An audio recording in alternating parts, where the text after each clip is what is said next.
Hello and welcome to ZAUM, the Inside Story. So what is this exactly? Well, it's a very long and very special edition of my Human Can Opener podcast. So over the course of 16 hours spread across a two-part video, you'll hear Argo Tuulik and Dora Klindžić give their detailed account of what was going on inside ZAUM during a 2-year period from around winter 2021 when Kurvitz, Rostov and later Helen Hindpere were dismissed from the company, right up to around winter 2023 when ZAUM started issuing mass redundancies. It's important to highlight that this video is mainly focused on ZAUM and the web of conspiracy that the company became. You may expect to be hearing about future projects and news which occurred in 2024.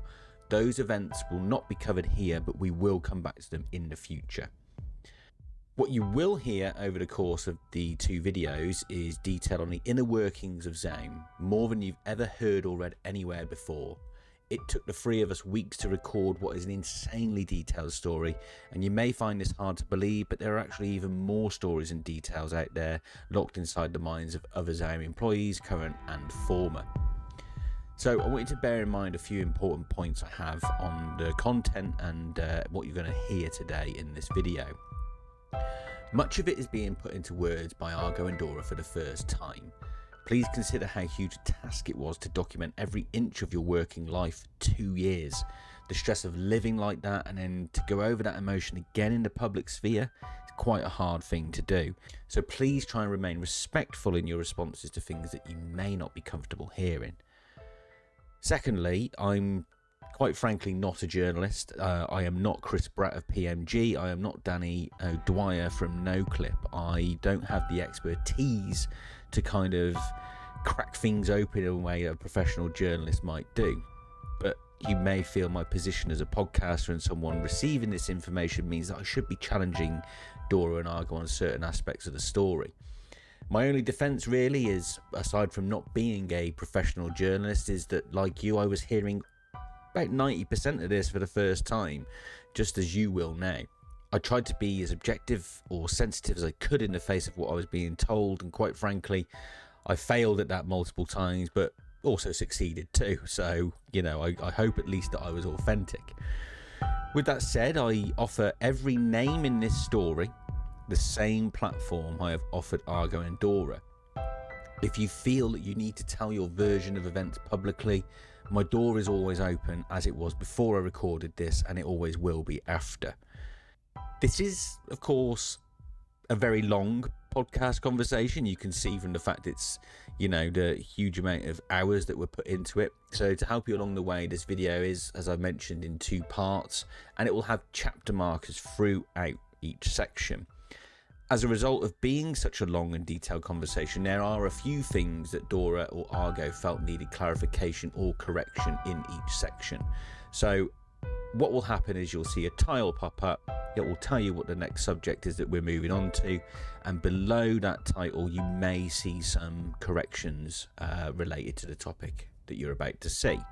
So please consider taking note of those just in case anything does get confusing throughout the story. And one final thing, I'm happy to announce that Argo and Dora will be doing a follow-up Q&A with the help of our friends in the Disco Elysium subreddit. So please keep an eye out for that. Once this is published, we'll communicate via social media when that's available, and then Dora and Argo will address the questions and answer them probably in a video. Okay, so that's the admin covered. Now it's over to you. Sit back, get comfortable, and enjoy this wild, crazy ride that is a very special episode of Human Can Opener.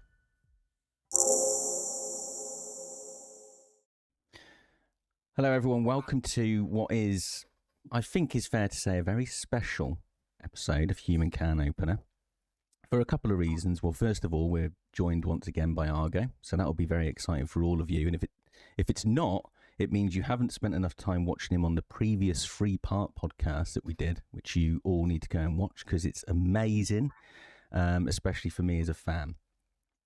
Another reason why it's particularly special is because we're going to be talking about ZAUM and some of the stuff that happened in a timeline roughly between 2021 up to 2023-ish, winter, maybe a little bit further than that actually. February 2024, I think I've got the timeline going up to. Information which lots of people have not been aware of yet or is not public. So that's exciting. But finally, arguably, and I'm sure Argo would agree, the most exciting reason for being here today is because we get to meet Dora Klindžić. Did I get it right? Was that good enough? Yeah. It's good Yeah, enough. thank you. So hello, Argo and Dora, first of all. Welcome back. David. Welcome back, Argo. Hi, Dora. So, as I mentioned already, lots of people will hopefully by now be familiar with who Argo is. And many of you will kind of know who Dora is because her name has been mentioned in the community many, many times. But, Dora, you are someone who joined ZAUM way back in, was it 2022, February 2022? Yes. That's right. And I am fascinated by what you did before that. Dora the Space Explorer is no mere internet handle. What did you do before ZAUM, Dora? Tell us about that. So I was kind of trying to juggle these two careers of being a space researcher and being a writer.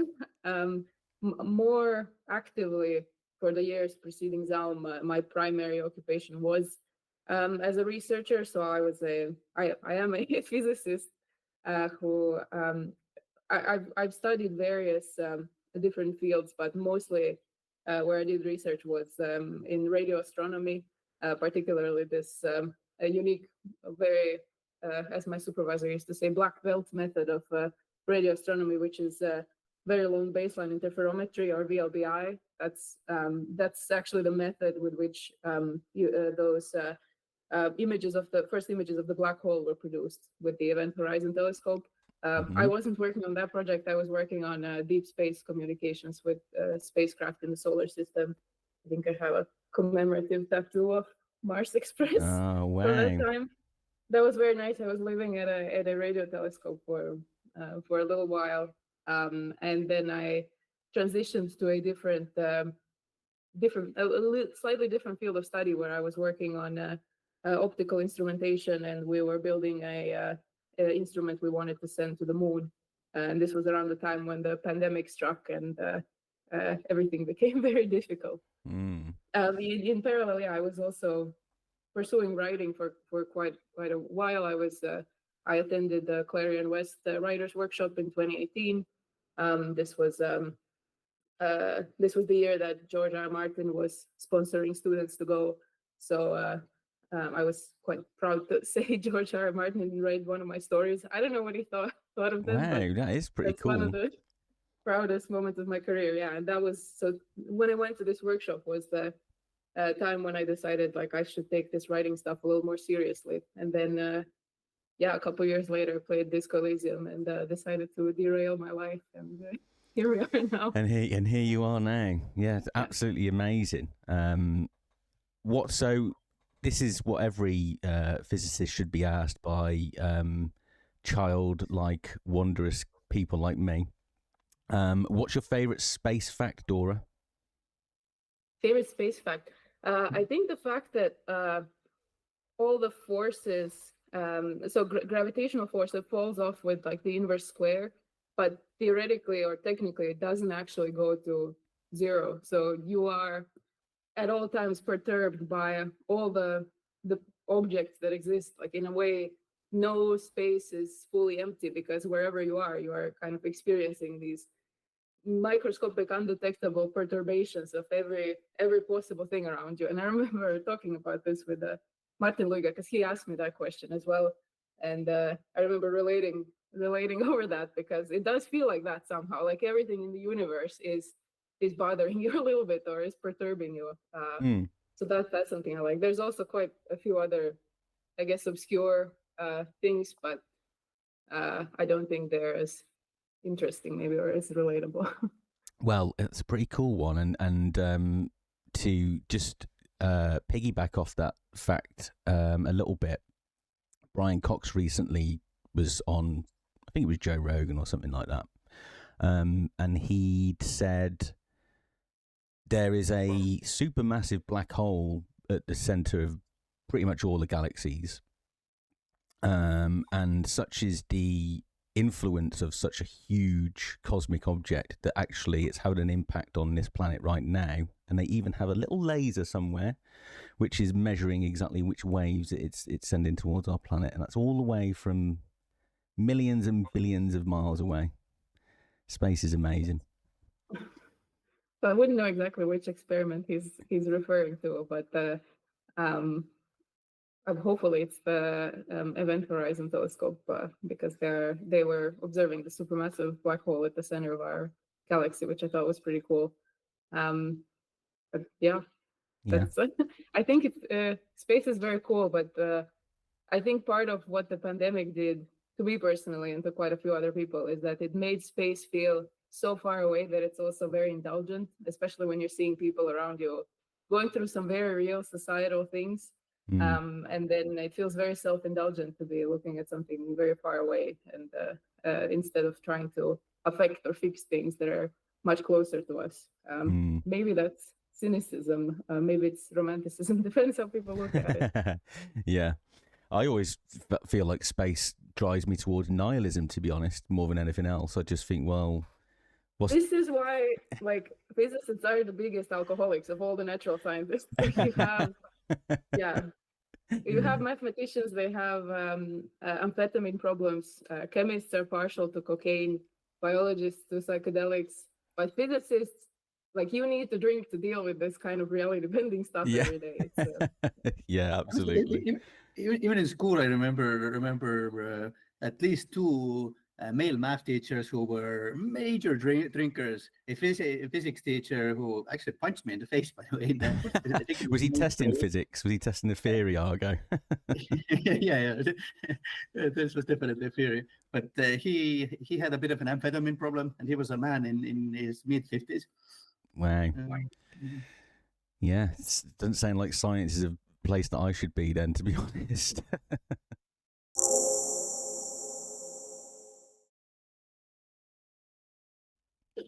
I'm going to start asking about ZAUM now. Okay. So we're going to start in the winter of discontent back in 2021. So this period is roughly around the time that Rostov, Robert, and Helen were dismissed from ZAUM. So do you remember, I mean, so Dora, you didn't join until a little bit after that. So Argo, I guess this is kind of aimed towards you here. Can you remember what the specific circumstances from your point of view at that time that the firings were kind of contextualized to you guys in the office, and what was the reaction in the studio at the time? Like I have to go a little bit further back to give more context, but well, like quick timeline. In 2019, we released Disco on the 15th of October. Then up until January next year, it was complete hangover. I don't know if there was anything happening anywhere. I know me, Robert, and Helen, we all lived in the same apartment in Brighton. We actually literally moved house the day Disco released. I think, let me think for a second. Me and Robert didn't even leave our rooms. I think it was like neither of us was drinking at that time anymore for a long time already. But when I say hangover, it was kind of this kind of burnout hangover. In then 2020, I remember. Yeah, I went to Estonia to my grandpa's funeral in February, and when I got back, I got COVID, and then the whole COVID thing started. Yeah. Somewhere between there, I think before I went to Estonia, Robert and Helen broke up. They broke up but because they were both kind of my closest friends, then I very much ended up in the middle of this, and this colored this entire year. It's hard to, like, another thing I should probably mention is that I smoked a lot of weed during this period, so that's why I'm struggling with this exact dates and stuff. I do remember that it's still in the end of 2020 we had like a separate Christmas party. Robert and Helen still weren't back together, so I guess it was still going on. So it must have been that in 2021, and then spring, this is where we actually started moving towards putting something together, some kind of a some steps towards. Of course, we were also working on Final Cut on 2020, or I mean, me and Helen and Justin.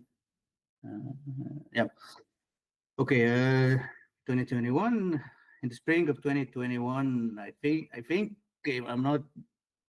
I think I'm getting the year at least right. This was where suggested it. There's so many small events have happened. Okay, I'm going to bounce back and forth a little bit, but in 2021, I think this is where the system was adopted. Sorry, the decomptage system, because both like Robert and Rostov had identified, and I think like many people can relate to this, that it is very difficult to be a lead of a discipline and still get to do creative stuff. This administrative baggage just tends to take over and train you to the point where you're no longer doing what you're best at, and you're not really kind of enjoying it anymore very much either. So Rostov had invited Kaspar Tammsalu, who worked on Disco while we were still in Estonia. He was there before me, or it was wave one came with Rostov. I think they were friends for a long time before. Anyways, he left to teach an art school in Estonia before we left to UK, before we moved to UK in 2018. I don't remember the exact time. But anyways, Rostov had gone to him and asked him to come and help. Initially, I think he might. I think by my recollection, he asked him to come and help with the art book that still hadn't been released at that point. Maybe he already asked him to also help with PS5 port. I know that's what he focused on a lot, but also like somewhere there, he asked him to be his administrative counterpart, as I understand it. Like I have much less visibility into what happened between Rostov and Kaspar, because once we moved to UK, work became full remote. Basically, we had physical offices, but I don't think any of the creatives went there very much. Once, twice, maybe three times altogether at that era at least. Then, like I'm thinking how did the Justin thing go? Like I don't know who initially suggested that Justin should take over as the lead writer. Like probably Justin can answer that. Dennis can answer that. Maybe Robert can answer that. But basically, a system was put in place where Justin now was Robert's administrative counterpart. And like this is now where we're entering into this really gray, very difficult to understand territory, because kind of having experienced something like this on Next 7 later, like a similar I don't know what you call it, like a structure maneuver. I think I understand better what was happening, and what I think was actually happening was that Dennis was sick of Roberts and Rostov's volatility. Like he wanted to rein them in, and I'm sure that it wasn't presented to them in a way that they understood that this kind of administrative counterpart is going to have the de jure power, or is it? I guess in this case de jure and de facto power. That kind of. I think the idea was that Robert and Rostov can be convinced to just work as regular artist and regular writer who have the de facto power in all creative situations. But this kind of, when I say volatile stuff, then what I mean is that they can't like crash production plans or summon all hand meetings in a different city. Like this type of stuff, I believe that it was what the management did. Then that this structure shift to fix. But like if you want to look at it from the other end, you could also say that maybe it was set up in a way to sort of let them focus on the creative stuff and just take all the administrative, like boring stuff out of their plate. It's very easy to wrap it like this, but kind of I do think that the malicious idea back there was to sort of also neuter them in a way. You want to clip his wings, basically, by the sounds of it. Basically. Yeah. Then this, like, it's hard to even say how long the structure was in place or how well it worked, because again, like I don't know how the relationship between Rostov and Kaspar developed, how much time they spent together, because it was still COVID era. Even once the lockdown rules started kind of lightening up, I've always been a hermit. I had no rush to go become social again. It was difficult to know what was happening outside. But somewhere there we started making plans for the sequel. Sort of production, but game production wise, it's also maybe important to outline a couple of milestones. First one was the final cut, which we started doing in the spring of the 2020, maybe in July, something like this. Maybe we had the first meetings. Okay, yes.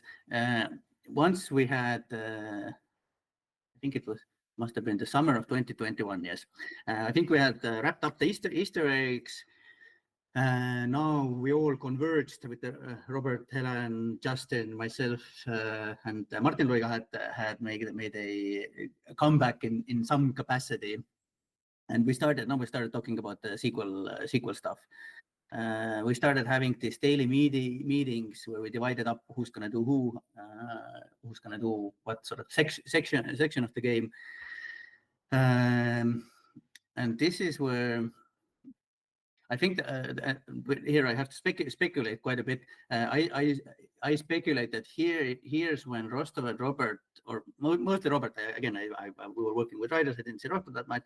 Robert was starting to sense these this kind of change that were now on him. With Justin being the lead, the official lead, and like it's difficult to separate the information that I have now from the information I had back then. Back then I had very little visibility, and what I saw was Robert being annoyed that his title is just a writer. Like I remember it became very, very destructive to this creative process because it was quite often that we were having meetings, and all of this is now happening remotely. 99% of it is happening remotely. Like a Zoom call, me, Justin, and Helen are having a meeting, and then Robert crashes into the meeting, kind of derails it into a meeting about how this new structure is not working. Like again, I'm trying to remember how I felt back then, and like when I describe it like this, I maybe I'm being too harsh on Robert, considering what the reality of the situation is. Yeah, but that's how I kind of that's how I felt things went down back then, and kind of I do remember this. Definitely. I remember myself being frustrated with this, because kind of what I keep forgetting to mention is that one of the things that made getting through these last hellish months of disco making so digestible was this promise that once we get this done, now we actually get to make the thing. Like, I'm terrified of actually saying the name, so I just keep referencing it as the thing, the sequel. Now we get to make this. And kind of at some point it started feeling like this carrot that's forever without any malice from anyone, but it's kind of like this moving further and further away. And in this situation, as well as this first few months of these sequel conversations were going really well, and you could kind of see the what an amazing thing it's going to turn out. Then it really it was frustrating to at that point to have these constant interruptions when kind of it at least to me it felt like, let's just make it, let's just try to make something for now and stop the quarreling for a while. Mm-hmm. And I think also like what did I say like this is, I think, also where a relationship between Justin and Robert started getting tense, because like I've said, Robert isn't the greatest people's person, and kind of like I think it was pretty clear to everybody that Justin really looks up to Robert, and not like in this kind of how do I say like a it? respect thing. Not a respect thing, but not like I want to be like you, but I want to be you. That kind of thing, like in this imitation kind of way. And kind of, I would say that when you're in this situation, you need to be delicate with a person. And Robert being, I guess, threatened by this position change or title change was the opposite of delicate. Kind of treated him in a way that exasperated the situation, I think, down to the point where, I don't know, like Justin was telling, yeah, I have this meeting with Dennis or something like this, and Robert made these jokes like, yes, go have this meeting, my little sock puppet. Like, obviously it's a joke, it doesn't mean it like maybe he does, but like it always, it's a joke in this situation, but it's the kind of joke that, because everybody in this meeting, me, Helen, Justin, we know this dynamic, so no one is really laughing about the sock puppet stuff, because kind of you can also feel in these situations that what Robert wanted was this reaffirmation that, yes, although the titles have changed, you still hold the power. Like, I do what you want me to do. That was kind of the vibe from there. Then there's, again, I need to make a jump back in history, because with Rostov, because prior to these events, I think it must have been 2020, from summer of 2020 to winter, around that time. Robert became very convinced that Rostov is not a good fit for the art lead. Like later, Robert said that he was played by Dennis. Like basically, his argument was that Dennis was using him in some ways. I don't know. Like I'll get to that bit further down the line. But for a long period of time, Robert was kind of, what's the word? Put in a lot of effort to convince Rostov to relinquish his position. You know what? I think that might have actually predated Kaspar rejoining ZAUM. That this was the idea. And if Rostov relinquishes this lead position, Kaspar picks it up, and so Rostov is kind of free to focus on other things. Like reasons for it were many. I know Robert and Tõnis were very angry at Rostov for some flippant decisions he made about Atelier, which honestly, as I understand, to this day is the one profitable branch of ZAUM. Like didn't deserve the anger he was getting. But this was like one of these things that was what Robert, for example, used as a reason why Rostov shouldn't be leading. And well, little by little, waves shape stones, and then what happened was eventually, yes, Rostov agreed that he's not fit to lead, he's burned out, and brought in Kaspar. And now, leaping into the future, when this decomptage system was in full motion, and when Robert had developed this animosity, maybe is not the right word, negative feelings about this title shift towards Justin, then this reverse thing started, where he went now to Rostov and kind of, I'm summing up things. It's very subtle always, and it's never like this sudden flips. It's little by little, day by day, this kind of a narrative changes.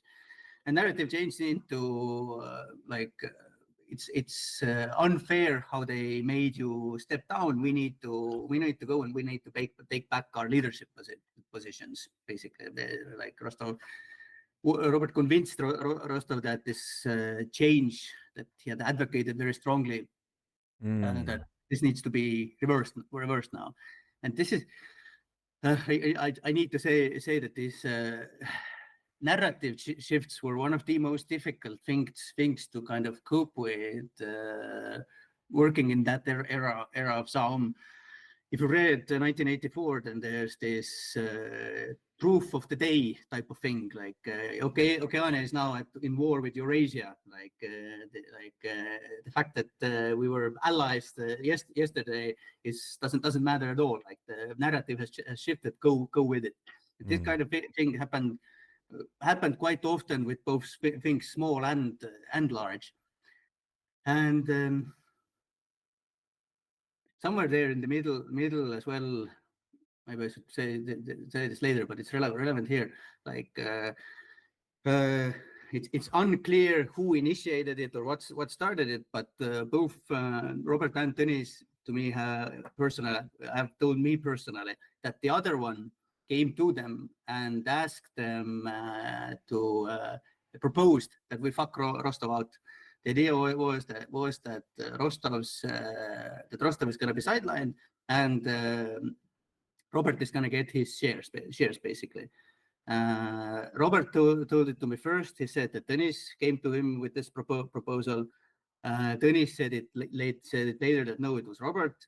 I believe Robert in this much more than I believe Tõnis, but they're both fucking shady because when Robert actually told this to Rostov, myself, and everyone else who was part of this, like a friend group, resistance group, let's call it like that. Then it had been between 9 to 11 months since it happened, and this kind of like later when this when it came down to what's going to happen now that Robert and Rostov were fired, like where are we going to go? Who can we even trust? Like, to me, this was like a big reason why I felt that I couldn't trust Robert, because I felt that kind of if you've been harboring this information, holding on to it till the day it becomes useful. Like it just didn't feel very, very, what's the word? It's very normal, very, very nice. Yeah. So this was kind of the atmosphere, and now I'm trying to honestly, like, feel free to guide me with questions here or there. I can go on. Well, I'll remind you how the question started, because you kind of you jumped around quite a bit.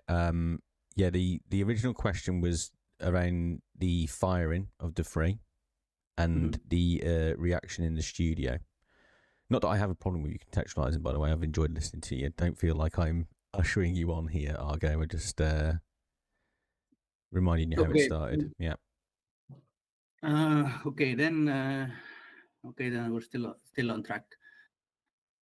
Again, I don't really remember what the exact dates were. I think it was summer, must have been summer, June, July, something like this. This kind of tension of positional tension Oh wait, let me think for a second. Yes. Here I'm forgetting so a bit. There's this vacation, the big vacation we all had to go on. It's come up. I think it's even in the PMG doc. I think Kaspar mentioned it. Yep.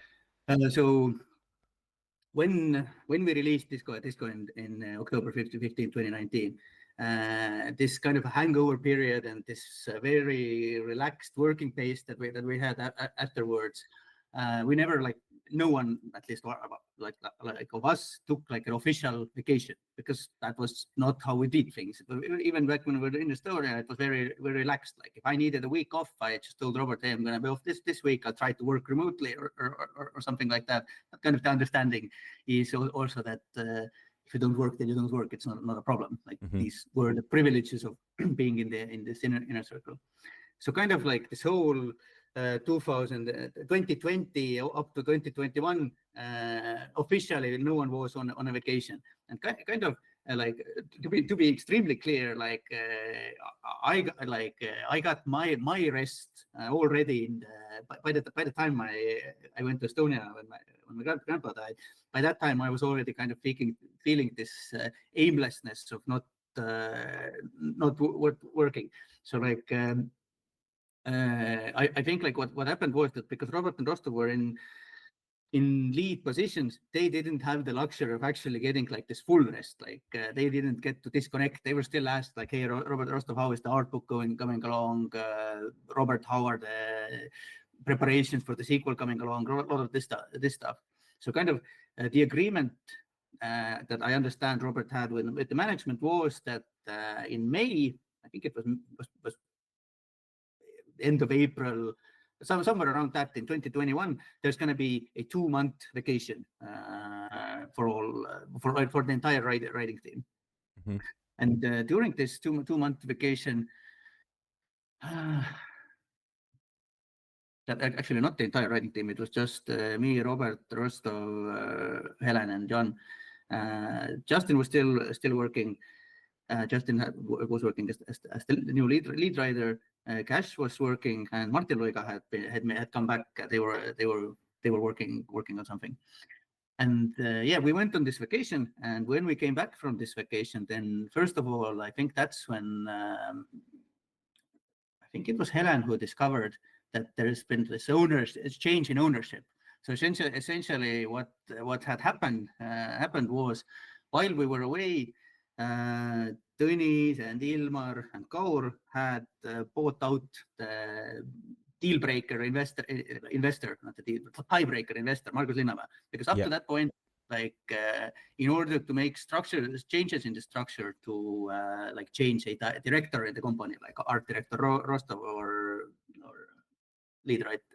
writing director Robert, you would need like a majority vote.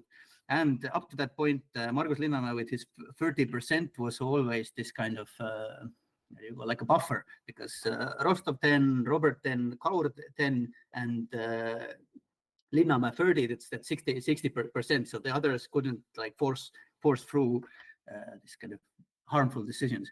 But somewhere there, obviously, Kaur had changed alignment, shifted to the other side.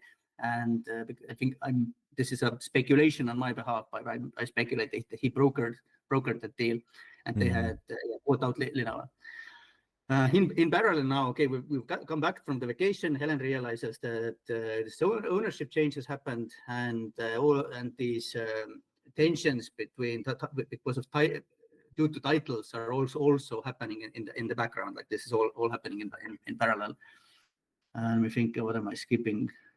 I'm skipping here. So lots of noses are put out of joint at this point, I'm guessing. You know, there's titles being changed, people being or feeling like they're suddenly not as important as they were a few weeks before, and now all of a sudden the company changes when they get back from holiday. I can see all the red flags going up in people's minds here. The company changed. I'm not even sure, like how soon after we returned from the holiday did it become evident? Because it might have been like a month and a half. You know what? It might have been okay, I'm trying to reconstruct it in my head. It might have been that once we got back, this is where these tensions about this change of titles started amping up. And at some point, like it might have been that Robert and Rostov really started looking into it. Okay, how can we enforce this? How can we actually take our titles back? Because I do remember there was this one time when they literally, Robert and Rostov, they went to London in the actual office to sort of have a face-to-face meeting with this. Not demand, but with the statement that okay, we are now ready to return to our directorial positions, like reassume this creative control. It's possible that maybe after that, Helen found out through these business registries that this change of ownership has happened. That's possible. Bumpity bum. Anyways, okay, now really trying to keep track of things. So I'm guessing somewhere now there in summer after these events, there's I lived in, I was the only one left living in this apartment. We called it Palmyra because it was on Palmyra Avenue. Only one living in Palmyra because Robert had moved to London and Helen had moved out to a different apartment in Brighton. But we still used Palmyra as kind of a base for creative stuff. And it was this time when Justin came to UK for God knows, was it like probably some kind of a management meeting, something like this. And Robert, Rostov and Helen were already like, no, and to them it was clear that the management is fucking them over. This is some crazy shit is happening, but the extent of this is not still clear. And Justin was supposed to stay in Palmyra, like that was the whole idea with this big apartment that it's kind of like a halfway house where people can stay in. Yeah. And Robert and Rostov and Helen, they didn't want to, they didn't trust Justin fully. Like it was one of these kind of, I don't know, I got a bad feeling about this guy situations. And now, like this is also like now we're getting to the point like why it's so important to me to once this RIA shit is wrapped up, to take the IP back from ZAUM and return it to Robert and Luiga and Rostov. And yeah, like and the reason for that is that I vouched for Justin. Like my read of him was that he's a good guy, he's a writer, he's one of us. Like and I think I literally said like, hey, if you can trust me, you can trust Justin. I vouched for him as hard as you can vouch for somebody. So Robert and Helen decided to trust him, and we had this kind of like a call it a meeting, resistance meetings. What to do? But Robert and Helen, like, I'm not going to speak of the contents of this, but Robert openly discussed his plans, his concerns, what to do, and Justin was also there. And what happened was Justin went and reported this to the management. I don't know. I think he stayed in Brighton in my apartment for 3 weeks altogether. I think like maybe 2 days after this meeting had taken place, he went and reported it to management. And not only did he report it to management, he in writing wrote a testimony. This is the testimony, like ZAUM used the testimonies of Iskariat Keenan and Caius Julius Tammsalu to fire Rostov. Like I don't know what was the legal judicial they did with Helen and Robert. I don't know if there was any due process. I think not. But with Rostov, they tried to at least on paper follow some kind of a process. It was an absolute what's the word, drum court, like a sham tribunal. But Justin and Kaspar, in their own words, with their own fucking signatures, gave testimonies. And like, that was the thing. Yes, that's when Rostov and when Robert and Helen were fired, like the way it was framed initially was almost as if it's some kind of a little break, that it's kind of like they need to cool down or something like this. And like, of course, obviously it's not final, like, come on, like no one would end the relationship with this kind of creators of the whole world of Elysium. How would that work? Like, but because the reasons the management gave like their fucking they need to be reined in a little bit, that we're going to reinstate the relationship with them as contractors, like still like, and kind of, it was easy to frame it like this because there's no change in sort of ownership percentages regarding them had taken place. Like they were still, their share of the company had remained the same, but they had no actually like the power or any sort of any power to use this had been taken away from them, removed from them. Mm-hmm. So anyways, like reading those testimonies those fuckheads gave to Rostov, this was this moment of realization that shit like they never meant to get them back or mend this relationship, because in both of their cases it was written in this most spiteful, like a angry schoolboy way, like literally. Justin Keenan wrote in Rostov's testimony, like I think that I'm paraphrasing here, but it was blah blah, and then Rostov walked around in the apartment and said, Tõnis Haavel is a financial criminal, Tõnis Haavel is a financial criminal, Tõnis Haavel is a financial criminal. He said it multiple times. He kept saying it, Tõnis Haavel is a financial criminal, which is fucking true. Tõnis Haavel is a convicted financial criminal. Like, but to put it in testimony in this kind of yeah, it becomes it's like gross misconduct then, right? That's how they would have got it. It's gross misconduct then, because he's in a management position, right?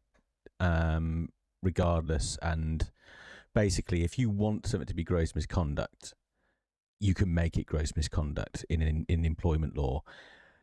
It's one of these things that's used at, like, let's say, I don't know, a builder calls his boss a dickhead. Builders do that all the time. So it's like water off a duck's back. But if that manager decides one day he doesn't like that builder, he can easily call it gross misconduct, right? They all definitely qualify. So I can see, yeah. Well, of course, like here's the thing, like calling your management a dickhead, like it's hard to debate against that. But stating the fact that someone is being convicted for a financial crime, like is it a gross misconduct? Probably like not. It is? No, probably not. Yeah, and I think yes, okay. Like it was also like Robert was fired first. Helen was fired, I think, like a week later. Very, very vague, gray reasons. Just his claim was that he thought that Helen is recording the meeting that they had, and that she was asking very sort of pointed questions, like assuming, I think he thought that Helen is trying to trip him up.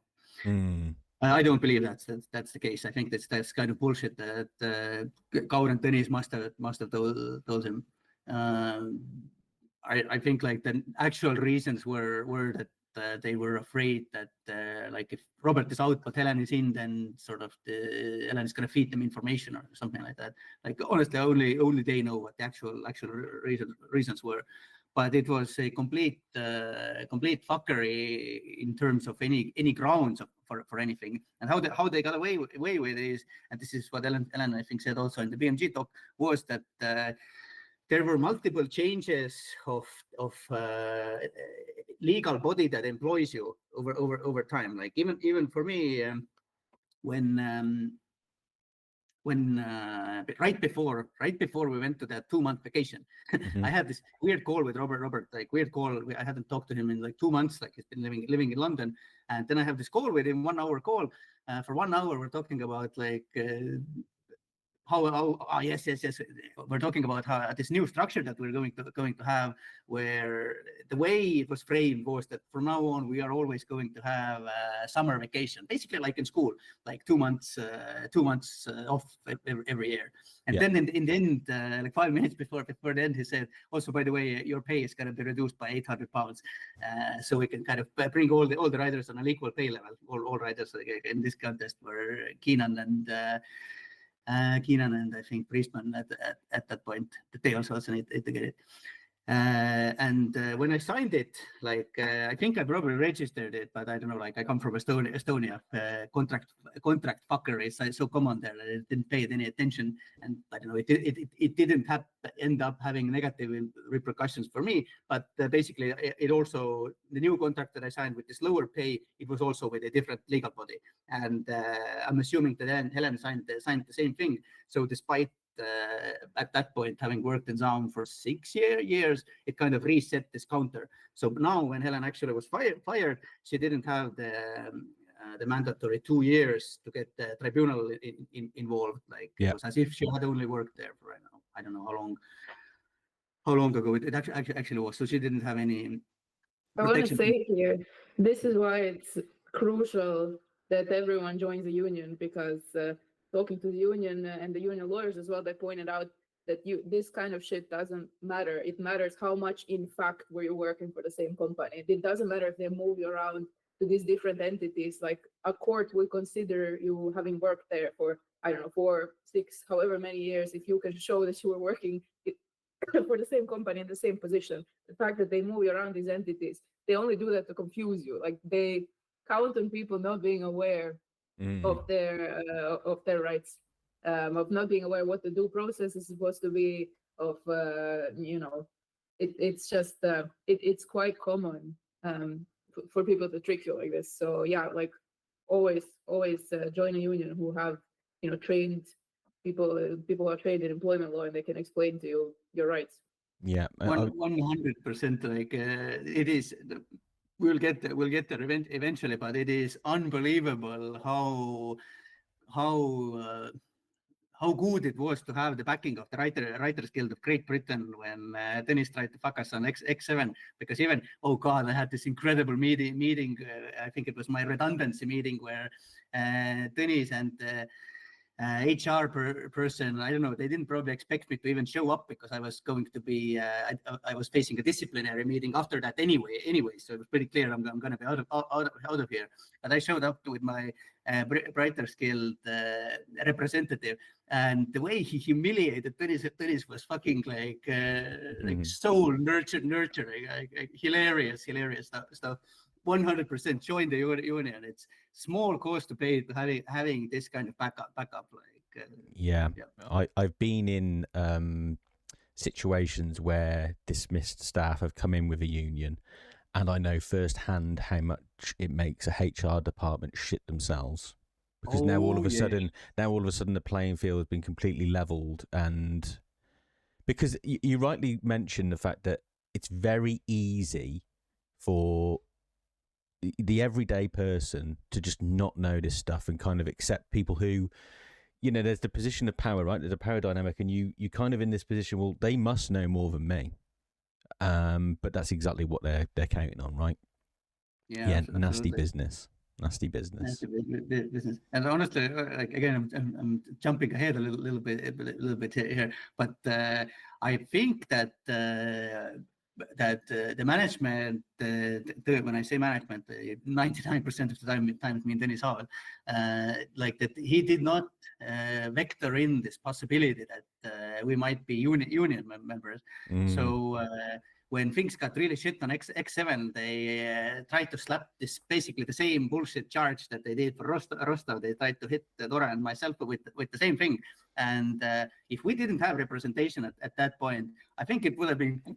But what happened was that our union rep took one look at it and immediately said, "But this is a phishing operation. This is a fucking joke." But okay, we'll get there. It's gonna be good. Yeah. I wanna. So I mean, can I go? Yeah, go on. Of course you can. Just finish this bit. Jump back to Rostov. So with Rostov, first of all, they they put him on some kind of like before they fired him using these testimonies, they put him on some kind of like a probation period. Yes, I think it was a two-week probation period. Yeah. And and why it was I think was that Rostov was and is very universally liked. Like I've never seen someone other than Kaspar to really actually say like a bad word on Rostov. Rostov is very sweet guy through and through. So kind of it would have been much more difficult even in this era of remote work to just get rid of him without any repercussions internally or any kind of strife internally. So maybe that's why they decided to follow this protocol. Anyways, they put him on this probation, and this probation very much seemed like a humiliation ritual, like this kind of a phrase that kept being thrown around. I heard it from Kaspar and Justin, is that Rostov just can't admit what he did was wrong, or can't admit that he did anything wrong. And here's the thing: Rostov didn't do anything wrong. Like these two fuckheads tried to unload their guilt on Rostov, because if Rostov did nothing wrong, then who did? Like it can't be that it's that my hands are bloody. Yeah, good point. Very good point. I have to say that this mantra of these people just can't admit what they did was wrong kept repeating and like growing in terms of Robert can't admit what he did was wrong. Helen can't admit. Rostov can't admit. Argo and Dora can't admit. Other people who I'm not going to name who also got either fired or pushed out of the company. There's so many people, according to ZAUM managers, who just cannot admit what they did was wrong. If you have a group that you are participating in where you have to you're constantly wondering why so many people don't admit that what they did was wrong, maybe it's because your small clique of people are the people who are actually doing the injustice and who are doing the wrong. And it's when you have this level of reality mismatch, it really becomes very difficult at first to see who is right and who is wrong, because you can have perpetrators who are so delusional that they think they're victims in these situations. And this is what was so insidious about ZAUM, and what, this is just the beginning of the story, but what I think will keep coming up. It's gaslighting, isn't it? Classic case of gaslighting. Textbook gaslighting. That is literally, it in a nutshell. Yeah. Go on, Argo. Also, like again, so many threads running in parallel, but like somewhere in during these events, also Cash was fired from. This is one of the things. Like I haven't talked to Cash, so I don't want to sort of speak on things that I don't know about. But from what I understand, it was also total bullshit. Like that's. Like maybe you can talk to him, but I think he was unfairly terminated. And also Luiga was first fired. That happened pretty much right after we came back from vacation. This was because it was actually the second time Luiga's professional relationship with ZAUM ended because of Robert, because Luiga had admitted to Robert that he had started drinking again. And Robert told it to Kaur, and Kaur has very strict zero tolerance policy to anything alcohol, and he immediately went and fired Luiga. But as these tensions because of these title changes were ramping up, like I managed to convince Justin to rehire Luiga because kind of the idea about there was that kind of if we have this original group together we all feel like better, safer. And Justin had gotten Kaur's approval on rehiring Luiga, but of course, like when Ellen and Rostov and Robert were all terminated, then this Luiga's rehiring went out the window as well. So technically, ZAUM was fired Luiga 3 times. He's the biggest unsung hero, by the way, of all of the Elysium saga. Like. Yeah, I mean, it's interesting because I've seen Robert go out of his way to mention him, actually, in public. He does seem to go out of his way to mention him, so it's interesting you point that out. I'm going to ask you just one question. It might be a difficult one, so apologies ahead of asking it, but it just immediately struck me when you mentioned it. have to ask you, how did it feel for you personally to know that you'd backed someone like Justin, and then the circumstances unfolded as they did? Because it sounds like he was quite instrumental in doing some damage to people you've known for a very, very long time in your life. So I'm interested to know how much of a gut punch that was, and what it did to perhaps yours and Robert's relationship, and Helen and Rostov as well, I guess. Yeah. Well, I'm gonna be honest that initially, like, it didn't feel like anything, because kind of only in retelling it, the things are so clear and obvious. Like the way when these events are playing out and you get information fragment by fragment, like it's not that clear. Like looking back, it's pretty obvious to me that I was in denial about it for a very, very long time. When it actually did dawn on me, yeah, it hit like a ton of bricks. Like I think I think like I mentioned, it was the second time we recorded. I mentioned this moment I had with karaoke song. Like this is when I actually started processing it like fully. I think this was the first time I came back from the first writers meeting in New York with Justin held, and this was a week. Like I started drinking again for, I think it was a 2 weeks. I don't know, 1 week, 2 week.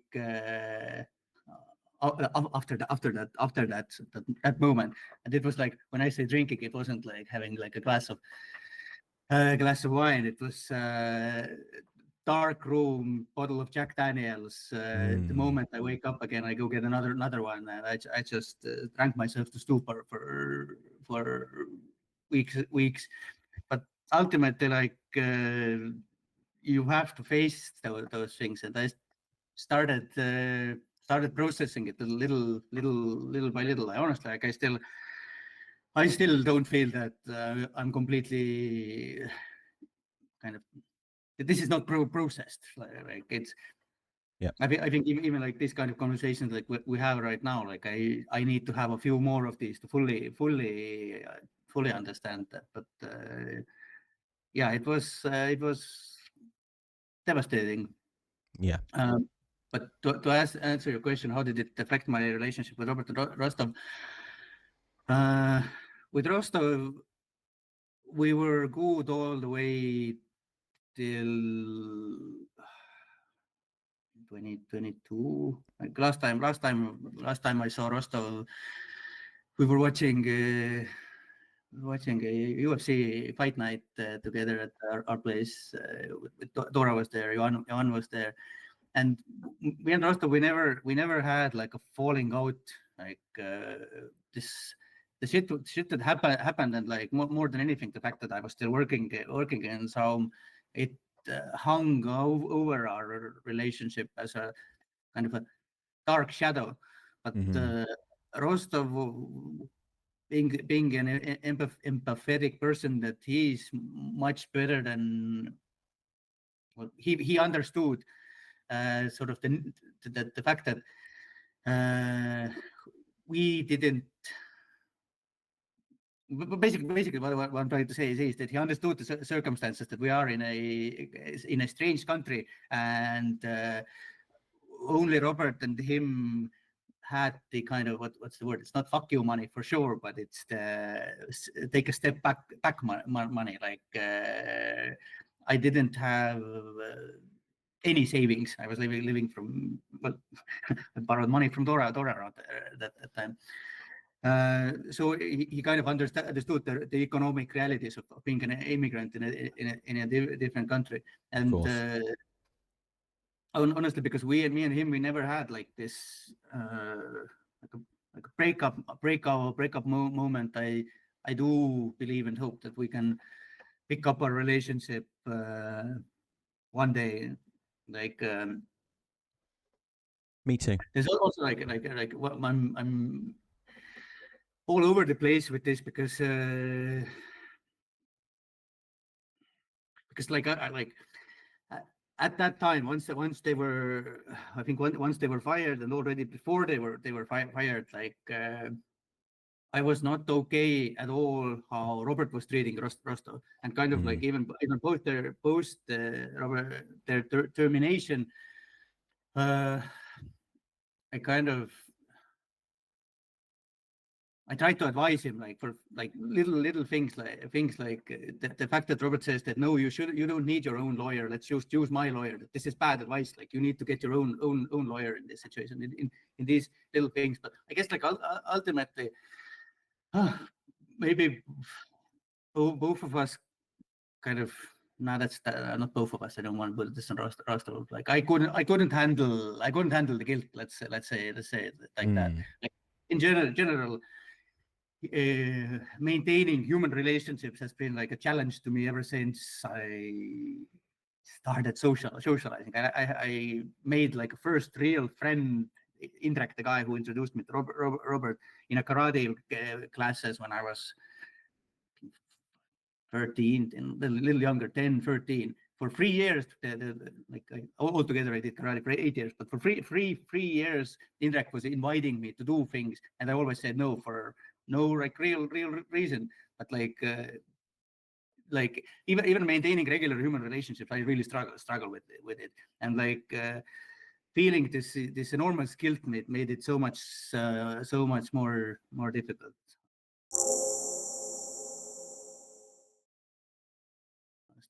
Yeah, I can understand that. Well, I think you have an understanding now of why that was in your life, I guess. But no, I know that was a very personal thing to ask you, Argo, so I appreciate you digging through that. Because you were so thorough in your telling of the first question, you did kind of answer the little 4 sub-questions I had on it, which were around events and general morale, direction, etc. You covered quite a lot of it, which means we're kind of near February 2022-ish, which is roughly around the time Dora made her way over to ZAUM. So Dora, tell us a little bit about how that came about. I guess your application process when you first kind of got there, who you spoke to, etc. Just the initial impressions of that process. So it was somewhere around the middle of 2021, I think. Or no, actually, it was on my birthday, 2021, in April, that I first started playing disco. And at the time, I was doing both my doctoral research on this space instrument, and I was also writing my own text-based RPG with Choice of Games. It's a label that publishes these types of interactive novels. And Disco Elysium was so...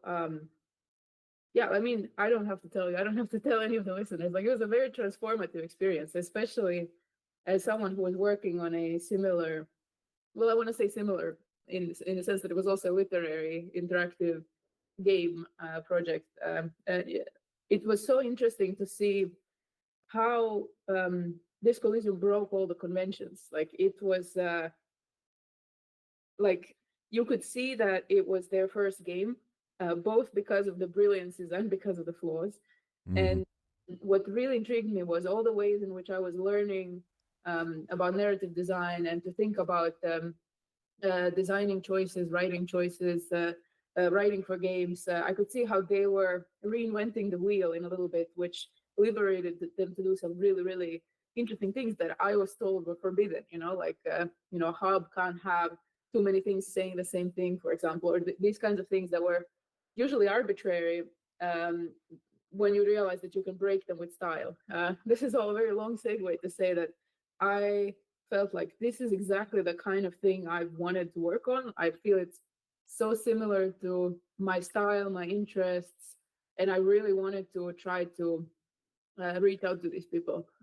So I tried actually contacting ZAUM on Twitter, and I mean, foolish me, like all of us in 2021, we thought like this is a studio on its biggest victory lap ever, right? These are people for whom it's great there now. Like they're probably, I don't know, just taking their sweet time thinking about what to do next. And, yeah, so I contacted ZAUM, and I think it was first the Kender brothers who noticed me, Haiti in particular, and they played my game that was at that time was a work in progress. It was I don't know, it was probably already over 150,000 words. In the end, it ended up being 250,000, but already then I had submitted this game, and I remember particularly Haiti being a huge fan of it, playing it a lot, and then passing it along to Justin. And I remember saying like, yeah, I want to start doing this full time. Doing two of these things had sapped me of my time completely. Like, you know, PhD and writing a big RPG would not advise to anyone. That's a horrible idea.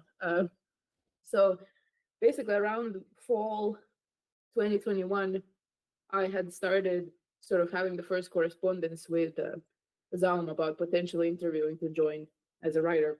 I think first I was getting emails from Justin, and I think I had one call with Justin where we talked a little bit general stuff about myself, my interests, my work.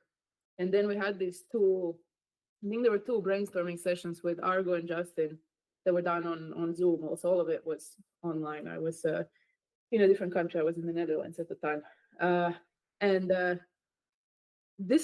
think this was the craziest interview process I'd ever done. And this is so, even later when we interviewed other writers, I think it was a really memorable and interesting thing to be interviewed by ZAUM.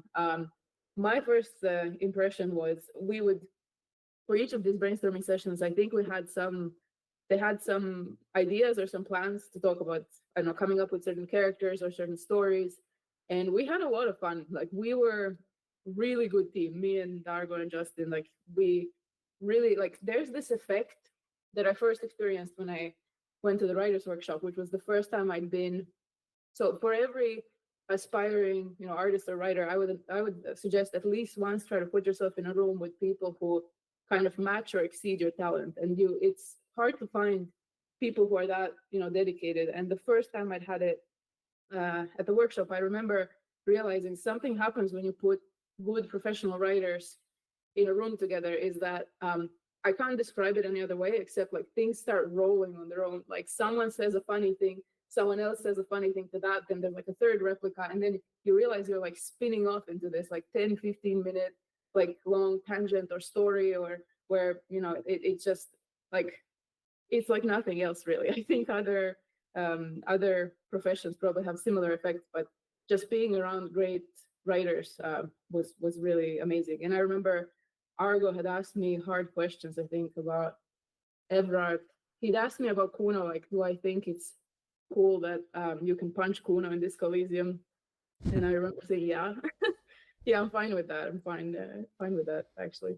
And I think Argo had asked me if I'd read a bunch of books, including Steinbeck, and I had to say no to each of those, which after a while became very comical, but apparently they were very happy with how I did. And I remember the moment I hung up that call, I had called my best friend, and I was like, dude, this was like the most intellectually stimulating conversation I've had in years. I don't know how I'm going to keep up with these people. There's this guy, Argo, and he's so smart and well-read. I don't know what kind of fancy degree he's got, but I'll keep up with him. And then later I found out like Argo was a high school dropout. He's got a degree in Estonionics, whatever I've just made up there. From my end, like it was the constant thought in my head was, don't look like an amateur. How would a professional interview would go like? This is the first time I've ever been on like this end of a job. Yeah. Kind of honestly, when we had this comical like, no, I haven't read that one either. Nope, that's not that one either. Then my feeling was God, aren't you bombing it? Like, yeah. It's so funny, isn't it? Yeah. Power instead of all. Yeah. Yeah, I could definitely. Go ahead. I was going to say, I've obviously interviewed myself, and I know exactly what you're talking about. You want to seem like, because the last thing you want the interviewee to think is the person you're going to be working for is the idiot in the room, right? So you like overcompensate. Yeah, totally get it. Yeah, I could tell it was their first time doing it, because they were really not structured, but I could also tell everyone was having fun, which was really good. And I had no idea anything else was going on at the time. So like this was the winter of 2021. So to me, it was just seemed like this super positive thing, and like really, I was really optimistic about it. And in the end, yeah, I got offered the job to join as a writer for, and it's already publicly known that the project was called Y12, the sequel to Disco Elysium. And yeah, I was to start February 1. So I remember at that time, I didn't know anything about, I didn't really know the names associated with Disco Elysium. I wasn't a fan to that level. I think most people weren't following it so closely and so personally. But I remember I had Googled something weird, like maybe month or two before I started, where I think already on Reddit, someone had posted a thread that was like, has Robert Kurvitz left the company? We've seen that he's been removed from some kind of register in Estonia or something, but that story didn't go anywhere. But I did note it. I was like, okay, I haven't met this main guy yet, and I see people on Reddit are talking about maybe he left. And then I accepted the job offer. I signed it. You know, everything was set to start. And I remember it was literally like a day or two before my first working day that I had a call with Justin, whom I really genuinely admired and liked. And he had told me, oh, you know, by the way, you have to know before you join, like this main guy, like, you know, Robert has been, like, he's no longer with the company. And so if you kind of think about it, I mean, I had already signed everything and, you know, quit my job and decided to even leave the country I was in. I couldn't stay in the Netherlands and all of that. But I didn't see this as, I mean, it's the rose tinted glasses. Like I really wanted to believe that, like, okay, something might have happened, but I could not comprehend the scope of it. I remember telling him, like, yeah, I've seen this a little bit on Reddit. And he really kind of very strongly wanted to draw comparisons with these other, I guess, like toxic figures in game dev, and to say that, you know, like, this is for the best. He kind of started even gossiping a little bit about Robert, which, I mean, I don't want to go too much into this kind of petty stuff with Justin, but I do remember suppressing this red flag in my mind where I was like, okay, I'm just about to join, and it feels like I'm being dropped this gossip about, like, this is a person who, this is why you shouldn't regret that they're not here anymore. They did this and this and this. And I remember specifically asking, what about the female writer, Helen? Because she was the only one that I actually knew, because I had, of course, seen the Marx and Engels thing at the Game Awards. And I was like, I've been really excited to work with her. And the reaction was also, yeah, no, unfortunately, she's also gone. And she was also actually, like, bad for this and this and this reason.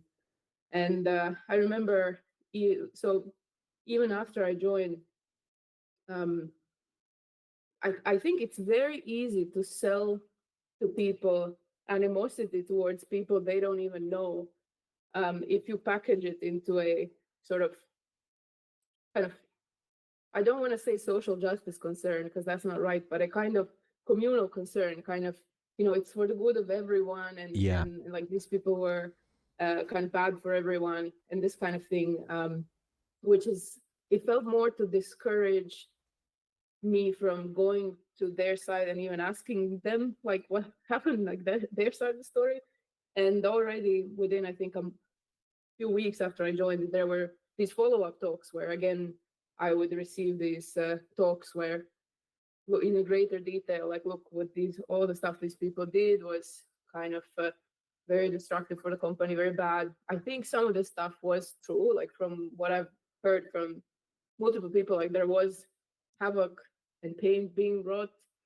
And I do think for some of that, I really like I've never met Robert, so I can't really testify on his character, but I do think he's responsible for some things, as we all are. But it felt very important that there is a impression imprinted on me by management via, let's say, Justin, Kaspar, maybe some others. Very important that I assume a certain view of these people before or without ever even meeting them.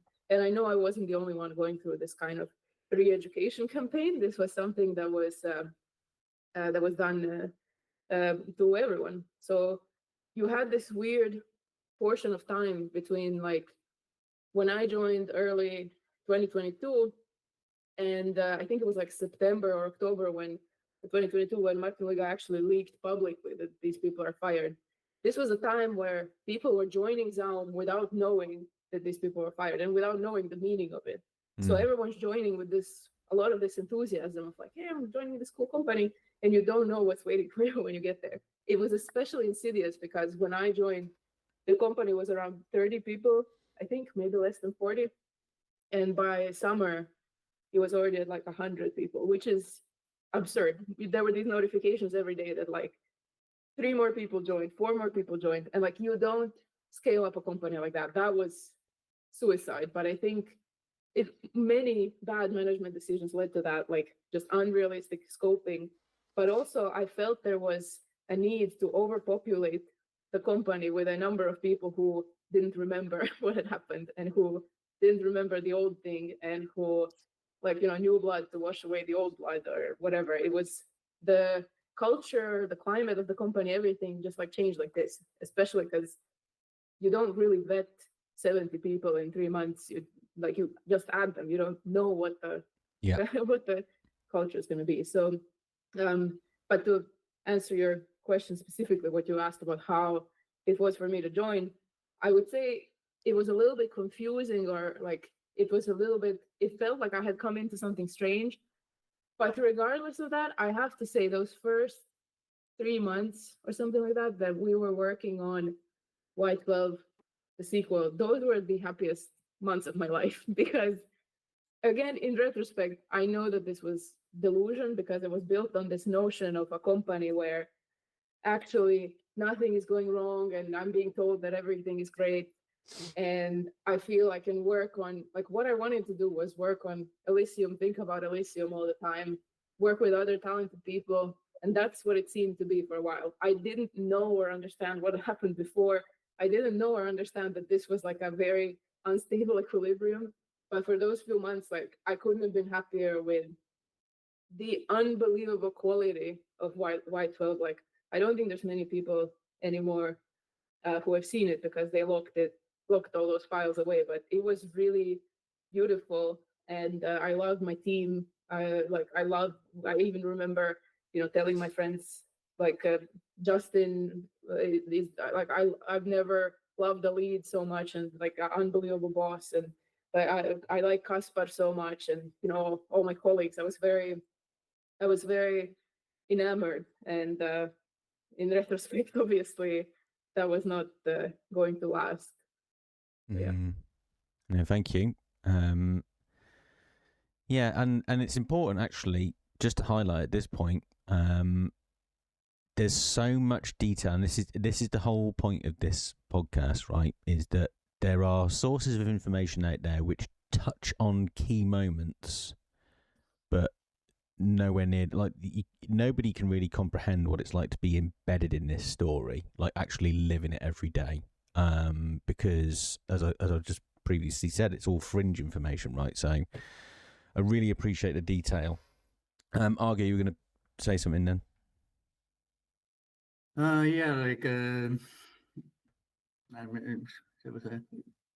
was a natural way it slotted in. I've forgotten it, but I wanted to say was that in that time, throughout, honestly, those events,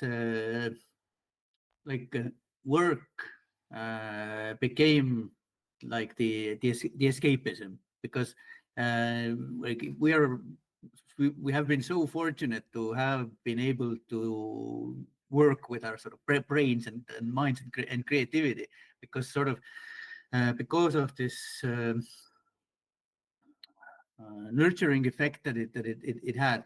It became definitely obsessive and unhealthy, because like this is also where there was no need to do 13-hour work days. There was no crunch, but because outside of work everything was so shit, like there was nothing to sort of look forward to. And also like it's one of those situations that I later realized that what made it so bad is that nothing depends of you. You are unable to affect anything. What you can do is just wait for another bit of information to drop, and these information droplets that drop are almost all bad as well. And I'm talking about all of this in the context of ZAUM and the company and this Rostov situation, because since we moved to United Kingdom, there had never been a time to build a life over there. So once the game released and we started doing other stuff, we didn't actually have any kind of social network or anything. So when you're in this situation, you have this kind of warm, glowing, I don't have to think about this awful stuff. I can think about Jean-Luc Maire. And like if I don't think about that, then my family is thousands of kilometers away. All my friends from back home, also way thousands of kilometers away. And there's this dark cloud over everything. So this is why even in these early days with White 12, me, Dora, and Juan, we had a lot of these brainstorming sessions that spontaneously just went on for like 6 hours, 8 hours, because no one really wanted to stop doing it. Something else I wanted to say. Forgot. Okay, maybe it'll come back. Just going to ask you something there, because these little things. Sure. Go on, you finish first, because I've got a question to ask you that's kind of unrelated, which I'll do after. Okay. And also kind of, I don't know, maybe we meant to go back to it, but kind of like there's always this question sort of why didn't you quit when everybody else quit, like quit or fired. The thing there was, and this ties into why it was so easy to find solace of this work, was that at that point majority of the team who made Disco was still working there. Like kind of history only remembers, especially in the context of this scandal, like Robert and Rostov, but like so many of the people, and it's one of the that topic is such that I don't know if people would appreciate if I use their actual names, so I won't. But like even with working remotely, to sort of go there and see those people, those faces, and the same kind of worry and burden on their face, and then together dream up stuff and kind of feel this flex of this creative muscle. This in some ways you could say that this really helped to delude yourself. This really helped to kind of force this toxic positive thinking where you're just refusing to acknowledge the reality of the situation. But also I don't know how else we would have survived this, or at least I can speak for myself. Like I don't know if I hadn't had all these people around me, like what the hell life would have been then. Yeah. So just briefly, Dora, when you were brought into the team, what were your actual, like, what did they expect of you coming in? Like, what was your assigned role, etc.? So I was a writer, and I remember that there was talk even before I was hired, because I had already been working on a interactive fiction game, that then I would help out with like scripting or narrative design. So particularly I remember Justin wanted me to use my skills there, and I think we did some really, really cool work there. But there was also this, I think 2 weeks into my employment, I was told that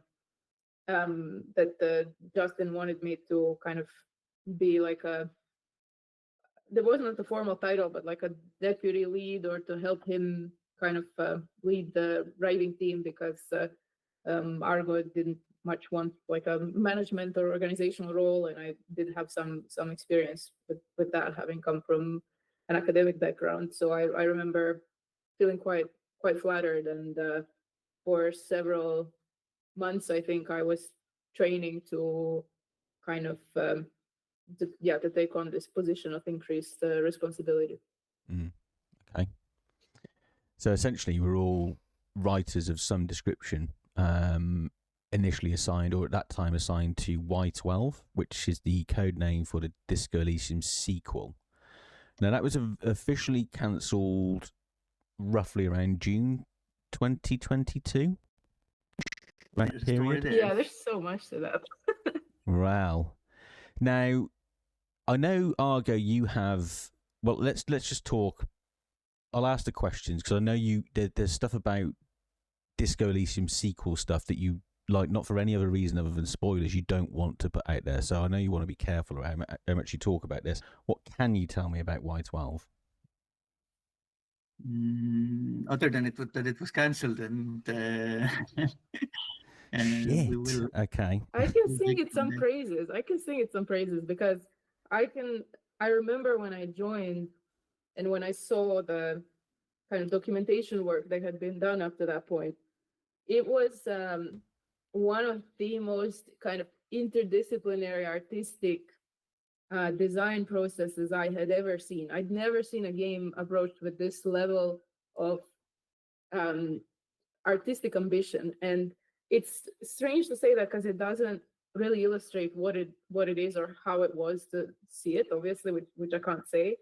And of course, there is, I say this even with the awareness of someone who has made a game before, who knows that there's such a thing as your ideal concept in the beginning, and once it actually comes to fruition, it's not going to achieve as much as the concept sets out to achieve. Even knowing that, just the way in which the team was thinking about the game, and it seemed, especially Robert and Rostov, but also Argo, and also I understand this is also the legacy of Martin. Justin had contributed a lot. Kaspar had contributed a lot. Like, a lot of very talented people had come together, and a lot of very intellectual people. Like, it felt so kind of intellectual has a bad connotation, but it felt very mesmerizing in its just level of cultural ambition in which it was approached. Because usually, I don't know, I feel with most games, they're entertainment products and they're spoken of as such, and they don't truly plumb the same depths. And I remember just feeling like I don't think a game like this had been made before, and I don't think the stuff they're setting out in that can be all achieved. But even if you shot for the stars, wherever they would have landed with this direction, I think would have just been incredible. But I think in order for that to be even remotely achievable, you would have needed so many of the key creative components of people, which unfortunately did not exist anymore. So I can't say much specific other than just so much respect for what these people were all able to achieve when they were all thinking together, because there were some really incredible minds all coming together. I can say a few more things I can say. First one is that it looked completely unachievable without Robert and Rostov. That's 100% sure, no doubt there. The other thing is that Disco, while of course it evolved while we were making it, kind of the skeleton or the groundworks of it are still back in 2016, 2015, made by people with no previous game making experience. What Y12 did, and why to me it felt like an enormous evolution of Disco, was that all of these lessons that we had actually learned over the 5 years of making it, like all of those lessons were now incorporated there.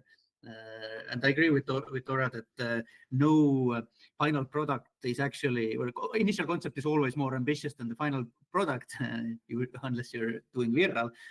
But even if we chip away 50% of what was planned in those concepts, I think it's still like an enormous leap over Disco, and kind of this there's some things that it's hard to sort of quantify the leap, like how do you writing quality, how do you leap the writing quality? This is something that is to be determined when words actually start appearing in the dialogue engine.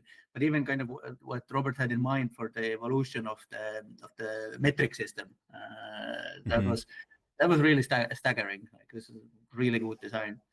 Yeah, Amazing. and I guess if I had to put it in a certain way, I would also say what it had was this, like, why it's so easy for me to know with certainty that even if it wouldn't have reached those goals, it would have reached something incredible, is its direction. It's a sense of direction. It's the strength of direction, like clarity of direction that you can only get when you've been honing, perfecting this one thing for 5 years, 10 years, I don't know, maybe 20 years in some way, some of these Elysium things, 25, like you can only get this, like, it felt like being in a really fast car. Like you don't know where you're going to arrive, but you can feel the G-forces on you, because that was the strength of the direction. It was really easy to add to it. You know, review these documents, you hear the direction, and it has such clarity and such specificity that it was very easy to come up with characters, stories, episodes to put into this world. And this was something that I don't feel was really matched with the later projects. And it's something that once you've seen it, it's so hard to settle for like a really mushy direction that I think, I mean, honestly, probably happens in majority of industry cases, or at least maybe I had the bad luck to see the majority of direction to be more mushy, and it's quite rare. And I think that's what makes great games, is when you have such an easy direction to latch onto, that you are able to contribute your own talents and to make it great. Because a mushy, meandering sense of direction will turn even a great artist into like a pile of slop and like a non-self-respecting, spineless creature. So, yeah.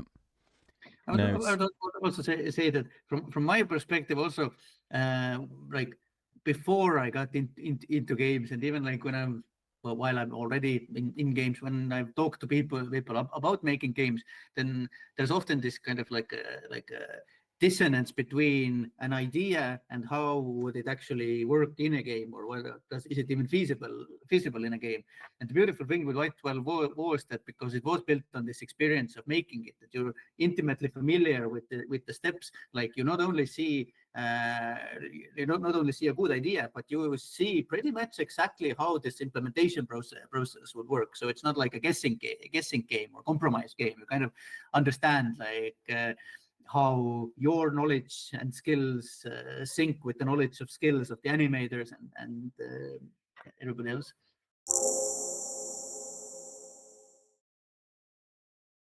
So we got up to, well, just some of the love that you had, Dora, for Y12 and what you were able to see and what you were able to share. How much can you talk about the cancellation, the circumstances around the cancellation? Is that off limits as well, or is that kind of, as we're not talking about the IP itself, I'm talking more about events that kind of happened in and around it? What's the freedom there? I don't feel that that's off topic or off limits very much. I don't know. I'm going to roll the dice on that at least.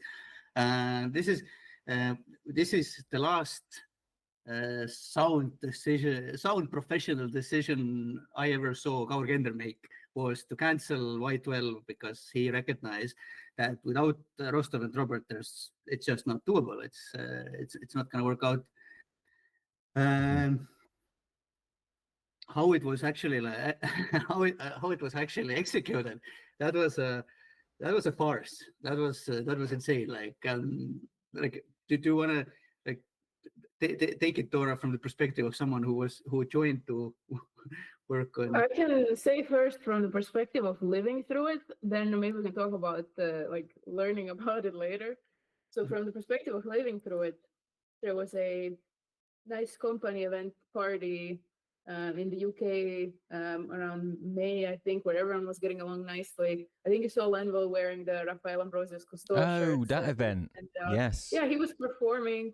It was dope. It was like one of those, maybe, at least in my mind, because again, I haven't seen the before round. So to me, it was like, yeah, things seem to be nice. They seem to be going along. And then a couple of weeks later, we were told that the leads on the project, Justin and Kaspar, were going to be kind of AFK for meetings because they're spending time in New York with Coward, and they're like doing something intense for the whole week. And then they return on like a Friday, and I remember the writing team had suggested some changes to the certain scene we were working on. And usually these would be very big changes that wouldn't get easily approved because they would have required, change of assets, change of plans. But these suggestions went over extremely easily. Like it went over so easily on that Friday that I knew something was up, because suddenly, these leads who were usually very involved, suddenly it was like, we respect your decision. See, when things don't work, we just replace them with other things. And then after the weekend, so I already knew, like, okay, they were just away. They came back, and suddenly, big changes don't seem to matter. And I knew something had happened. So the next, I think it was a Monday or a Tuesday, after the weekend, suddenly a big meeting is called for the writing team. And we're all in there, and Dennis is in there for some reason. I think Justin and Kaspar, I think this was the first time we saw Dennis descend from the management chair into his Zoom chair. Of course, all of this is via Zoom. Like, we neglected to mention that the studio had just become a practically fully remote studio by then, which was extremely fragmentary to any sort of interpersonal connection, and it was very difficult. But that's also a story on its own. So we're called into the Zoom call, and suddenly the management team, they start presenting this completely different project. Like, this is the thing, this is the story, this is the premise, this is what the project is. And it took sort of 20 minutes in for one of the writers to say, so what's happening with Y12? Are we just not doing Y12 anymore? And they were like, oh yeah, we're not doing it. And I felt this was so dishonest and so not comprehending the immensity of all of us having well, maybe some people, but for everyone, it was a big deal to join ZAUM. You left whatever you had going on. You might have abandoned some other opportunities. Like, certainly in my case, I had moved countries, quit everything. I'd been there for only 3 or 4 months. I'd been there for 4 months. And now you cannot even be upfront with, like, guys, this is a tough call for all of us. We understand this is going to be tough for you. There's going to be some adjustment, some mourning, maybe some issues. Like, we're going to have to not do this project. Instead, it was this kind of happy, chirpy, hey, we're doing this other thing. And that we had to ask, like, hey, what, we're not doing it. And then the question was why? And no answer was given. And there continued to not be an answer given. I remember I would have had like a few phone calls later trying to get an answer. I was like, if it's legal reasons, just be honest. Just say like you're being sued and you can't do it. They were saying, no, it's not legal reasons. So like, what are the reasons? And the idea was no pre-production, no nothing. We're just gonna change tracks from working on this one flagship project until we're now working on a completely different thing. And we've already decided what it is, whether you actually like it or not, whether you actually want to, work on it, whether you think this is up to par, whether you agree with it or not, like, this is the thing. I remember being supportive because I felt like, okay, this must be tough for everyone and it's tough for the leads. And I was like, okay, I think we don't need to do another Disco Elysium, especially without the leads. Like, I am excited. I think we can do something of our own. So I was optimistic. But then the same group went to the other teams and told them, all the writers are on board with this. We have all the writers signing off on this concept. Like, they all agree that this is the way to go. And this was a major issue because I would not have signed my name to that. Argo would not have signed his name to that. The issue was that there were some real quality concerns, and there were some misogynistic depictions, and there were real issues with that. Argo, I see you. Dora is being very generous right now. This is one of the worst things I've seen in my entire life. Like honestly, it would have been offensive for a middle school project. It would have been bad. Like it's kind of combines it combines like boredom and intellectual vanity and this kind of well, like, oh, first of all, like when this slip of Y12 is cancelled happened, I think that the expectation from management is this kind of resistance or this no, like that maybe people will quit or something like that. But sort of surprising emotional reaction, at least that I had, was this enormous relief, because like I think like especially the veterans who had been there for a long time, on some level we understood that it's first of all it's just wrong morally to do it without Robert and Rostov, but also that there is none of this concrete direction that it's not going in a good way. It had started to taper off. Even what Dora vaguely mentioned earlier, that we were working on something that when suggested to Justin the changes, that it would have been required like asset changes and stuff like this. The thing that we were working on was already like this kind of a scene that I didn't think about it. The other writers didn't think about it. Dora was the first person who said that like this isn't very disco. Like it's kind of doesn't feel this way. It's kind of feels like goofery. Like, and then so like once one person says it, then everybody kind of looks at it and it's like, yeah, this is garbage. Like what the fuck are we doing here? So kind of like at least from the writing team, this reaction can be split into two. First, relief that we are not doing Y12 anymore, and then this absolute like disbelief of how bad this thing is that they're trying to replace it with. And it was so bad that for the first 2 weeks, like I just didn't believe it. Like my logic said that come on, they are going to look at it and they're going to understand we need to go back to the drawing board. And when this happens, they're going to include all the writers, because how this had happened, how this jewel had come into existence was Justin, Kaspar, Kaur and Kaur's girlfriend had spent a week in a hotel in New York. Or maybe it was 2 weeks. Felt more like week, but who knows? Maybe it was 2. And they were so excited about what they had come up with that the same call that they presented this to all of the components, all hand calls. They also shared a Miro board that was kind of like this kind of come here for a refresher if you forgot how awesome it was. And not just shared the Miro board, but invited everyone to collaborate on it, left comments open.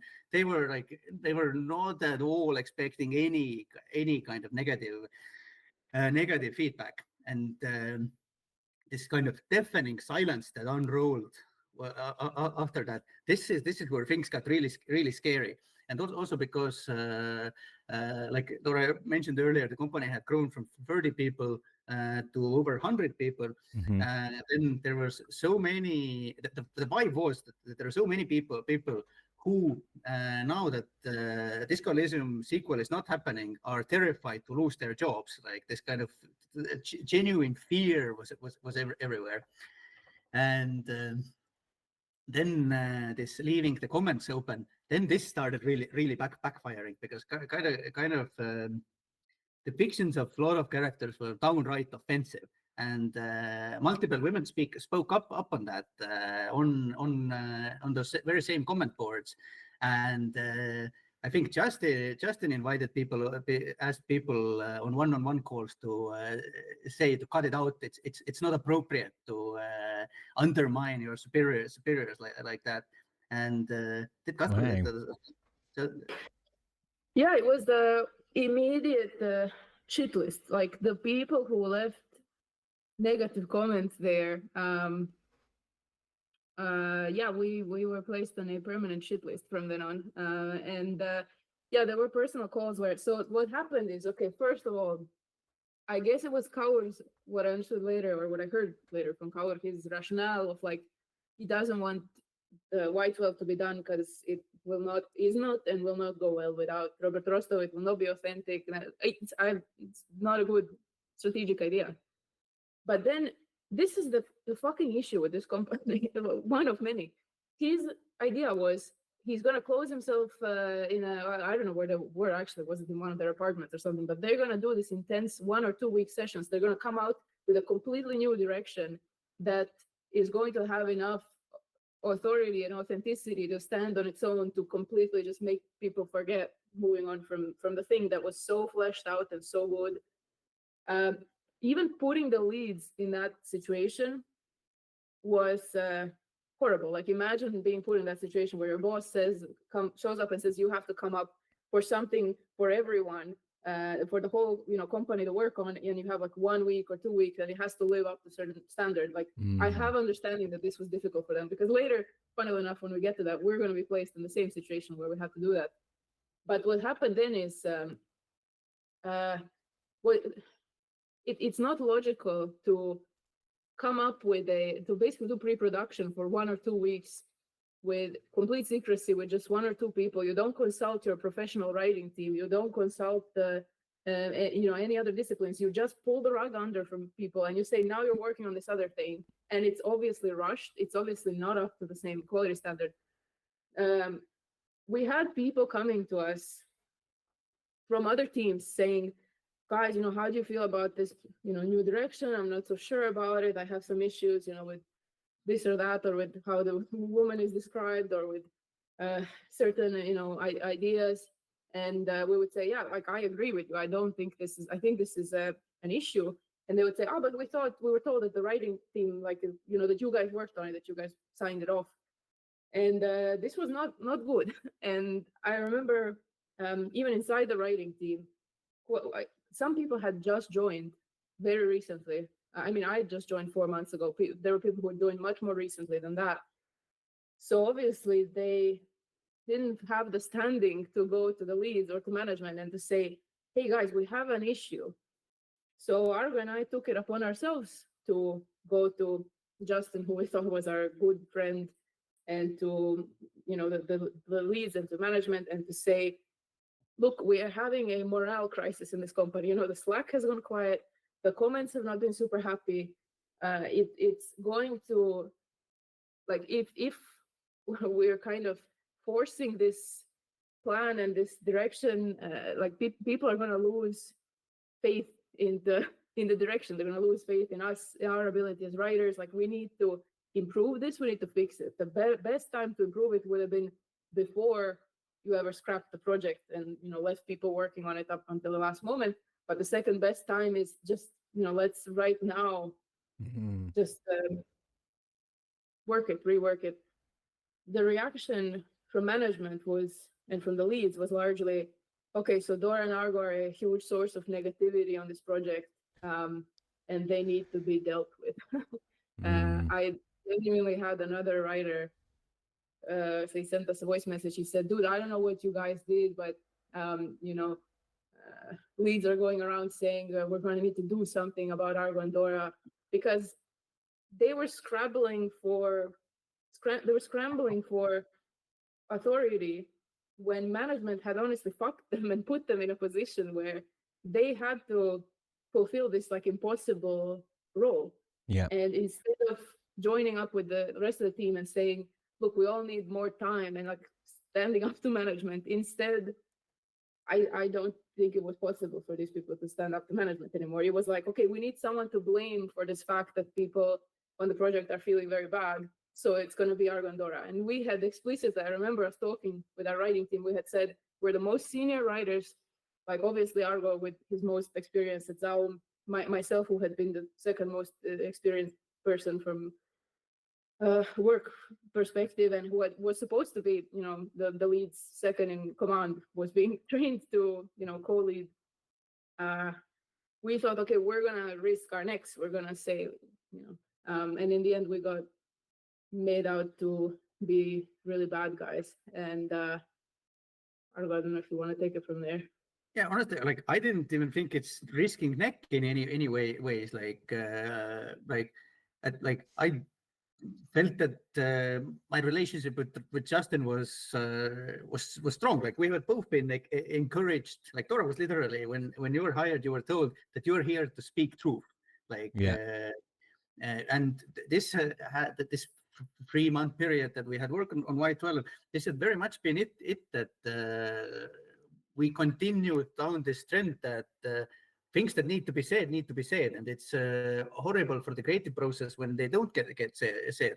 So at least internally in the writing team, there was none of this feeling that you can't criticize, and especially when something is so obviously appalling as many nuances of this pitch were, and also like it all unrolled very quickly. I think all like from this pitch dropping to us being fired from it happened within the span of 2 weeks. I think maybe 3, but definitely not more.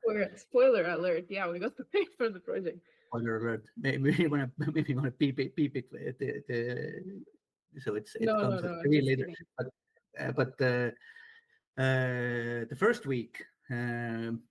I think like first day after an announcement, this kind of shock and quiet. Second day, people start coming to us like from the writing team. I think everybody from writing team, like every single person who was in the writing team, other than Justin, at that point expressed that they're very concerned with this direction. Yeah. Other people from other departments started coming, and at the same time, because the Miro board with all the comments was open, and Justin and Kaspar, who clearly didn't expect this backlash, were getting snappier and snappier with their answers. Then what happened was that even people who should have gone to talk to Kaspar came to talk with us because they literally were afraid of their reactions. They didn't. They felt that the defense of why this is a great project is so feverishly strong that they just didn't dare to go to them. And because of me and Justin, we were the most senior people in the writing team, I guess. Yeah, in the writing team, and I didn't want to publicly undermine him, so in private I texted him, and it was I can even show you the message later. It was like the last thing I think we exchanged between ourselves, between me and him, that ended our friendship. Our friendship ended a little bit after that, but how do I put it like because of courtesy to Justin and not to destabilize things, I agreed that I will talk to him in a week in New York. Basically, like kind of the idea was, or they had cooked up this idea that after they dropped this third on us, that the riders would fly out to New York, and we would all have like a first like creative meeting there where we start developing this thing. Yeah. So Justin was pretty much kind of postponing this conversation. I think like in the not just to be transparent, like boring and transparent. There was one evening before I think we flew out to New York, or 2 days before, somewhere there. There was Justin wanted to have a call with me. We were supposed to have a call, but I was mentally already kind of not even trying to fix this thing, but I was thinking of a different approach. Basically, I had taken upon myself to develop something that we could actually start using. Just to be clear, he did tell you to do that. He told you, encouraged you to think completely out of the box. He said, and you asked him, are you sure that I can think about any idea? And he said, yeah, any idea. So you were thinking about. Yeah. But even as a sort of, even before that, we had like at least one phone call where I expressed my concerns, and he was defensive and he didn't want to go into details. But yes, he did encourage me to kind of think outside the box. So I did, we did. And on that evening, I was supposed to have a call with him, but I blew him off. I said, I'm working on this thing. Let's talk about it later. He took it very, very hard. Like he even later in New York essentially hinted that if I hadn't blown him off that evening, then maybe he wouldn't have fired me. But anyways, I refrained from speaking publicly in the comment section of the Miro board. Very confident that Justin, like with all the sort of negativity here, I have to say one thing about Justin, that he's a magnificent editor, like one of like a best editor that I've ever worked with. And I had, up to that point, I had very good working chemistry with him. Like he's sort of rational, grounded thinking very well matched with my chaotic style. The results were always very good. So I really genuinely believe that this is kind of like a misunderstanding that we're going to clear out in any moment now. It didn't seem like it's something that's going to escalate beyond the point of no return. Before we flew out to New York, I think it must have been 3-week period, because there's a bunch of little things that happened before that. Kaspar came into our house to have a discussion about the things that we found were in really bad taste or not working. And now, before even I talk about this Kaspar's visitation, I have to say that the situation Kaspar and Justin were in, like here are the nuances of the situation, or at least some of the nuances. Both of them have played a very, very definitive role in getting Rostov and Robert fired. Like they have blood on their hands. Yeah. They have also been now granted these new positions. Like Justin is now officially, even his Slack title changes, and with Kaspar as well. They are now directors in the company. I think we didn't even have like a director tier structurally before that. Mm-hmm. I heard claims. I don't know if it's true, but I very, very strongly believed it back then, that they were also promised equity in the company, probably in relation to this project if it succeeds or something like that. Mm-hmm. So they had a lot of skin in the game. And to top it all off, now they are handled by Tõnis Aavel and Kaur Kender, who are not like what can I say? It's a tough game to play. With both of these guys, my experience is that if you're a lead under them, then you're not actually a lead, but an extension of their will. And if you're not, then bad things are going to start happening. So with all this, I can still remember that I saw this psychological pressure and damage and crackling in Justin, and very much in Kasparov as well, when he came over to convince us. And also like in addition to this, I think earlier when we in one of the earlier episodes, I've used the word Renaissance man about Robert. That Robert is a great musician, wonderful writer. He's a good hand at drawing, like Da Vinci kind of guy. It's very similar with Rostov. Like he's very good. Like obviously, like he's an amazing painter. But if you think that he can't write, then he can write. He can write shit. He plays the guitar. Like they were both very sort of multifaceted as creatives. Yeah. And earlier when I said that I felt that Justin wanted to be Robert, like this effect had kind of started spiraling more and more out of control in these past 3 months, and with both of those guys. Down to the fact that, like for example, Robert had a habit of, whenever he wrote a design document, he always found like really on point quotes, like interesting stuff that you wouldn't normally come upon yourself. Like Justin adopted this habit, except like it's kind of like mimicry. Like you don't understand the essence of it. You just say, it's a quote. Like I just need to find a quote, not why that particular quote is there. Yeah. And kind of in a similar way, Rostov had a very good, very intimate connection with the writing team. Like we were always spitballing over characters. Like he was very much involved even in this part of the creative process, but never intrusively. Why I say this is that Kaspar kind of similarly, like Justin very clearly wanted to be Robert. Kaspar very clearly wanted to be Rostov.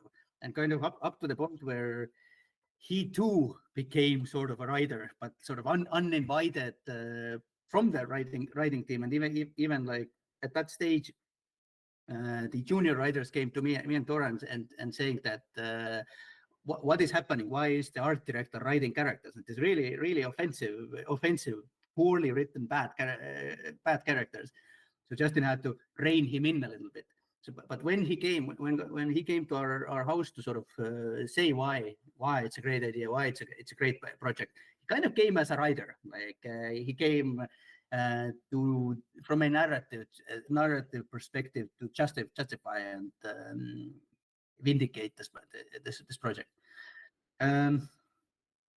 It didn't go down very well. We spoke for like 2 hours, 3 hours, because at this point there's still like residual warmth and friendship from the years past. Like human relationships just don't end like this, even after the Robert and Rostov firings. So it's still there. It still ended with us like patting each other in the back. I think me and him hugged. Said, okay, we don't agree. Let's agree to disagree, but we will figure it out. We will find a way out of it. Yeah. Then I think. Okay. Then before we flew out in New York, like it's important to note there that this was after we met with Kaspar. That was when we got a call from another writer who said, I don't know what you said to Kaspar, but he said to Justin that you're going to be a total like no-go. You're completely in conflict with everything, and they agreed you need to be dealt with. Holy shit. He needs to do something about you guys, which I thought was so ominous. I thought it was kind of if you're a this is so stupid. If you're a Robert Hammer, then everything is a Robert Nail. Because once you had to oust Robert, then you're going to be seeing little Roberts everywhere that you need to oust. Yeah. Of course. That's a very good line. If you're a Robert Hammer, you're going to, Just before we, I just want to very quickly point out the fact that a cat appeared, and I'm not making the same mistake as I did with you, Argo, when a cat appeared and not remarking on how beautiful the cat is. So sorry, previous kitty, for missing you out, but I'm hoping to rectify it by congratulating the current kitty who appeared on their beauty. And I hope your cats are doing well, because I know they went on a difficult journey with you. So I just wanted to say that. Yes, unfortunately she left, but yeah, her name is Liara, based on my Mass Effect addiction when I got her. So.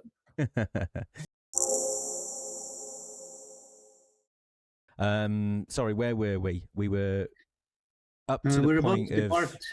Yes. We're about to depart to New York, but still, before departure, there's still a few events that take place, I think, in chronological order. I think you also had a call with Justin, right? But we had just moved into our new apartment, and connection was horrible, so you missed out on half the conversation. And then I think, did Justin say to write, or did you write? Did you decide that you were going to write to him this? Yeah, it's maybe a detail, but because we had bad internet in our new house, we had just moved, so these calls kept dropping that we kept trying to have via like internet. So I just decided I would just write down my concerns and send them through a document, because it had become impossible to, like, there was no scheduled group time to discuss the project either.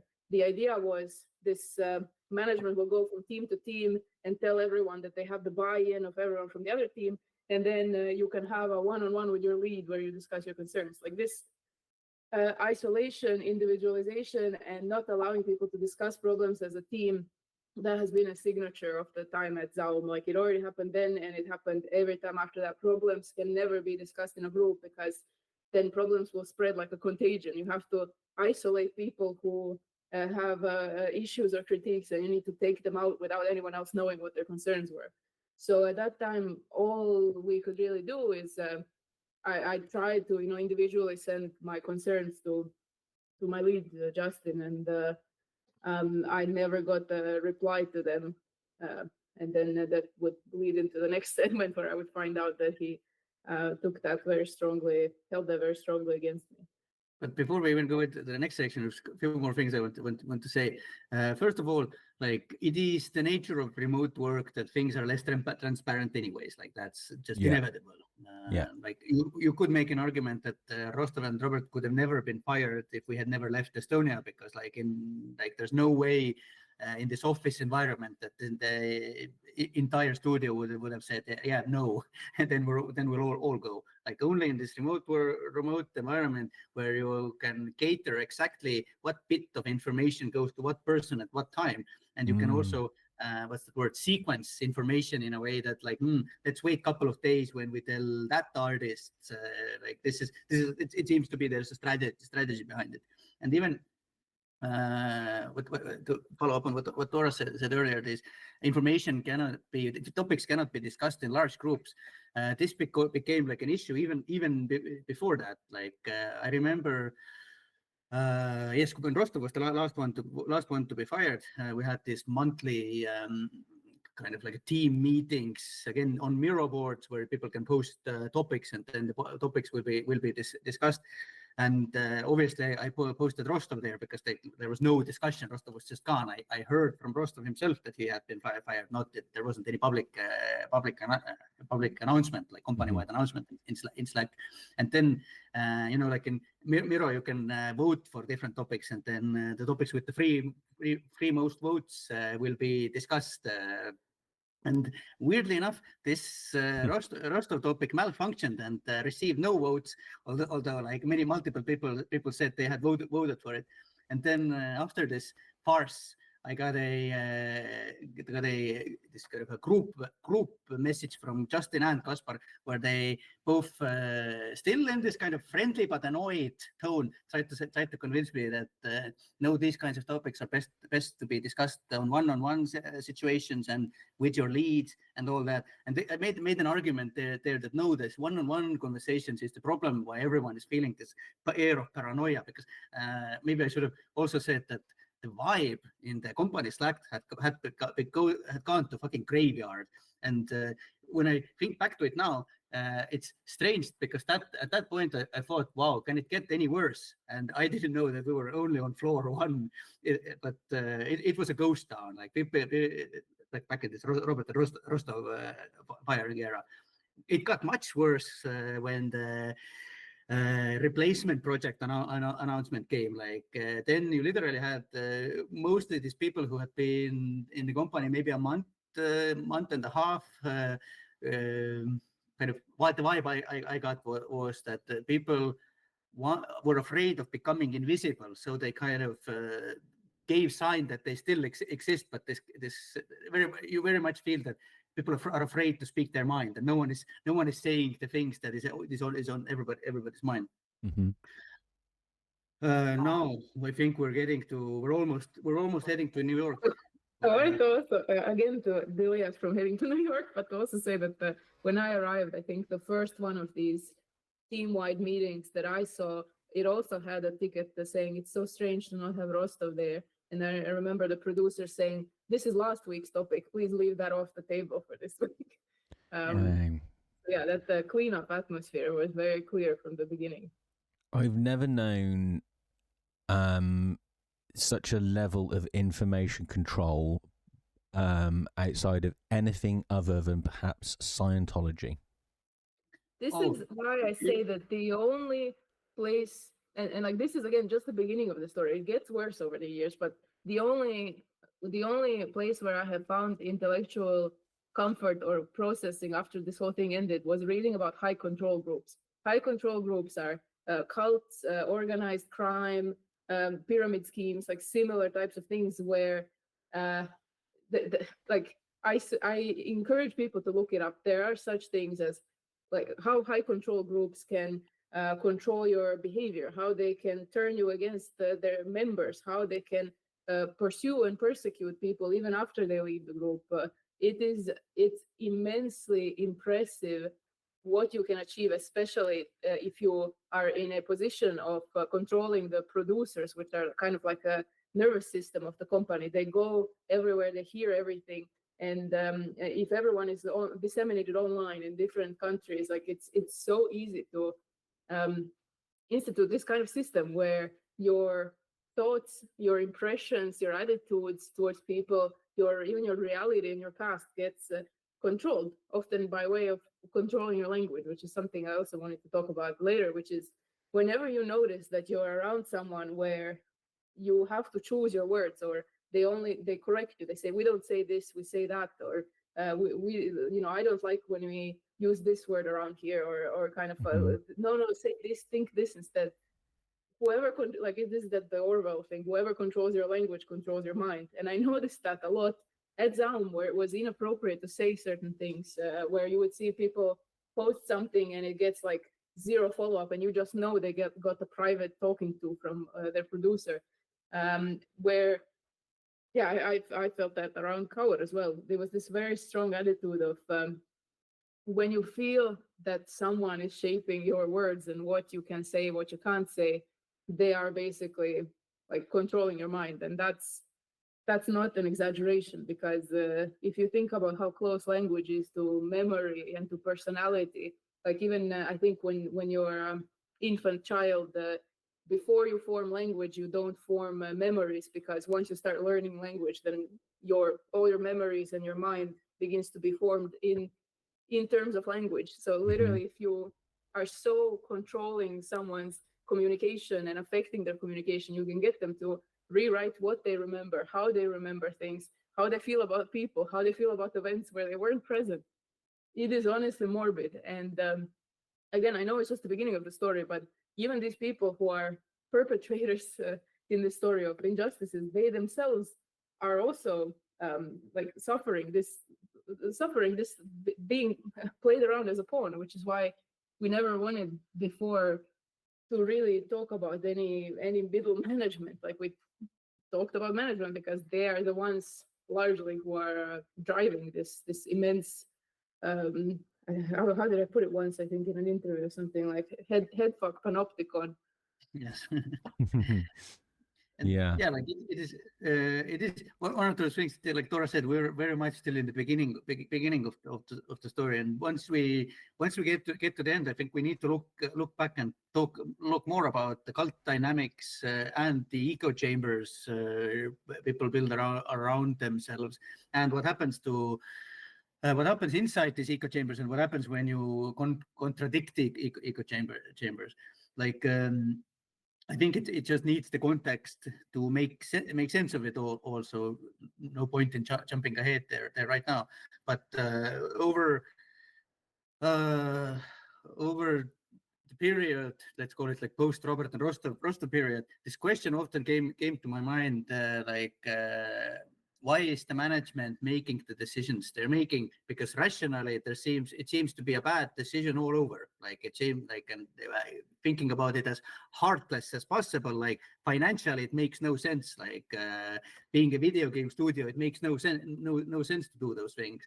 And only when starting to look into actual cult dynamics, like things started to make sense, because kind of like in the end, like my feeling was that the purpose was no longer to make games. The purpose was to maintain control. Like that was the vibe.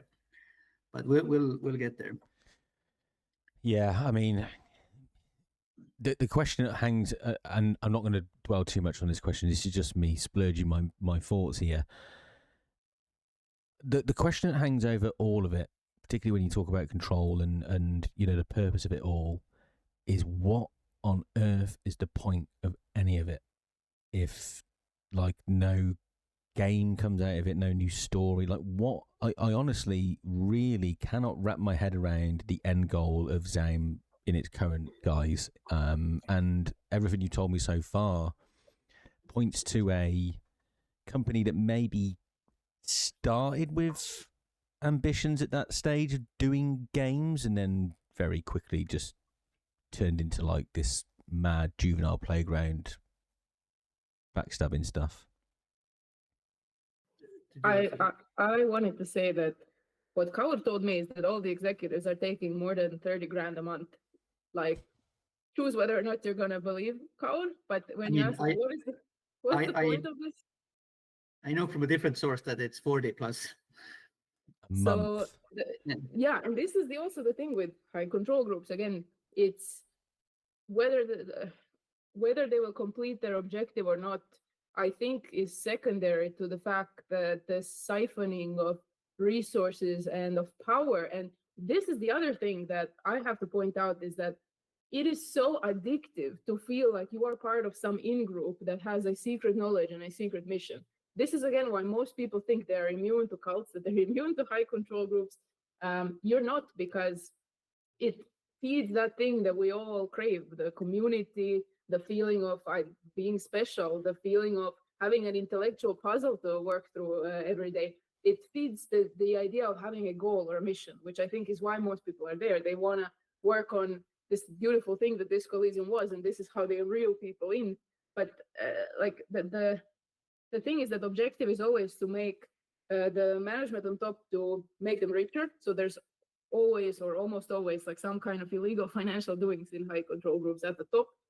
And the second thing is to just perpetuate this sport. This is like a sport. This is like an enjoyment. I've seen people get into this management clique, and now all they do all day is, every time you see them, they're either gossiping about Robert and Rostov, or gossiping about Kaur, or making some new enemy. There's always an enemy of the day. There's always some kind of threat, because it's high adrenaline. It's addictive. Like, I have been part of that loop. I've seen it. I've seen how this is also why I think this devolved like this. Is the thing is, creative people, like, there's a certain energy that I don't even know how to put it.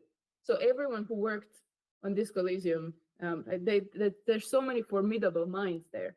And the moment that the game finishes production and Final Cut finishes production, this whole crunch, this immense energy that was being put in, suddenly has nowhere to go.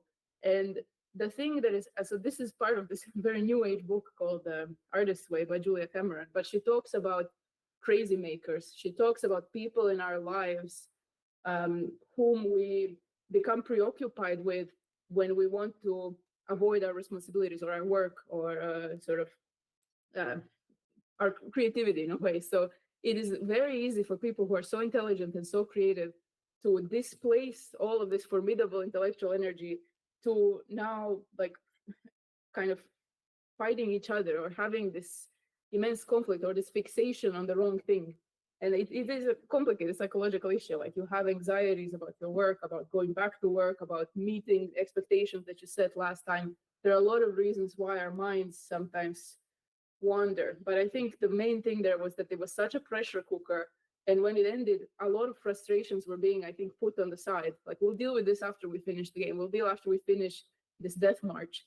And then it finished. And I've seen firsthand how dealing with these people, untangling the information networks, it takes up all of my mind to the level to which I used to do, like, quantum physics exams. Like, it takes everything. It is an incredibly difficult task, and it tricks you into thinking it's a very rewarding task, because it is so, you feel a degree of self-preservation and of danger and this adrenaline. So basically, sorry for this long-winded answer, but I think it is genuinely addictive. And that's why management, they're just, people think they're doing work, but I've seen them just spend all their time in this psionic war.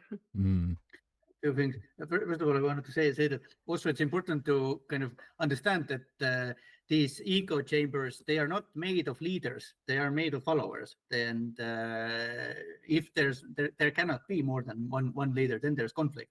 Like I experienced this with Tõnis, I experienced this with in Dark Map with Kaur, that there is one truth, one central figure, and that central figure has the authority to change the narrative of the day. And like, honestly, like, a biggest surprise, or like biggest puzzle to me is how Tõnis, Kaur, and Robert managed to work together. How these three people who all built echo chambers around themselves, how did they tolerate each other? Like, this is crazily enough the miracle of Disco Elysium, that this is what it took to get it made, I guess. But when this one leader remains, like when the splintering happens, the one leader remains, then the people that they gather around themselves. First, I use the word follower because it's kind of the most easily relatable, I guess. I have been a follower my entire life. I've seen it from the inside of at least 3 echo chambers. Who is a good follower? First of all, I think there's a very high percent of neurodivergence there. Like neurodivergent people quite often have this kind of subconscious, like a lack of self-love, or like this guilt. Like I identified it as guilt. And it's it's such a cliche of mental health to say that to get better you need to learn to love yourself. But honestly, like that is true. Like the moment when this kind of a thing happens, when you actually feel this acceptance and self-love, you will I don't want to say you become immune, because that's definitely not what happens. But people who don't have this, people who have this deeply rooted sense of guilt or not being good enough, are the perfect targets. And now, if on top of that there's a failure, or if there's blood on their hands, if they have committed something that they are shamed and guilty for, even better. Now already you have these 2 layers of control. Next thing, I call it the gilded cage. This is you pay them more than they would make anywhere else. And now 2 things that happens, like on a surface level, if there's someone, this is their first lead job ever. They've never been a lead anywhere, and they know that they would not be lead elsewhere. This is like the surface level thing. It just makes financial sense to hold on to it. But on a deeper level, you know that you're not worth this money. You know that you shouldn't be making this much. Like, it's not a question, are you going to take it? Like very few people, I don't know who, would actually say that, no, I pay me less, I'm not worth it. You take it, but it doesn't actually make you feel good. So it's kind of, all these layers add up to this bubble of delusion that without outside assistance, it's almost impossible to break out. And like, you would maybe think that once you've been in one of those things, then the next one is going to be easier and easier. But in my opinion, it's more like unless you have positive healing experiences in between, you just get more and more broken. And kind of like, this is also, Dora said it earlier, that this echo chamber members, ultimately, they are also victims. Like, it's we are all humans, and it's hard sometimes not to feel betrayed. But like on a deeper level, like if you think about this, people, the psychological damage that they are enduring right now, and the years of therapy that it takes to get out of it, if they ever get out of it, this is like the punishment on its own. Like, there's no point in kind of chasing them down or anything like that. Yeah, the prisoners in their own mind at this point, right? Yeah. But also, sorry, so long. That's okay. Sorry. I also wanted to say, and I think like from the outside, it's hard to make sense of like how did all of this went down, and like all reasonable adults, like intelligent people, at least to a degree, like why did everybody just let all those things happen?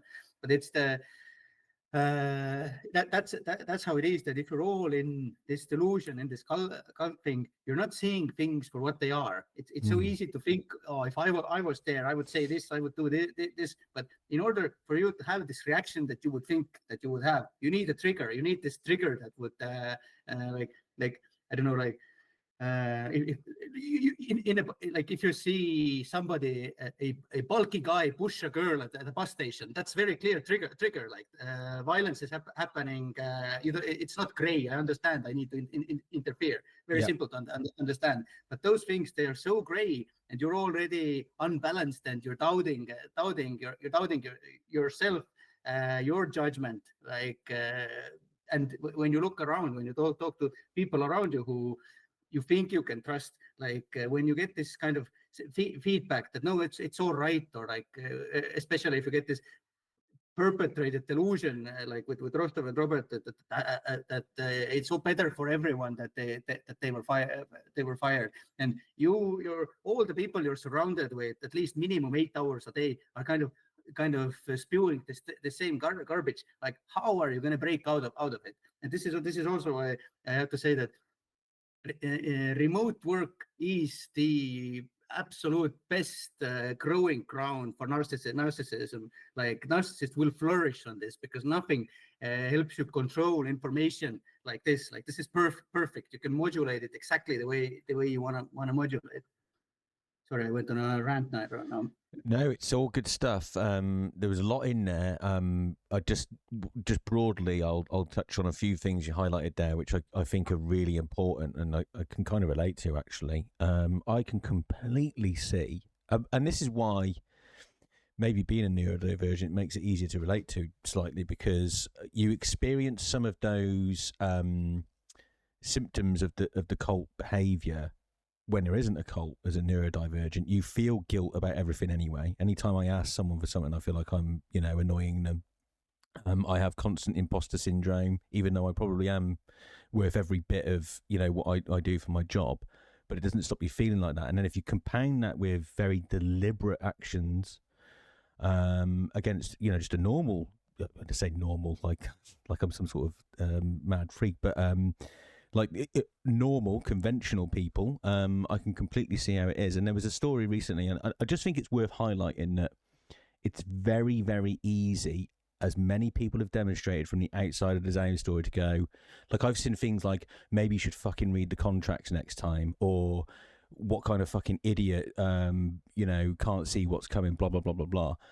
A lady was in the news recently for falling foul of a AI scam, right? The Brad Pitt thing. Have you seen that? She handed over 800,000 euros or something like that to a deep fake Brad Pitt. This wasn't an idiot.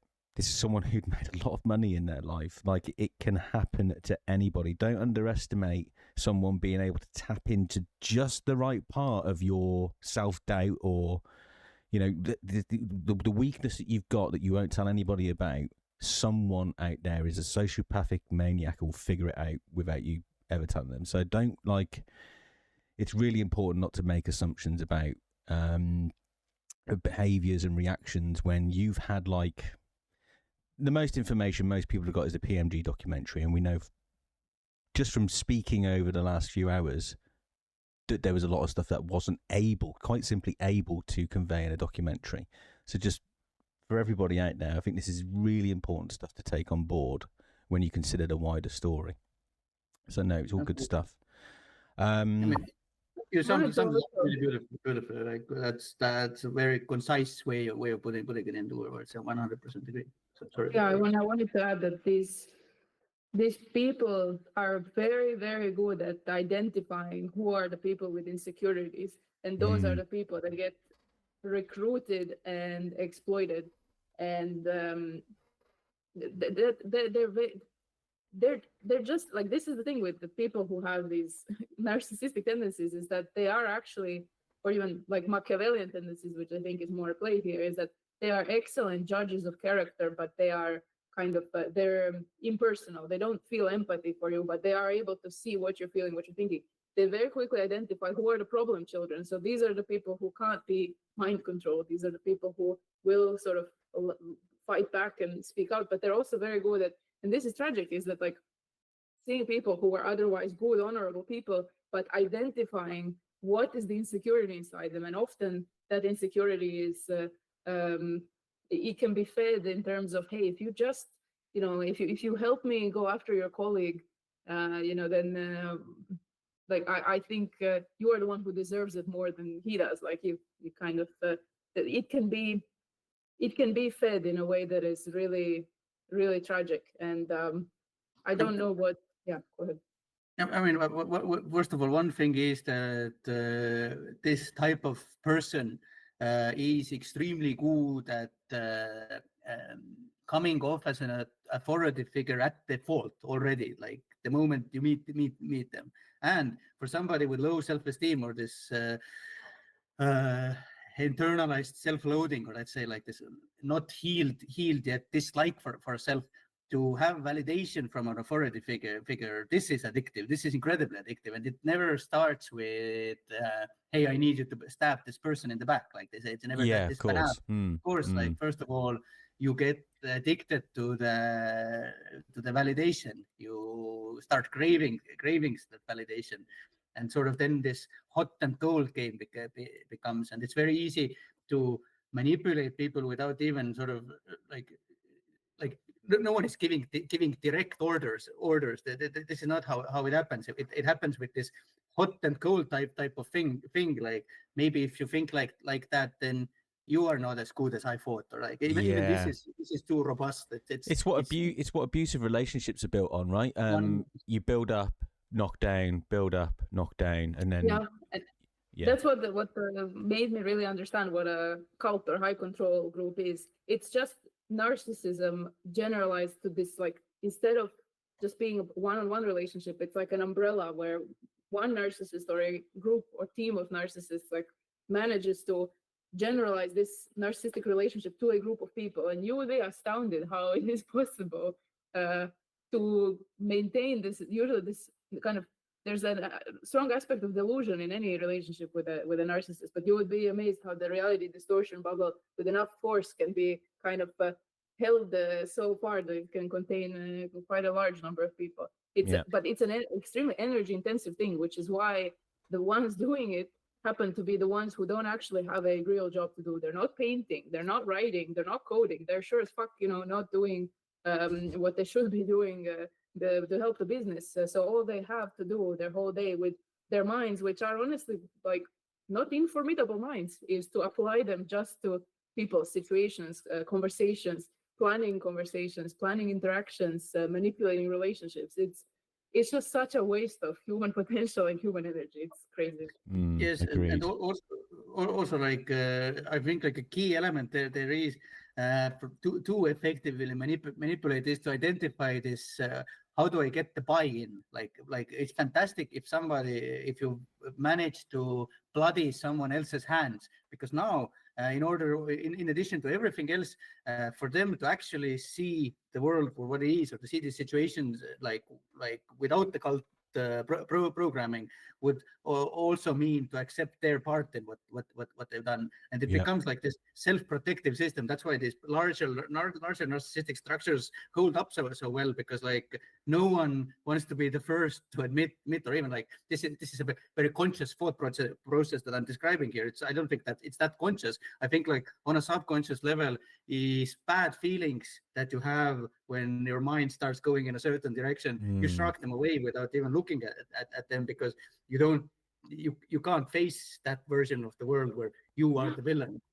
I was watching these cult documentaries on Netflix, and that was the one thing that, by the way, like if anyone wants to look into it, then there's this one called Janja Lalic. She's one of the best researchers of cults. She was part of a Marxist cult in the 20th century, which again led me to realize cults don't have to be religious organizations. Marxist cults were a huge thing, which, obvious parallels there. But the interesting thing was what she said was, what multiple scholars have said is when a cult finally disbands or breaks or disperses, it's not the leaders who are going to feel bad. It's the people who were doing the bidding who are going to have to sit down and be like, what have I done? What have I done to my fellow person? They have to live with so much guilt.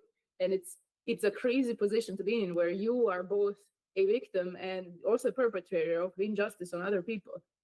Like that is the darkest thing to me about that whole organization, is the people who were lovable people, who were honorable people one day. Like now I see them both as victims and as people who have put themselves in the service of something really sinister that has really hurt and harmed a lot of people. And I completely understand how once you're that deep in, you don't want to see it. You don't want to ponder a reality where you were the person who did all these things to others, because it's true that you were also placed under pressure. And then this is where this complicated human matter of responsibility comes up. Like, is it your fault that you did these things or not? Like, it's a very personal issue of will the person to whom you did these things, will they forgive you? That's, I think, up to them. Yeah, it's go on, Argo. Sorry. No, sorry. No, I was just going to say I'm starting to realise very quickly now why my repeated requests for certain members of ZAUM to come and speak to me have been rebuked, because there's obviously a lot of stink around some of the stuff that a lot of people didn't know, but they would have obviously known what they know, of course. And yes, and also the sort of what is there to do about it? What is the antidote to this this thing? It's how do we say it? It's light, shedding light, basically like it is the opposite of remote, like, and this is why, like for me, going forward in the future, I will never work in a structure that half of it operates in the shadows, because the only thing that actually dissolves these toxic structures is the spotlight. You cannot manipulate people when everybody's watching. You can only do it if you manage to isolate the weak, because like other people will first of all get involved and stop you from doing it, but also the people that you are trying to manipulate, they have other people to look to as a not as a role model, but as an example. Like there's this kind of a reality check that breaks the reality distortion bubble that goes with cults. But I also wanted to say, take it back to your original question.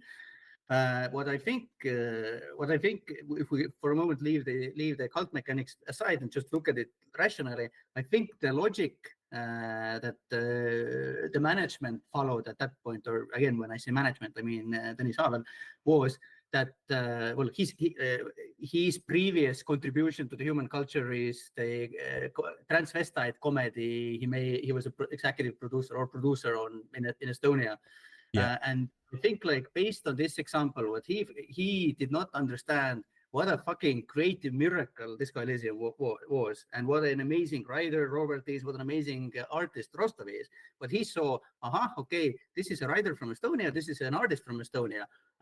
Okay, but let's just get another writer. Let's just get another artist. And I know it sounds absurd that someone would so autistically think of these roles, but I saw this happen many times over during the course of my career in ZAUM. This assumption that making creative works is no different than making like a parking app or the kind of guy who'd be happy to have AI do all of the art for the Disco Elysium sequel. Oh yeah, you have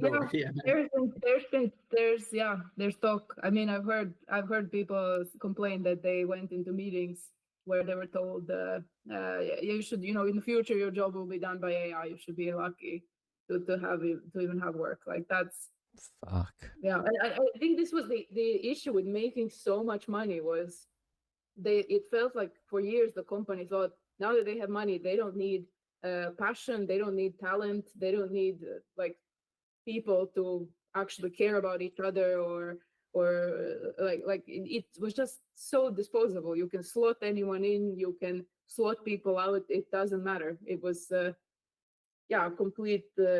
completely inhuman structure.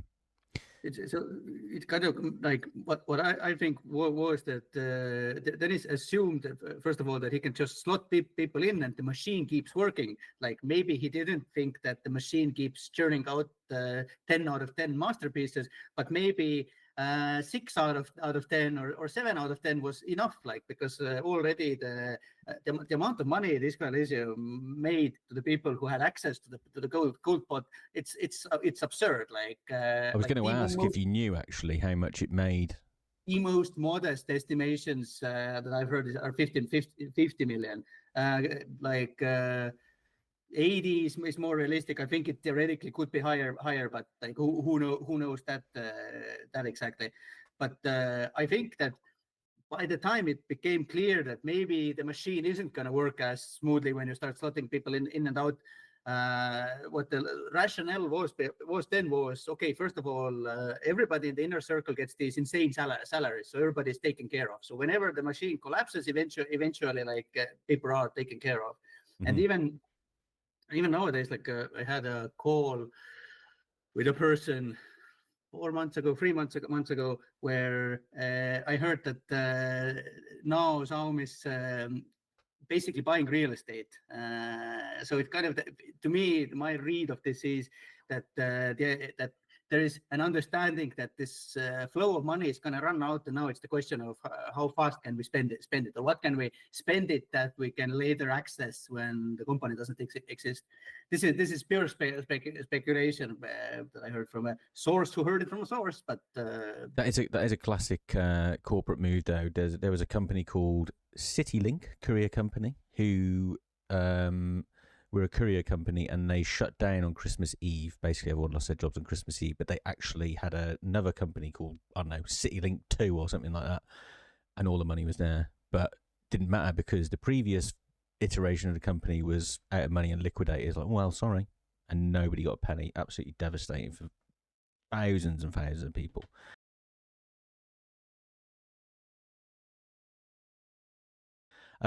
Just while we're on the subject of profits and everything else, this is just an interesting question, and it's more of a moral question, really, but it comes up a lot in the community, and it just kind of popped in my head as you were talking. How do you feel about people who go out of their way to promote pirating Disco Elysium?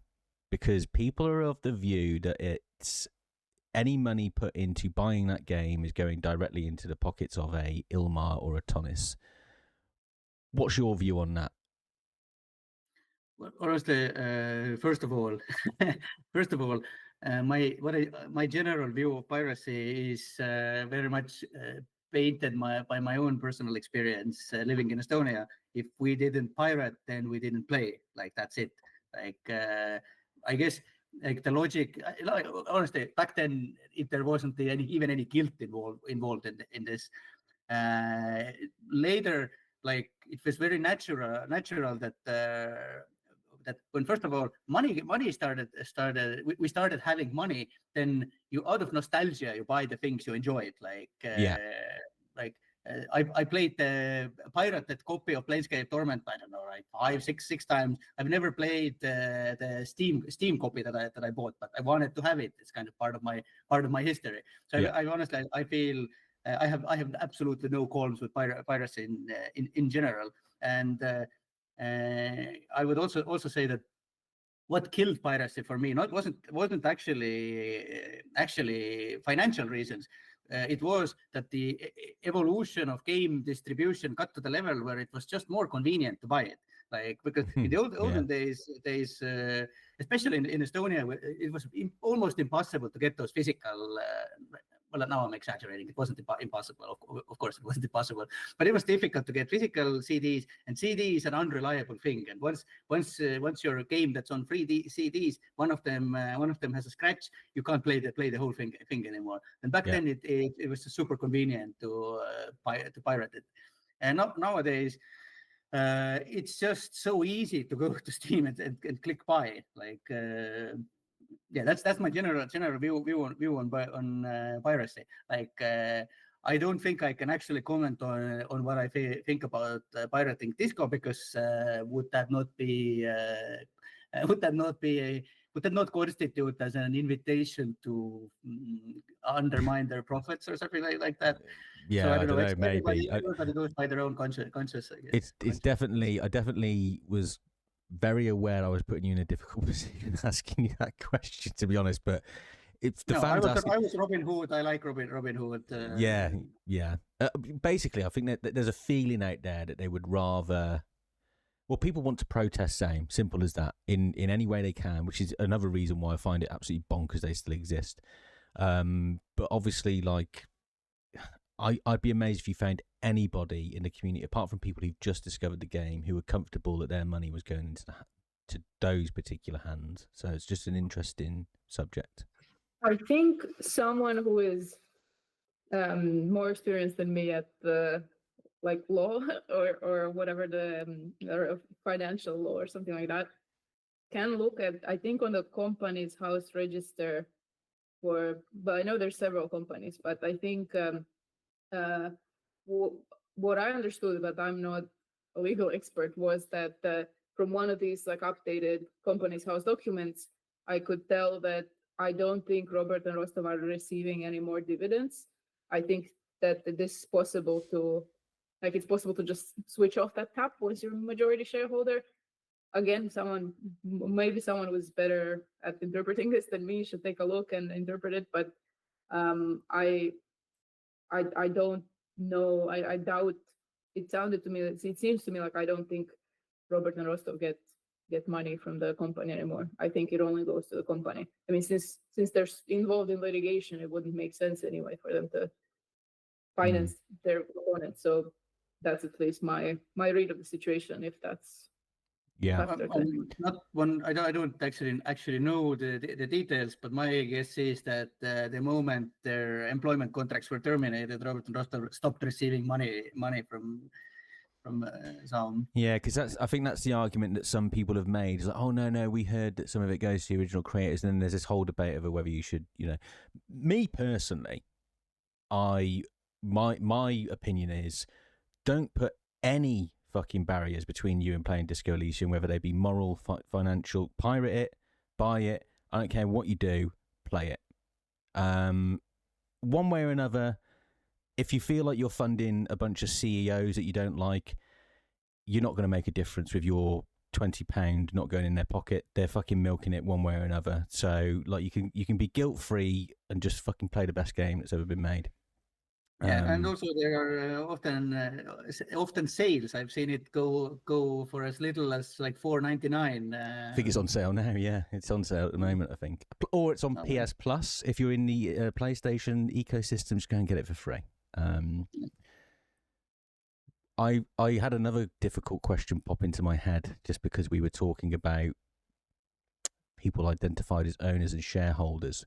Something that's really bothered me personally, Argo, is that Alexander, Robert, they were they the only shareholders from the original Estonian bunch? Did Helen end up having shares? Well, first of all, Rostov was not part of the Elysium. Of course, no. Yeah, Robert was the only shareholder from the Elysium tabletop days. Helen, to my knowledge, was never a shareholder. I was never a shareholder. Luiga was never a shareholder. So well, you can see as you go through that list why I would have a problem with that, because, and I know it extends beyond. There are a bunch of names that people are familiar with, but you obviously mentioned many other people in Estonia that have contributed to, whether it's pre-Worlds or the world that we know now, and it's always stuck out to me that only one person got shares in what was, very much a, you know where I'm going, right? Like, where the fuck were yours? Where would Martin's? Where's the rest of it? It did seem an unfair distribution. But there, yes, exactly. You're not the first person to sort of express surprise over this. But honestly, this goes back to this internalized self-loathing. This, who am I to ask, or something like this. And first of all, like, there is absolutely no doubt that if there's one creator, then it's Robert. Like, there isn't just one creator, obviously, but if there was only one, it would be Robert, because any other member, like, you remove, you still get a Disco Elysium. Like, it might be a completely different game, but it's still Disco Elysium. If you remove Robert, then I don't know what you're gonna get, but it's not Elysium. That is a fact. Where was I gonna go with this? Yes, but like, even when I joined the company in 2016, I didn't even know that I have a right to complain that my characters that I had come up with way before the game studio that were incorporated in the game. I guess not many people in Estonia are that familiar with intellectual property. Like, I don't know. I guess I had never thought about it, and this discussion also never organically came or not even organically. It just didn't come up. Everybody just were happy at the scraps they were thrown. Like that's how it was. Yeah, no, I get it, because why would you ever think, well, I better tie that, like you never anticipate it's going to go the way it goes. Why would you like put in all these fail safes? It's like, I guess it would be like going into marrying the love of your life, but only thinking of the prenup, right? Yeah, exactly. exactly. Never thinking about the fact that you love this person and all the rest of it. You just think about the conditions just in case. No one thinks like that, really. That is the crazy thing, that even after going through all of this, still, like, I would rather get ripped off again and again than to become the cynical prenup guy. I know it's the rational thing, but you're right. Like, once this becomes a priority, then this kind of creative flow is killed. Now you're focusing on the wrong thing. Yeah.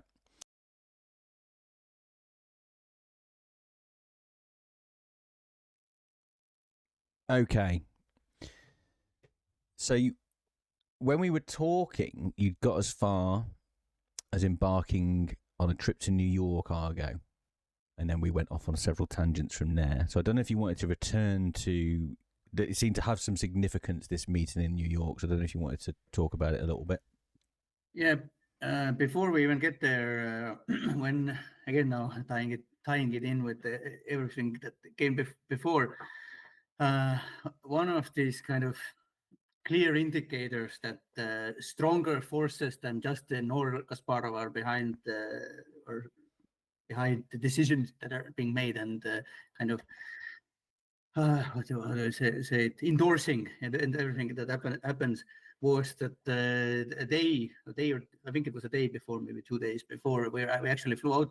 I had a call with Kaur. Like, Kaur insisted having a call, and just to sort of be very clear that kind of my relationship with Kaur and Tõnis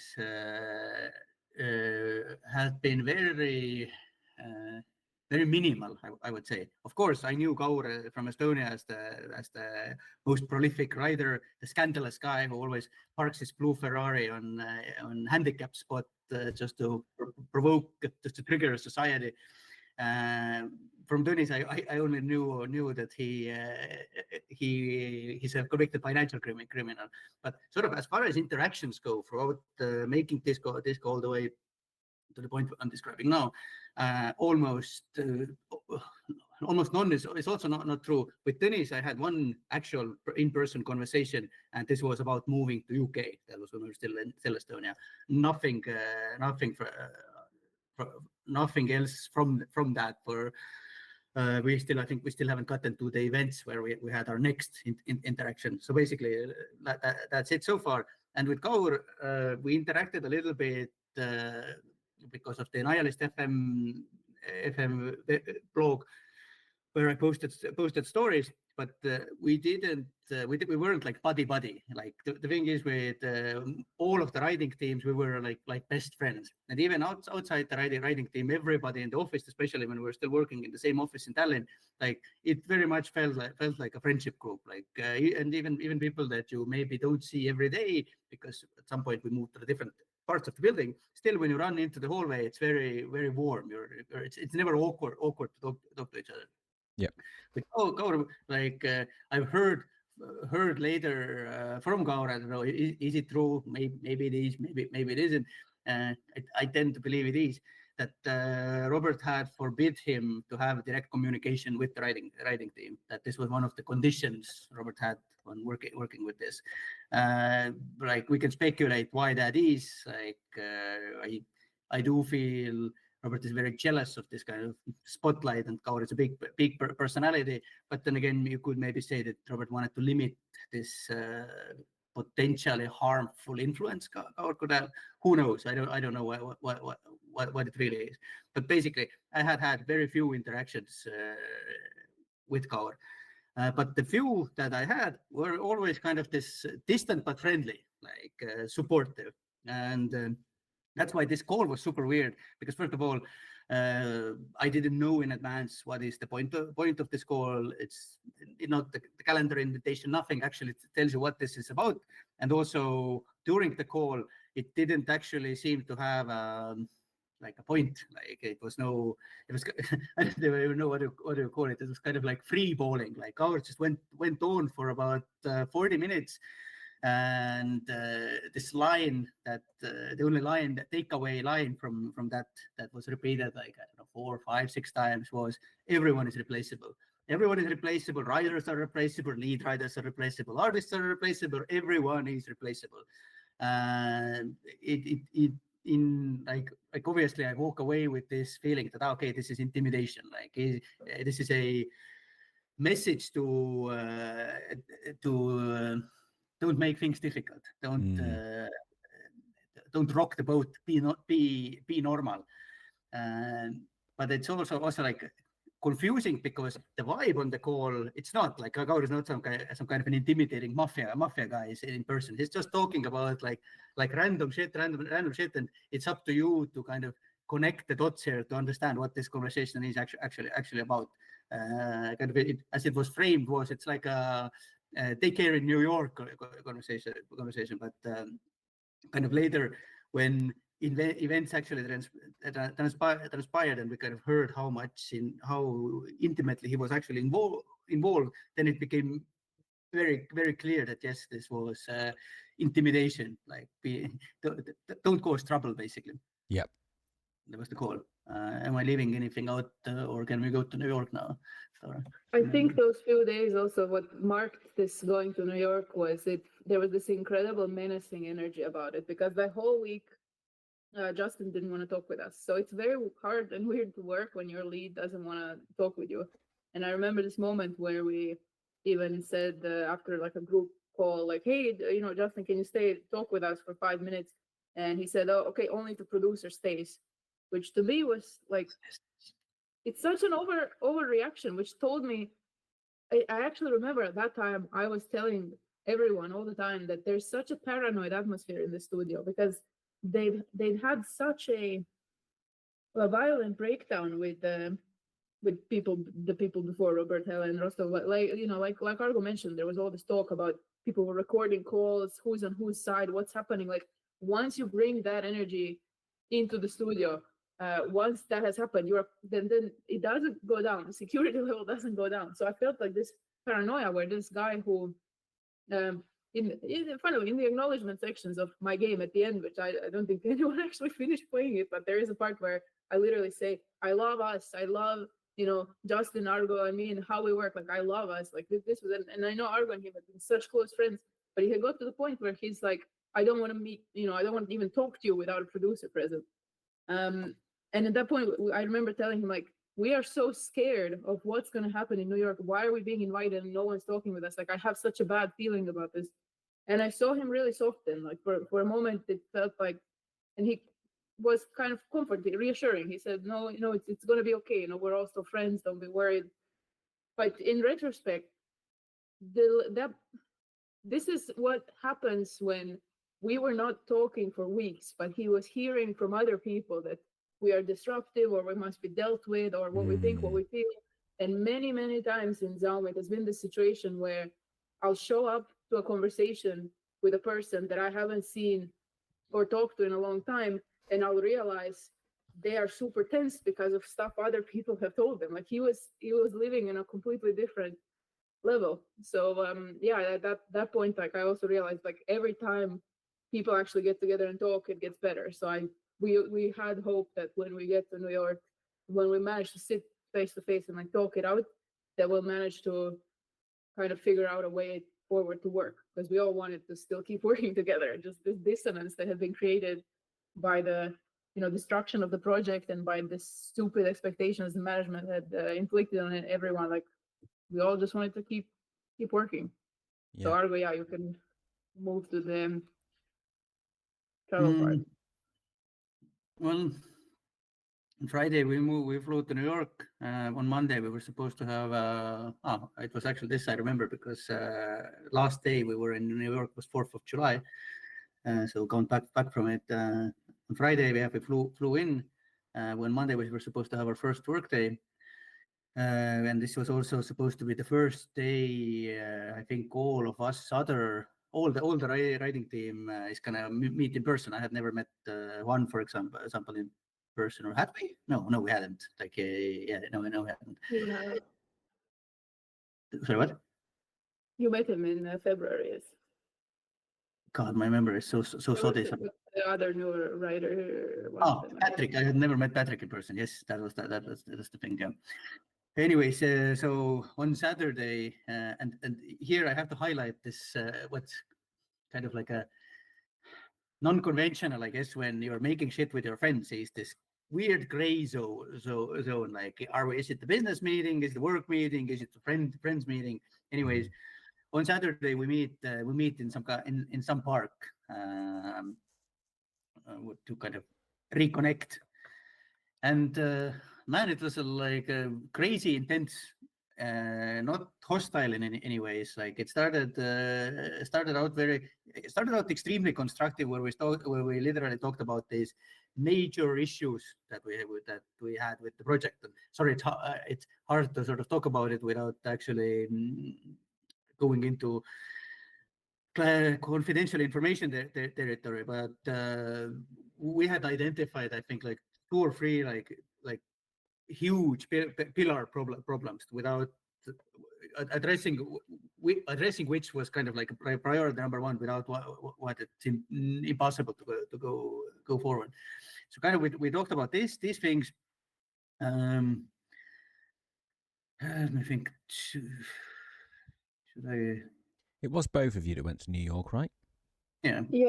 We were both in that conversation. I do remember that it started off with kind of Justin saying, like, yeah, the way you guys have been behaving has been very frustrating. I think it was a lot was aimed towards me. Like, I was told that my behavior had upset the people kind of upstairs, like management or something. It was very personally frustrating, which I felt was a veiled kind of threat. And also, I found it very hypocritical, because I was getting more criticism, even though Argo had the same opinions. But yeah, what? Maybe I can just real quick address the same thing, that this is a thing that has happened many times over now. I felt it happened in Dark Map. I felt it happened with Dennis. I felt it happened with Justin. Is that because, first of all, because I'm Estonian and we are slower in processing. The second thing, because I'm autistic, and I'm often, when there's a multiple ways a situation can be interpreted, I'm on a subconscious level, I assume that I'm wrong, like that I should process this more, and kind of like what it ends up being is that I just generally need more processing time. And how the manifestation of this is that people assume that it's kind of Dora's, that when there's conflict, that this is Dora's fault, or Dora's somehow instigating me.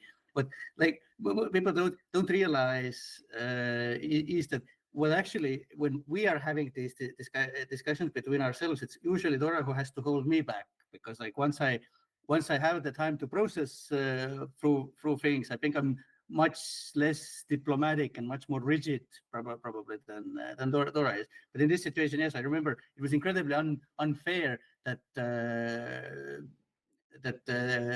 Justin unloaded on Dora, basically. Yeah, there was this talk, as earlier as I mentioned, the internet wasn't working, so I had sent my concerns by letter, or not by letter, but by document. And then it was like, you don't do that, you don't send that to your lead, you can't just send several pages of notes to your lead. It's like disrespectful. You have problems with giving constructive feedback, and everyone has an issue with it now. And I felt it was just it was very frustrating and strange. But I still remember how hard we had all tried to fix it. Like, I remember saying, from my point of view, how all of this looks, how you come to this company. Like, I gave up my previous career, came to work to this company, thought I was part of a team, and then have this rug pull done, where you're basically just moved to a different project overnight. It's all canceled. You don't get to have a say in how this new thing is going to look. Like, you don't get to be consulted. Your criticism doesn't get to be onboarded. And I remember saying so vividly that I didn't go to work just anywhere in the industry. I went to work to ZAUM because I thought these kinds of things don't happen there. And I remember his response being, these kinds of things happen even at ZAUM, which I don't think he was, I'm going to be charitable. I don't think he was justifying this in a sense that he was happy that's how it is. I think he sounded a little bit sad as well. But that was a big wake-up moment for me where it was like, yeah, this is just another fucking games company.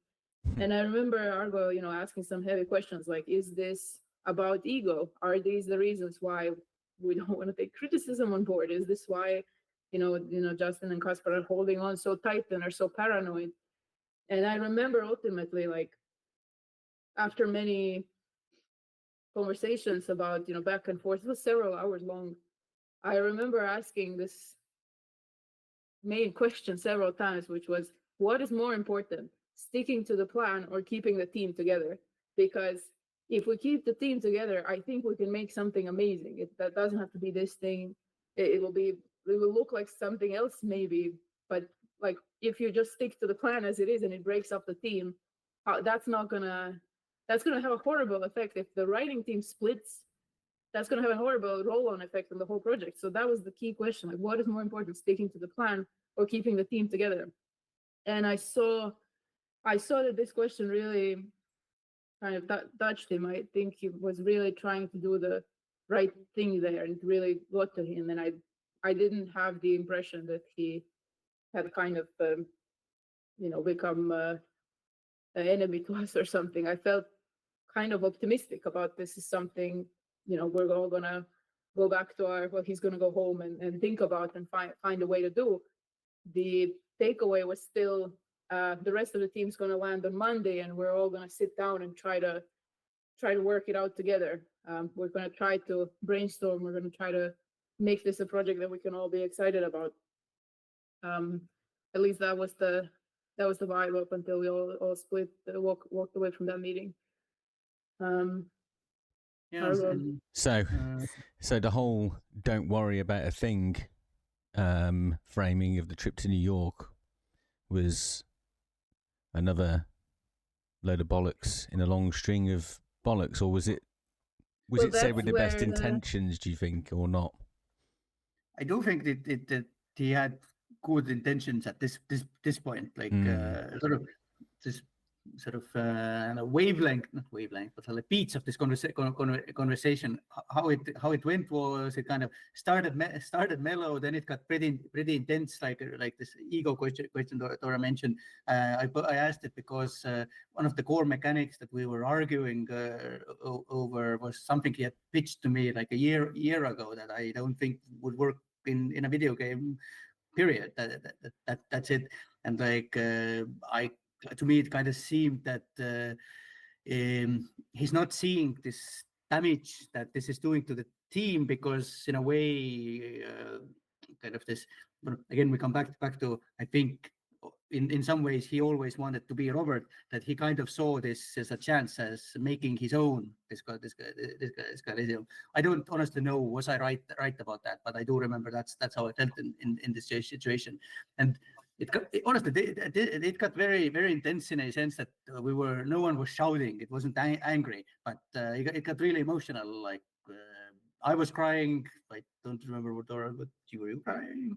Like, it doesn't matter who was crying, but in the end, once we went through this intense valley, we got to the point where we all agreed, both Justin and we, that okay, we have 2 weeks in New York, like 2 weeks of this focused creative work.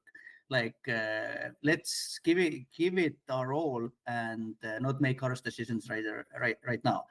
Like we had made clear where we stand on this kind of narrative ideas that he wanted to pursue, and still we agreed that we can try to make most out of this 2 weeks basically. And in the end, if I remember, we went for a walk in this bird park for a little while longer and kind of mellowed out in this again. These difficult conversations keep ending in this. Let's call each other friend and depart. This was the ending. We hugged each other and said, yeah, we'll figure it out. Don't worry about it. It's interesting that, like, you could view that one of two ways, right? It's just a lip service to the relationship where you feel like the thing to do is to hug and just say bye because it's how you'd say goodbye to everybody else. But then you could also say that might be the last shred of like signs of humanity in some of these people, is that, like, despite everything, and we talked at length obviously about the circumstances and the pressures that they would have had internally and this cult mechanic that's working.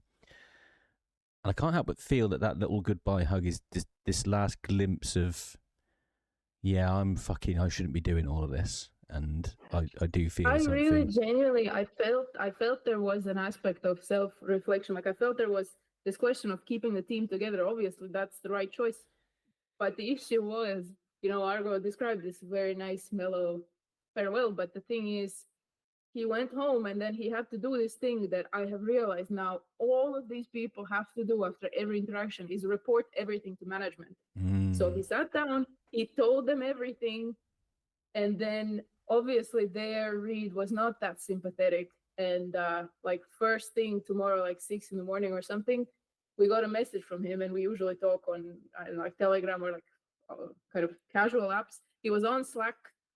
Meet you at this and this cafe at this and this time, and we just looked at each other. We're like, yeah, now we're gonna be fired. I still didn't believe that. I thought the last night went so well. I thought, like, well, come on, like. I mean, it's an indication, isn't it, of my outside view, and I do feel like I'm an extension of the viewer here. So, like, when you see me naively saying, "Are you sure there wasn't like a last bit of humanity there?" No, there fucking wasn't, because he went and wrote an essay. Straight after. Go on, Argo. Can I comment on that? Because what I think is, I don't think that this moment was insincere. Like, and okay. It's also like Dora said. I think this conversation invoked reflection in him, and this is, I think, such a common thing. I've experienced it myself for sure, where. You are outside of this reality distortion bubble. You talk to other people and come to an understanding, and it's like it makes sense to you. It's logical. And now you take this understanding back to the echo chamber, and it is rejected basically. So, like, in this moment, I think he genuinely believed that we are going to keep working on it. We're going to fix it, but. He was living with someone at the time who let me know that Justin had been on that evening on call for a while with Kaur. And I think what happened there is that he was just not allowed to let this kind of insurgence bloom. Yeah, because this is the thing that. When you ask this question, like, is it going to be keeping the team together or sticking to the plan? What's really kind of the buried lead there is that I don't think he could change the plan, or he couldn't compromise on his direction for two reasons. One is because if your creative leadership is kind of, if you're seen as questioning it or changing it, you can look very insecure, and it can feel very personal, this rejection of people don't want to do what I'm suggesting. And the second thing is, which is the more important one, which is that management does not they don't negotiate their plans with anyone. So I can understand that when he takes that kind of suggestion to management, it says, okay, this is what they wanted us to negotiate the plan, the direction that was set. I know for a fact that Kaur and Dennis are these kinds of guys where if you're gonna start questioning my plan, I'm gonna put the foot down. And this is, like Argo says, we heard later from a different person that they had told them, no, they can't put, Argo and Dora, they can't put these kinds of demands on you. You're going to have to put your foot down. And so, we get the message first thing in the morning, a very formal one on a formal channel that we meet in a certain cafe. We showed up there, and oh my God, did that guy look tormented? He was, buttoned up, nice shirt. I could tell that it was going to be very hard for him.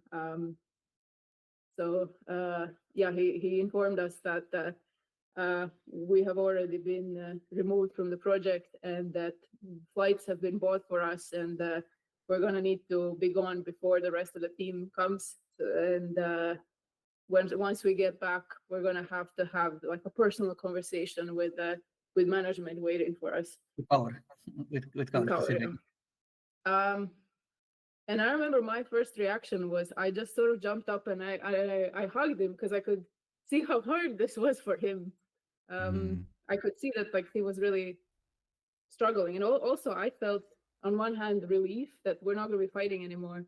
And on another hand, I was like, okay, so this is a very fucked up decision to make. You're kicking off your project. You want the whole team to be excited. You're starting it off by firing the two most senior people you had, who are obviously part of your friend group. You're now going to have to explain to everyone why this was a good decision. So I felt, look, this is now new. What I didn't expect was going to happen is that, of course, we would just get disappeared. No one would be told. As I'm telling you the story, I think 95% of the company will also be hearing this for the first time, that this is what happened. Because what happened, in like a day or two, was we were just removed from all the Slacks. No explanation, no ceremony. People were not told anything. People weren't allowed to ask anything. They were given some kind of weird response, like they've gone to work on a different project. They will not be working here anymore. Like it was just, those Stalin pictures where a guy gets disappeared. It was that. Yeah. I don't know, Argo, if you want to add anything else. Well, first of all, yes, I think like when he came to this cafeteria, I think he was very much dreading this moment. Like for him, it was also the first time on a lead job. I know he was very nervous about being a good lead, reading all this Harvard leadership books and stuff, and kind of shaking all over delivering this information. And I think he was probably expecting some kind of a raging reaction, anger, tears, or something like this. But I saw how Dora reacted, like with this empathy already, and kind of also like he was nearly to tears at that point. So I also didn't feel any rage. So first of all, it was over much quicker than I think anyone anticipated. He delivered the information. We hugged each other, like literally. Our last words for each other was it he who said, "I love you, man," and I said, "I love you, man. We will make games again." Like that's we will work together again. That was what I said. Those were the words. But now I wanted to also say that I don't want to leave an impression that this decision to fire us was in any ways ego thing for him to make his own project. Like earlier I said, when I mentioned that like there was this idea that he really wanted to do. I think this was a minor element there, because I think that he was in a position that these major elements that we really wanted, unacceptable elements, that he was not allowed to yield on these because of Kaur. And why do I think that is? That I've also had creative differences with Kaurs on very similar in very similar situations and in very similar power structure as well, where on paper it is my decision. I am the lead, but when I try to make that decision, make that call, then the executive producer starts basically acting like a big baby. And I think like it was the predicament that he was in as well. Like it was probably not framed to him as in as banal way, but I think he was in a situation where basically they didn't let him back down, and he probably went this is speculation, but my guess is that he went to the management and said, like, hey, I think we can work it out in these 2 weeks we have in this workshop. But Kaur already understood, like hearing the retelling of what went down, that this insurgence is going to spread if we are allowed to be in contact with other riders, because the other riders, like I said earlier, they had all expressed very similar concerns about many of these issues, and kind of even though we hadn't met everyone in person, we had a very good chemistry between us. So I do understand this concern of negativity spreading in this situation. Yeah, and then we had like one night overlap with the other writers where we did manage to just talk to them a little bit before we were flown out. And the thing is, everyone was upset and scared and confused because, like I said, these people were more junior. They had joined later or had less experience. Some of them, we were the people who interviewed them and who hired them. So, us being like, hey, he removed us from the project, we're just not going to work on it anymore. People got really scared. They were like, how are we supposed to? Some of them, the most junior ones, were waiting to get there to New York to be able to express their concerns all together face to face. But because they hadn't done that earlier, then we were painted as the bad guys, and now it was too late and unsafe to kind of speak those things.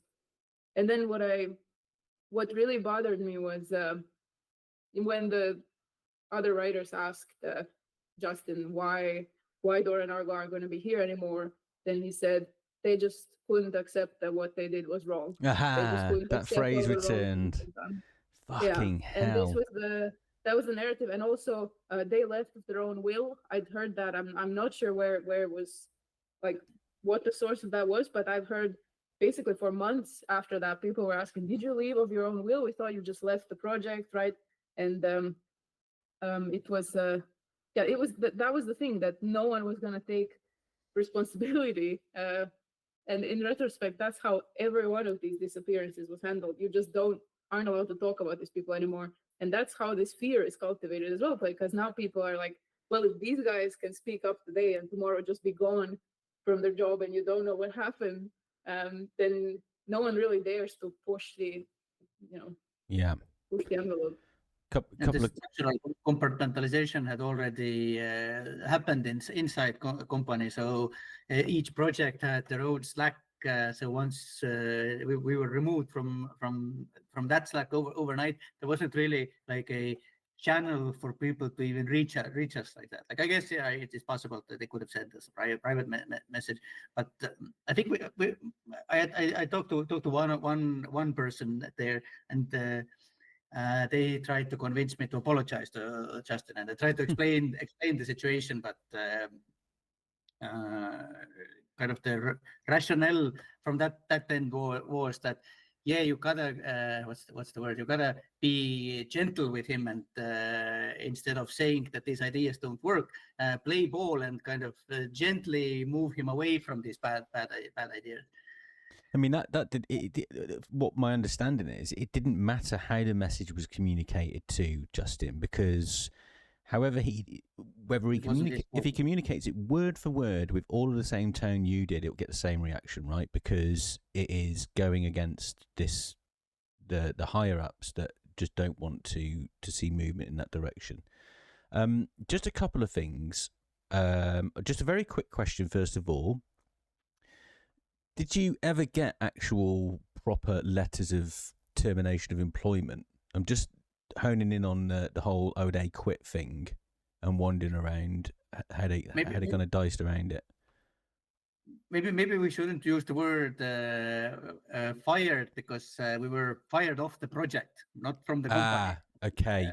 I'm with you. The whole deal was, this is where the story starts to roll over into X7, that we were told this ominous way, like, you are having a conversation with Kaur when you get back with you to the UK. And this was very much to us, it seemed like, okay, we're either going to get fired or I don't know, like moved somewhere else if we're lucky. But since we were told so much that, you have displeased, you have angered people, it seemed very much very, very ominous. Mm. I don't know, Argo, if you want to... But I mean, also, I'm trying to remember that sort of mental state back then, and I remember that there wasn't really anywhere to move either, because like the only like the main thing, the sequel had been cancelled.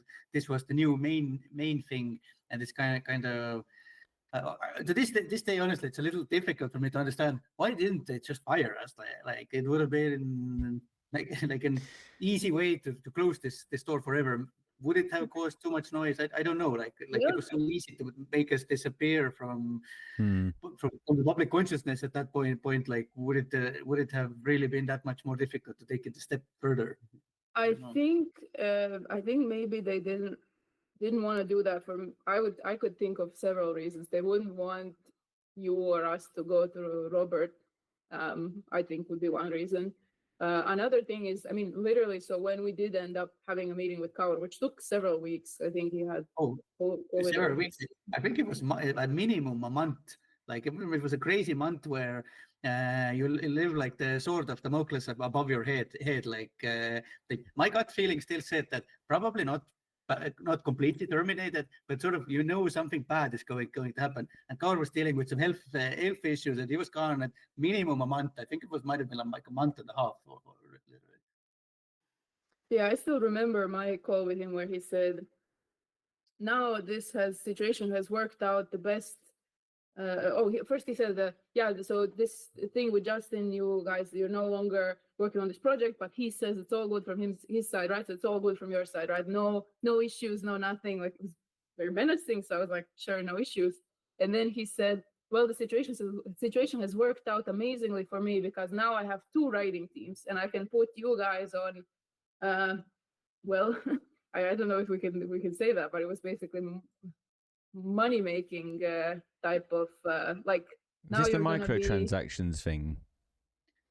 There was a mobile game rumored to be around, right? Are we on the same page here or not? Or can you not say? I don't think we can say that. Okay. Say that either way. Okay. But anyway, it was the kind of thing where I really had an existential crisis. So it was, project is canned. You're kind of ghosted. You're kind of just ghosted out of the company, and then you're given this very different menial thing that you didn't sign up for, which possibly maybe they wanted us to quit. Maybe they wanted me to quit. I'm not sure. It was a strange time of strange decisions. And actually the crazy thing there was we had several meetings with other members of management, I think Dennis and some people from the publishing department, and we decided to do this Hail Mary where we were discussing how much of a waste it is to, we come to work on something, more elaborate, and we have the skills, and I remember us trying to really hard to upsell this idea of maybe don't give up on Elysium. Maybe that you still have the rights to do something smaller that would still be in Elysium. And we were pitching that idea super, super hard. And I think then it actually stuck.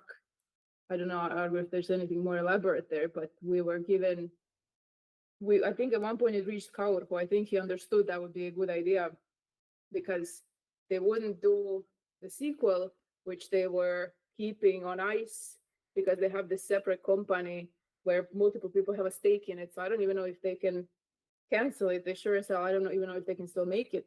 But I think the idea was keep exploiting the Elysium IP. So this idea of maybe a standalone expansion where we could pitch what kind of game it would be. So that was floated to us. We're talking about August 2022. So we've crossed less than a year from the start of this 5 hour ago this call. Argo? I think I can elaborate on this a little bit more, but before that, I wanted to say that like when we got back and we had those return calls finally with Kaur, like and Kaur expressed this happiness that now we are free to do his other stuff. In this, like in this call, and this is okay, like a general point that I want to make here to this. What is characteristic to the centers of all these echo chambers is this inherent cowardice, like that there's never like these people never take responsibility even on these little things that like no, I didn't say that you were fired. It was like both Kaur and Tõnis have been pushing it on each other. It's another one of those things where it's impossible to say who it really was. Like Kaur says it's Tõnis says it was Kaur who gave the actual command to move us from the project. Like at least both agree that it's not Justin who made the call, but this kind of this is when the echo chamber becomes like a circle of meat shields, like that very casually you push someone else who takes them fall for it. And it's all,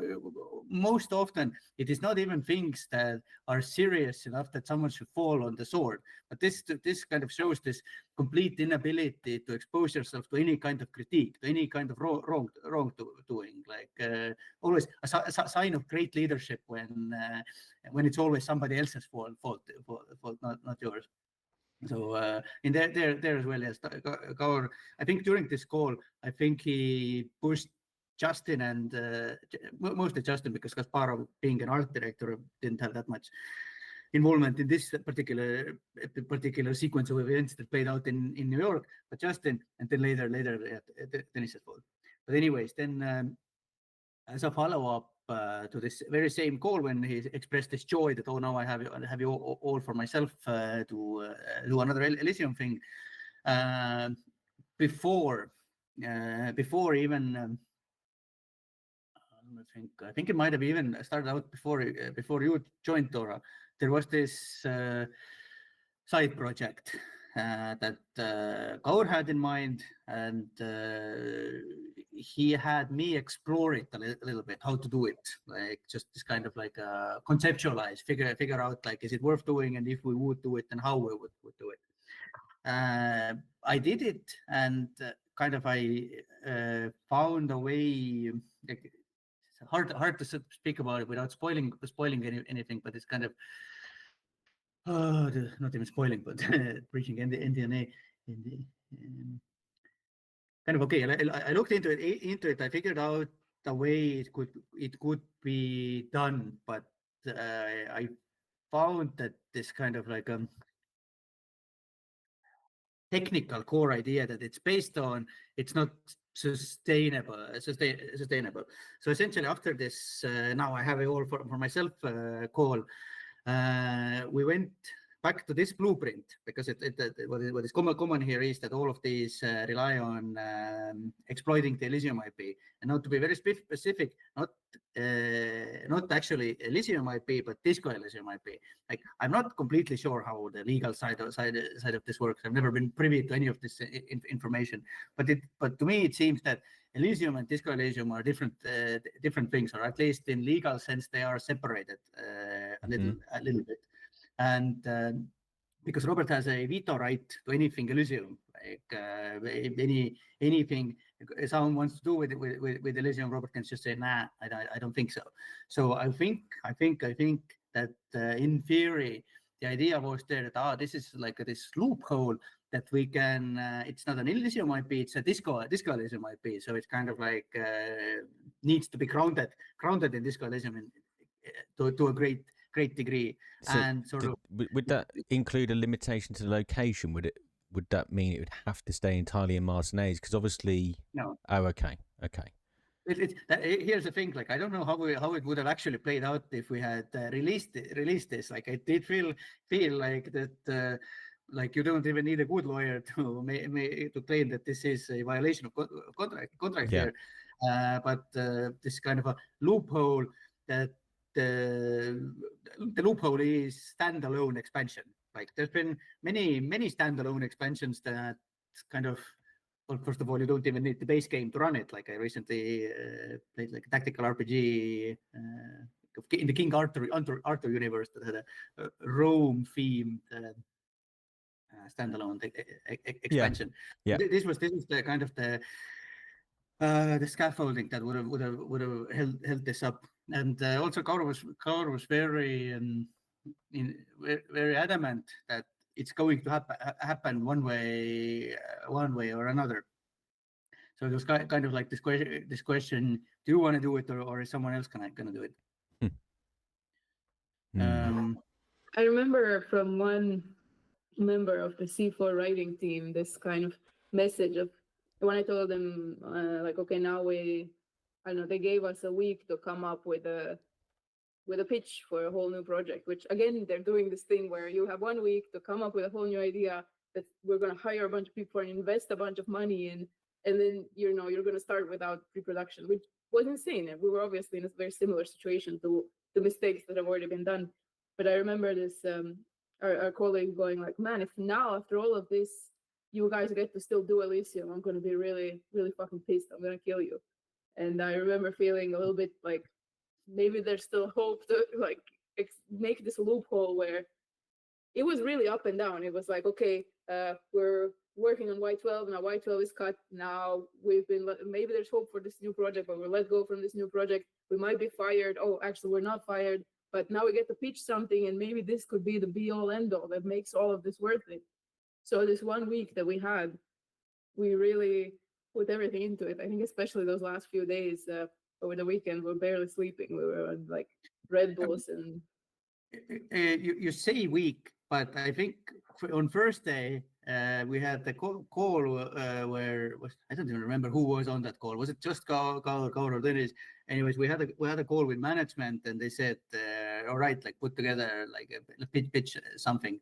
And on Monday was the actual presentation where we did. So it's more like 4 days or something like that. Okay. And it was really, really short either way.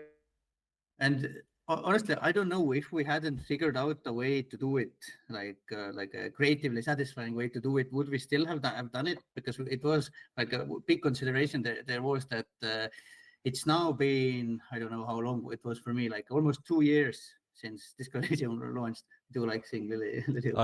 Can you see how much joy it brings me? I'm not like, you're talking about serious stuff, and I've got a grin like a Cheshire cat on my face. It's not because I think it's hilarious. The pressure you've put under. I am 100% on the cat. Sorry, Argo, carry on. No worries. I started. So rationale there was that, okay, like it's been so long since we actually made something that if we can do something that only takes a year, like standalone expansion, like it's good. Right now I'm thinking about it, and I should have realized at that point it's absurd to think that it at the point where you don't have anything, idea, team, nothing, that it can only take a year. But the idea was that it's in a year we'll put something out. It seemed that if we can come up with a way to do it, and that's sort of respectful to Elysium IP, intellectually challenging in a way that we can actually evolve things or try new things out, then fuck it, let's do it. And over this weekend we came up with a way. It was a rough process honestly, but when we finally agreed on what we want to do, like I think it was I still feel that it would have done justice to Elysium. I do feel that it would have been not like a, I don't want to say worthy follow-up, because like Y12 was that. Nothing less would be that. But as an expansion, as a standalone expansion, I don't think it would have disappointed anyone. And also, not just kind of characters and story-wise, but these evolutions we made with Leo, our systems designer, to the gameplay systems, like this was really fun stuff. Like it really came together much better than it's one of those things when you're designing this stuff, you have an idea in your head how it's going to work, and this fear that it's so different in your head than it actually is on when it's in there. But honestly, like where we got with it was pretty close to what I imagined. And I say we and I, but sort of Leo was like a big element of systems design there, like a wonderful designer. I'm kind of impressed thinking back how even in these few days, the pitch that we put together, it was, I mean, big. It was impressive. People were really, and management, and especially Kaur, like Kaur really, really, I think he saw what was so good about it. I think even sort of years later when we talked to him about it, he still remembered that pitch and the stuff that was in it, because I think it was the most, if from a narrative design perspective, I think it was the most ambitious thing anyone had tried to do with a disco like that I've seen anywhere in the market. It was really, we had set the bar to like suffer level, like do it how you know to do it, but then like really, really challenge yourself. And yeah, like Argo says, you know, that once later on when the development actually started, we were so delighted that a lot of things did actually work. Obviously, it was also more difficult than we imagined, but I think uniformly people were very excited about the concept. And I think sort of characters wise, narrative wise, it was very exciting. I think that it had this, what I keep calling this kind of clarity of concept, or like clarity of vision, this cohesion between gameplay and narrative. It was all in there already. It was a direction that I saw people's eyes light up when we would tell them what it was. So that felt like we'd gone through a lot of shit in the company in just those short, well, for me 6 months, for Argo longer, but it felt like if this is something that we can make, if this is something that can be done with Elysium, rather than, you know, letting them kind of dish it out to some really soulless kind of outsourcers or something and just do whatever. It felt like fighting for something good. Like that would be. That's honestly why we wanted to do it. This is something that I was later ridiculed for by Dennis and Ed later, but when I said it to them, but in my head, like I had this like a goal in mind that I wanted how do I phrase it? I that when if and when Robert ever plays it, that he would feel that I did justice to Elysium, that it wasn't infringing on his stuff, and also that it was Elysium worthy, basically. And honestly, like I ultimately like who will never know, but I felt well. It's hard to say. I felt that this happened because it went to complete shit by the end when it was cancelled. But that's a whole other story, or like a continuation of this story. But I do think that this design still holds up, and I do feel that if he would look at this design and even the narratives, that he would maybe begrudgingly, but would have to admit that this is pretty disco. Yeah, I believe it absolutely would be. So you had one hell of a 6 months. I'd actually completely forgotten that we'd only spanned 6 months of the year with all of this going on. Like, just for anybody else, again, I'll reflect the audience, because it must be like any like normal, rational way of thinking, like, would recognize that as the most insane start to a job that anybody is like what on earth? That is just, it's up to you guys. For our first session, this is probably okay now, since we got to X7 and how X7 was created. Okay. And then going into this, starting off next time would be a little bit beginning of X7 and this Martin Luiga stuff, and I think some lawsuits, so it's kind of a circus. Okay. Mm-hmm. Yeah, it feels very natural, like a drop-off point, because also kind of now that this section is, I can delete it from my RAM, and I started remembering the beginning of X7. I guess it's more details will come to mind with a fresh mind. Okay. All right. Well, let's call that the end of part 1 then.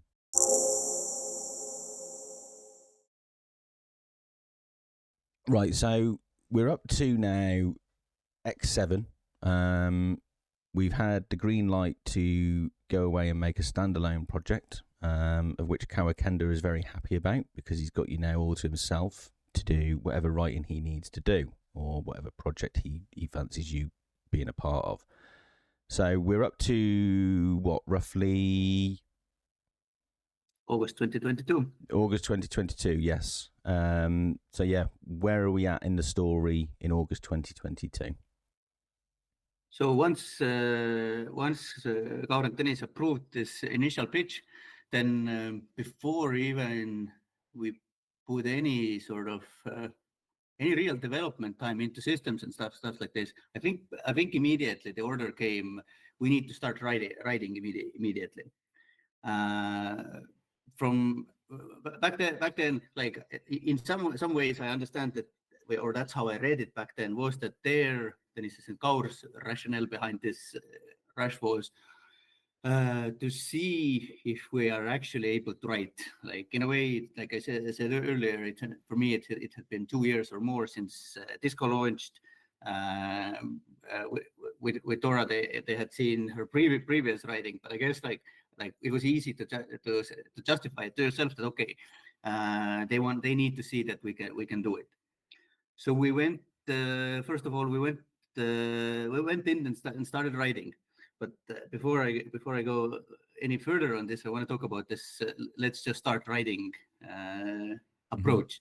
This was something that plagued the project that we had been just moved from the new flagship project, replaced the sequel to Disco, and it was a problem that plagued that was the problem we faced in Dark Math as well, and kind of like in the previous in this Disco sequel replacement. And also, like we talked earlier, there was no pre-production. There was this hastily put together pitch, and then even during these 3 weeks between the announcement and us flying to New York and getting fired, even in this period already, the attitude inside the company was, you just need to start writing. Like all these problems, they would solve themselves if we just start writing.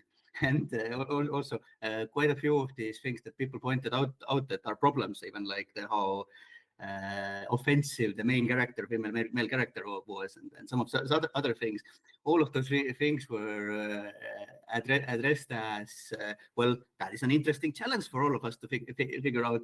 So this pile of interesting challenges to figure out was yay high. And the approach was, we just need to start writing. But and because I also saw this, we just need to start writing attitude later in Dark Math, I've now come to understand that where did it come from? The origins of this are in the fact that I think Kaur misunderstood an important aspect about Disco development, because with Disco as well, quite often when we speak about it, I often highlight the fact that a year before the launch, we didn't even know who the killer is gonna be yet. Like so much of it was this kind of, you write and discover, and then you move on, like this putting railroad tracks in front of you. Yeah. However, like what I know, when the people who were putting the tracks in front of them, was that there has been 15 years of this kind of off-company development, tabletop games. The world is already there. Like outlines of characters are there. You're not, you don't start writing on a completely clean sheet. There's stuff there. With this replacement project, there was nothing. There was nothing to attach things to. And that's also why this approach absolutely did not work at all. Anyways, us on X7, when we needed to just start writing, for us it was easy. Like it was so easy because, again, we could follow the same, we had the same years of world building to build on. The kind of the Disco approach, Disco systems to build on. It was not difficult. And honestly, I even in the very last sort of, what do we call it, the last build we made, this kind of a 2-hour 2-hour playable was what it started out, what it was supposed to be. It turned out much shorter. But that these early dialogues that Dora and I wrote, we didn't change them all that much for it. Like the entire first act was pretty much unchanged. I guess of course we edited grammar and kind of changed the sentence structure here and there, but as sort of the flow of the dialogue structure, this all stayed the same. But we got to work on it for how long? A month, 2 months, or something like that.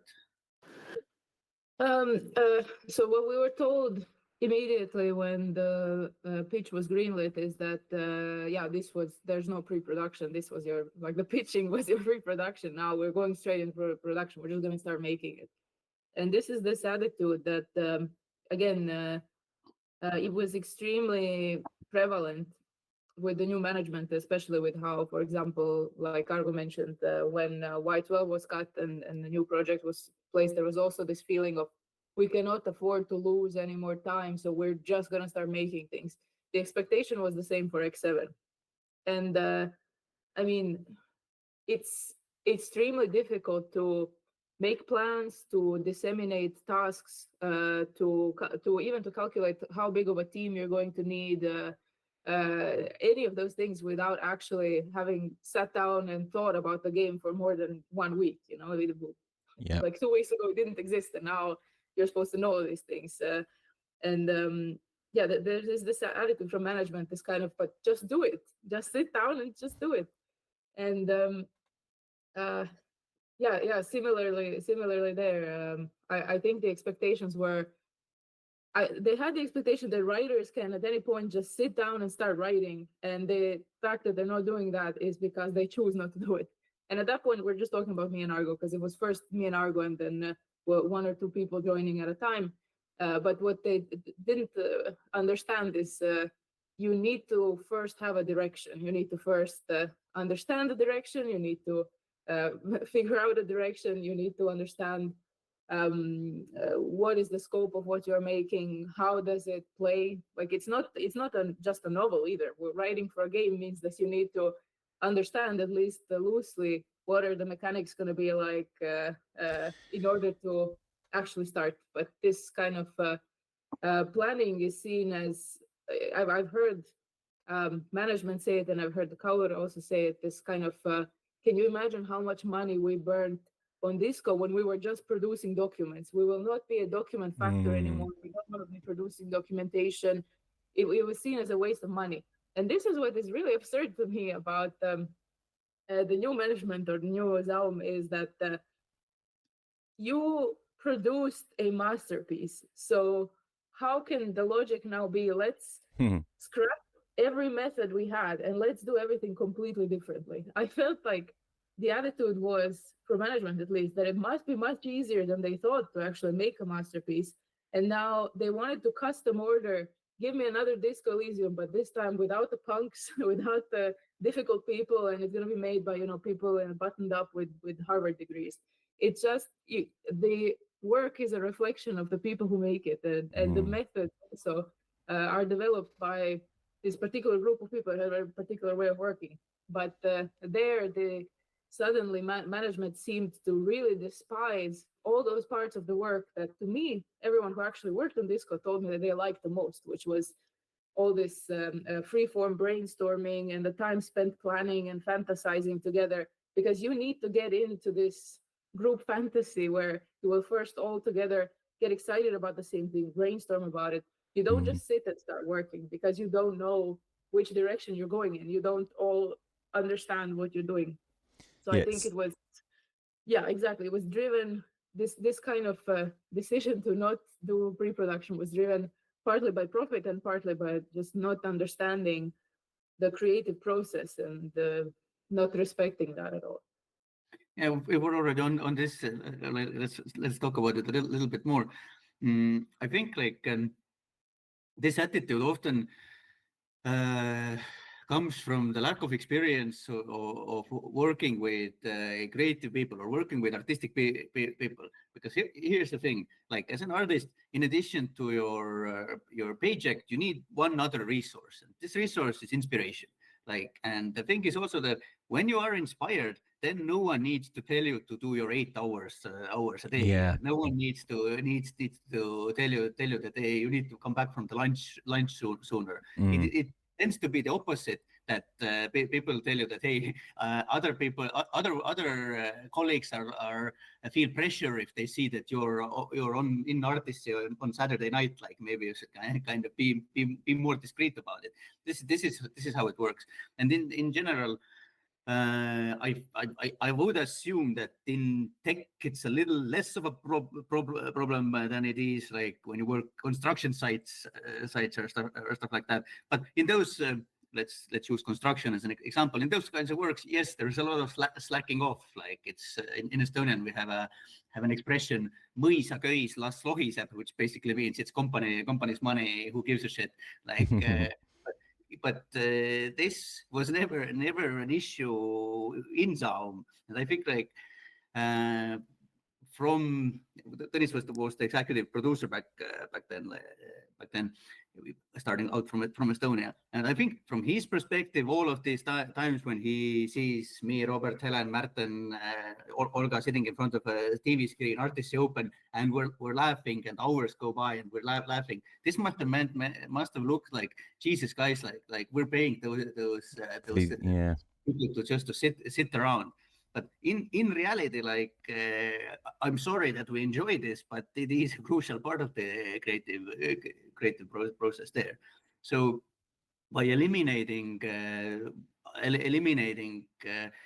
like a major thing that I felt they tried to eliminate was this artist-to-artist communication. Because even later, much later down the line, when I talked to Tõnis about how much interaction the writers had with Rostov, for example, he literally said that in his opinion this was a huge waste of time. That like writers and Rostov should not have been talking over characters. So basically, what happened after like when Robert and Rostov were fired, a lot of big changes started happening. But it took a while to sort of fully understand this. What is this final manifestation of this? But essentially, Tõnis tried to remove the Eastern Europe from the company, and like Dora pointed out earlier, that like when you somehow make a masterpiece, then wouldn't it make sense that you kind of analyze what were the things that got you there, instead of the moment you find yourself on the pedestal, you scrap everything that got you there, and now you start looking around and copying everybody else who are not on the pedestal. This is kind of exactly what happened. And also I have to say that maybe it's common in all of Eastern Europe, but in Estonia we very much have this national internalized self-loathing as well on top of everything else. And this is kind of best described as an everything is better in West attitude. And I think yesterday when we talked, I said that when Tõnis looked at this magnificent achievement, he didn't see the magic behind it. He saw Estonian writer Robert, Estonian artist Rostov, and in his head it was kind of, what if like if these two Estonian artists could do this, then what if we get the Western people? And if this clickety clackety production system got us this, then imagine if we get this hyper efficient Western approach. Like Jira became very dominant thing, and this it is true that a lot of this kind of, how do I say, why there is no real good blueprint of Disco was that design documents were not really a thing. So right now that all the 99% of the artists who made Disco are gone, ZAUM has nothing to sort of use as a blueprint how to actually make it. And basically they're down to the same reverse engineering as anyone else who wants to do a disco, like that they have to look at the game and try to understand how it was made. So like it is, I can say that of course, there were things to improve. Like I am not a hater of design documents. I think it's very necessary to get everyone on the same page. But Denise's approach took the company to this complete extreme. And even I remember Kaur saying that ZAUM became like a design document factory instead of a video game company. That kind of is also true. Because in this post Robert and Rostov era, during this brief time that we got to still work on the sequel, like Justin was churning out these design documents, like his life was depending on it. Like I think Kaur at least looked at this stuff and saw that there's no any real development being done.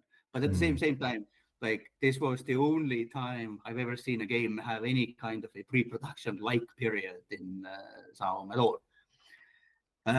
So yes, basically like this replacement for the Disco sequel was the first victim of this super efficient system that Dennis was trying to implement, and we'll be coming back to it every now and then because it affects so many other things as well. Like for example, how human relationships were damaged by this because like it turns out that this inefficiency that Dennis was trying to remove is also this source of inspiration to everybody, not just writers.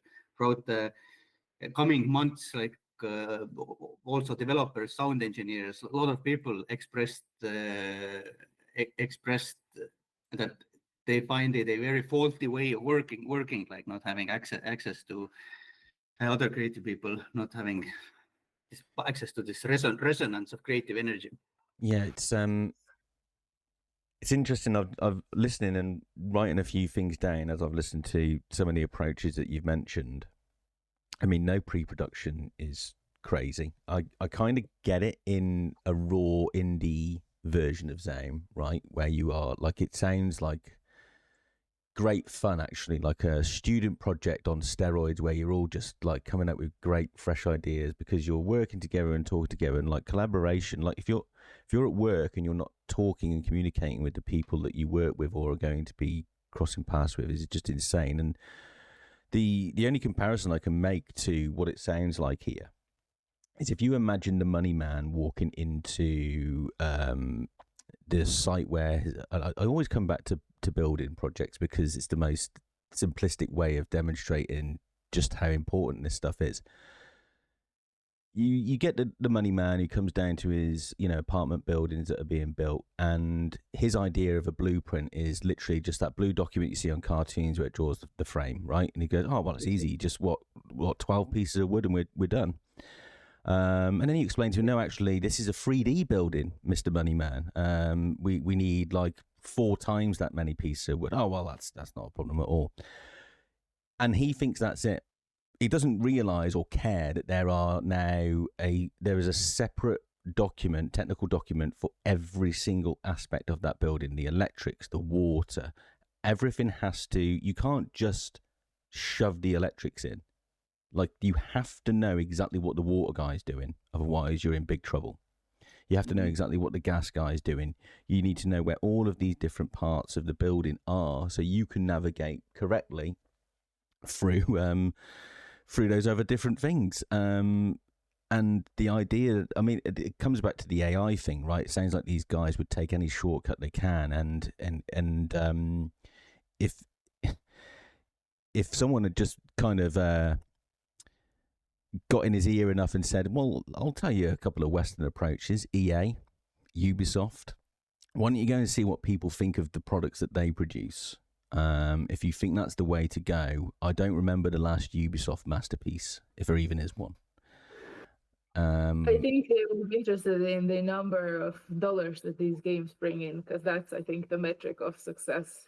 Like a 7 out of 10 that will bring many millions is probably more worthwhile to them than a 10 out of 10 indie game. And that's why, this is a very funny thing about ZAUM, is that the word indie was considered a very dirty word there. You would hear from management like, no, we don't ever want to be called indie. We don't want to be bundled with indie games. We are a really serious, big Western studio. Like, they constantly had this little little dog complex Mhm. where they desperately wanted to be the big guys. And also, I wanted to just say that I really like your comparison about how obviously you need everyone to sit down and talk to each other and agree and plan on such a big project because the attitude was why can't you just show up and just start building, just figure it out, just work around each other because yeah, obviously it's not just the planning, it's also the safety protocols. That's also something that needs to be Yeah. kept in mind when you're building something.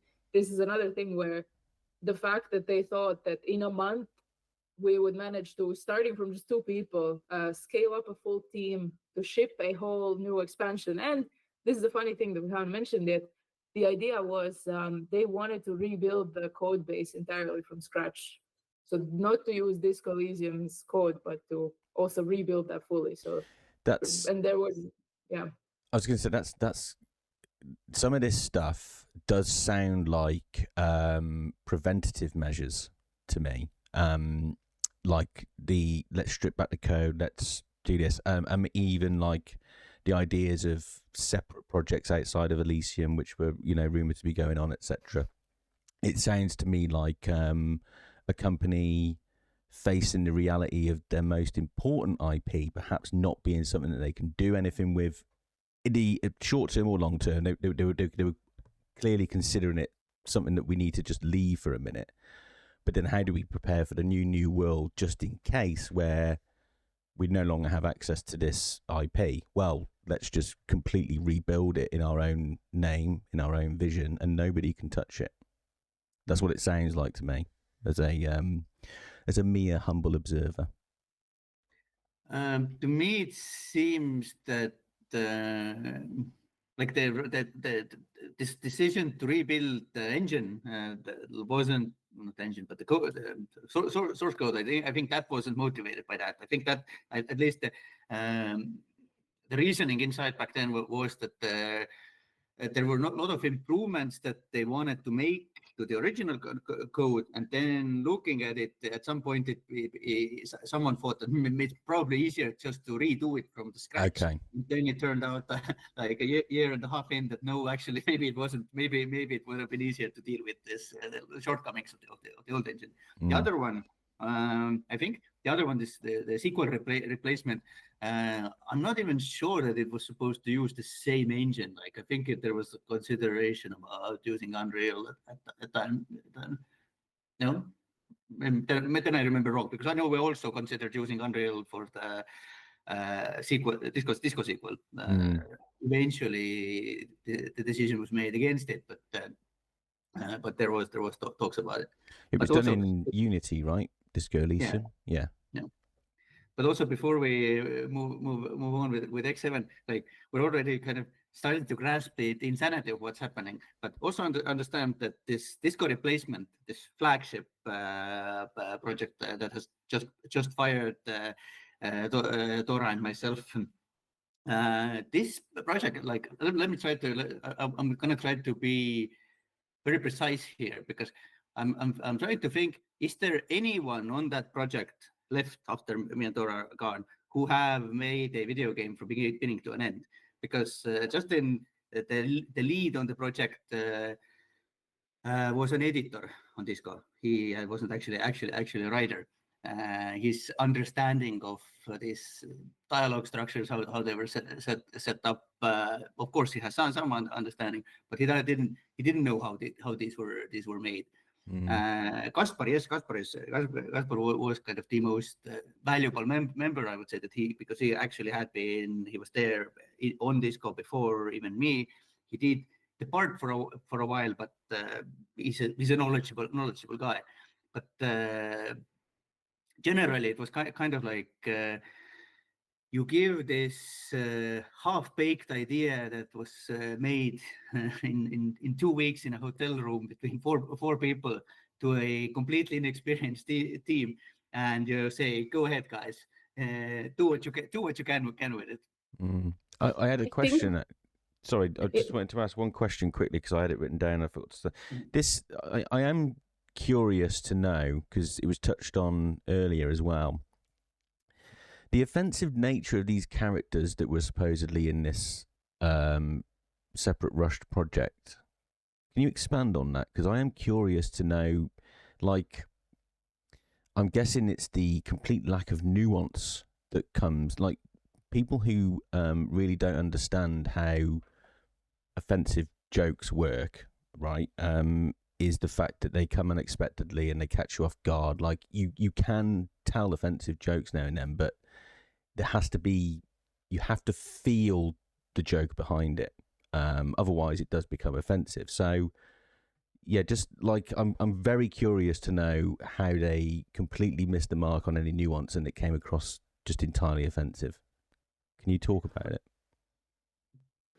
Yeah, I would say without going into any specifics that would be covered by NDA, then there was a very obvious and apparent mismatch between the effort and depth put into the female character versus the roster of male characters. And this was something that every woman I spoke to in the company was really, uncomfortable and kind of offended by. Some of the writing I think on that was insensitive. That was a criticism that was brought up quite early on board. Argo, this is the thing about like stuff like that. Offensive stuff in sitcoms and like comedy shows or whatever, they work because very quickly you understand as a viewer or a reader or whatever that the person highlighting whatever is the offensive viewpoint of that individual is a fucking idiot. So like It's Always Sunny in Philadelphia is a sitcom about 5 people who are the worst human beings on earth. So the fact that they do all this offensive stuff it's very clear that you shouldn't, right? And then when it's framed in a way that kind of feels more, no, this is the way, then it's just, blackout, completely offensive, right? So honestly, like it was not the offense there was not in that stupid way of phrasing it. It wasn't trying to be offensive. That was not an issue. Like in a way, kind of. I don't know if it would have been better if it would have tried to be offensive, but sort of like it didn't get any edgier than pegging jokes, like or there was a lot of pegging stuff.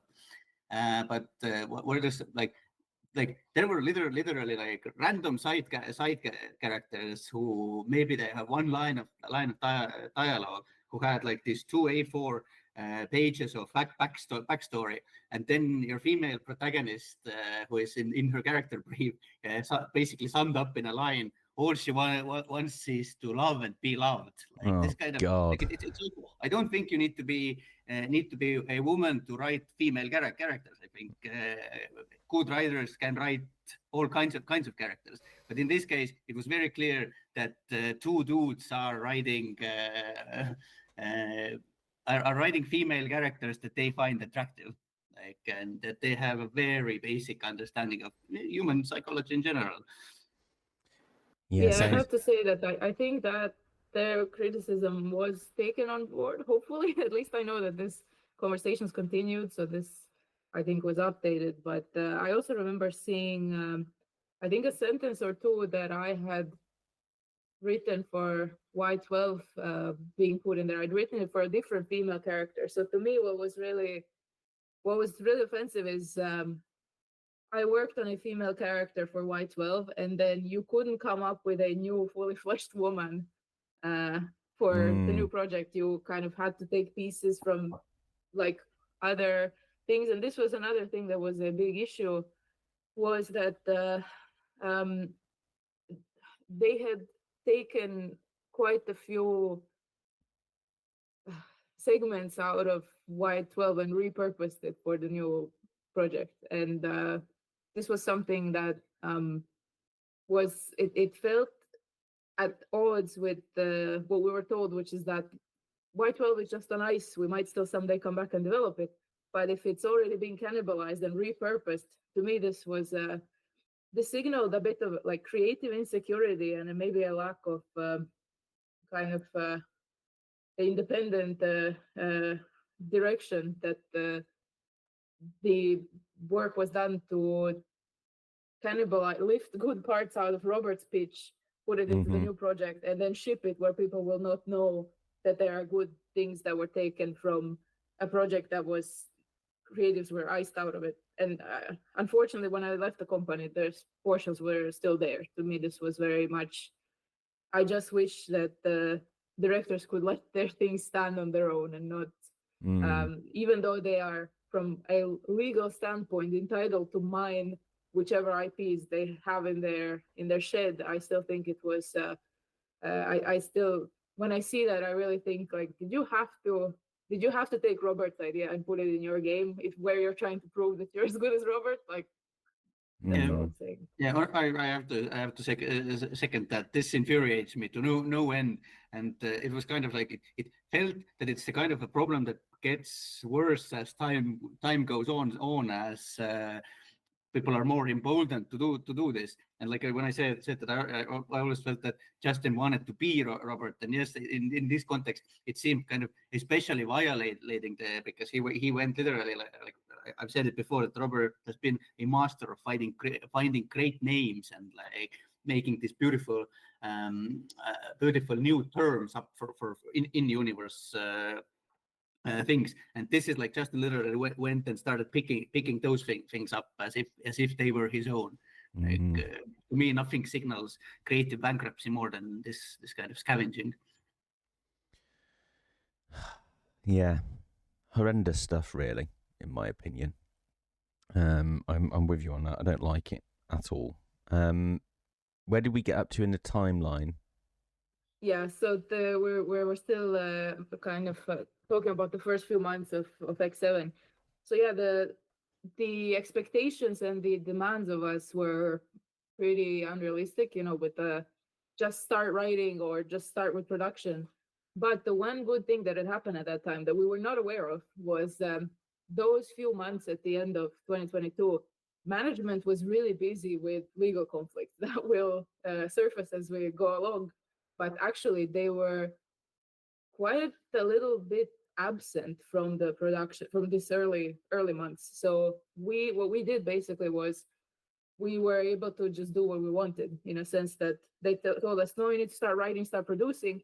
What we said was, no, we need to first figure out a skill system. We need to first figure out some key designs for the game. So those first 1 or 2 months, like August, September, maybe a little bit into October, we did manage to produce a lot of really brilliant work that basically those were the most productive months on X7, that the rest of the 2 years will be kind of all the compliments and all the glory will be based on the incredible ideas that we were able to have because we were not so much surveilled and pushed around by management because they were really distracted with their legal conflicts. What happened though is that kind of as weeks passed of our disappearance from the flagship project, then people who were in the first place feeling very weird about the direction of it and very uncertain and not so excited, they started asking, where Dora and Argo could we, what are they working on? Could we work on that? And we had started receiving messages from, former colleagues saying, what are you guys working on now? Oh, do you think I could ask for a transfer? And this became a huge sticking point because, what we said was, yeah, we'd be happy to have people because right now we don't have a team. We're just very, very small and starting to figure out how to grow. Are they going to be hiring? We didn't even know where all the people are going to come from. But we said you have to go through proper channels. You have to talk to your lead. You have to talk to your project directors. You have to talk to management. But this was painted in a very bad light, so that the leads of who had just pushed us out of C4, Justin and Kaspar, they got incredibly mad because they thought we were manipulating people away from their project. They, in fact, I heard suddenly from production that they've accused us of poaching people, which is kind of absurd when you're inside the same company and when they don't have any evidence for this kind of claim. People are coming to us and asking us, can I please go on your project? Because, these people are struggling with direction and you guys are not struggling with direction. You know exactly what it is you're making, how it's going to look, it's exciting. but we got painted quite as the bad guys there. I remember having HR sent to give me a talking to about how inappropriate it is that I'm talking to my colleagues, or soliciting colleagues, that I need to be talking only to leads or to directors. Like, it was very, very strange time. Argo, did you have anything to add there? Yeah, I also want to say that I think this is also a good time to remember that people who had joined ZAUM post Disco and people who were in ZAUM, they had joined an art collective. They were working in an art collective / video game studio. Mm-hmm. So this notion that you can move people around like cattle from one project to another, it doesn't matter. Doesn't matter that you thought you're gonna work on a sequel to a masterpiece. Now we're gonna move you to do roadworks. Like this started toning on people more and more, because even like, okay, we'll get there. I'm not gonna jump ahead. Okay. So around this time, we got the instructions. So this was, I think, around 1 month into the project or something like that. We barely just got our bearings of figuring out what is this game going to be, how it's going to be played. So we got the instruction that management wants us to put out a trailer to announce the game on the 2022 Game Awards. This is also already public. This was in the PC Gamer article. So you don't know what the game is. You don't have still the resources to make it. Your studio is going through some turmoil, but you're going to put out a very expensive trailer that you're going to make in like three months. So Game Awards are like December. This is September. And this was an awful idea because they told us basically, okay, stop writing, stop working on the game, start working on the trailer. And this is the thing, that when you're working on something like a trailer, it takes all of your focus. You stop doing the actual game, especially when the team is just you and maybe like 1, 2, 3 more people. So the trailer had to have obviously writing, it needed to have art, it needed to have 3D assets, it needed to have animations, it needed to have music, it needed to have video editing. Like, this is a huge project. And but did you even have, like, you didn't even have any of that anyway, right? If I understand it, like you only got as far as you two documents. Yeah, being told. That's insane.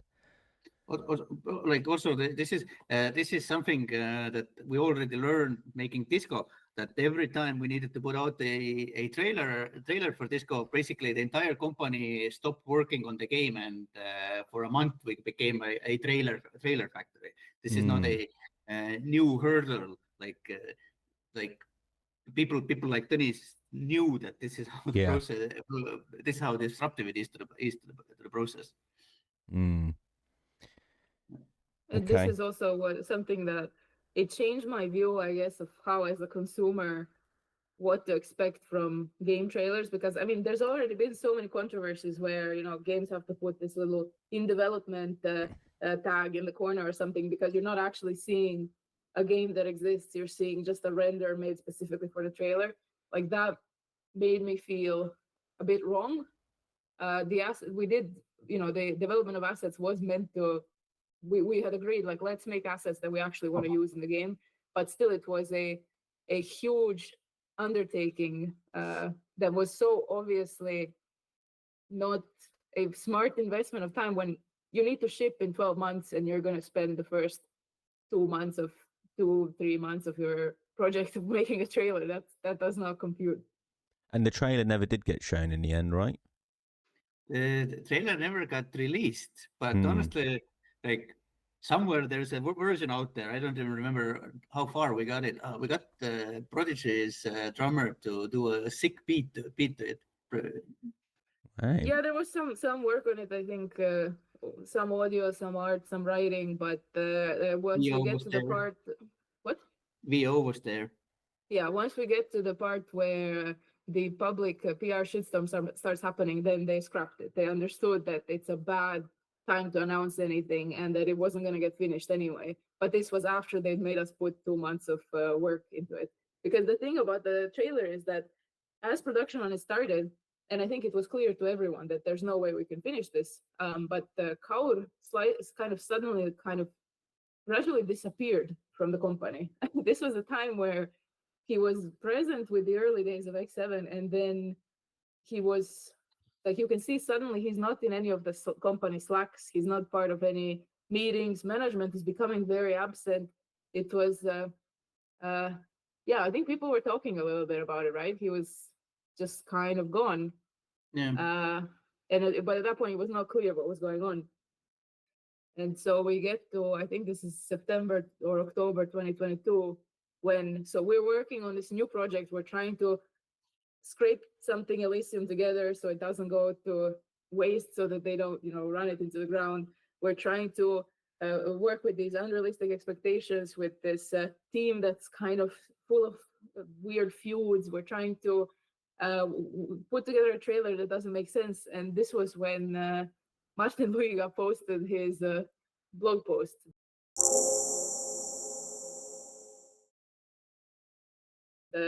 This is on Medium, right? When he kind of come out and said about the dismissals. Is that right? Yeah.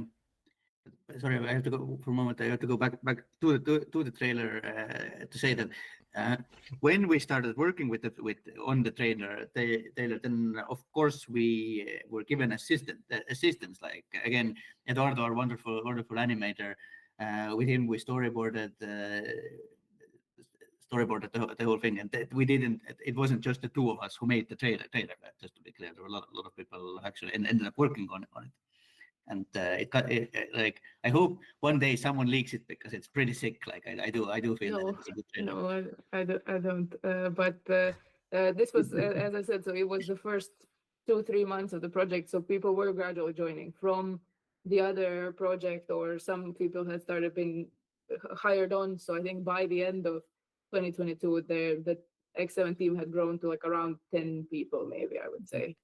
But this was when, I think around October 2022, when Martin Luiga made the blog post where he announced the dissolution of the ZAUM Cultural Association, and announced that Robert, Rostov, Helen, and the others had been involuntarily left the studio.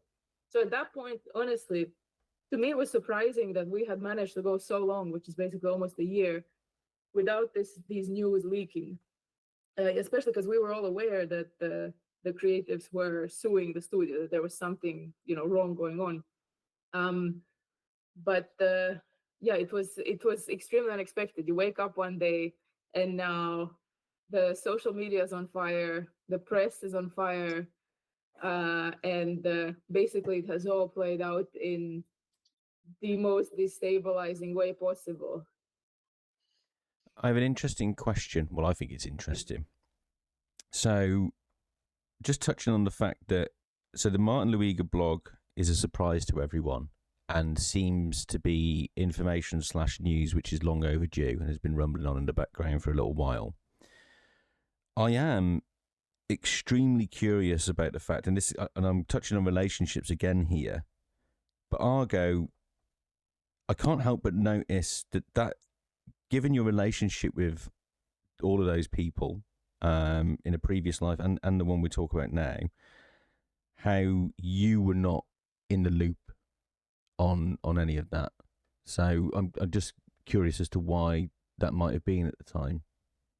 On which side? I mean, when the loop with Robert and yeah, if Robert and Rostov, etc., and Martin seems to be aware that this is going on in the background, there's some sort of desire to kind of sue the company, etc., and that distraction is going on. It surprises me that you were out of the loop. I mean, at that point, I don't think even me and Rostov were having any correspondence anymore. I think at that point it might have even between us trailed off. But me, like mine and Robert's friendship ended. God, I don't even. Let me try to pinpoint. Okay, what was it date-wise? It must have been autumn previous year. It's essentially. Oh, fuck, I don't want to go into too many details, but I was gonna, after maybe a month that we hadn't talked, at least face to face. I was gonna meet with my good friend Helen, and when I showed up to the meeting, then it turned out it was actually an ambush where Helen and Robert kind of jumped me. They had some demands. Things got nasty, and it ended with it was a public park in Brighton. It ended up with the situation where I think Robert's last words to me were, "You are my enemy now. If you ever want to talk to me again, you will crawl back and apologize on your knees." And that's where it ended. Like I didn't have any. I haven't talked to him since that day. Fair enough, and I appreciate you answering that, because I was very conscious it was a personal question, but it stuck out to me. So thank you. I appreciate that. So we've no everyone in the company knew that they were suing, because I think they started suing right after they were fired in 2021. Mhm. But no one knew that Martin was going to make this blog post, because no one in the company was really in contact with the other side, and Martin is a bit of an unpredictable character anyway. I don't think wild card is Martin, and I love him for it, to be fair. I don't think it was I don't think it was premeditated, or at least kind of Martin was, it from my perspective was like a plot thread that was weaving in the background. Like through that summer, I know we had been hearing that I guess he had been struggling, or sort of I think was going through a stressful time in his life, and as you can see, that post is made from the asylum. So I think it like I knew that there was something, I guess, upsetting going on there, but we had no idea he would want to break the news. And in retrospect, I guess what works in what makes Martin have the most ability to break this kind of news is because he was, I guess, in a facility where they can't, like, what do they have to sue this guy for? He doesn't have money. He doesn't have prestige. Like it made sense that he would say that. But of course, also the reactions were also quite mixed, because I also remember from Argo's point of view, it was also, we are trying to, us and quite a few other people in the company are still trying to create something. We're trying to make sure that this IP, this work, this art isn't just under the control of management. And what had happened is, of course, the backlash from fans was immense. You know, the people saying everyone left at ZAUM is a scab, which obviously is more complicated than that, because from each side we were bombarded with, you know, messages of like, management is horrible, Robert's camp is horrible. We were, a lot of us, just trying to make sense of it all and do our jobs. And there were quite a few people in our team, especially working on X7, who felt really, really hopeless. And the work was really good. They were doing really good work. And it was devastating to see that they felt like they cannot even publicly say that they're working at ZAUM, because they're afraid of the backlash. They're afraid of what's going to happen to me if I tell the fans that I'm working in this company. And this was, to us as who were leading the project at that time, was very sad, because you want your team to feel proud what they're working on, because they're doing such good work. And the morale in the company was just devastating. I think, Argo, maybe you should say your perspective. Yeah, like I guess it was a kind of this period of this backlash. It lasted quite a while, and ultimately this is what led to the PMG doc, or me approaching Chris about PMG doc. We'll get there. But yeah, like the situation was like here's the thing, like both because I didn't have any online presence back then. I didn't feel the heat that much, and also I do feel that there is something like I can only describe it as the shield of autism that prevented me from taking a lot of side damage from it. I don't know. I always felt like that it's not personal. This hatred that the community was giving the company. But like I said, it was a long period, and like during this period, Like I see every day Dora is crying multiple times a day, and like Dora said, people were afraid to even say that they work in the company. You see life training out of the faces of your colleagues, and some are more resilient than others. But like even the stoic people, you see that there's this kind of hope is fading, and it was kind of this moment where you have to make this decision. Like it's either we're all gonna scatter, we're gonna abandon hope, and this is the way we will escape this, or the opposite thing is that we will prove through quality of work that we have a right to be here. And this was kind of a very strong carrying thing behind X7. Like we always believed, and still very much believe, that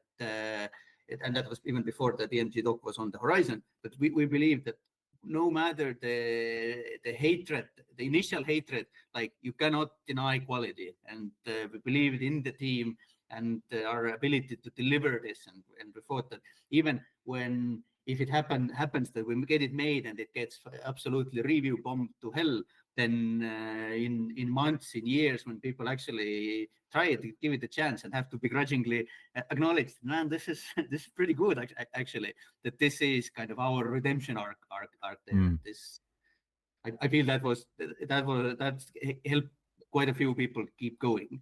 Yeah, to everyone, well, everyone, I'd say most people that I was in touch with in the company, it was quite clear that management were dirty guys. They were not super trustworthy, but it was not the extent of this manipulation and these how this game is played was not clear to anyone, because you come in and you want to, this is the kind of logical fallacy where people want to assume goodness in others. They want to assume this is what is the fair, just world fallacy, something like that. You show up and you want to think that there's fairness in what they're saying about Robert Rostov, all these people, that, you know, they had to be removed because the health of the collective, whatever. And then the other way around, you know, also being told from the other side that, you know, these executives, they're absolutely corrupt, hopeless, etc. Like, it was hard to believe these things because they were so strongly worded and exaggerated from both sides, and because both had these kernels of truth. But the attitude was, from everyone I spoke to in the company, was, okay, even if we have a shady leadership, there's so many talented people here, and we're so passionate about some really, really good work that is being done, and we feel like we should all still be allowed to give it a shot and to do it, and not have to pay for the sins of management and these sins of things that happened before. I mean, in retrospect, that's what happens when you have a company where now there's 100 people in the company and 75 people were not there when this whole fallout happened, when the previous creatives were fired. I mean, you don't know what happened. You've done now months of work, you're invested into this new creative thing, and you want to believe that you can still put out that work and do that work. You don't know at that point that there's no way that you're part of this information web, and that there's no way to actually to get out on top. Yeah, and then also like even now with this distance of years and clarity of this distance of years and all this additional information, even now it's difficult to definitively say who did what and how the blame falls on people. And at that time, in parallel with Kaur disappearing everywhere, this who did what really was heavily placed on him. Like Dennis is extremely good at pushing the meat shields in front of the machine gun fire when it happens. So the moment Kaur disappeared, it kind of all these bad decisions became Kaur's decisions, and of course like Roberts and Rostov's villainousness was amplified to absurd. Like and again it's this. it's when you read telling things, it's hard to get across that information is given you in these small droplets. Every now and then you learn something again, and then you get to process this, but you never get the whole picture at the same time. Yeah. Shall we Argo. say about the campfires maybe? The campfires. But I think I remember we skipped.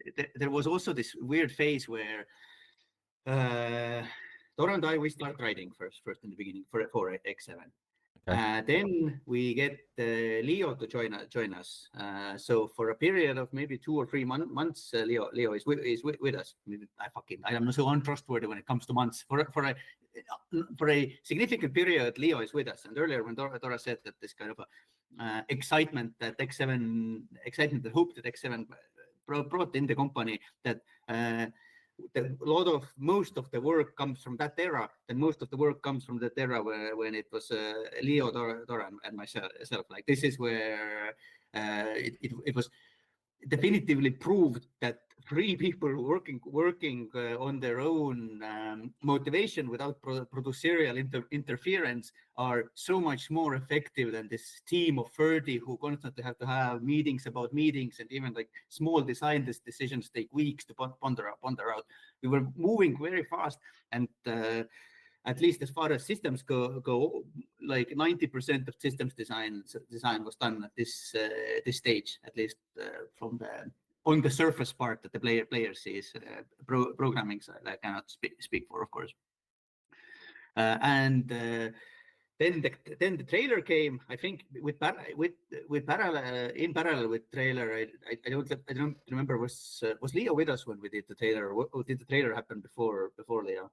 Yeah, he was, and I'll just say his full name, Leo Hofsas. He's a really brilliant designer. I didn't mention him by name because I don't know if he would like to be mentioned in a video like this, but yeah, he's a really talented French independent game kind of avant-garde designer who was the 3 of us just set the direction for the game in the beginning. It was brilliant work. Wonderful person, a great artist. Again, one of these Renaissance people who is a published musician. Is great taste in art in general. Wonderful designer as well. Such innovative game design ideas always. But anyways, in addition to the trailer, then there's another drop of insanity within this desire to monetize everything as efficiently as possible. Publishing told us that we need to come up with a jacket that Atelier could sell, and it has to be iconic. Like, remember Kim's iconic jacket? It has to be iconic like this. You need to design it iconic, make it up to be iconic, without completely misunderstanding this point that Kim Kitsurai's jacket is iconic because Kim wears it and you see it for always Harry's side of the game. Like, you don't design an iconic jacket the same way you don't design a viral tweet or something like that. You cannot design it. It's sort of spontaneous. How it happens in a way. Yeah, viral is exactly that, right? It's an explosion of interest, not like you need to, you just can't pluck it out of the air, as you rightly say. Just on Atelier,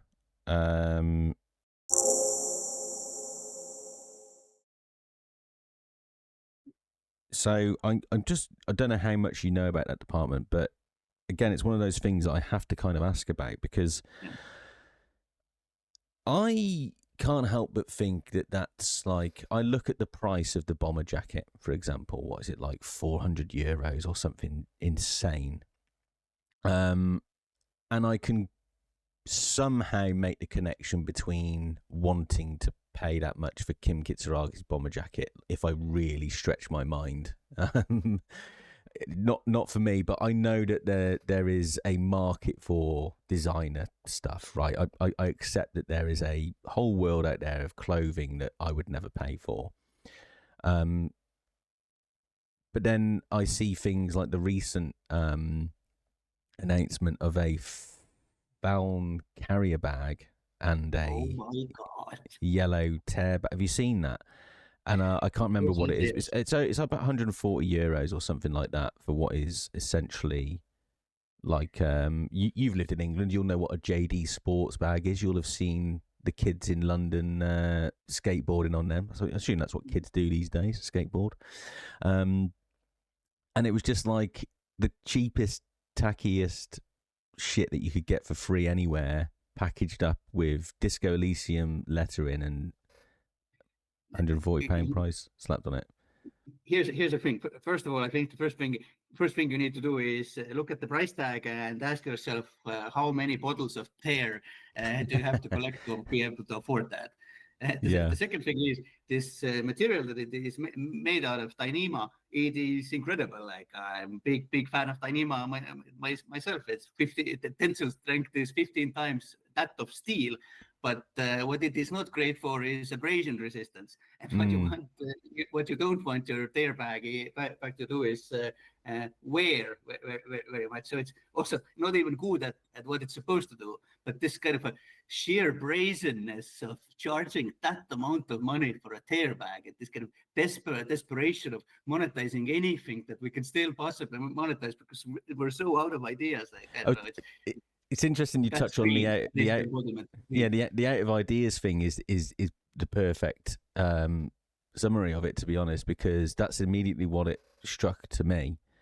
And to be honest, we're kind of going off a little bit here, but all of the messaging that currently comes out of ZAUM is pretty awful. The 5th anniversary, what did they do?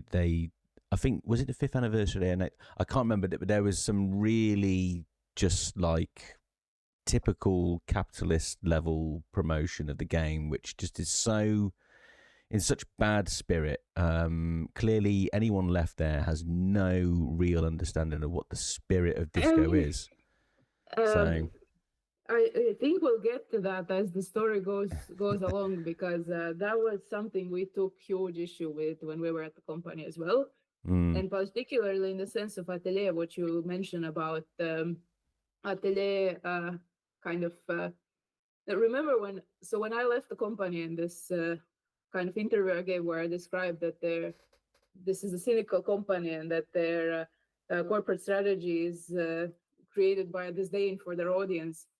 This is largely based on the conversations I've had with management about Atelier, where I have in the past received threats from management when I had tried to push back against some Atelier items, because this is an incredibly successful business for them, incredibly successful. And the darkest thing I ever heard was when I don't remember who it was from that circle, but they told me it doesn't matter at all what people are saying on Twitter, because you can see those same names of people who say on Twitter that they're never going to buy Atelier, never going to support ZAUM, that they're the ones ordering the expensive items from ZAUM, and that this loud minority doesn't matter because people covet these items more than they care about this their principles, morals and integrity. Yeah. So people are buying this stuff, and it seems like even the people who are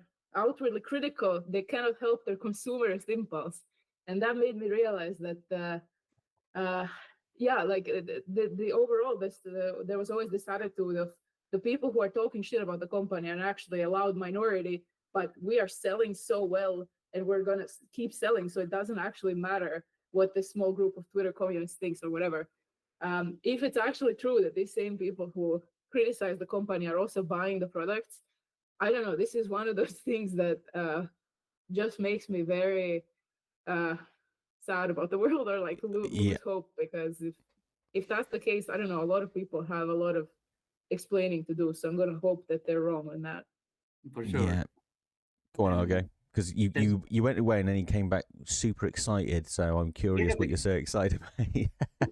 Fairly recently I saw the blue Kim Kitsuragi's blue notebook, right? First of all, like so many world building things wrong with it, like putting a case number on a police officer notebook. Yeah. In what world does that make sense? But also, like, I happen to have one of these from a different source. It just has our logo on it.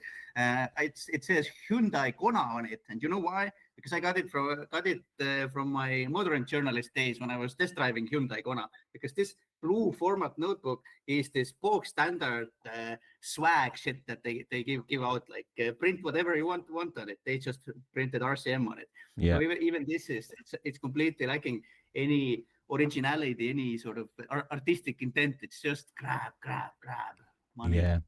Yeah, and I took huge issue with, because the RCM logo has never actually been officially like out there. You get told what it looks like, but no one actually knows. And when I saw that, I was like, well, that's not.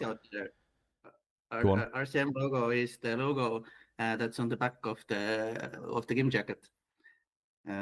Brick with map of Jamrock in it. Right. Brick shape. And I'm making a note of that because I'm desperate to recreate it. We even somewhere in the game, I remember Robert asked me to put it in somewhere, so it's kind of like a reference to this exists in the game is the phrase brickmen, referencing the white brick that is the symbol of RCM. Amazing. But when we're already on it, let's for a moment also look at the sort of when things were still good. And I have to say that as expensive as the original game jacket is, it is worth it. Like, it is very well made. It is very high quality materials. This halogen, not halogen, reflecting RCM map inside the brick. It's beautiful work. It's designed by Liis Välja.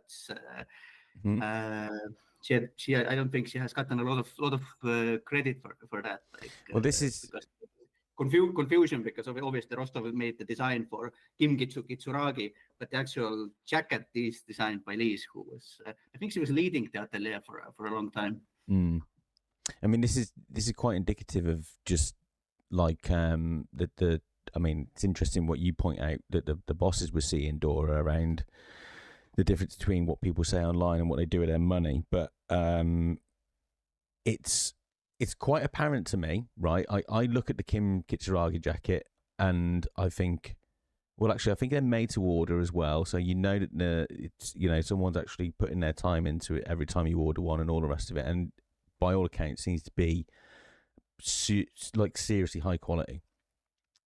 But this is the problem that ZAUM have if they ever really intend on doing anything again. Yes, that name might, to some fringe gamers who don't know the story, in fact, a lot of people actually, will look at that and go, oh yeah, it's the Disco Elysium people, brilliant.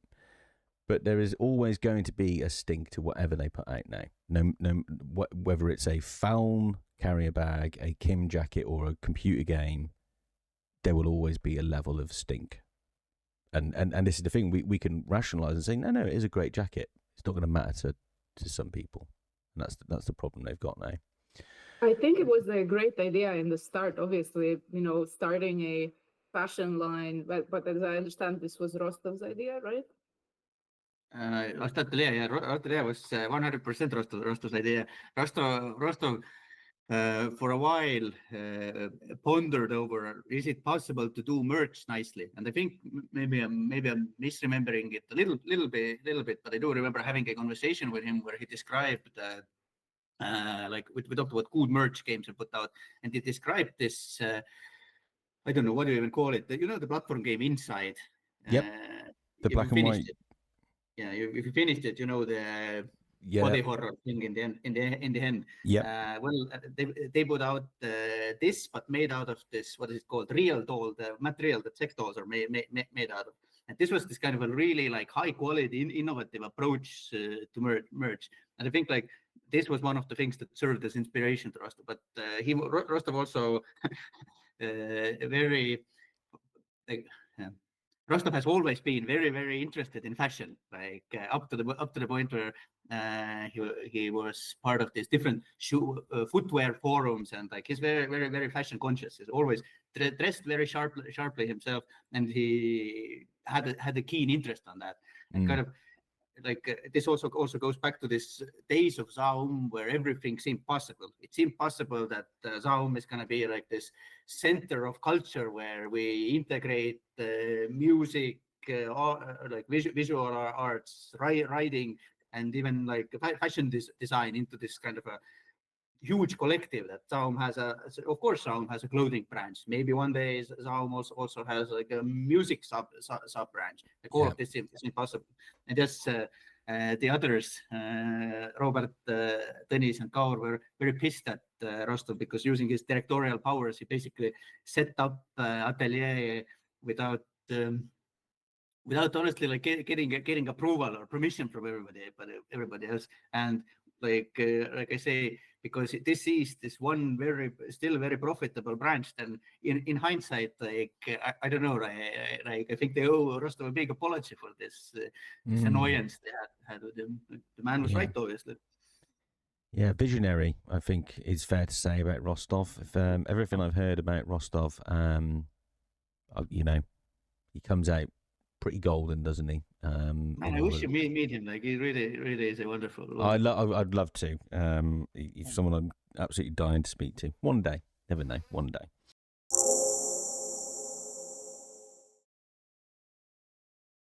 I think so. We're up to roughly start of 2023 ish. Not yet. Oh, not quite. Okay. We're still in the aftermath of the Armageddon that Martin Luiga's blog posts did, and this kind of press cycle of that time.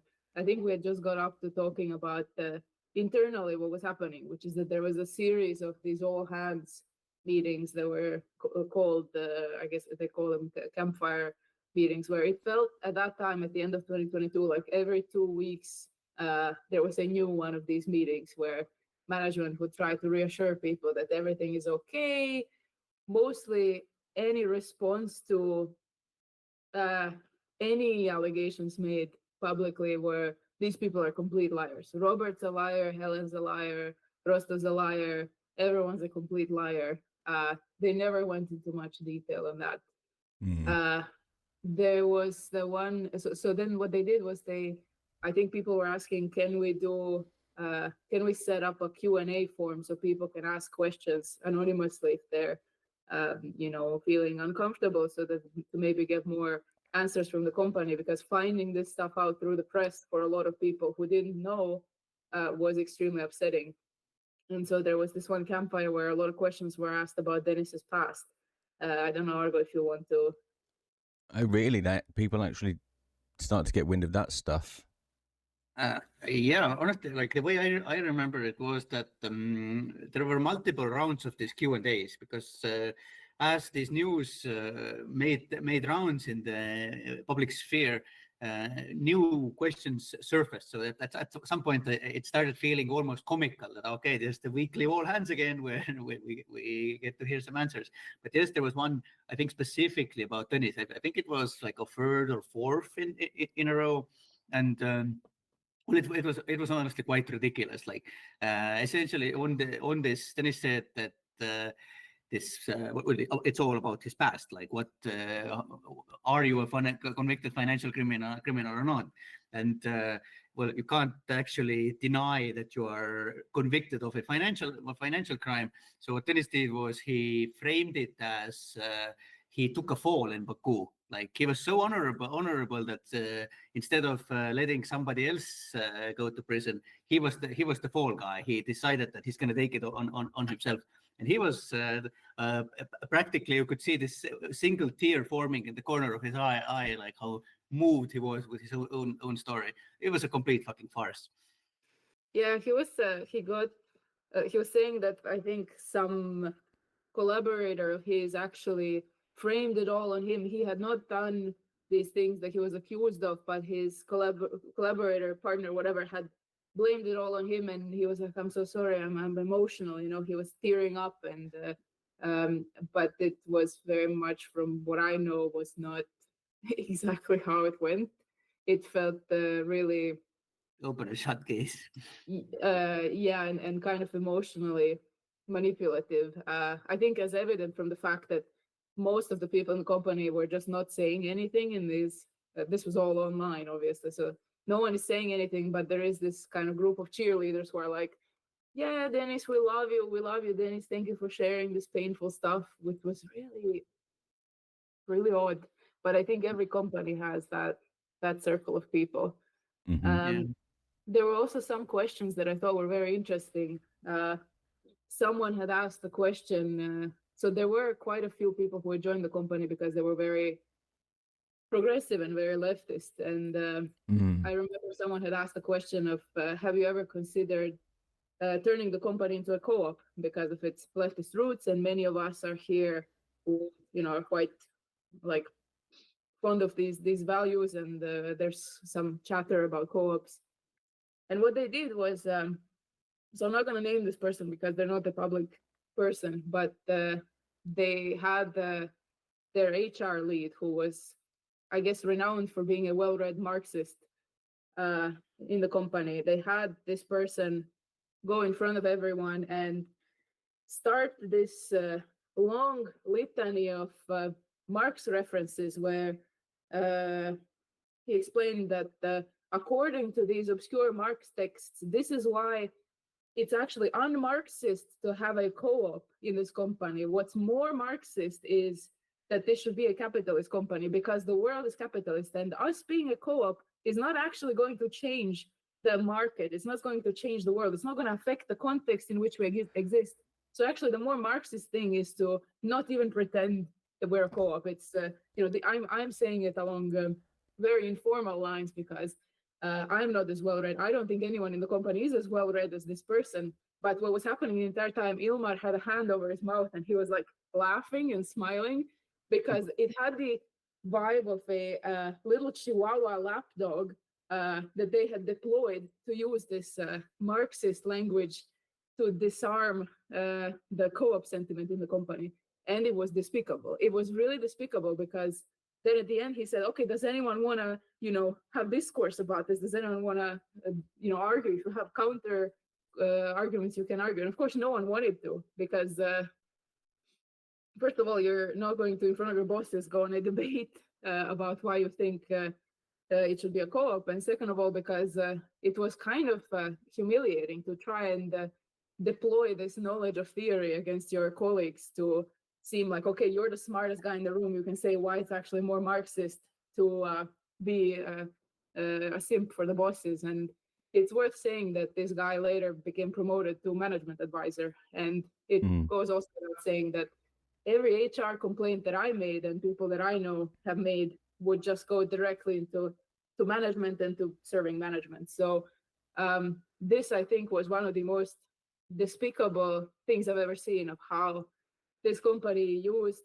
and manipulated this Marxist language and having this circus where a person who calls you comrade is actually explaining to you why the most Marxist thing to do is to serve management. And to see Ilmar like laughing, smiling, because he was like, "Oh my God, look at these guys, like we're using the Marx thing against them." It was an absolute clown show. First of all, the absurdity of the notion that after going through all this trouble of fucking over Robert and Rostov and trying to quell this following storm, that now Ilmar would give up his 86 or 83% shareholding and somehow make it a co-op. Like, of course, like that's not how the world works. And the second thing is, like, I don't care if Patrick Patrick Norberg is a public person or not. Like, I'm gonna say his name because, like, he helped Tõnis cover up his shit so many times. Literally, like, Dora and I went to him because he was the HR lead. Even after Justin fired us from C4, even then we had interactions with him where he always downplayed shit. He never informed us that there's any due process. He was always this kind of, yeah, maybe it'll blow over, or I look into it, but then there's never any follow up. And later, when we get to that portion of the story where there's actual accusations against Tõnis, then Patrick Norberg's professional opinion of that is, Tõnis has been a friend of mine for many years, and I just don't think he's the kind of guy who would do this stuff. So I'm definitely not gonna protect him from the shit. No, fair enough. And I'll take this opportunity to speak to everybody listening to this. If you think HR is there for you, you're very much mistaken in any company. HR is an extension of the business. It's there to protect the business, whether that's from a boss who's an arsehole to you, and it will be up to them to decide. They'll decide whether they think that boss is of more value to them in the company, or, you know, and envelopes get passed around, contracts get signed for silence. It happens everywhere. If you think HR is the answer, you're wrong. Go to a union, or go to somebody third party who is actually got no vested interest in the company that you're working for and is only there to protect you. Because believe me, I've seen it far too many times where HR is weaponized, and that's exactly its purpose. Simple. So yeah. Exactly. It's this, what HR, when you come to HR with a problem, what they ask themselves is, how likely is this going to lead to a situation where you have a legitimate legal claim against the company? If the answer is that you are likely to have a legitimate legal claim against the company, what they're going to do is they're going to make every effort to push you out. They're not going, like, they don't care about what's just or fair. They're not there to, if you actually have a claim against like a company director, or that the company mistreated you, their job, their literal job description is they have to minimize the odds that the company is going to be legally liable. So that means cover up or completely misrepresent or deny or just like clean the reputation of the company, which in cases like this, where it's a private company, where the executives are also the owners, it means to clear the name of the executives.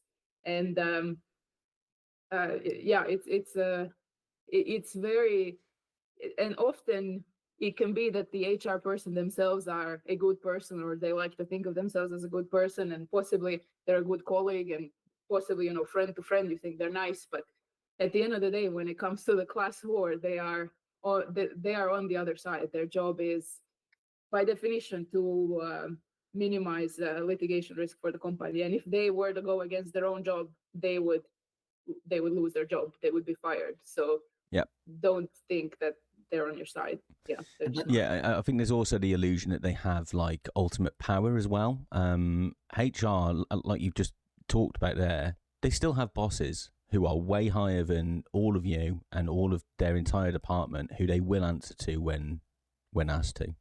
So you got to be very careful. And also, if you for 1 second think that the same rules apply to HR that apply to you in terms of confidentiality and stuff like that, dream on, brother. Like, no, they don't play by the same rules. And also, the very same Patrick Norberg, the head of HR, he was the one who held the smoke tribunal that fired Rostov, the tribunal for what Justin and Kaspar gave testimonies. He was a head of HR, or the HR person, all the way back. I think starting since we moved to UK. When Robert moved to London, him and Patrick were friends. Or Robert at least told me that they hang out with Patrick and his girlfriend. And still, like, he was the one who did the whole process for firing of Robert, firing of Helen, and the smoke tribunal for not Kaspar. For Rostov. So like he went on to have a very, very financially beneficial career in ZAUM. I don't know, maybe he's still there. Largely whenever I have complained, for example, like after we were removed from after the leads had kicked us off the project on the flagship on C4, I had gone to HR. I had said, look, why am I being disappeared? Why can't I talk to my colleagues? No one knows where I went. I was part of this team that I loved, and now I can't talk to anyone. If you think that talking to HR is anything other than immediately funneling information to management, you are deluded, because there is, like Argo said, there's no notion of confidentiality. No matter what kind of sensitive topic you speak to them with, the first thing they're going to do is ask Dennis, like, what should I do? What do you think? So it directly goes to them. What people actually want, what you think HR is going to give you, it's actually what your union rep is going to give you. If you want to go to someone where you're going to say, this shit was done to me and I'm really unhappy about it, who's actually going to listen to you, who's going to keep it absolutely, strictly, legally confidential, like you have the same privileges between yourself and your trade union rep as you do with a lawyer. They are going to actually keep your secrets. You're going to discuss this stuff, and they're going to give you methods of how you can resolve your workplace dispute in a way where you're going to be safe and protected and defended. And no problem is too small to take to your union. Like if you have a difficult relationship with your lead, if you have, these kinds of issues where your job description was changed, or you weren't paid in a good way, or you think you should be paid more, or you think you might be discriminated against, there's no issue too small that you can't take it to your union rep to at least just talk about it. And they will always, it's their job to come up with a strategy to help you. So the company wants you to think that HR are the people to whom you should go and discuss these kinds of things, but they are not. This is a trap. This is the, Venus honey trap, where you go in and you're just sealing your own fate there. Yeah. And even if you have a union rep, then going to the HR before going to your union rep, all that is going to do is inform the management that you are a problem. Yeah. So be very careful. Very good advice. Are we still in 2022?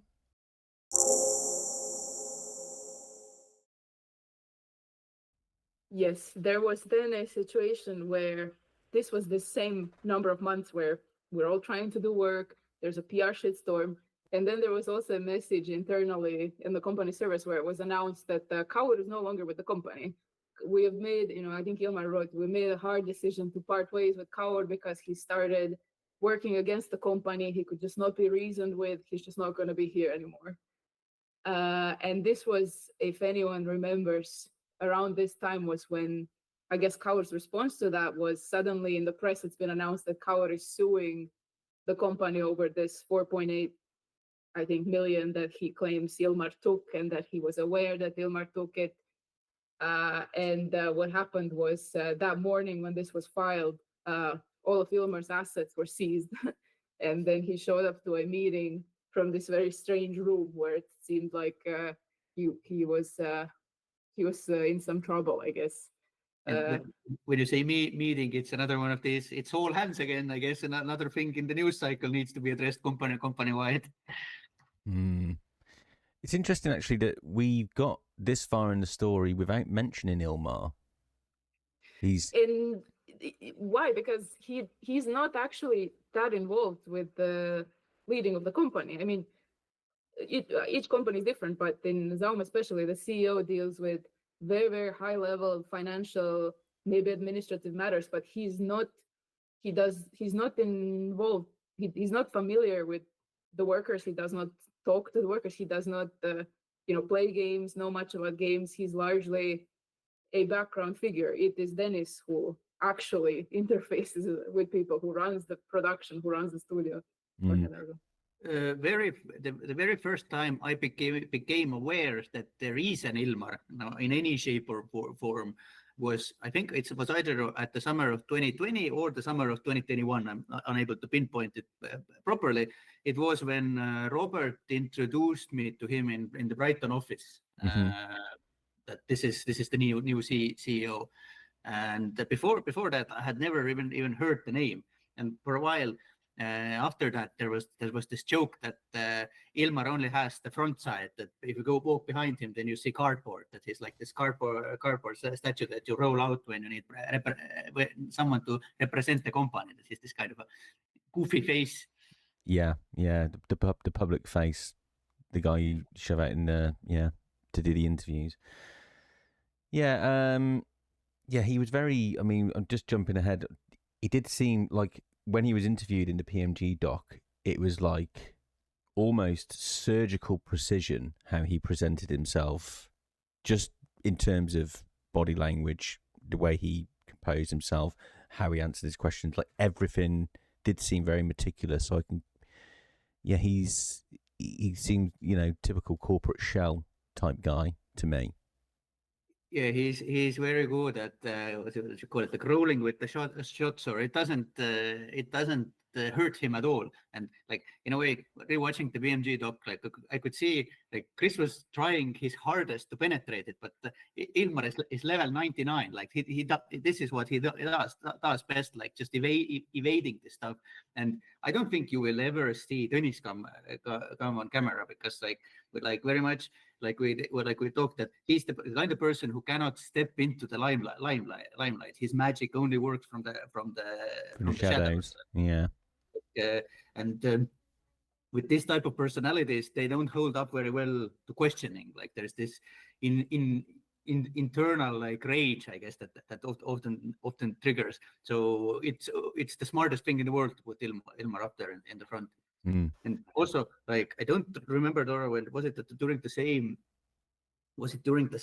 time, when same call when Tõnis talked about how he took the fall for other guys in Baku. Was it on that same call where we also talked about the other IP Tõnis had stolen, the TV show? TV show. I don't remember. Was it there?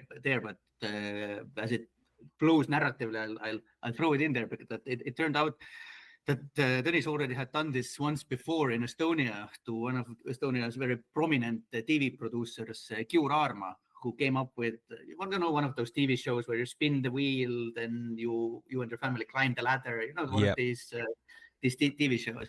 And essentially, kind of the same thing happened. I'm simplifying here, but Gyur Aarma obviously thought that they are doing it together. And when he didn't like it anymore, how the working conditions were in this enterprise, or what Tõnis and his compatriots tried to turn it into, he thought that he can just take it and leave and try elsewhere. But again, through some legal jiu-jitsu, it turned out that he was no longer able to control this, and he basically they took his IP as well. And for a while in Estonia, Gyur Aarma had this website up. It wasn't exactly "fuck Tõnis Haavel," but it was a website dedicated to this injustice. I think it's down now. I don't know if they ever resolved it, but yeah, this was a second IP Tõnis stole. Interesting. That was before the Baku scandal, by the way. Yeah, interesting. Had history and experience in this avenue. It's hard to look past things like that, and some of the context around the rewards that were reaped by people willing to feed information into management speak for themselves. I think, like, you may have some opinions either way. You may think that this is an entirely biased interview because of my relationship with the two guests, but no matter what, you can't. I honestly don't think you can look at the travelling of information and then the situation that those accused are now in, cushy director positions with crazy amounts of money, and so far not much to show for it in terms of their output. So to anybody with any kind of logic going on upstairs must see this as a hugely corrupt way of doing things. It just is. I mean, oh my God, the price of these people who are willing to gossip an information broker for the company is insane. I have seen people enter the company and climb their way up at lightning speed if they are willing to be a snitch on their colleagues. And like, as we go along in the story, there are so many moments where management will come to us and also try to mine for information, because and I've seen it again, like I've said before, it becomes very addictive to get caught in this loop where you are the person who is like, oh, I'm investigating, also like what news will there be from Red Info? Oh, who has like maybe some piece of info on Kaur, or who has some piece of info on someone in the company?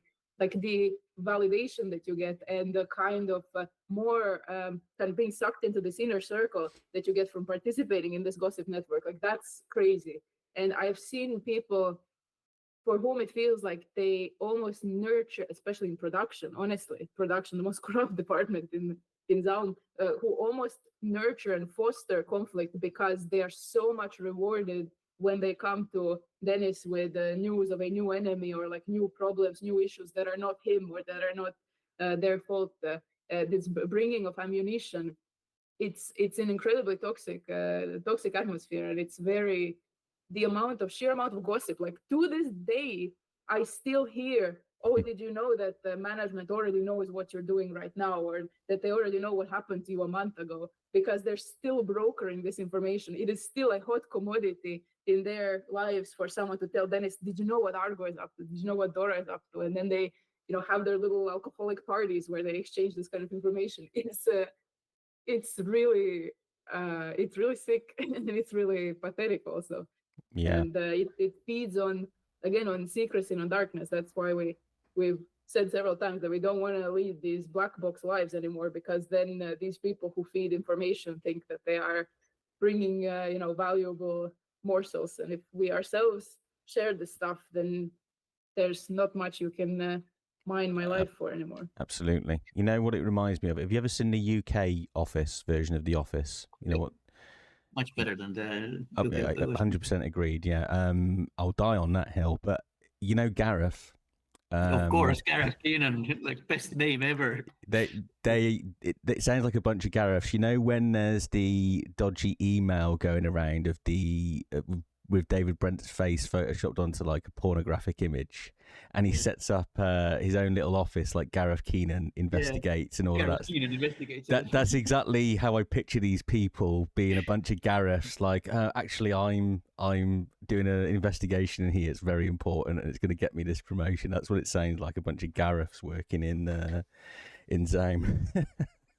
The beautiful thing about Gareth is that he's such a caricature that you can see what he is about.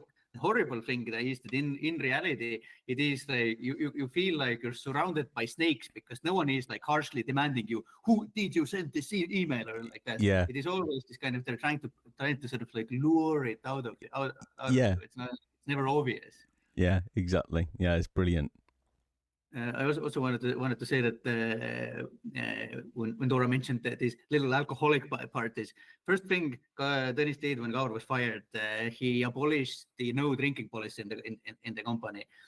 From there on, there started to be alcohol on company events, and up to the point, I don't remember which one of these events it was, but on one of the I think it was one of the Christmas parties, there was literally when you fill out then what do you want to drink that evening, and it turns out you can't attend, then they will send the alcohol to your home, so you definitely get hammered.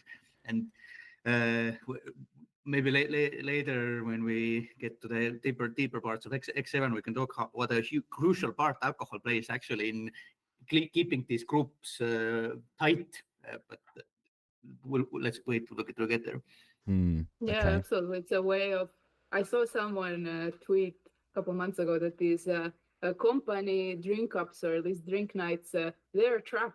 They're, like, you'll go there and it's a way to pry information out of you. It's a way to compromise yourself. And I have known people to compromise themselves, and management is at their most powerful when you have compromised yourself in some way and now they have something on you.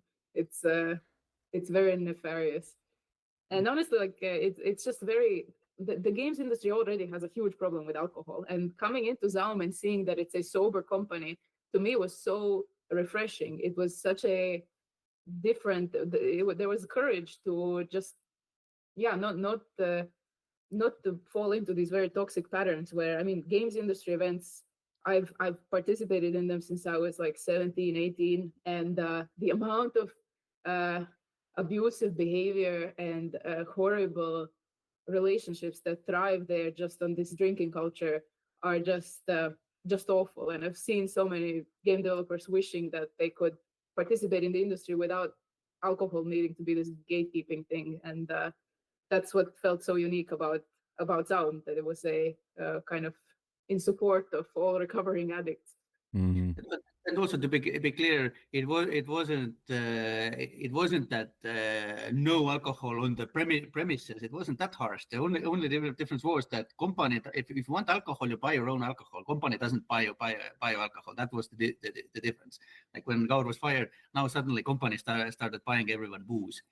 And honestly, even like I remember, even okay, fuck it, we'll get there later. But there's a bunch of people who have had real serious alcohol problems in the past, myself included. And like when I'm looking at the activities list for the day for a company event, and I see I've been signed up for a wine tasting, like it is a problem. Like it's a genuine problem. But we'll get there later. Sorry, can I take another bathroom break? I can take it in 30 seconds, so it don't have to. Of course you can, mate. Yeah. You can help me reorient myself, actually, because we jumped around bits of 2022 there.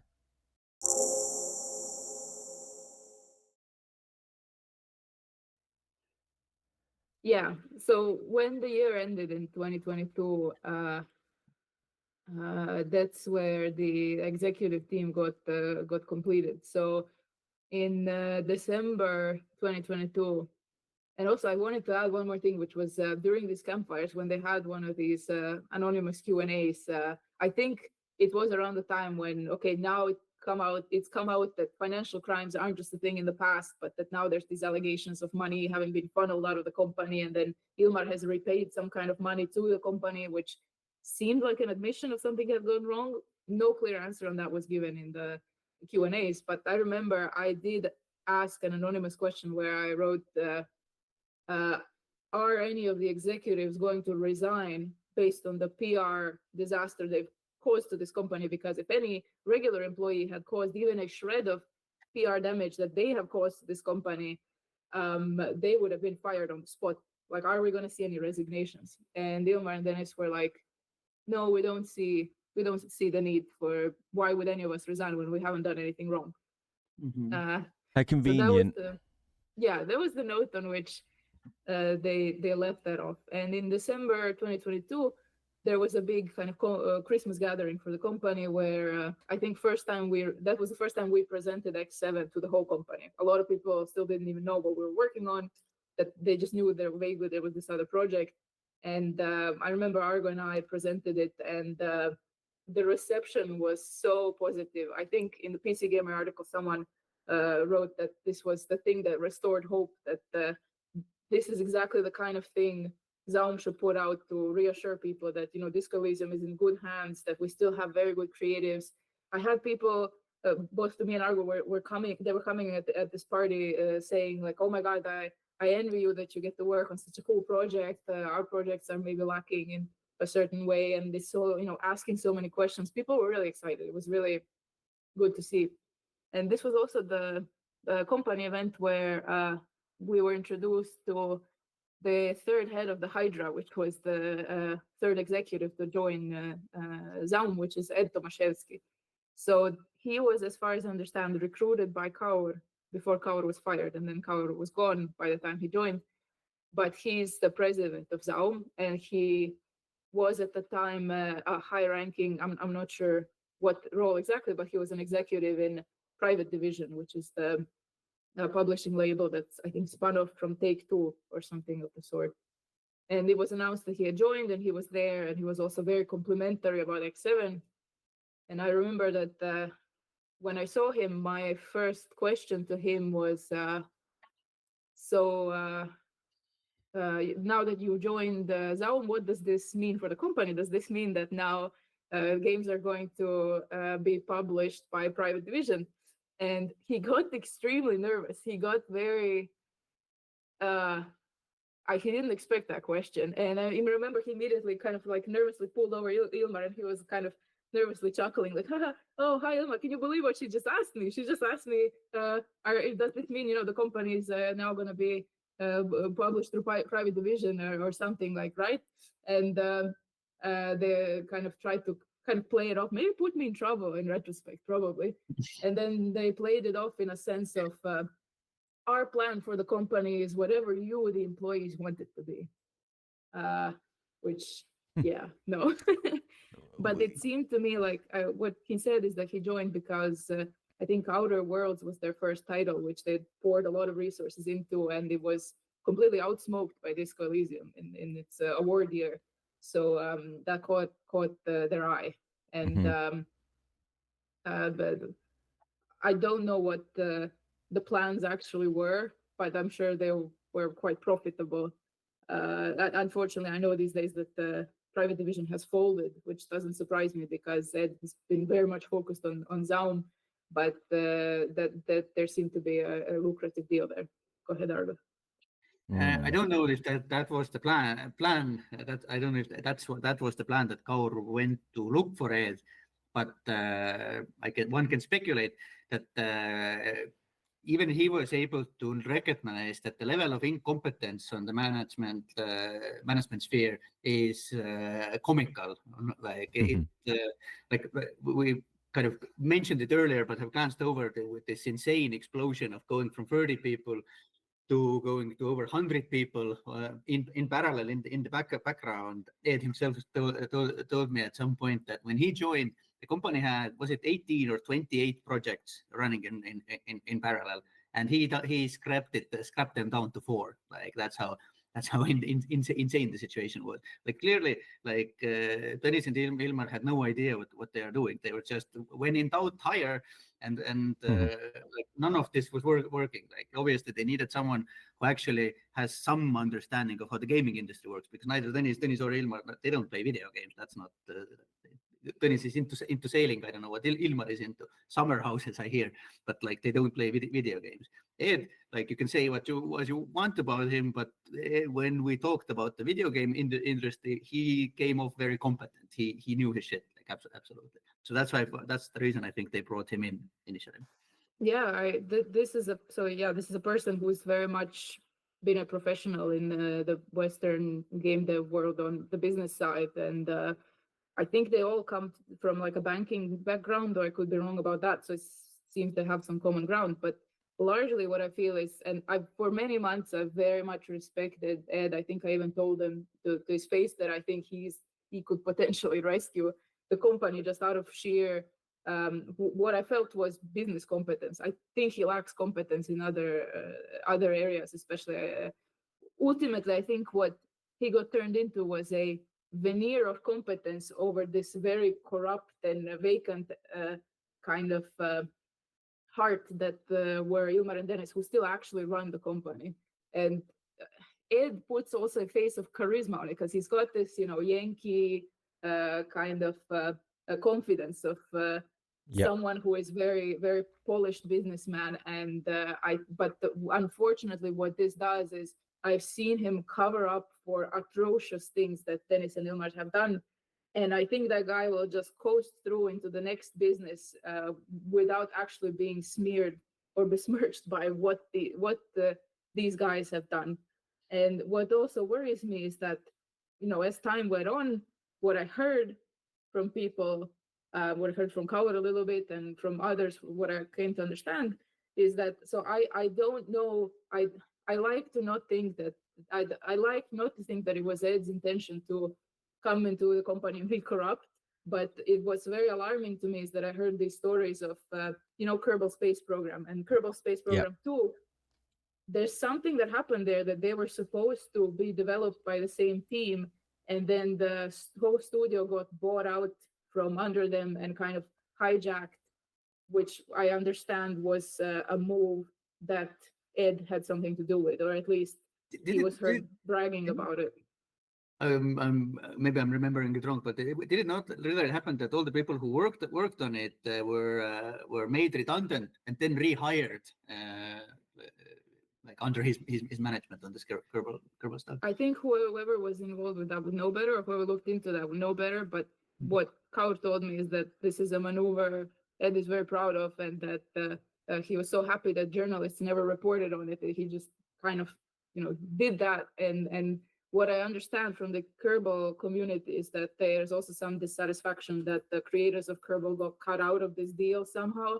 Mm-hmm. So there's some shady stuff there. And I think that IP is also driven into the ground now for profit. So that they released one 2 years ago. I got the last thing that, I mean, the thing about Private Division, it's like their roster is absolutely incredible. Hades, Roller Dome, Ollie Ollie World, Outer Worlds, as you mentioned. They've apparently had one coming out this year called Tales of the Shire, so they're still doing stuff. So yeah, not a company that people will be very familiar with. They actually folded, and I think Tales of the Shire was already bought out by the people who splintered off from Annapurna Interactive. So Annapurna, the publisher, broke, like the workers broke off, and they're starting something new. And as I understand, they bought Private Division now. Got you. I'm not 100% in the publisher business, but that's what I read recently. Yeah, Annapurna, I forgot about that whole thing happening. It's made the news cycle moves so fast now. It all becomes very distant very quickly, doesn't it? Yeah, and it's especially these business figures that it strikes me that there are so many of these guys who move around in the background of the business who all have incredibly tight connections to each other. Like especially these American businessmen. Like there's a just being able to call up someone at Unity, someone at I don't know, like whatever company, wherever you need connections. There's a huge. I've seen it mentioned that there's a huge shadow network, which is how people get blacklisted, which we're going to get to. This level of influence where you don't know the names of all these business guys, but the business guys know all of your names, and they sure as hell, manipulate the industry from the background. That's what's really kind of scary to me, or I'm not particularly afraid of it personally, just because I don't want to live in a world where what I think is just people are not really aware of how much dirty business is done in the background there. Mm. And I remember how starstruck our publishing team was when Unity pulled that crazy stunt of charging per install, and it had a personal connection, made a phone call, said it's gonna be all right, guys. Like, our head of publishing was like we could see the hard signs in his eyes when he looked up to it. But also there was ominous shit. So like, lot of problems. Oof, wow. Okay. Where are we, Dora? Now we're in finally 2023. Right. I apologize because I've got that many notes and I've got them all open I've got so many screens in front of me and I can't remember where we are and what we're doing. Go on, Argo. Before we wrap 2022 up, I want to let me sum it up. But by the end of the 2022 and this presentation, X7 team has grown, I think, maybe to 10 people or something like that. And already you start seeing this kind of a same problem that led to the decomptage system in the early Disco sequel, where it's hard to simultaneously run the project, design the project because there's no pre-production. You have to kind of keep all the plates spinning. So like the best working week I think we had was that 1 week leading up to Christmas, where everyone was on vacation and you could just 100% do it. Your Slack is not blinging. Like it was so wonderful, so productive.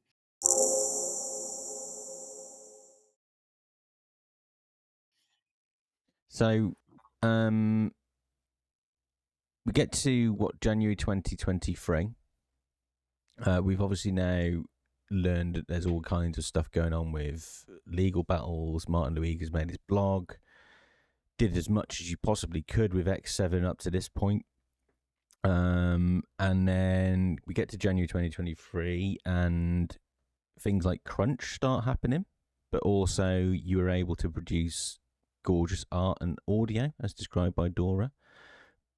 But then production interference does start around that time as well. So just talk to us a little bit how, 2023 started in January. Do you want me to start? Yeah. So when we came back from holiday, again, so we had already been several times given the instruction of, wait, don't write, we need you to do something else. We need you to do the trailer, or we need you to do this presentation for the whole company.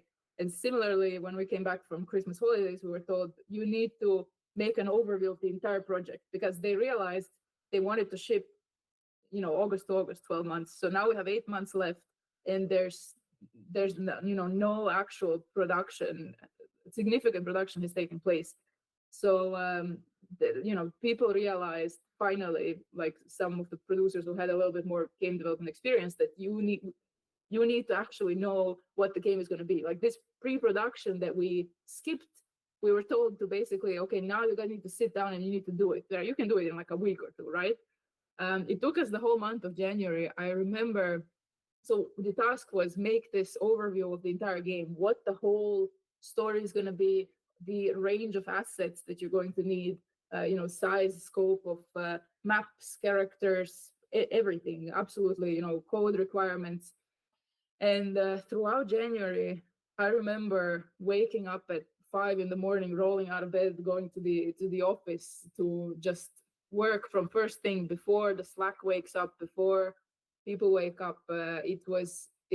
I think that was the first crunch on the project where Argo and I were just working around the clock to come up to be able to define how big is this game going to be, and figure out as much as we could about it. Yes, Nice. that was very intense. And I remember, yeah, go ahead.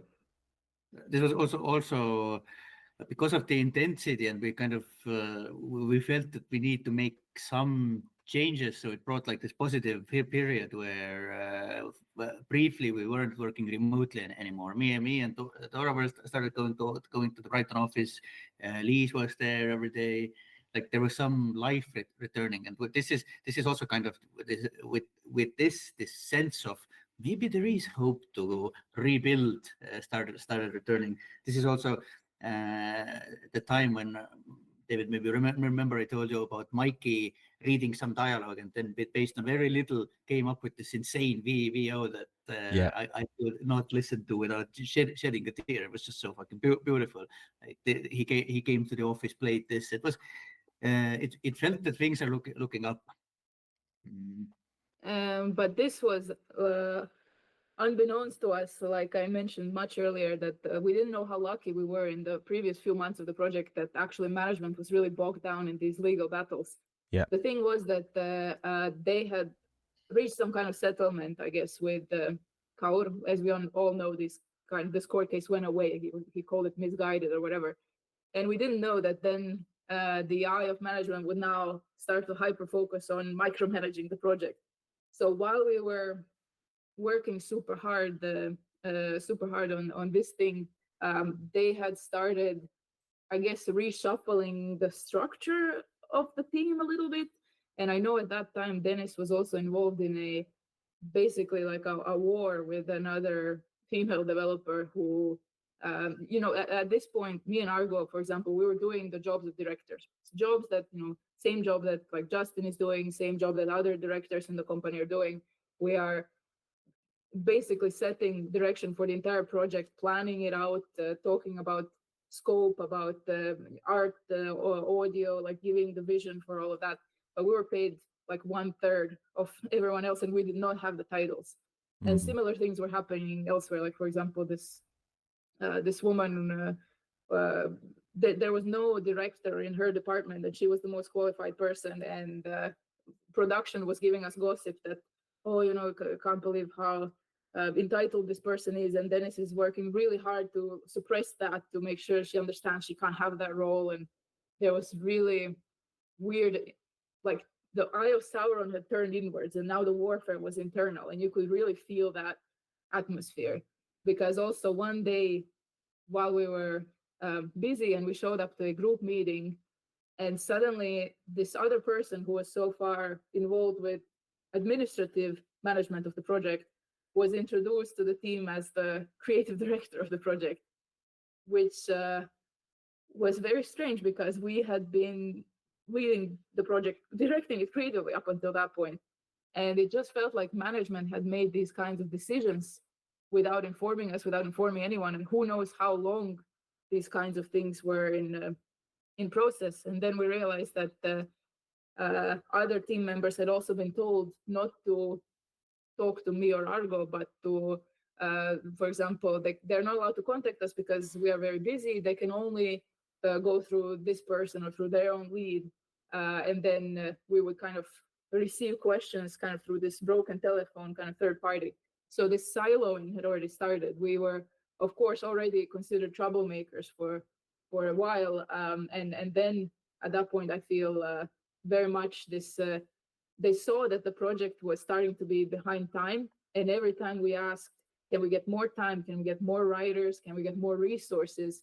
That was not accepted. Instead, they came back with this attitude of like, oh, you think you don't have enough time and resources, then you shouldn't be allowed to do any of these meetings. We're going to force you to just sit down and do the work, which of course, that's not how it works, because the project, the team, again, what Argo tried to explain earlier, this time is still, it's not wasted. It is crucial that you need to talk to other departments. You need to instruct the art team. The art team needs to inspire you. Similarly, the audio team, like projects started becoming disjointed because people were saying, hey, I never get to hear from the writers anymore. Like, what kind of game are we working on? What are we doing? I never get to have feedback anymore. And more, we were also being sidelined and being, suddenly there was a huge issue that basically oh, you guys were never supposed to direct this project. You guys were never supposed to be in charge. And I think a little bit of it was maybe because the Christmas presentation had gone really well and people were really, really complimentary and really liking us. And I think they were afraid of, again, they were a Robert Hammer looking for a Robert Nail, where they really did not want a new person to form. They could clearly see that you were becoming the new, in their eyes, the new kind of people for that team to look up to and idolize to a degree, right? Yeah, because you had the goods. Go on. No, I'm finished. Yeah. There's this phrase that's very, very solid on surface, but kind of got abused a lot. That they throw around is, we're here to empower teams, not individuals. Like 100%, of course, obviously. Like this was a mentality on X7 amongst all of us, that whenever there's a chance, we want to highlight each other's achievements. We want it to be a team thing. It was never about individuals. But this is kind of this because of the way Disco was made. Because of the way the cancelled Disco sequel was being made, and because in parallel to this, there was also the project that how do I say it? It's called P1 is the leaked code name, but it's also the one that Robert refers to in the PMG doc, or makes a very funny remark that it was not very good. Like this project, what's common in all of these projects is that sort of the lead writer is also like the creative director of the project. Everything was running like this, and in our case as well, in the way there was no contradiction in the beginning. Like this is just how things were, and things were running very, very smoothly. And even at that time, when we started getting this little resistance and my logic here, like who do I name and who do I don't name? My logic here is generally like, if I can tell the story without it getting convoluted without naming people by name, then I don't name them unless I there's something like in case of Patrick. I just generally feel that he played such a huge role in termination of so many good people.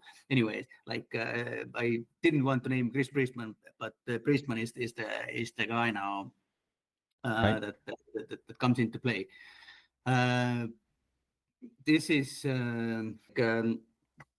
we do the Christmas presentation. I think something I forgot even earlier is that I think before the Christmas presentation, even we told Tõnis and Priestman that we need help, that we need more writers. And yes, their approach was like, no, you don't need more writers, you need more managerial oversight. Yeah. But at that time, it was still not very rigidly. They did not tell us you're not directors. There was no talk about stepping down or anything like that. How it was framed was that Priestman is gonna be like your administrative counterpart. That like if you need your vacation signed off or something like this, Priestman can help you with that.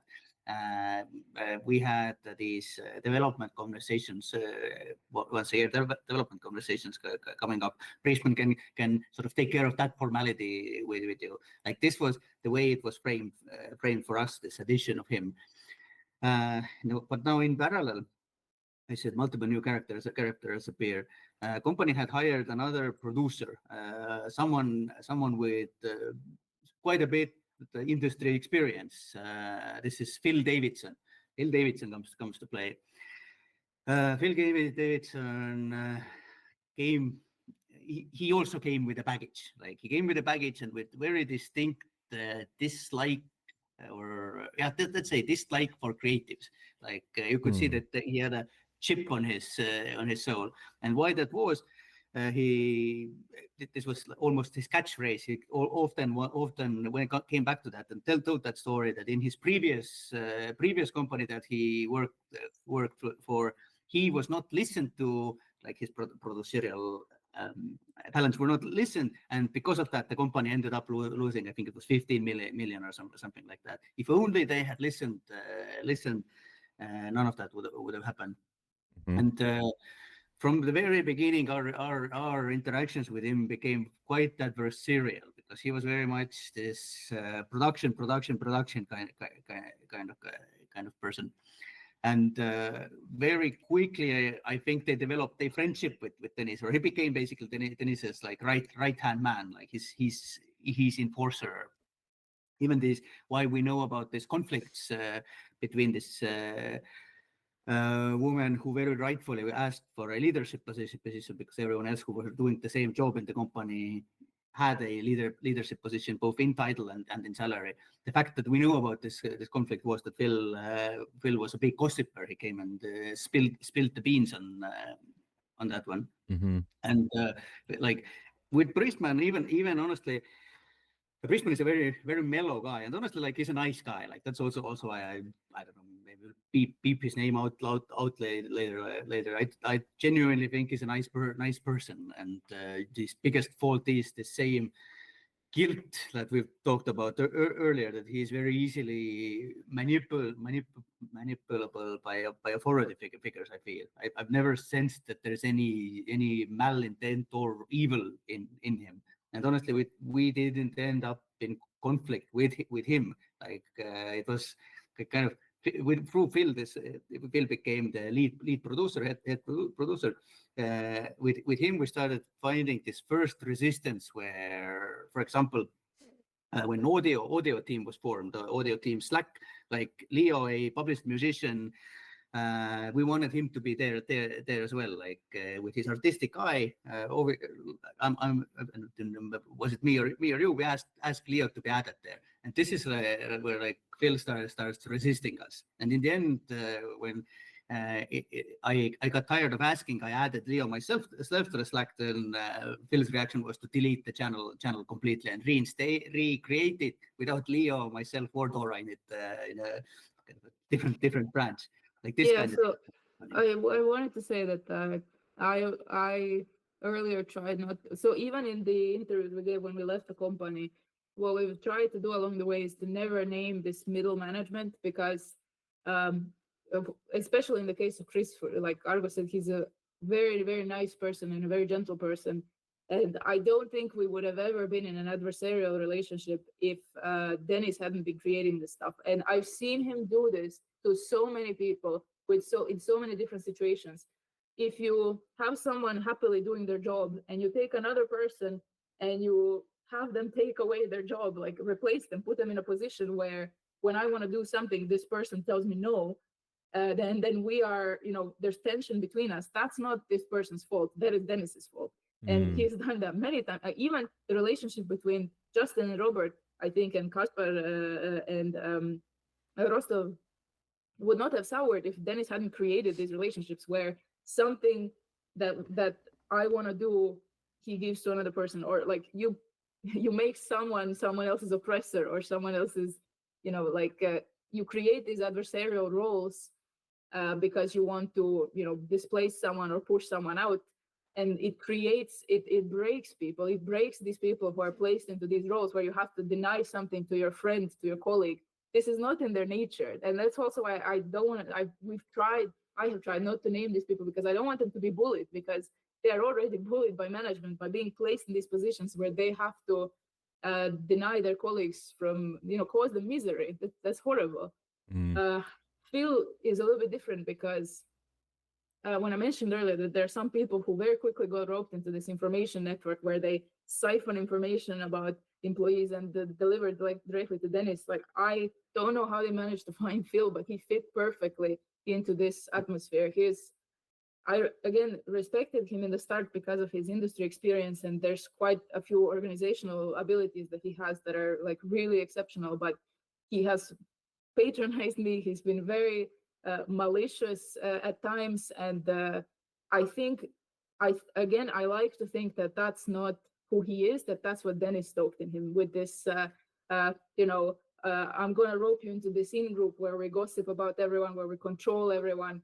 And that was exactly the stuff that happened. The number of times where I would ask an innocent question or, add someone to a certain group, or I would want to give feedback to people from the art team or audio team, and I get invited to like this personal talking to that I'm getting often from, Phil, but that is just passed down from Dennis or someone, where I am being brainwashed that I am a bad person for, you're overstepping, you're not supposed to be communicating with people. We don't allow this kind of feedback. It's not your place to do this. And it's done in this very perfidious way. HR has done this, leads have done this. It's similar to what Argo mentioned earlier, that when he asked about Rostov, then he gets these kind of innocent messages from leads like, hey, we don't do this kind of stuff here. We don't ask these kinds of questions. This was the thing that I was also subjected to regularly, where it was like, hey, you're not supposed to, leave this kind of comment, or you're not supposed to give input to your colleagues because it's not your place. You're not part of the art department, or this kind of stuff, where very quickly sad on a water cooler meeting because that brings the team morale down. Yeah, that was much later when it got much worse. But it was basically a situation was created where I guess middle management was trying to forcibly change the way of working and the relationships inside the project into something that was not working for anyone. Regularly at these weekly, or I think every 2 weeks, we would have these team meetings where people would say what's wrong, and there were suddenly all these problems. Our team saying we never get to talk to writers, us saying we no longer get to direct the project because we don't get to talk to anyone. People come to us and are like, hey, please, can I get your time? And I'm like, no, production's gonna give me a patronizing kind of wash out your mouth with soap session later if I talk to you. And like I have to say, a little bit of this is also this information control aspect, this triangulation where no one could be allowed to have time alone with us, and we weren't the only ones with whom this wasn't allowed. This is very much this I want to say union busting, but it's not just union busting. It's this kind of high control set environment where there are people identified who cannot be trusted on various departments and various projects, and it's made sure that all communications are surveyed. You can only have discussions with a teammate if there's like a producer present in the call and this kind of stuff. Yeah, it's back to the cult behavior, right? That's basically what we're into here again, isn't it? Very much so. And kind of this, what really added to this air of paranoia that never really dissipated, because yes, X7 was the one project that was doing well. Like, I genuinely feel that everybody who were at X7 at that time felt enthusiastic and optimistic about the future of the project. Like, things were good. But elsewhere in the company, the project that we had been fired off. This was, I think, at that point going through first of its many resets, ultimately incorporating all of the changes that we fought for and got fired for. But anyways, things were very dark there, and P1 had been in production honestly since it started out in Estonia, and it hadn't really made any progress. So it wasn't super.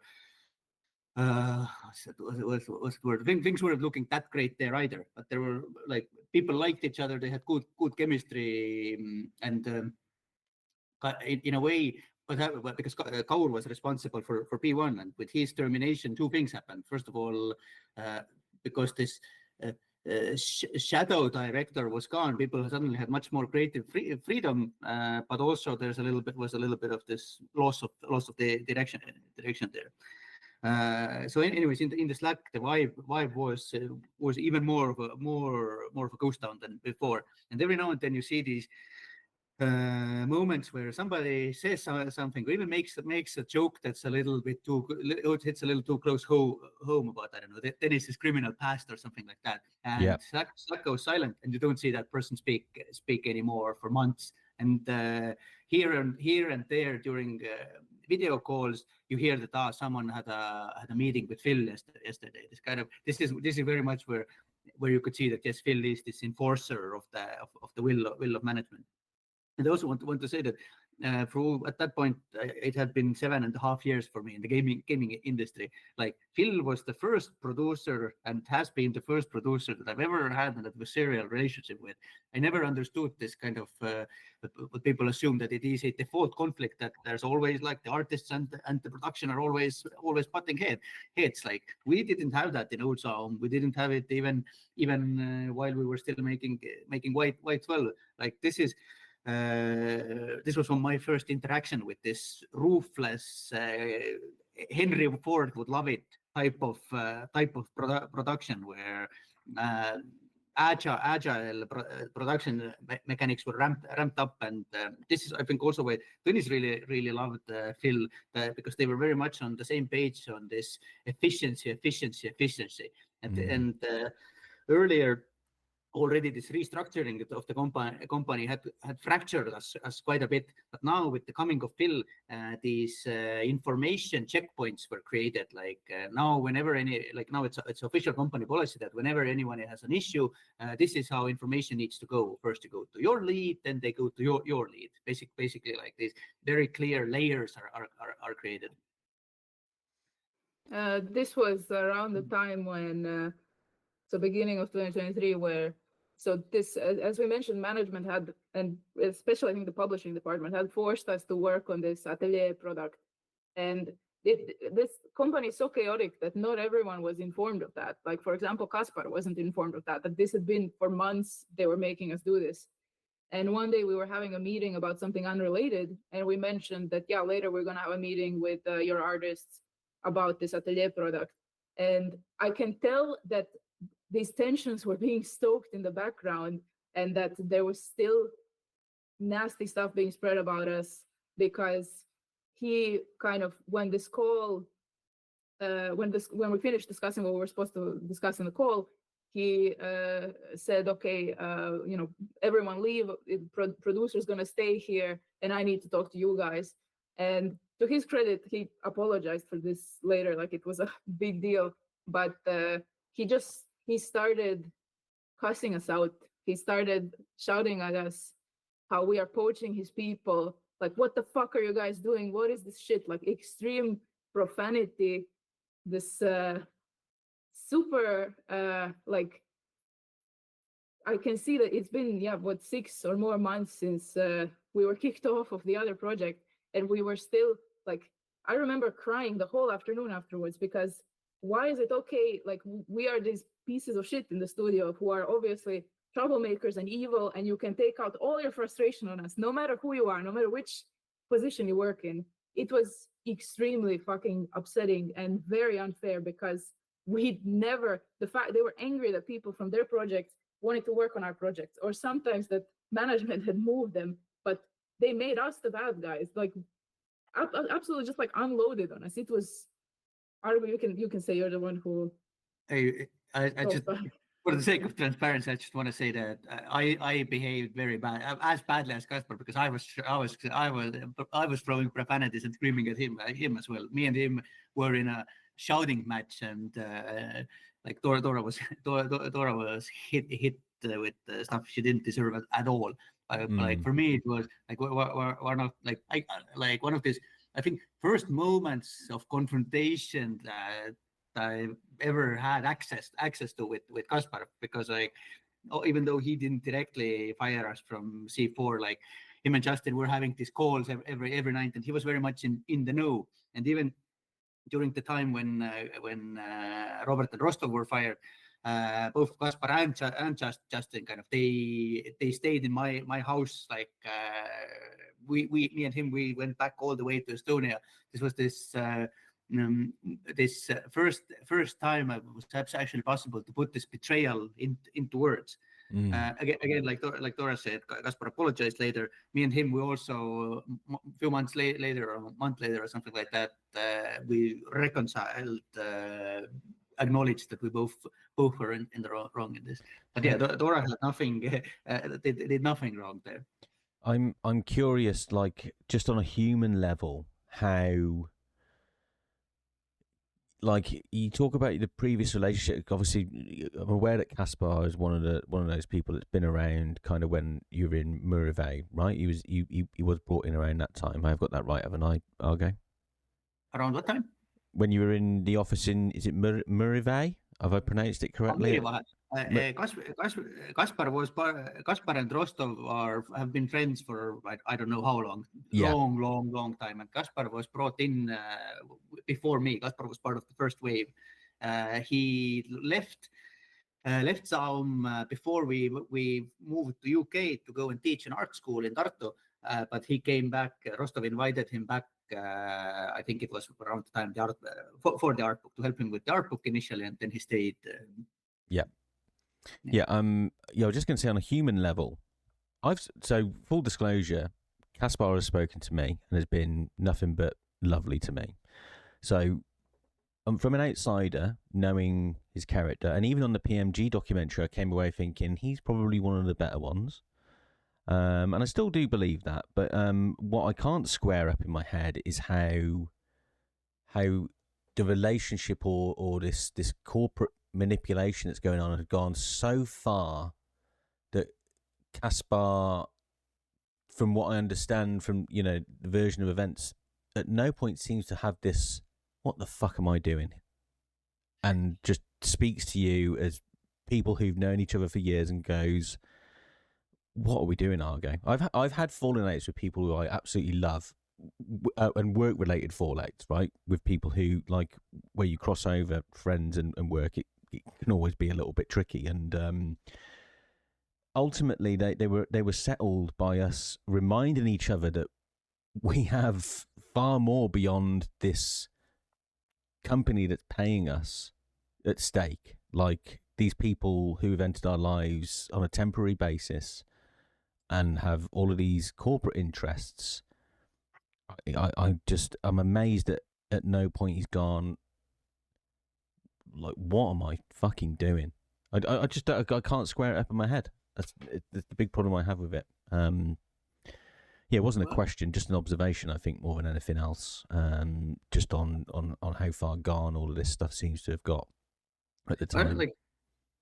I very much agree with you. I do think that Kaspar is one of the good ones, I guess. Let's use that phrase. Like, he's literally, I think, the only person of my friends who people who I considered friends at any point in time, who were still in ZAUM when Dora and I were fully resigned. But when our relationship with ZAUM finally completely ended, he was the only person who sent me some kind of a message to acknowledge, like, kind of sucks. And I've even without this message, I can't help to feel for him, because I have never seen a man so broken with guilt.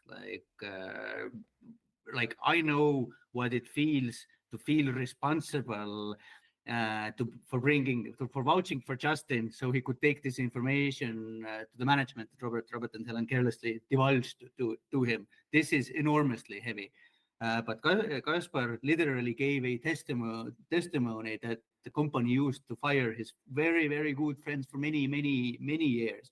And the weight of this, I imagine, is so immense that, like what you're describing, that this, what the fuck am I doing? You can't answer that question, because like your whole of you will collapse or implode, like, because how do you package this to yourself? How other than putting the justifying that this was a good thing to do.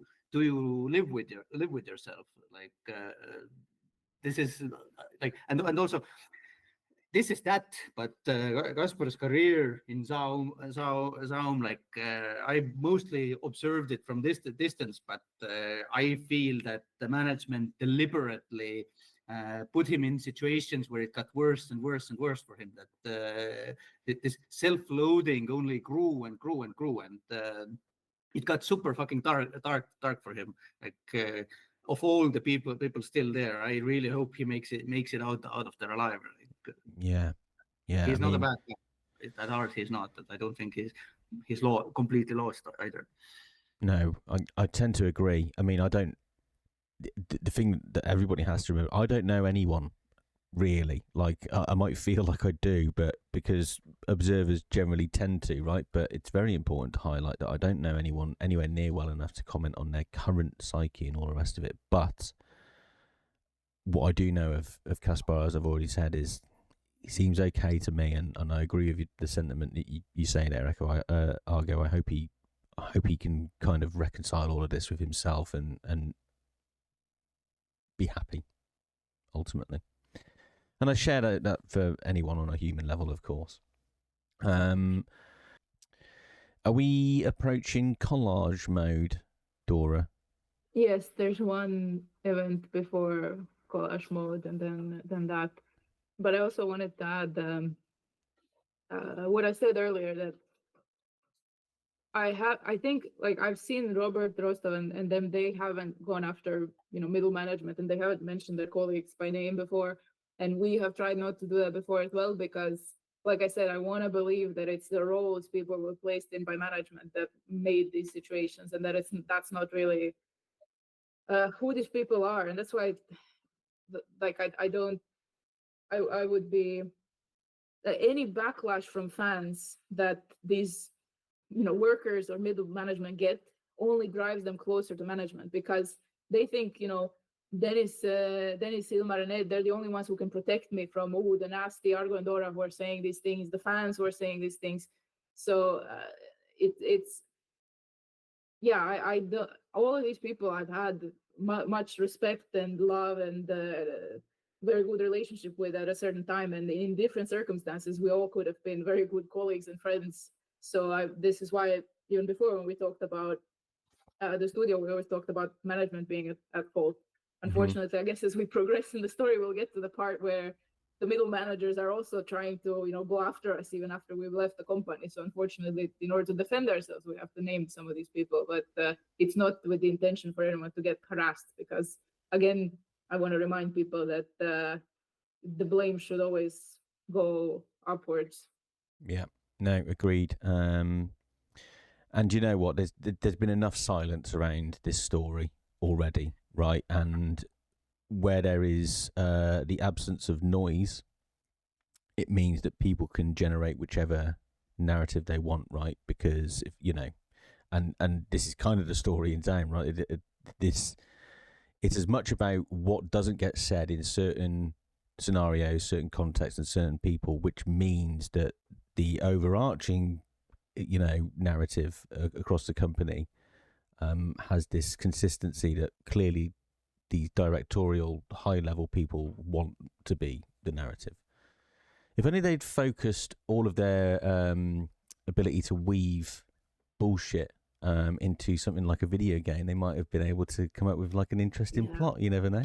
This is the thing that most people, even inside the company, don't really comprehend, because in any high control organization, there are layers. You have the most inner circle, and then it's like an onion, right? People at the most outer layers of the company, to them it might look like a regular company, but the closer you get to the middle, you realize how many hours per day the management spends in scheming, plotting, having enemies, fighting with internal enemies, fighting with external enemies. Every single time in these 2 years that I've had like any extended interaction with anyone from management or even from this internal circle, always there's talk of Robert and Rostov. These are like specters haunting ZAUM. There's so much gossip. There's always some there's always some scheming talk. They don't I'm not surprised that so many projects were being derailed, because management does not spend time thinking about games nearly as much as they spend waging these wars. That's also what I said when I exited the company. It's a company that wages war against its own creatives. They don't, like, it's impossible to overstate how much mental space and time these people spend on just this kind of stuff. Yeah. No, also take a moment to appreciate how morbid it is that years after Robert and Rostov have been fired, Ed Tomaszewski, who's never met either of them, spends hours and hours, like weekly, I would say daily at periods, gossiping about those two guys. It becomes like this strange addiction to talk about it, and also I think because in these inner circles, there's not a lot of common interests in general. So this is this one thing to bond over. Like, and is there a stronger bond than a common enemy? Like, no, of course, yeah. Yeah, it reminds me, I had a really awful boss at one point, and whilst he was in the company, it's all anybody talked about. It was, and you're absolutely right. There is nothing that unites people like that. I actually remarked on it with one of my colleagues recently. I was like, what did we actually talk about before, like, he was dismissed? And I was genuinely like scratching my head, because we talked about it for hours every single day, because it was a common enemy, and it was driving us all mad. So yeah, there's nothing quite like having a good old moan or a gossip to get people united. Go on, Argo. We had the same moment happen, where at some point we recognized, me, Dora, and some friends who still worked in ZAUM, that nowadays when we get together, we're just talking about how shit it is at work, how bad things are, and we need to stop doing this, because people started recognizing that this is hurting my mental health. Like, I'm not enjoying spending time with my friends anymore, because every time I do this, I just go through this toxic shit, and it doesn't make anything lighter. It's just kind of repeats, and we literally had to make a call that we're not talking about this anymore. Yeah.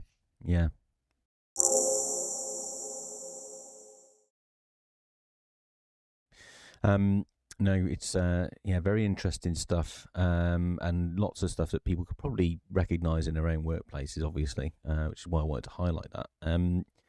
So we're in and around the start of 2023. Dora, the event you mentioned, is this a visit to your house?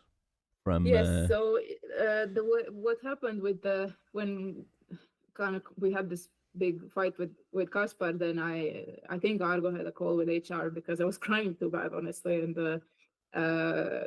told HR that, okay, look, there was this, Kaspar cussed us out, there was this shouting match, and of course what the HR did at that time, and what they still do, but especially at that time, it was the solution's going to be, okay, I'm just going to go to management, ask them what they want to do, and they came back with us with the solution that Dennis is going to come visit our house in Brighton. He's going to come to our house, and Argo? That also happened, but he also set up this one-on-one, like he promised to mediate between us, or was it after? This happened during this house visit. Sorry, okay. I'm skipping ahead. First of all, straight away, by the way, I just want to say that any management boss, whatever, saying he's going to come visit your house is so fucking against the rules. It's insane. You cannot do that. But anyway, yes, I'm sure you understand that, but I just immediately like, what the fuck? Yeah. Mm-hmm. It was very weird. I think Argo can give his own read of it. I think so. First of all, at that time, largely, again, we didn't know as much about the character of these management. Obviously, they're shady, this kind of stuff that everyone knows. But that was the first time that especially I would have like a actual extended interaction with Dennis. I've seen him at these company events and stuff, but and this was the time when, again, what we were, our attitude towards the company was more than anything that, like, don't ascribe to malice what you can ascribe to incompetence. And there was certainly a lot of incompetence at the company. Projects were being run chaotically, but we could see, for example, the good work on X7. We believed in it. We still thought, like, if this is made, this can be something that will touch people's lives. Like, we still wanted to work on this idea. And especially at that stage where more and more people were joining to work on it, we were responsible and we were very much invested that maybe this is actually gonna, do good stuff. Like there was apprehension about Dennis, but there wasn't any animosity or large mistrust. Like I still thought maybe, okay, look, he has his issues, but I don't know, I thought maybe he was a fair person. But the thing about interactions with Dennis is it's like the closest thing I can compare it to is interactions with a pickpocket, where in the moment you think everything's fine, and then half an hour later you're like, my wallet is gone. Yeah. Similarly with people who are very, very polished and very manipulative, you in the moment, while you're talking, while you're saying things, while you're hearing things, you might arrive in a certain mental place where they want you to arrive, where you think, this went well, I'm actually satisfied with this. And then 2 days later, 3 days later, you're like, wait, something was taken from me. Like, I gave way more than I got from that. I've been, I've been cut short. Like, there's this feeling of being robbed. There's this feeling where, wait, he made me agree to things that I didn't want to agree. He sold me on things that are not true, and he got information out of me that I shouldn't have or didn't want to give. It's really, it's con artistry. I mean, professional fraudsters, like that's a caliber that no one in the games industry of the employees or the journalists was really prepared to deal with. And but it's not unique. I've had situations before, like I think everyone can relate to those people in your life who maybe they're narcissistic or maybe they're in some way exhausting or manipulative, where you walk away from the interaction just feeling like you gave more than you got, or like something was taken from you. Yeah. That's largely the vibe. Argo, I went description. Even like for me as well, like the previous kind of like a, what's that word, like an intimate interaction or like a little bit more in-depth interaction that I had with Dennis was back in Estonia when we discussed about moving to UK. So that was for me as well, like the first time to kind of have like a longer conversation with him. Of course, we saw him at the Christmas party where we did the presentation, and during calls, but always in a group situations. And this was kind of like a first time that I can recall. And even like during the last few years, whenever I heard Robert talk about and Rostov even talk about Dennis, something they always pointed out that Dennis's specialty is people. Dennis is very good with people, and they didn't understand what does it really mean. They only like in post ZAUM era kind of really started understanding what it meant. But like Dora said, there was this pickpocket parallel. Like Dennis Havel, when you're having a conversation with him, he's extremely present. It's very nice to converse with him. He gives you exactly the right amount of attention. Seems to be listening to. Stares at your tits if you're a woman. That was really super weird that he did. But in general, like he's very charismatic. Like it is. It left me feeling this entire conversation left me feeling that okay, like finally, like someone who sees reason. And now when we talk about a little bit of the contents of this conversation, this was we had not had a chance to actually tell anyone from the upper management what happened to us on this project that we got fired off. Like it seemed that the information, like my belief was that they, like if Dennis had known, or if Dennis had known, then some justice would have been invoked. But like it never had. We never had a chance. And now this, he's in our house. We're having coffee. We actually get to talk through everything that happened on that project. And Dennis is super empathetic. He's like he's listening. His facial expressions. He's really feeling it. He's in the story. Oh my God, you guys are so strong that when all of this was happening, you still managed to put this project together. On behalf of the entire company, I am so sorry. Like this, like he's full in it. And yeah, this, like it's very hard to describe where this kind of feeling of finally being heard, like finally breaking through. Things are going to be different from now on. Like in retrospect, I also see this pickpocket aspect where his phishing information and giving out other information to trigger information, like gossiping about another producer, Ricardo, that he's like a robot, like making these little imitations. This other the female lead, the woman who wanted to be a lead, but they found that she's too difficult, gossiping about her.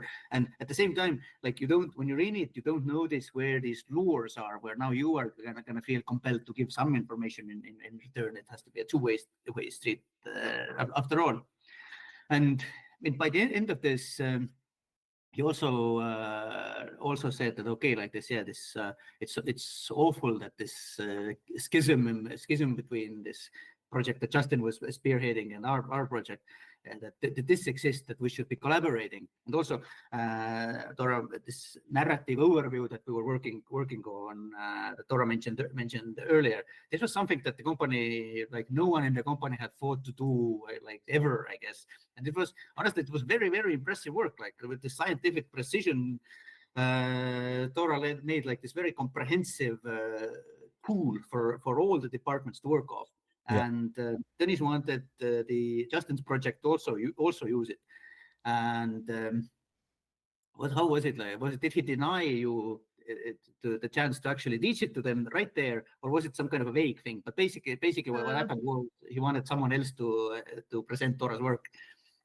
He said, I was going to ask you, Dora, to go around to the other projects and teach them this, this incredible tool that you came up with.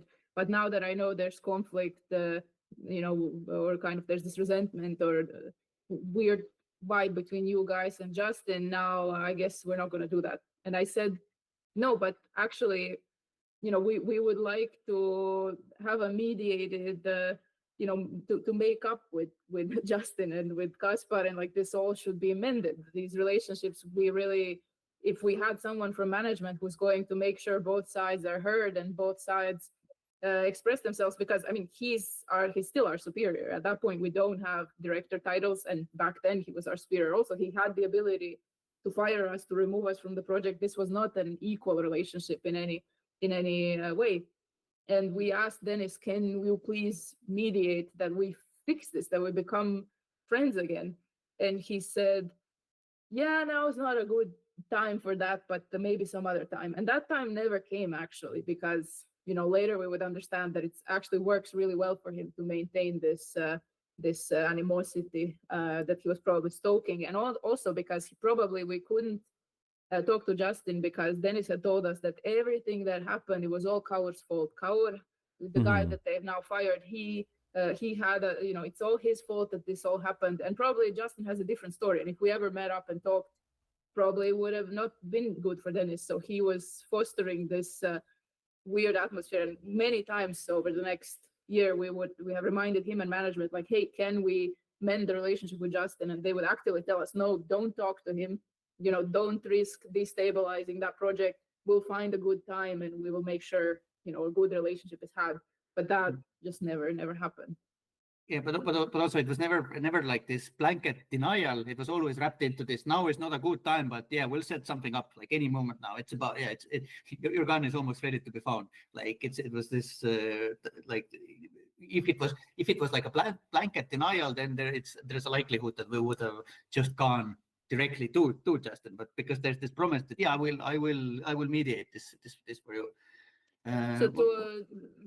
So to us mainly, what was interesting, that everything in that conversation, all the blame was rolled off of Dennis and onto Kaur, onto Robert, etc. And also what really meant to us was this enormous, very theatrical apology that he gave us, like, on behalf of the company, you have been wronged. You should never have been treated like this when you were removed from the other project. This was all wrong. It caused you so much hurt, and you guys are stronger than me even. I cannot imagine the strength it took for you guys to still be here, still keep making things. And you know what? He's fucking right. And that's the thing that he underestimated, is how fucking strong we are and how much tougher we were, more tough than him as well when it came to this fucking war we've been leading for several years.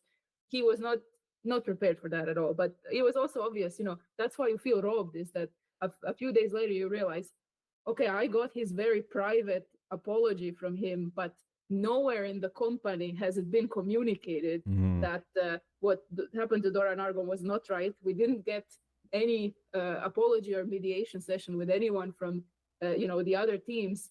And ultimately, of course, several years later, when it came time for him to act against us, then the story was very different. Dennis would then be saying, look, you guys have been causing problems all the way from the C4 days. You've been causing problems for years. So it's just obviously in the moment, it's what you think you want to hear, but then later you realize it's just fucking words. It's just.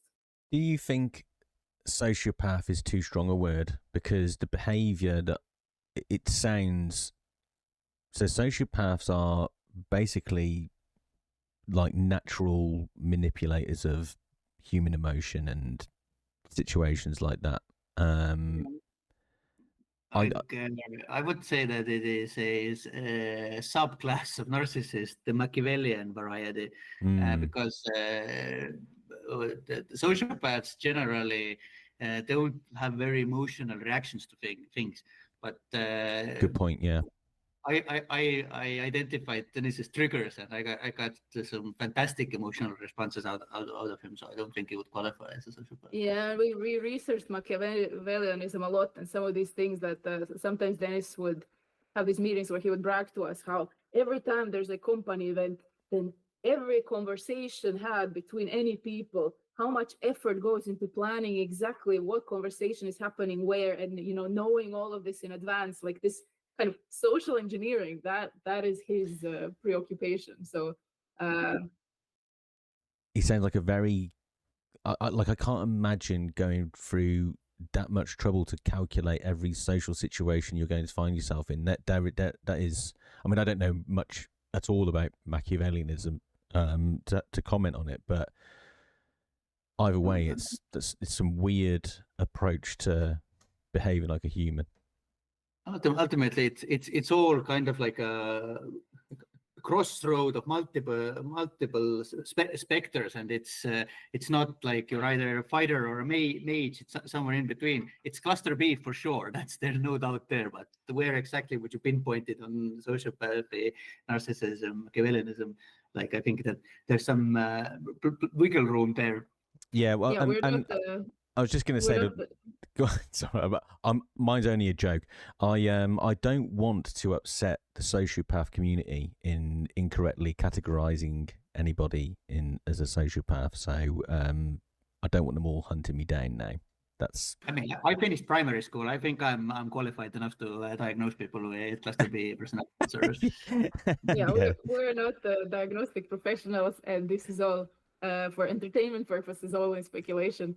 But I also wanted to say that you don't always see people behaving in a way that you expect them to behave, especially when they're that cunning. So I've seen what's interesting about Dennis is he's able to wear many different personalities. Like he's able to, when he needs to, well, he wasn't like crowned the best dressed man in Estonia some year, because when he shows up in an expensive suit and slicked back, like he has this way of speaking, especially the people who are susceptible to this, because as we said, they're part of this coterie of broken boys who have insecurities or maybe past history of abusive relationships or bad relationships with their fathers. Like that seems to be a clique, is that you can see him go into a mode where people desperately want to please him because he seems polished. We've had even some of our colleagues say that, like, I really wanted him to like me. But I've also seen him be able to take on this role of a very meager, vulnerable little creature. Like I said, he got very emotional and tried to be very fragile when he was talking about his past. And there's even a costuming aspect to it, where he will wear different glasses. For example, in these moments where he's meant to look very harmless, he wears these very thick eyeglass lenses that make his eyes big. I think it was Color actually who pointed that out, and he knows it much better than I do. So. But this is okay. I'm glad that we got here, because this is kind of like a point that I want to highlight in general that I didn't know before. That I noticed this with Ilmar, with Tõnis, and especially with Ed, that all of these people, they are cool business sharks, or like maybe some of their abilities are less grand than others, but these are these are people who operate in this very ruthless business spheres. But all of them, what they have in common is that they put on this facade of this harmlessness, like Dora described how it is with tennis. But in general, you can sum it up like this: I'm just a little birthday boy, like with Ed Tomaszewski, like the guy's a millionaire, but he's how he addresses people. He makes Zoom calls from what I tend to think is a little studio in his home. Basically, it looks like somebody from calling in from their parents' bedroom. Like the monitor is a little too high. All that's missing is a little propeller hat. Like I'm just a little birthday boy making calls.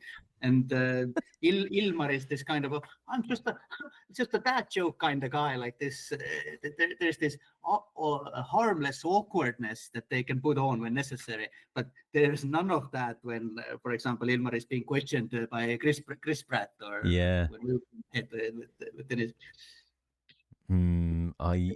It's the harmless awkwardness. It is just an act, and it's a trick pulled by all of them, really. You see it now in the political world. I'm one of you. Don't you forget, I'm one of you. That's basically what it comes down to. It's like, oh yeah, he says it how it is. It's about time we had a politician who said it how it is. Be very afraid of the person who says it how it is. Yeah. Imagine what they don't say. I always think about, what's their limit. Anyway, I could fucking go on for hours about that particular element of the world. So Tonis presents himself, as you so eloquently put it, Argo, as I'm a real boy with my propeller hat little on. Birthday boy. Yeah, I'm just a birthday boy.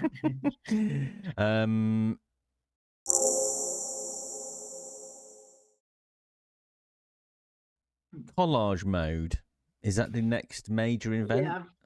So in the timeline? if you can see from basically when we started this whole story, it's like every 2 weeks there was chaos. It's so hard to try to get any work done when your company is under assault from outside, from inside. There's like all of this stuff going on every other week.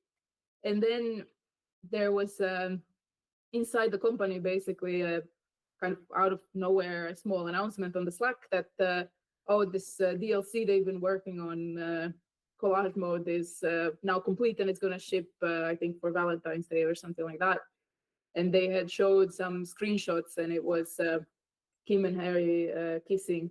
And I remember telling Argo before it was even published, I said I think what they're going to try to do is they're going to try to win the fans back by queer baiting. They're going to try to do Kim and Harry making out, and I think they're going to be excoriated for it. But I didn't want to criticize. I didn't want to go to management and say, hey, is this going to happen? Because I didn't know. I had just seen some screenshots and I didn't, we were already seen as troublemakers. I didn't want to go criticize.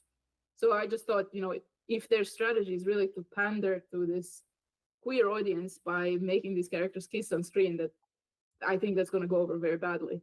But I wanted to be wrong. But unfortunately, Collage Mode dropped. And again, the reception initiated this second wave of hatred that after we'd been trying to rebuild morale inside X7 for months, trying to get people to understand it's okay to work. We want to make something good. We want to be this bastion of goodness inside this lousy company. Then this happened again, where they put out this thing that no one knew was coming. No one knew what was going to be in it, how it was going to look. They just rolled it out and we all had to deal with the consequences. Which team led that Collage Mode? Like who created it? Well, the traces, with everything, lead back to Dennis. It's difficult to and I think I said it last time that this echo chamber centers, they're all cowards, and when something fails, it's somebody else's fault. If something succeeds, then they come to grab the glory. So I don't remember. I think they threw Priestman under the bus for it because he was technically the what do you call it, product owner. Created. I don't remember. ZAUM was so siloed. ZAUM was so siloed by that point that you don't even know that there's there was vague talk of there's more disco updates in the works, but you don't know, you don't see that for months. You don't really know what's going on or what it's going to be about at all. So it would be very difficult to tell how this happened. But I do know, I think I mean, Dennis was at that time in charge of these things, I think. But yeah, I think some super early on, I had heard or had been asked about my opinion on like a very different early version of some kind of DLC like this, but no one that I was working with actually knew, or at least told me that this kind of product will be put out, or that what was going to be the creative direction of it. Yeah. Later in talks with Kaspar, I understood that the initial plans were more ambitious and honestly seemed much more much less disappointing, more ambitious, but something that would have been met with much less outrage, because I think this outrage was a combination of three things. Like, first, the queer baiting; second, the lackluster content of this update; and third, the fact that they were dropping this at the time when this scandal is flaming. And wasn't also helped by the fact that it was clearly the EULA that pops up when you download the update had much more work on into it than the actual update itself, because the EULA was fucking bulletproof. Yeah, so when you start the mode, you get the end user license agreement, or EULA, which pops up and you have to accept it. And if you actually read it, it is in this most hostile business tone, just says everything you make here we own. And if you ever want to post anything, we have a right to demand that you take it down. And we also don't let you to use this tool for certain kind of messaging or certain kind of, which I felt it's such tone deaf messaging at a time when you're trying to say that your company is not suffering a hostile takeover. Basically, all of that, the effect that it had on our team, which again, you have people working on our team, artists, incredibly talented artists, who don't want to put it on their profiles on the internet that they're working with the team because the studio is fucking flushing its reputation down the shitter. Yeah. So what we did about that is we scheduled a meeting, like a special meeting with where Dennis and Ed we would sit in Brighton to discuss Collage Mode. And we had also heard that PMG was going around starting to ask people, and that Ilmar had announced he's going to go talk to people, make games in the documentary. So we wanted to go talk to them about this stuff in this meeting that we would have in Brighton, February, March, something like that. I just want to remark a couple of things. Sorry, Argo, I know you're keen. I just wanted to mention a couple of things around Collage Mode. First of all, the actual concept of it. This is what frustrates me as a fan the most about Collage Mode, because actually the idea of a little Disco Elysium diorama that I can do anything with is actually really, like, I actually am fascinated by that as a concept. Mostly as a creator, because it means I can carve out my own little stories, and I guess that there is something in that. Like you can have like your dialogue boxes and everything else, but then you get to it and it's so fucking bad to use. Like, the UI is awful. All of the options are so terrible. If you want to create dialogue, it's the most cumbersome, irritating piece of shit that I've ever put my hands on. And then secondly, what was the point? Like, I cannot understand why it even, like, I could kind of immediately attach like a bullshit motivation like money if maybe it was like a paid add-on or something like that. And then I can kind of bring it down a level and go, okay, maybe Collage Mode is designed for people to go, oh, I'll buy that. Disco Elysium's back in the news. It's got an update. Maybe people will buy it on sale, etc., etc. But then a product of that like level of quality, or an add-on of that quality, was never going to do that. And actually, in the end, what it did was really reinforce to everybody that ZAUM was now, was lost, basically. Like, any hope you had of ZAUM returning with something as good as Disco Elysium to the fan base was like, Nah, they're done. The kids would say they're cooked these days. Not that I have a fucking clue which cooked you're supposed to use in what context, but I'm sure it fits somewhere. But yeah, they're just two things I observe about Collage Mode anyway. This was very much the feeling on our end, and as well, that how to tell our community that we are creatively bankrupt without saying those actual words. This is how you do it.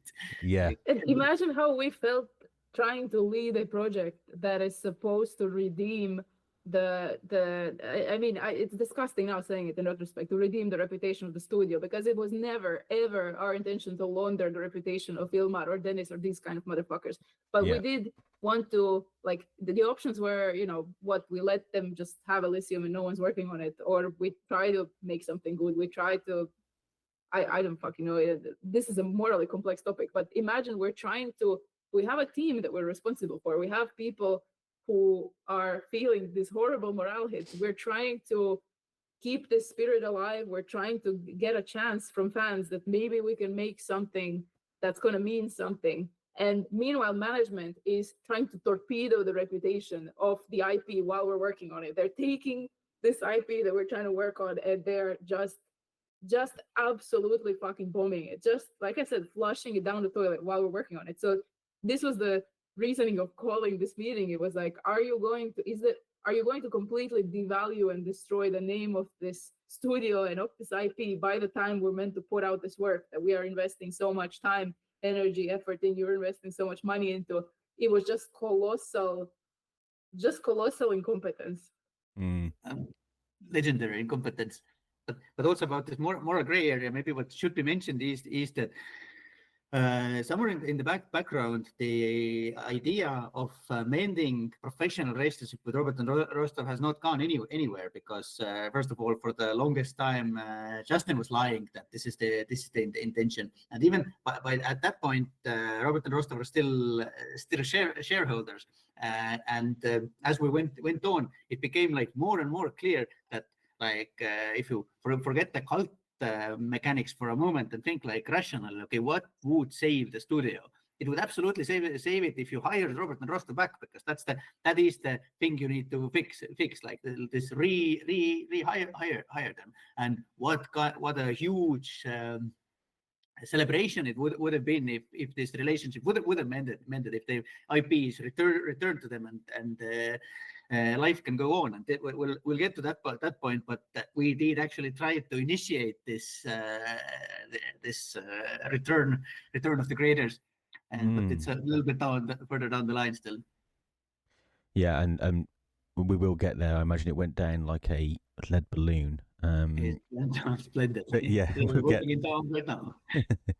So Collage Mode comes out. Every single person on Earth seems to go on, Argo. Sorry. After the collage mode, this is where we felt that, okay, like, we need to take the initiative here. We need to call Dennis and Ed out, and we need to explain to them that you are fucking the entire company, because right now we have this small little raft that can make a difference, but you are bombing it so hard. And also, like, literally the day before they arrived in Brighton, I think it might have been another one of those all hands calls. Dennis, it was Ed said that Ilmar had a interview with PMG, and by his estimation, it went really well. And at that point, it was clear that we are in deeper shit than ever. And the fear was that if Ilmar is the only voice that is heard there, then there's never gonna be any fucking chance. So like. Yeah, I mean, when you hear Ilmar thinks it went great, that it went like shit. And that interview he gave was so, like, seeing that air later, like, I'm skipping forward a little bit, but in retrospect, like, that is so fucking shady. Of course, because what else? I mean, he's involved in active litigation. He can't.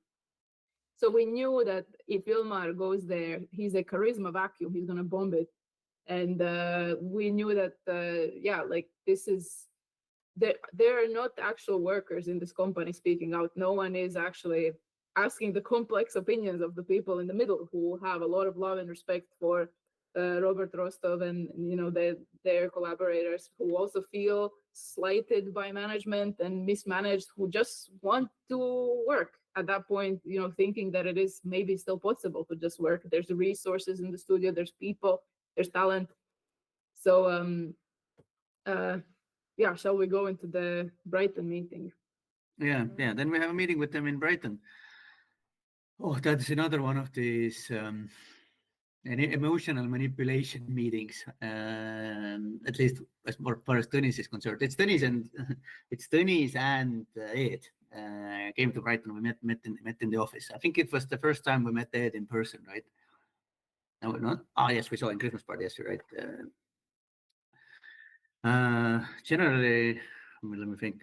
Like our agenda was to talk about Collage Mode and what to do so this shit never happens again, and to say that we want to do for me to say that I want to do I want to talk to PMG, and they wanted to fish information about Robert. Yes. This is the first time I heard the name Corinthians and Red Info. I didn't even know that Robert had named his new company to anything. But this was like this really sneaky shit where I don't remember, was it before, like we did it in multiple parks. We met in the office, then we went to walk on the seaside, then we came back. Somewhere there, Dennis is telling me this heartbreaking story, how much Kaur's loss of Kaur has affected him, and it's we were friends our entire lives. It turns out later that wasn't even that shit wasn't true. And then these little hooks that are thrown in, these little lures about information. I don't know. Somehow we were better at detecting them. I guess, or maybe they were just so blatant that it was easy to see that what the fuck are you guys doing? But this even with these questions, there was this incredible maliciousness about it, that you after all these years now it's been literally years since Robert and Rostov have been fired. You want to go and fuck with their new company? Like essentially, what it said was that if they had started a company somehow at the time when they were still employed by ZAUM, then we can go and take it away from them. Like this was the vibe. We're gonna go and take their new thing away as well. Like really fucking malicious shit. So the vibe was we didn't expect to be asked these kinds of questions, but as soon as we sat down, there were all these questions about like, how do you hear every now and then from Robert? What do you know about what they're working on? What do you know about this company or that company? And there was this really malicious glee with which they said, we could absolutely, if we wanted to, we could absolutely go after their new IP. We could go after their new company, but they were obviously fishing for information. And this is immoral. This is disgusting. This is creatively bankrupt. And I understand fully why Red Info is under such a veil of secrecy. And I also understand now that they're doing this sabotage shit to us. They're doing it to Dark Math. They are not only preoccupied with their own company, they also actively want to sabotage these people from working on their own new thing. I think it was supposed to be some kind of bargaining chip to help them with their litigation or whatever, but it was absolutely disgusting. Like we don't know anything that we could even give them, but at any rate, it was so obvious that why would I tell these guys, I don't want to go after another creative, I don't want to go after other people. Like these people are in a different company, you drove them out, they're trying to do their own thing for the fans, for themselves, and you're trying to destroy that. Why? Just so that you would come out on top. Like that was absolutely shameful, and they really, the executives should be shamed for it. No one knows how far they go to, even when you leave the company, to just try to sabotage it. For what? Like it's absurd. Yeah, I can't understand where there is any personal or professional gain doing that. Oh, well, unless you're an arsehole, where the personal gain is you get to... It's kind of like, in Game of Thrones, the Mountain and his brother, the Hound. The story of how he got his face melted. This is how sinister it sounds to me. The Mountain put the Hound's face in the fire because he was playing with a little his wooden toy. Yeah. And no reason other than to make that person feel like shit for having fun doing their own thing, shoves his face in the fire. And that's the only metaphor I can come up with, that these people are so focused on denying other people joy and success that they're willing to shove their face in the fire and make sure they never feel it again? I think they would say that this is kind of just business on their side, because if you cannot be better than your enemy, especially if you're afraid that you cannot be better than them, then what you can try to do is take them out of the game. You can try to sabotage them, attack them. I mean, like this is very much part of our recent history. It's like if you can apply your resources to prevent someone from working or to take their work away, then this is so much easier to buy you time, to delude fans, to delude consumers, that you can put something together that's going to be, I mean, it really reflects their lack of belief into their own games, into their own new, the new directors they've installed, the new projects they're making. If they don't believe these things can stand on their own 2 feet, and they have to remove competition, because I think they are aware that if people can only buy one game, if they're going to vote with their dollar, that they would probably go after Robert and Rostov's game.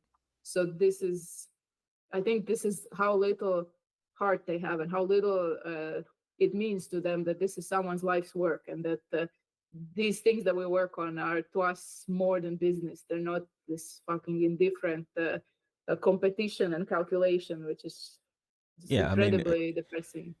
Yeah, they have absolutely no attachment to artistic expression at all, from what I can gather on the information I have. And that's the problem, isn't it? Like, and it's the same reason that people think that it's all right to just go and put a prompt into an AI tool and go, yeah, I've made some art, because it's the same level of detachment from what art actually is, which is an extension of how you feel at the time. Like you're putting yourself onto the paper, or whatever it is, the song, the movie, whatever it is, you're putting yourself and everything you feel into that, which is something that is so foreign to them that they just see it as purely transactional, right? Yeah, and it's not merely lack of respect. It's literal disdain to this artistic integrity, and even like this. Why is it a problem? And Harry and Kim are kissing, like this lack of understanding that, but those are not the characters. Now this is where you take like living, breathing characters and you turn them into Barbie dolls that you can bang together. Like for us, like people who made them, they are breathing, living things. You cannot just like bend them. Like even like this is honestly like generally like a disturbing trend in gaming industry. I remember when Dora was playing Horizon, was it Zero Dawn, where Aloy, yeah, you have the photo mode, and the way you twist and bend alloy in it. There's something like sickening about this really, and it feels a little bit like the uncanny valley moment. This But the argument from their end is always like, come on, like in their video game characters. Yeah. In this situation, we did manage to convey how bad optics it was to launch it, to make it inadequate, to do the queer baiting, to do the EULA. Largely, I felt we had a very competent conversation with Ed, who we used, other industry examples. We talked on a very high level. And I think Dennis felt really left out because he doesn't play games and he can't name any games. And I think he felt kind of,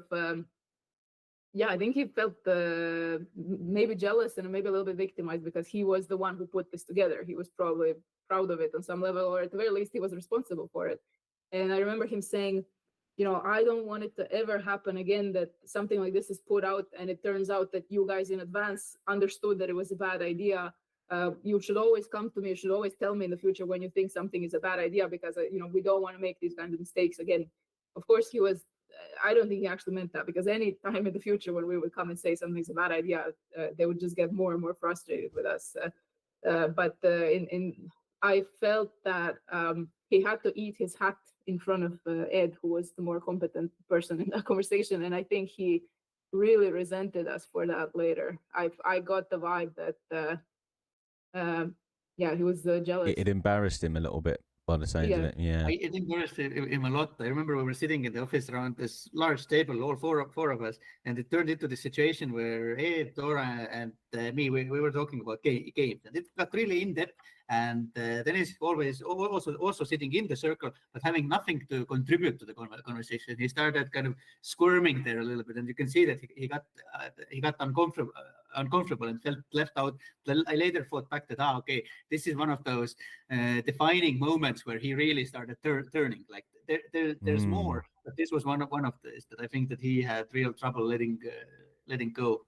And also, this was not the very first time, but one of the first time where I started noticing this very troubling trend that increased more and more over time, where Dennis and Justin as well started taking credits for things Robert did. Like usually, Dennis it was kind of not so obvious because Dennis had better oversight into what someone had actually done. So he tried to pick things that it's just possibility someone doesn't know. But because I was very close to Robert, I do know what Robert actually made. And from there on, from that meeting on, I think we made a point to whenever there is a chance to credit Robert and Rostov for something, to always very loudly do it, because it felt like history is being rewritten here. They're trying to erase them little by little, diminish their contributions. So in the end, they feel like, well, they didn't do almost anything. Even like I remember there was some kind of internal who did what character document where Justin tried to take credit for choice, like Justin literally right choice Robert / Justin. Like, no, bro, you were an editor. You didn't write anything in choice. Fuck off. Joyce is way too good a character to have been written by anyone other than someone who was fucking good at what they were doing, to be honest. Exactly. Like, and I can like the it's so Robert, the those who seek to critique capital only end up reinforcing it. Instead, you can put on your nana's green coat or whatever it is, and blah blah blah. Because he had similar sentiments over in The Deserter, right? The bourgeois are not human. He was he is very, very good at kind of breaking that stuff down and rewriting it really eloquently. And I'll lay my cards on the table.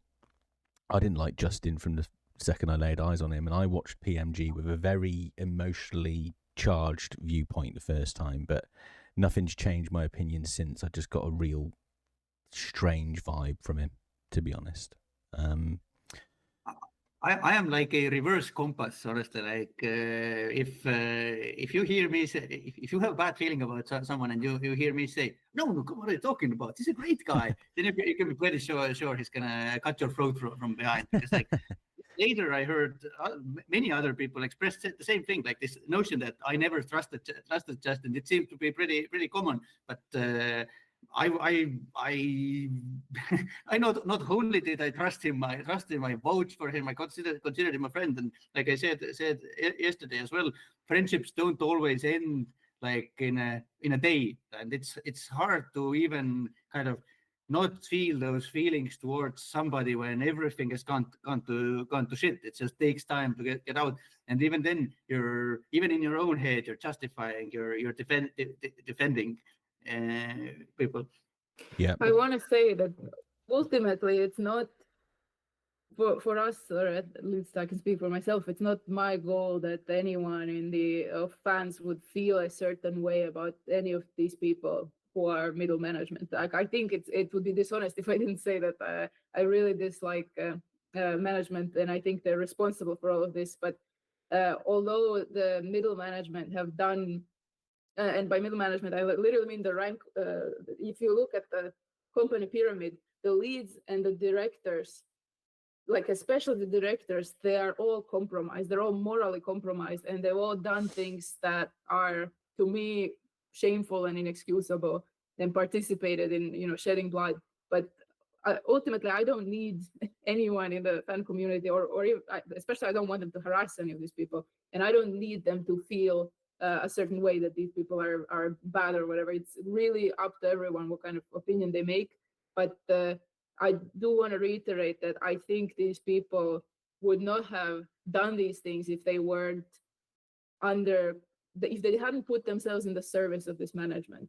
Because I also I don't know, I had so many beautiful interactions with Justin. I early on, like I said I loved being like he was a great lead. I gave him I wrote him personal letters and gave him a treasured piece of Kentucky Route Zero fan art that I owned. That was a one of a kind, and I really thought we were gonna be lifelong friends and learn from each other. And in some universe, all of these people maybe might have been able to be friends. It's just that I think that this management, these professional fraudsters, they know how to bring out and amplify the worst in people. And every one of us has a bad side. And with these people, I saw the worst in them become so enormous that it overshadowed everything else. But I think if there's ever a chance for these people to heal, to recover, to kind of reinterrogate what they did and to become good people again, we cannot shame them. We cannot shun them either. We cannot condemn them to such a degree that they cannot, because like I said, this drives them closer to this core, this abusive core of people who are driving the animosity between them and everyone else. It's just, yeah, that they should be given the chance to grace and chance to redeem themselves, I think. No, fair play to you for saying that, because I have the gift of being able to throw these things out, but you quite rightly put reason to all of that, and you've highlighted that throughout, to be fair to you, and I think it's a message which needs to be repeated. I may have my observations, and there may be things that you come to your own conclusions about when you hear the retelling of these events, but they are human beings, and ultimately it is a very small handful of people, as you rightly explain, that have kind of turned a lot of people into something they probably didn't realize they could be, right? So just try and be. I made like everyone, when Disco Elysium's 5th anniversary came up and the Twitter account had said happy birthday, the fucking comments in there was just, well, you know how it goes. But the most seen and the most interactive comment was mine, which said, don't forget, there is a human being sat behind there probably thinking, what the fuck am I doing here tweeting this shit for this company? So just be nice. I think I'm quite fortunate my audience now does seem to be filtered down to the good ones. I get the odd idiot, but I hope that people are, not as sensitive about it now, that they can look at this a little bit more objectively and just try and apply a human element to it. Very important stuff. Remember that they are victims as well. I think a majority of these people, if they could see where this path takes us, would not take it if they could turn back time. Yeah, it takes a special kind of strength to withstand this narcissistic manipulation, and we discussed earlier, it is always the weakest and already compromised who are picked as targets there. Yeah, this is something that I thought about a lot, where I've read, I think, 1 or 2 pieces in the last few years about cancel culture, and not in the sense of the conservative pushback to cancel culture, but like a therapeutic analysis of the failings of cancel culture, or a more socially constructive analysis of it, which says that shunning people or excluding people for mistakes is not actually community building. Holding people accountable, absolutely, but you must always give them a path back and kind of show how to do the right thing, and that you teach them, you show by example, and you give them a chance to do it. You don't close the door, because we've seen, I think the reason we're seeing this enormous overturning of, I've seen people referring to this, especially since the Blake Lively lawsuits, that we are in the post-Me Too era. Why? I think because the shunning, the social shunning of people who have committed wrongdoing has led to them becoming reactionaries. You push them to the wrong side. If the progressive wing, left wing, is telling you, once you've done a bad thing, you're a bad person forever, and there's no one needs to forgive you. No, it's not my job to educate you. then you're going to go over to the right wing where they're telling you, you know what, it's cool to be a badass, it's cool to not be accountable, it's cool to not, not allow yourself to be made to feel bad. Like, we've seen that so much with celebrities just taking these, it's exposed that they've done a bad thing, and then they become a right-wing grifter straight away. So you cannot shut these people out. You just drive them more towards the people who are cruel. That's a very good line. This is exactly what benefits the same narcissistic structures, because if a person there thinks about this guilt and what they're done, and they feel that this is hopeless, if it ever comes out, or if he has to face this, he or she will forever be shunned. Then what are the other options then to get closer and cling to this echo chamber? This is the only place in the world that accepts you. But this, if you feel that there is hope, you don't have to be there. Your sins are not irredeemable. That is what helps to dissolve these echo chambers. Yeah, absolutely. Okay, was there any more? So the Tonus digging into Red Info or trying to get information, and they were kind of smug about the PMG doc, and you'd obviously made the point that you were going to go on the PMG doc at that point. We haven't really covered that yet, have we? How did that go down? When it was, because you would have had your own reasons for wanting to go on there, which you kind of alluded to. So how was that conversation? How did that pan out? All right, so your hand was up. I wanted to say I think we should absolutely let's go into the PMG topic. Maybe take a 5-minute break first, and before that, I wanted to say the one small victory that we walked away from this meeting in Brighton was that we had convinced them that they shouldn't make these kind of corporate finance led decisions about Disco Elysium without actually getting creative opinion on it. And they agreed, management agreed, they would form a small committee or a franchise committee, but to name it something less corporate, where a few of us who are leading creatively, the Elysium projects, and who have some experience, would be able to discuss what are the future PR plans for Elysium, to be informed when there's a new DLC coming out or a new product in Atelier, and to meet maybe once a month or something, and to stay in the loop and to be able to give an opinion of what looks good, what doesn't look good. At that point, we thought this was going to be an excellent thing, and that's why Argo later in the PMG doc would say he's optimistic that mistakes like Collage Mode aren't going to happen again.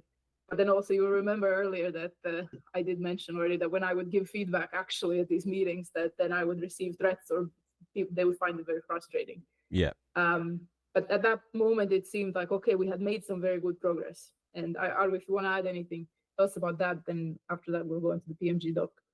I think that sums it up. Okay.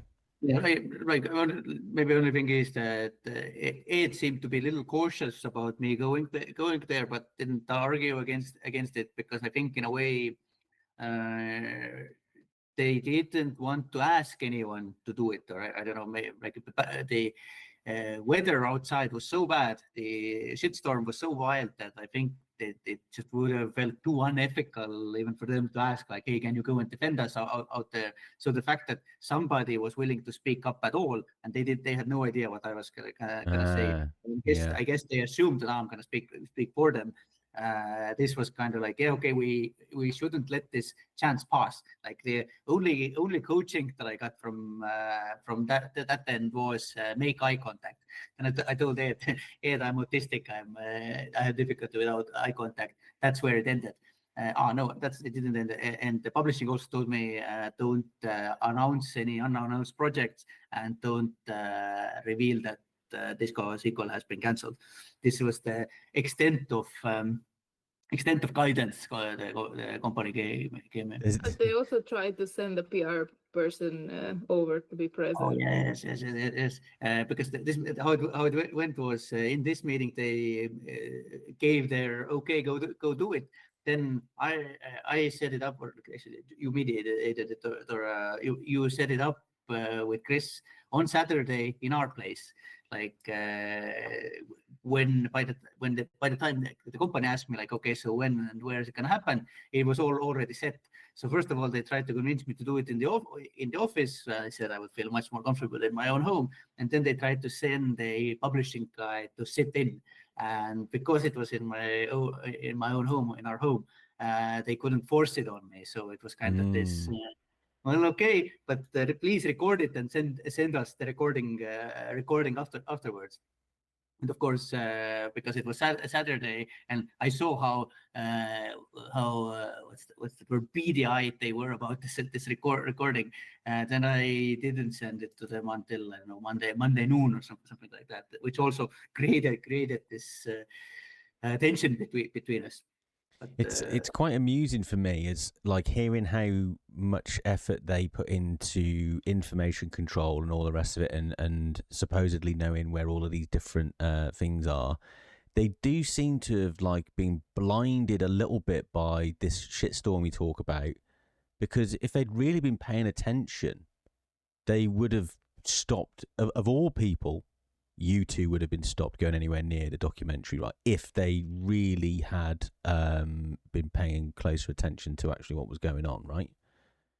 Like it does. It seems like it seems naive that they wouldn't go, "Well, sure, Argo's the right one." Honestly, it does.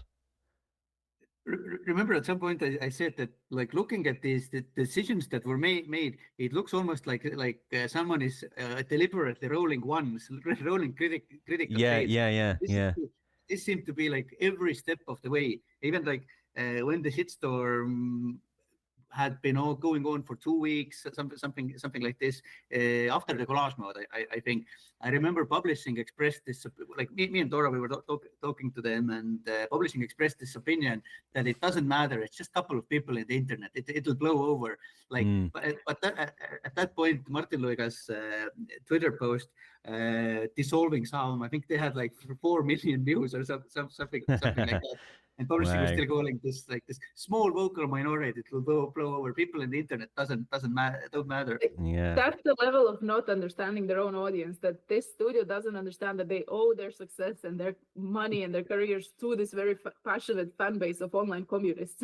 But that's why I say they have a disdain for their own audience. They don't understand that the way Disco Elysium was disseminated through social media, it was passionate people who are very online. I didn't see promotional stuff for Disco Elysium very much in any other way other than how people were excited about it online.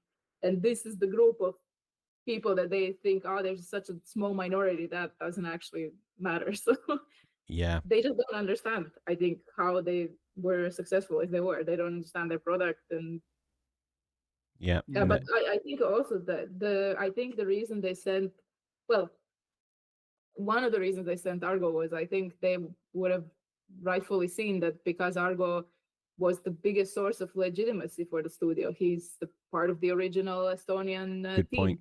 Yeah, good and point. I think they wanted to give credibility to their projects, and I think they assumed that Argo will say what they wanted him to say. And the other thing was, I think they thought if their person can be in the room, then usually what I know about how usually game interviews go is if you have a PR person, they'll field questions and they'll field answers. They'll say, we're not going to talk about that. We're not going to talk about this.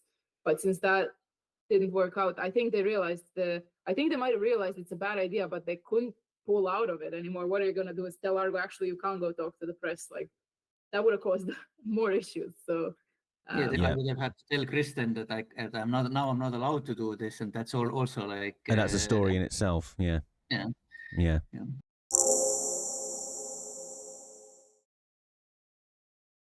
So we're in roughly, April-ish 2023, and People Make Games, PMG, led by Chris Bratt, were asking various people for their time in ZAUM, one of which included yourself, Argo, and seems that, company greenlit as much as they were asked for permission for, etc., amongst other people. So, what was your well, what do you want to talk around those early stages and how it kind of all unfolded from there? Shall we first talk about that or talk about the doc itself? We can talk about the doc itself if you want. Yeah, I do feel I need to say a few things about it. Okay. First of all, recently rewatched it, and this is a monumental piece of journalism. Like the sheer amount of work that has gone into research, this is staggering. Like if you start even thinking about this crazy network of companies, sub-companies, these legal bodies that surround the Elysium IP, to track this down, like this cannot have been an easy task. As a just even like leave out the good guys, bad guys mentality, and just like look at the work that has gone into it. This is crazy. Like it's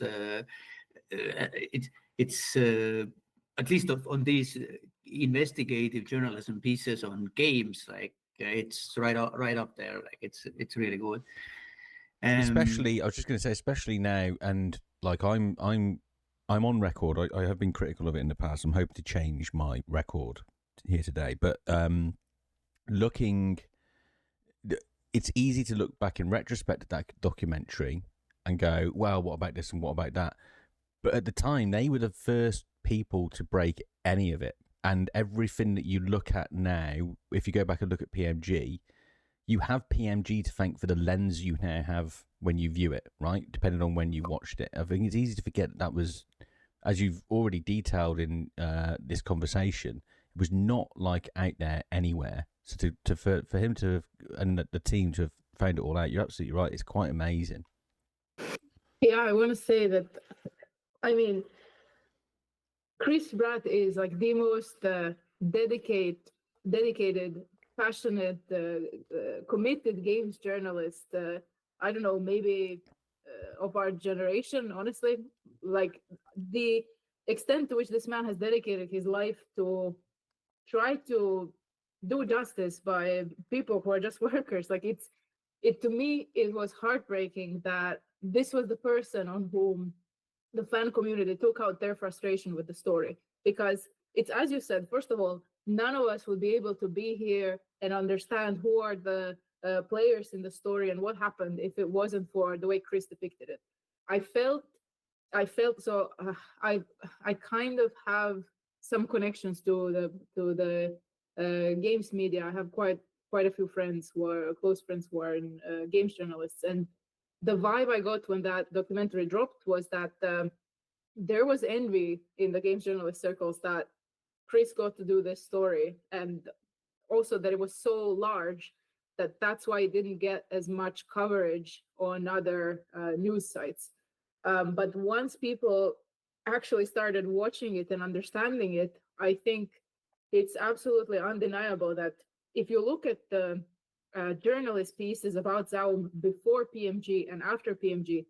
Before PMG, people got all the names wrong very often. It was very difficult to follow who's who. After the documentary, there's a certain clarity. Like these people became, for better or for worse, household names. And there was our understanding of the situation. No one in the general public would have been able to follow the story or understand it, or even in the press, if it wasn't for what Chris did.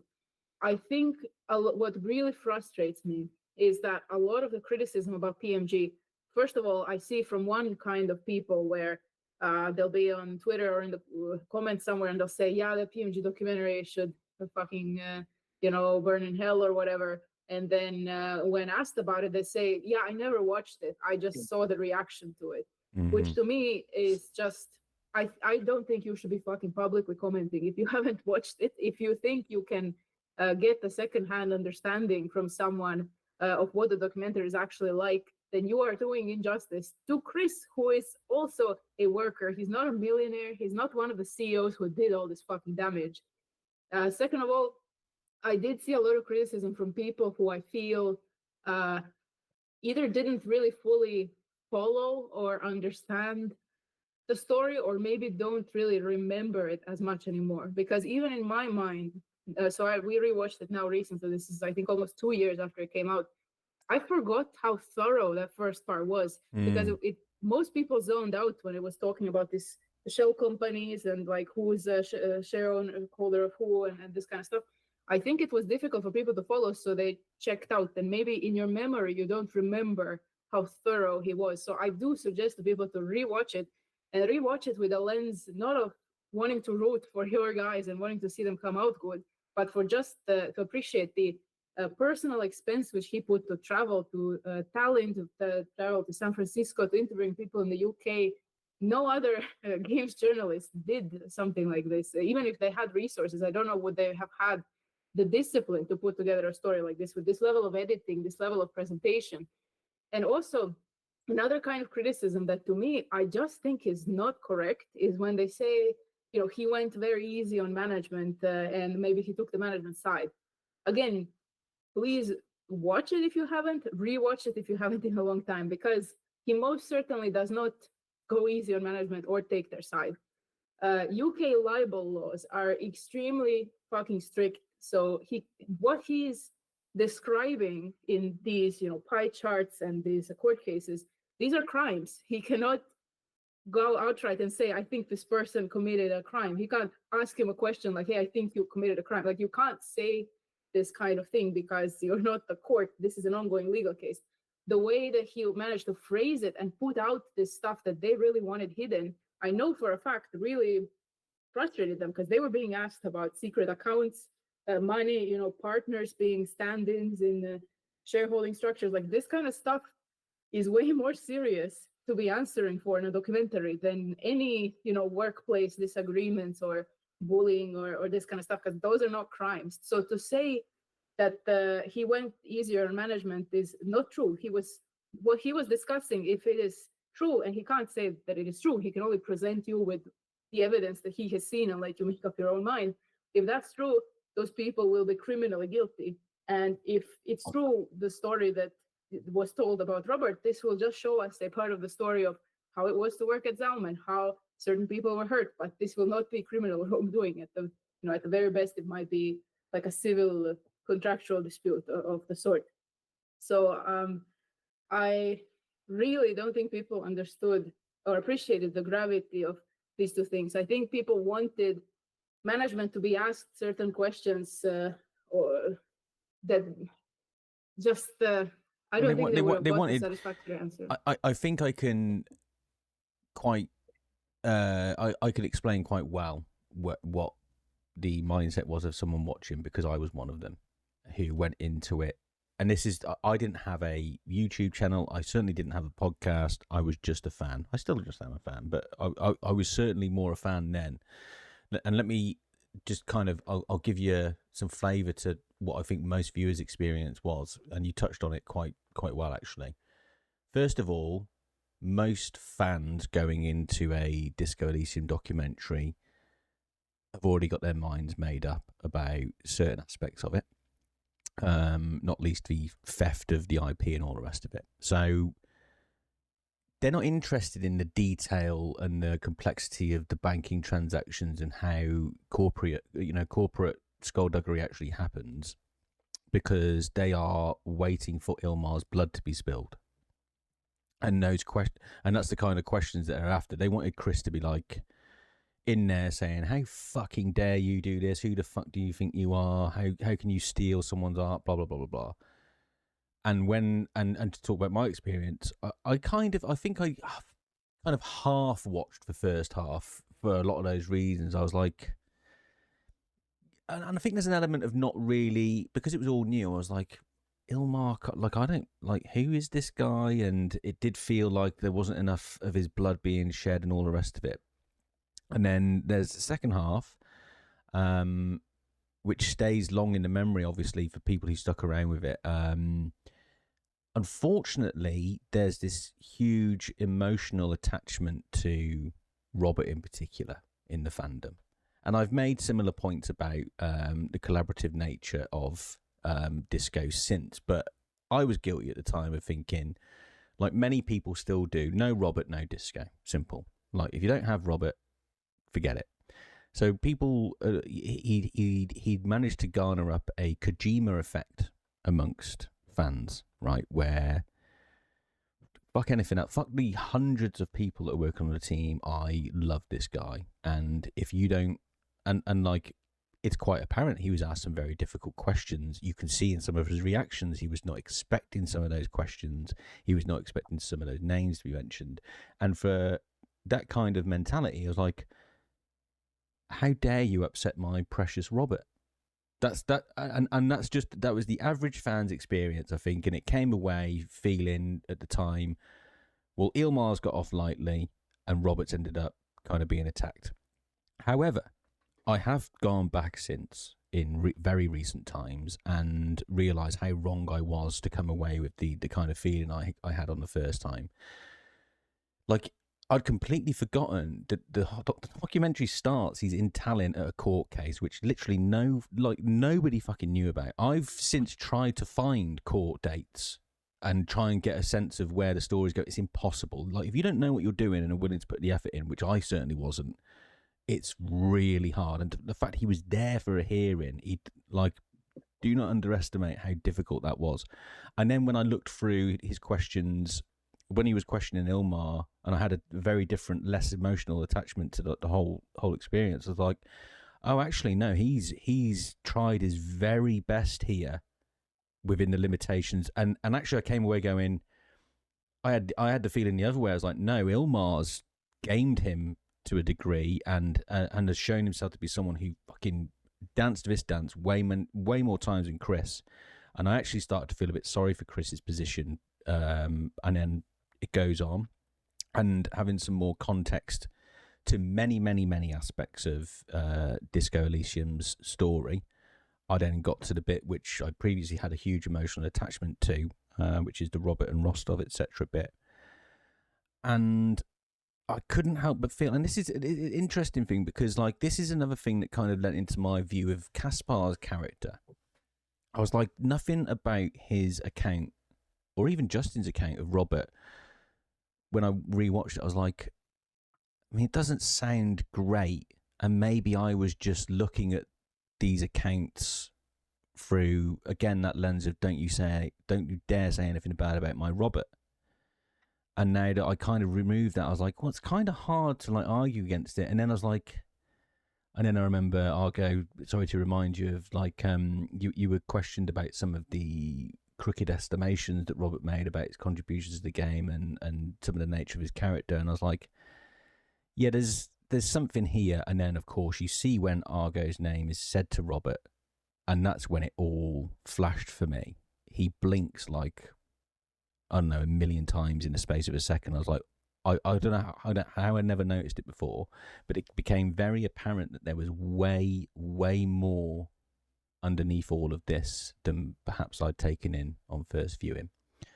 It was a very long monologue of mine, but I felt I was just trying to paint a picture of the journey that certainly that I've been on with PMG, and I hope that some others can relate to it a little bit, and if not, go back and just try and look at it objectively, because I do think you'll come away with very, very different feelings on that documentary.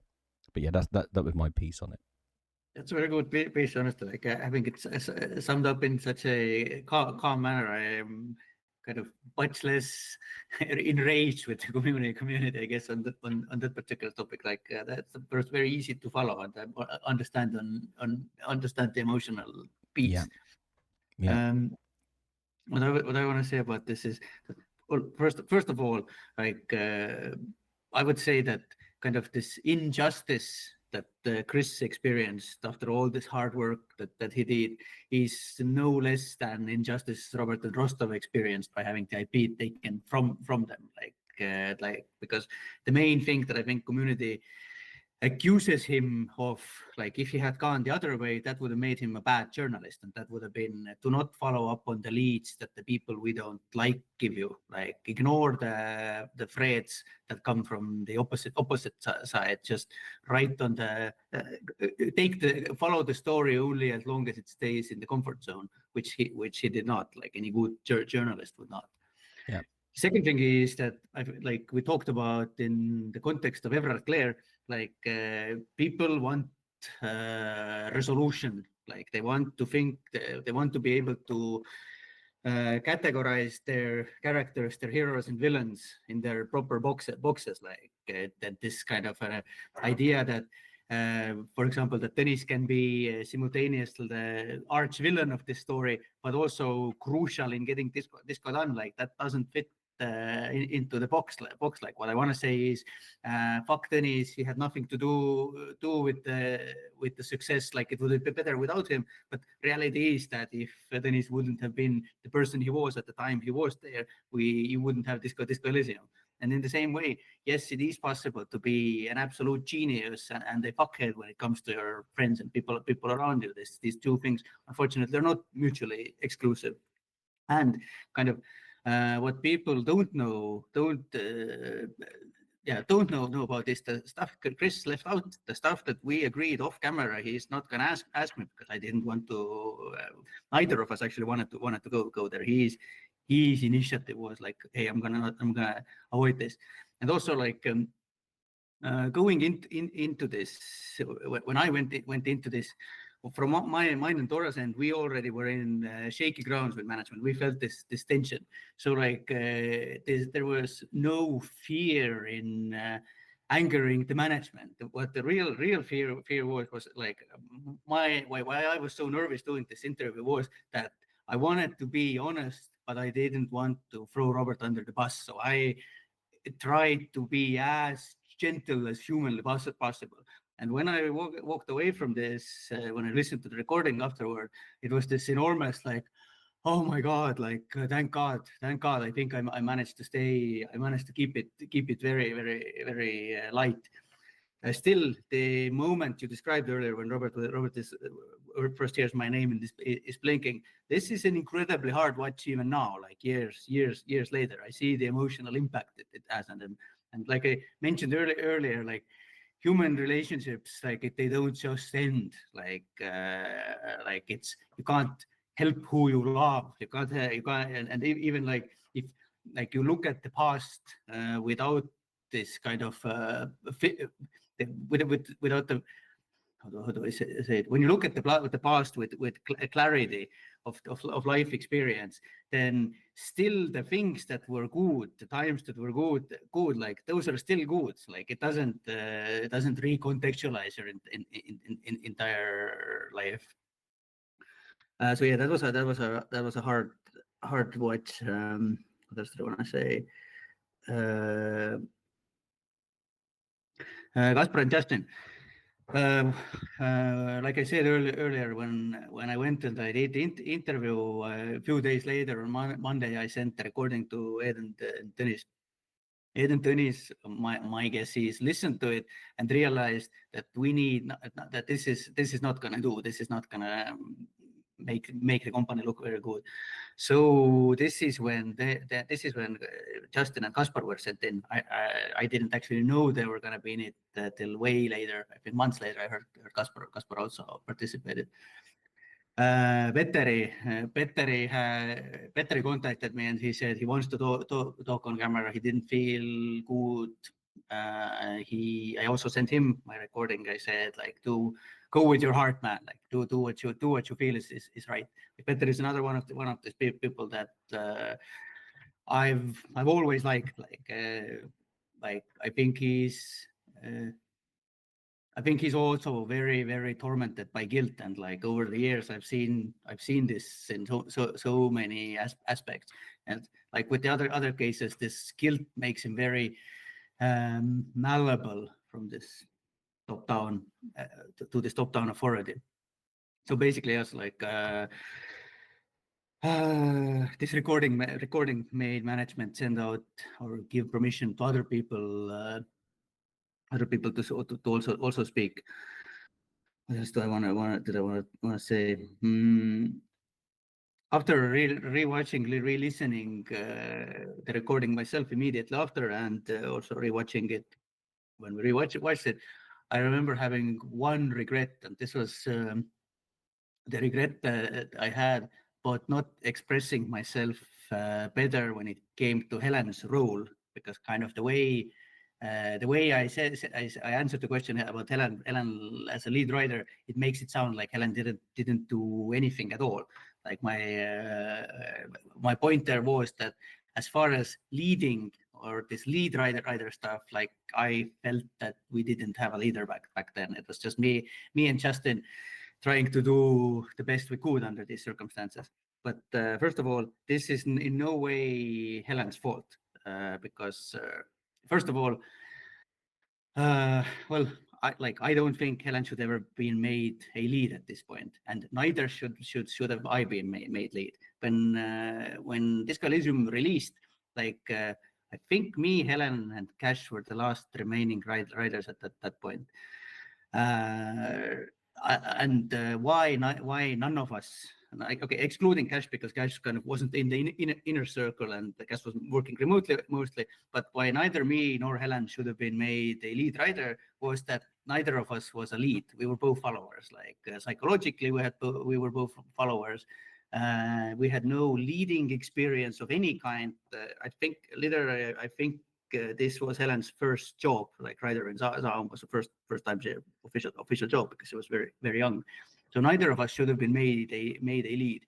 And especially like Robert, I think, did a huge disservice to her by putting her into this position, because at least how I perceived it, he needed to retain the lead rider role, but also kind of take a step back. Essentially, he wanted to use Helen as an extension of his will.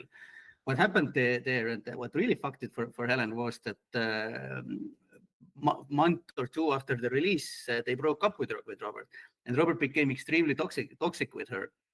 And this is where Helen was still very much trying to do the lead rider job, but because Robert refused to communicate with her, it was extremely difficult. So now we ended up in this ridiculous situation where Justin needs a pronunciation for a name or something. He goes to lead writer Helen to ask it. Lead writer Helen is trying to get it from Robert, but Robert is ignoring her. And now Helen has to come me, and I have to go to Robert to ask. So Justin would eventually have this information. Like this was not fair to Helen to put her in this situation in any ways. The second thing is that once, and this, now we get into this narrative of the day stuff that we talked about earlier. That today it's this, tomorrow it's that. Is that once Robert and Helen broke up and Robert became super toxic with her, he also started bad mouthing her in front of the management. Like I witnessed like a literal phone call between Dennis and Robert, where Robert is telling to Dennis that Helen is not fit to lead a lemonade stand. Like she should never lead anything. Like what kind of a person who does this to her friends? Like how can this kind of person lead? Like all this garbage was happening in the way. It was a long fucking year. Eventually, Ellen Robert made up. I don't remember what was how we got to that point. That decision was made that Justin should take over from Helen. I don't know who initiated it, but Justin came to me first. I think. I'm assuming obviously he talked to Robert first, but then he asked me how would I feel if he would be the lead writer, because I had mostly been working with him, and because Robert was already doing the pre-production for the sequel stuff, so all the leftover Easter egg stuff and kind of even this what do you call it, like peer support as writers for the final cut content. It was me and Justin were supporting each other. So to me, he seemed like a very good fit. And like also I said earlier, I think that he is a fantastic editor, and in this sort of administrative leadership role, I think he flourished. I think it was also why things worked super well during the time when Dora was already on board and this new writing team was assembled.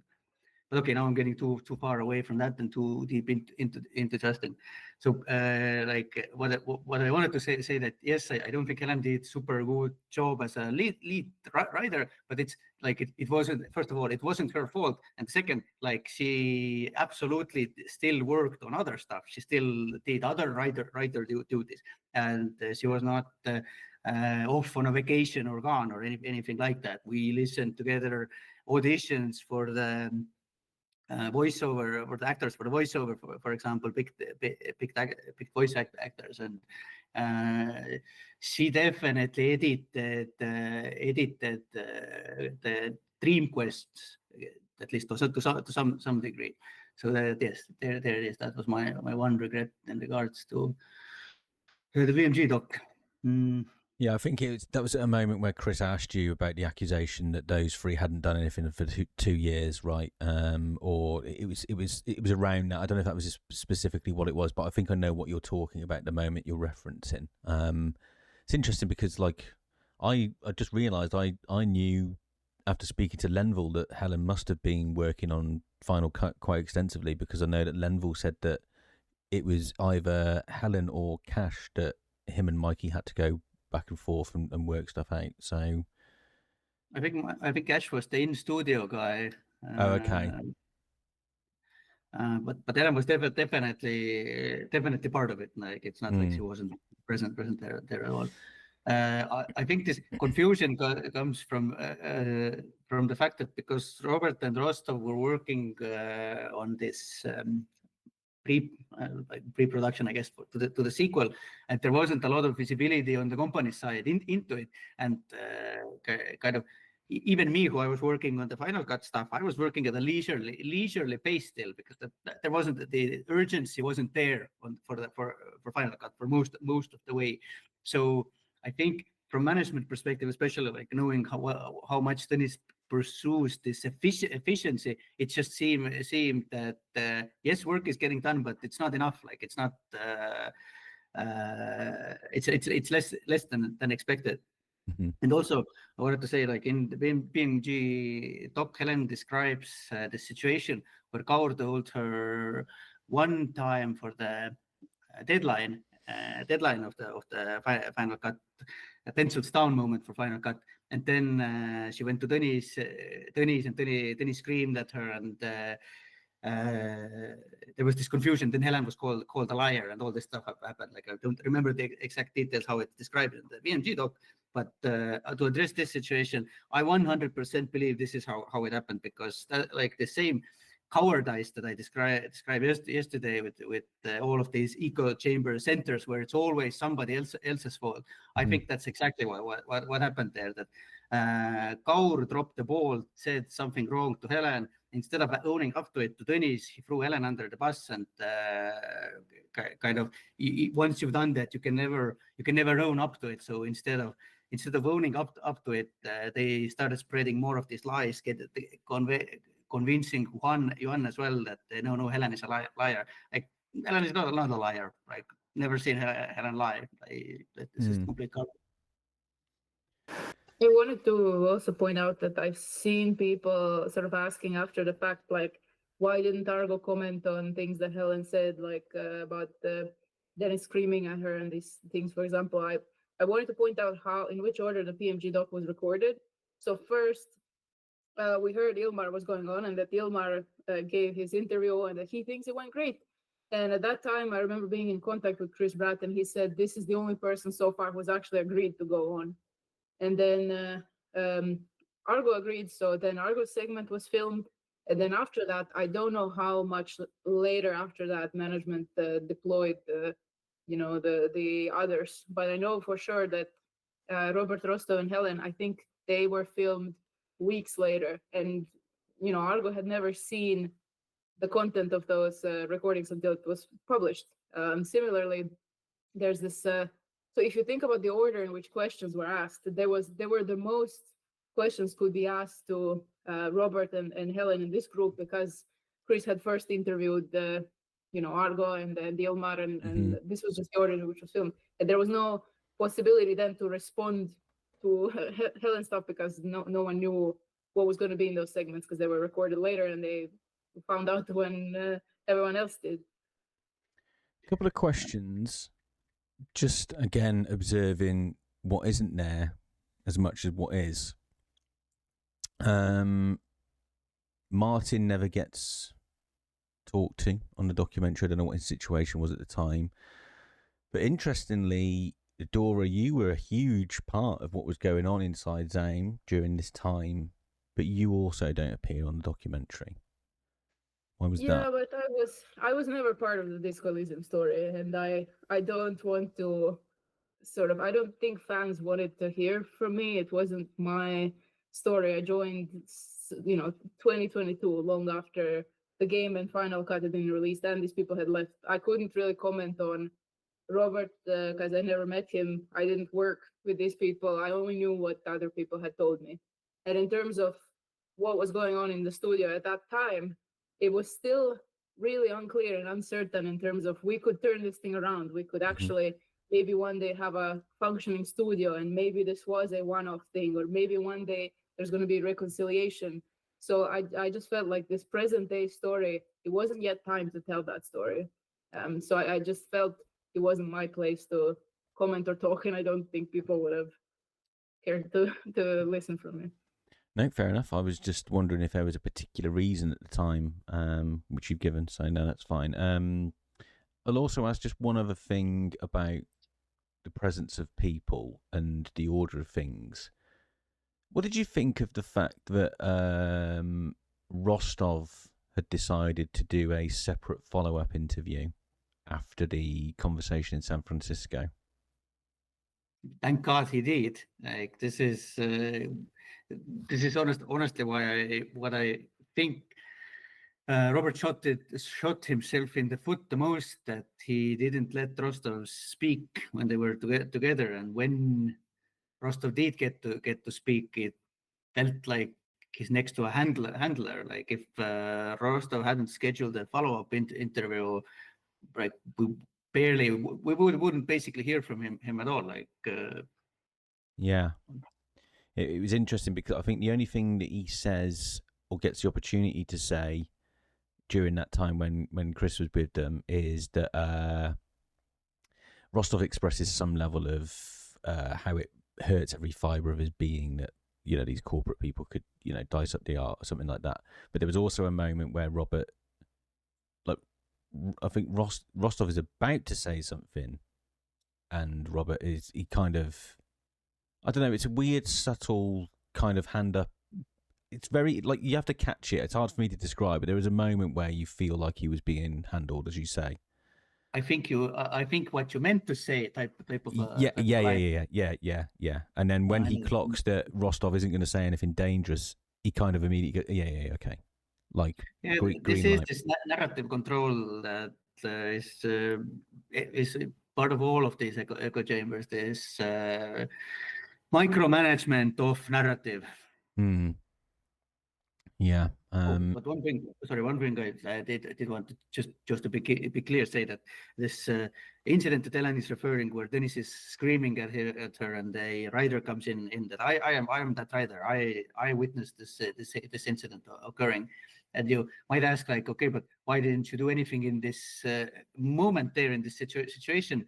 But two things why. First of all, coming from Eastern Europe, Estonia, getting screamed at by your boss is nothing uncommon. Like, it's harder for me to think of jobs where it didn't happen to me than where it did. Like, this is the backdrop where we came from was extremely normal.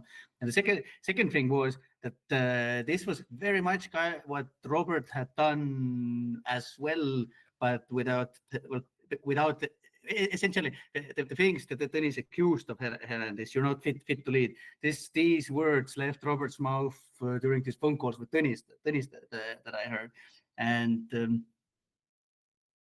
and then also like initiative. I did not have initiative at all. Like I think we talked about it with Robert. Like he was definitely very, very upset about it, but. I don't even know what happened with it. Did he ever follow up on Dennis with Dennis on it? What was the immediate reaction amongst hears once this went live? I'm talking, well, in particular, I'm interested, Argo, to know what Robert said to you in response to the documentary, if anything, at that point, because No, like I said, the last thing that Robert said to me was, "You are my enemy now. If you ever want to talk to me again, you come apologizing on your knees." okay, so not even this prompted. No, like I when shit went south in dark math, and I contacted Martin Luiga because I knew Kaur was lying to Luiks as well. I knew he was trying to, what's that word, bait Luiks. So I warned him that Kaur is full of shit. And some days later, I get a message from the representative of Red Info who tells me basically that maybe it's time to kind of fix the relationship between you guys, and we set up a Zoom call. My assumption is this is 2024. Maybe you're being a little confusing. Yes, after dark math, the 2024 now, it's a huge leap forward in time, right before the RIAS stuff happens. And we set up a phone call, but unfortunately, what happens is Robert doesn't show up. Only the emissary shows up. We speak for an hour, but like I didn't actually get to speak with Robert, but I did because the guy who shows up is a mutual friend of ours, or now he works in dark math, but he was also part of the overcoats movement. Red Info. Yeah, he works in Red Info. So I'm honest with him. I tell him about my experience with Robert and his concerns that I have, and he assures me that Robert has changed a lot, and he is maybe something as traumatic as what happened needed to happen for him to learn those lessons. So kind of I walk away with little bit more hopeful. But then a week passes, or 2 weeks or something like that, and Rias gets back from Estonia, and Rias, whenever Rias signs an NDA, he lets everybody know he signed an NDA. So Rias tells me that he signed an NDA with Red Info. Like Red Info is a great friend of ours now, and that Robert had told him that he wrote 80% of Disco Elysium and Helen wrote the rest. So kind of that shit is still there. Like the numbers are a little better like that because the big one that I had heard was that Robert wrote 90%, that Helen wrote 10. So yeah, this 10% decrease, I guess, shows some growth of personality, but like this, what their emissary tried to convince me of, that things are different now. I did not get that vibe. Like this hope really diminished in me. It's a shame. And thank you. I know that was jumping way ahead in time, so I appreciate you answering it. And I know it's a very personal question, but I'm sure you've kind of been through all of this internally already, so me asking it probably doesn't rock the boat too much, I hope. Was there anything else in particular? Because like I don't want to spend forever talking about the documentary purely because we could like overanalyze absolutely every part of it, and I think that's probably something that we can maybe do another day, one day. So would you agree? Is it something that we kind of touched on it a bit? Do you want to move on to the next bit in the timeline, or is there anything else that you want to cover with PMG in particular? Argo, you... I think yeah, you're right. We could go on about it for a long time, but for the sake of brevity, let's move on. I just one more time want to say that I think Christy did an amazing job. He's a great reporter, and like does not deserve any of this shitstorm that has hit him afterwards. Yeah. I was just going to say, be nice to me as well after all of this goes. If you want to blame somebody, blame me. Like I'm like much more obvious. No, I don't want blame going anywhere. This is just information, right? And it's finally out and is transparent. So I did vouch for Justin. Yeah, but you regret it, so that's all right. Unfortunately, everyone who's got involved in some way with Disco Elysium, the closer you get to this black hole, the less likely is you'll come out unscathed. So that's just, I think, normal rite of passage at this point. I wanted to maybe ask Argo to talk about when you had the follow-up call with management after they had listened to the recording. Oh yes, I had a follow-up call. Well, again, like it is never like this. Even frustration is expressed in this very diplomatic kind of way. So I didn't get screamed at that point or anything like that. But yes, they were frustrated with me. They made me go and apologize to people for the comments I made about the collage mode. And honestly, I understand it. Maybe it was a little bit of a humiliation ritual, but it wasn't humiliating to me. Like the people I went to apologize, they are not decision makers in any way, and if this stuff hurt them, then but from the reactions, I saw they were surprised a little bit that this apology for this apology, but I did not feel that this is the management. Oh my God, management is forcing me to do something humiliating. That was the immediate effect. But after that, like this was like a breaking point in our relationship, because up to that point, still Ed and Tõnis had been kind of, what do you say, like softly trying to impose their will, and things started getting much harsher from that point on. And people who the effect this had was also that people who expressed support to me and say, like, there was a common opinion was that nobody really came off very good in this documentary, especially Ilmar, obviously, but maybe I came off the best. And this opinion became very dangerous to express, because the people who said it, their lives started changing in pretty drastic ways. Like one of the people most affected by it is someone I'm sure who wouldn't want me to say their name, so I'm not going to. But to them, it went all the way to losing. Well, kind of, even that is kind of too much of a giveaway internally, because it's I don't know if you would be worried about public backlash, but the long arm of Havel could still reach him. So I think it would be more worried about this kind of vindictive action from that end. But really bad shit started happening to people who publicly, and when I say publicly, I mean in the company of Tõnis, expressed their support. Yeah, there was this the reception in the studio was I mean, no one was happy that we were all in this situation, and for everyone it was a hard watch, and we didn't like any of it, but there was a big boost in morale, in a sense that there was a reminder out there that there are still people working for this company, because this company doesn't highlight their people. We kept asking, multiple people from multiple projects kept asking for months, like, can we start highlighting the actual workers? Can we start making some videos or something where people are going to see there's still like cool work being done here. There's real people trying to do work here. And the company never wanted to do that. I think part of it was they never wanted, again, to have a celebrity, or they never again wanted to have someone the fans were liked, so because everyone had to remain disposable. So ironically, if you go into ZAUM, your career is going to stagnate super hard, because they don't send people to conferences, they don't send them to give out talks, interviews. This is the place where you go not to talk about Disco Elysium, not to talk about your career.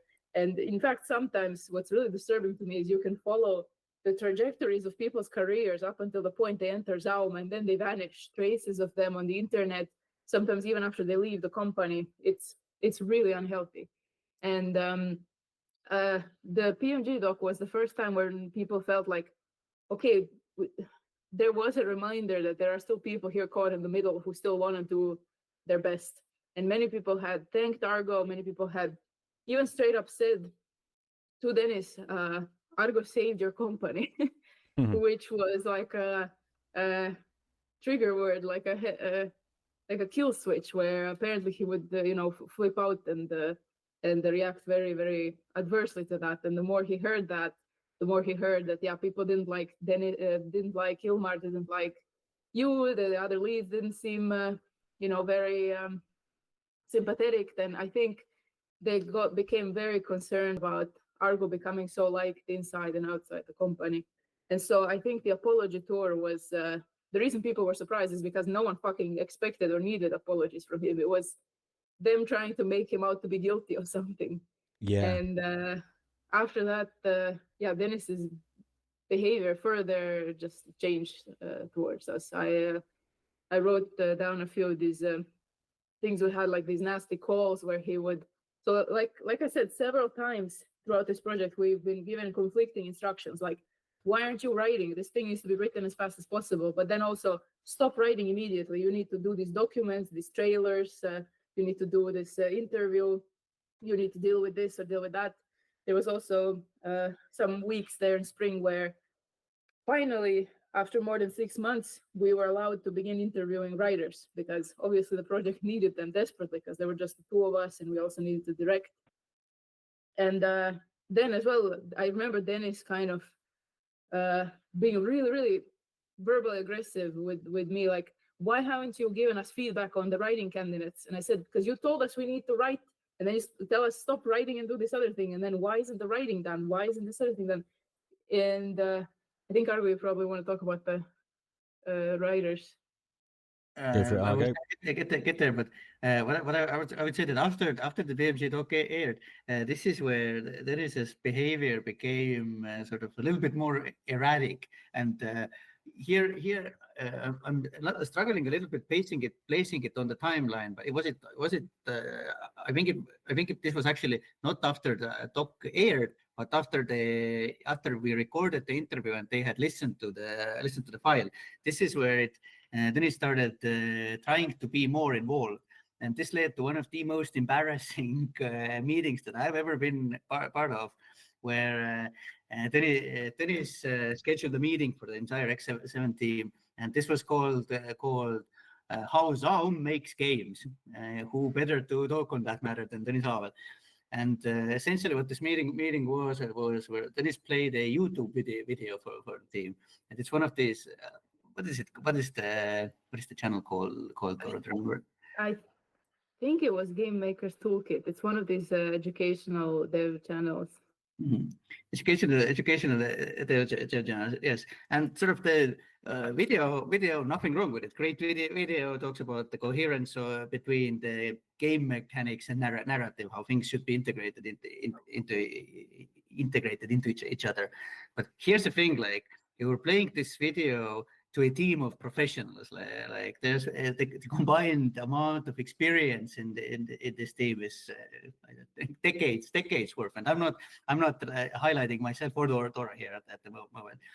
And these people are watching it, and you can see this kind of confusion and this kind of, is this really happening on their face? Because it's kind of like explaining to an automotive engineer that there needs to be a wheel on the car so the car can move on the wheels when the wheel goes around. Like this level of difficulty. And fortunately, Dennis's enforcer Phil was there, who went on to applaud when the video ended. Said that was, I think we all learned so much from this. Please tell me he was the only one clapping. I'm sure he was the only one clapping. Oh, I'm amazing. pretty confident about that. Yeah. I remember I had sort of in a kind of, I tried in a gentle way then point out how in ways in which we're already doing this, ways in which this team is already applying this principle. I was like, yeah, this was the approach with doing this and this on this project. And he snapped back. He was like, and where's the documentation or something like that? Like, share the link or show it. And I was like, okay. And then I think two other people tried to also speak up, who were also, everyone was so uncomfortable in that meeting. I think, yeah, our artist our artist had tried to speak as well and say something, some opinion of theirs about this. He was not fucking interested. That I've had this experience as well several times where, yeah, he's just not really interested in what what other people have to say. And our teammates were uncomfortable about this, and also later came to us and were like, yeah, this thing with Dennis was really offensive. He came in and showed us this video and really patronized us, wasn't actually interested in what we had to say, but he had this entourage of clappers that he brought along, and I suspect this was really disrespectful to our whole team. Sounds like he Googled how to make a game, found the first video, and got like really, really excited about it. And kind of in the same way my son sees YouTube channels being done and thinks that, well, I can just go and record it and I'm a YouTuber instant. That level of like skipping past all of the hard work bit, right, and just going, oh, it's as easy as this. Why aren't you doing this all the time? He must have felt like I'm just imagining now the level of pride he must have felt as he readied himself to like demonstrate this. And then and it's interesting now going back your explanation of Thomas's emotional reactionary nature to certain things that trigger him, and it's interesting that he and I'm speculating here, just understanding people's psyche a little bit based on people I've met before, but I imagine that level of pride to then be reacted to by a bunch of professionals kind of politely as they can, telling you, yeah, well done, mate, you drew a stick man. It must have just been, I can see how the walls came crumbling down around him. Yeah. But honestly, they didn't yet come down, because still, like, who you're showing this video to, a big part of it is already the echo chamber. And even even for me, like this one confrontation where I finally saw the mask slip and they never ever returned, like where this kind of this charming pickpocket that we discussed earlier was forever vanished. There was still months away from that. Everybody felt super awkward, but no one publicly ridiculed him for it or anything like that. It was still like this uncomfortable, people don't know how to react or what to do moment.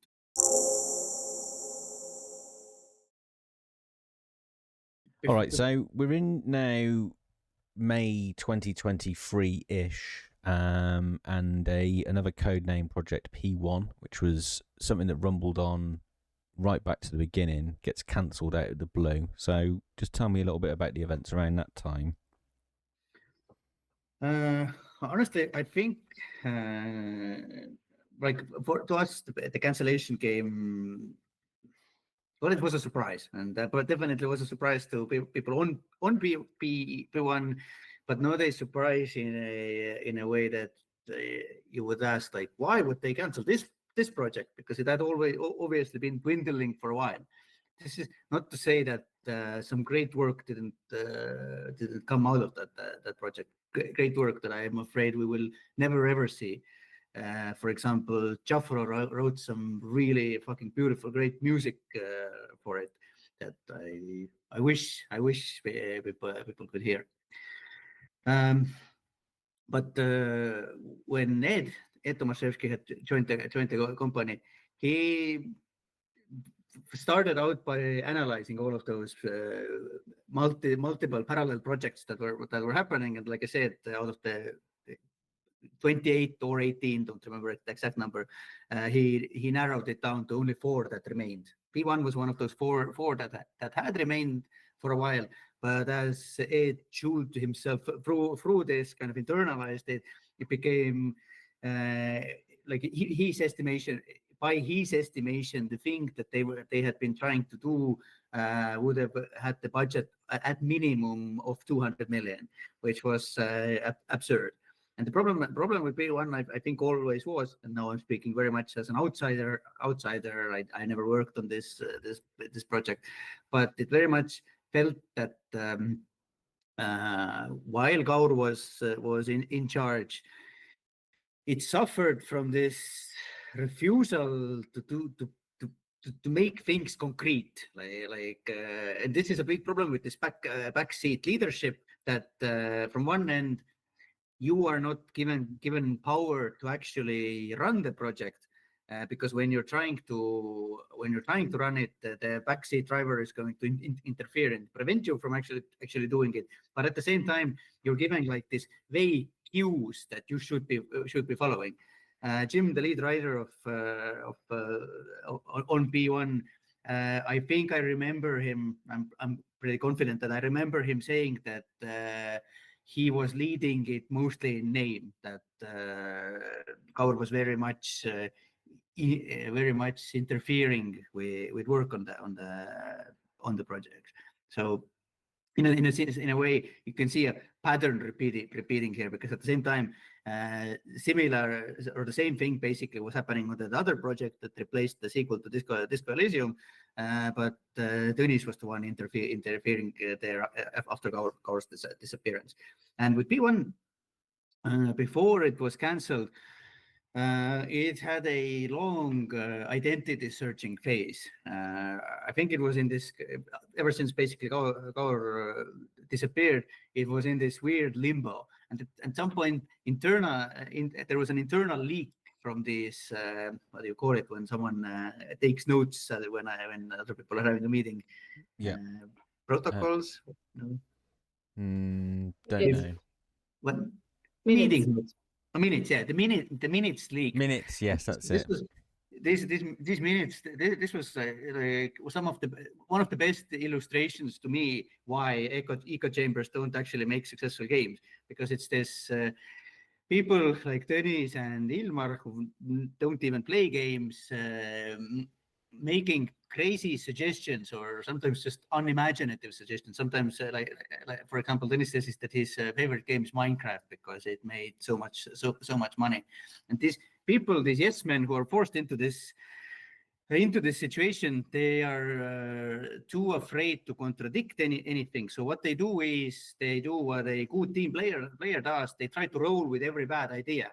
This kind of like, I'm a result-oriented person. I'm not a naysayer. I'm going to try to do something with it. And then you see from these notes as they're struggling with one bad idea after another, and it just doesn't get anywhere. It goes through these, like in a weird way, like lack of identity was a big problem from the beginning, and by the end it was even worse. Like it had kind of almost returned to this primordial ooze by what I read out of those notes.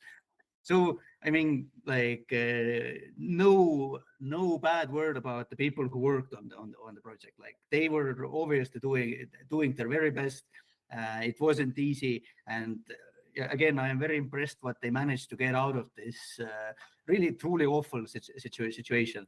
I can't imagine that it was very good for the morale as well. That things were so vague and like whatever job you're doing, if you've been doing it for years and years and you're not getting anywhere, you must feel like that things are wrong. It can't feel very, very good. Like that.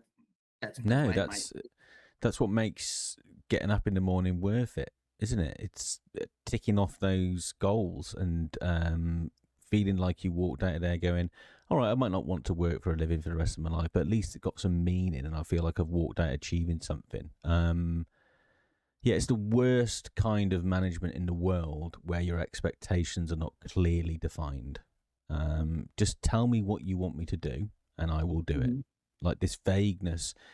And it's all in aid of abdicating responsibility, isn't it? Really, if you can be vague enough that you can still kind of be flexible with who takes the credit or the fall, etc., etc. It just sounds like a really stupid and calculated way to do things, which ultimately, as is proven, doesn't actually get you any results. Yeah. And yesterday, yesterday Dora multiple times mentioned this cohesion of concept. I think, or you had a better phrase for it, Dora, to remember what it was. This kind of, but do you remember what's the phrase you used? Clarity of vision. But clarity of vision, exactly. Cohesion also, yeah. Exactly, and this was the problem, and it was honestly a problem both on P1 and Disco sequel replacement. This lack of clarity of vision, and it's one of those things where when you start listing what it is and you end up with like 7, 8 different things, then the deduction there is that it's nothing. If it's all of those things, then it's actually nothing. You're actually still at zero. You haven't figured out what it is. But anyways, they were struggling with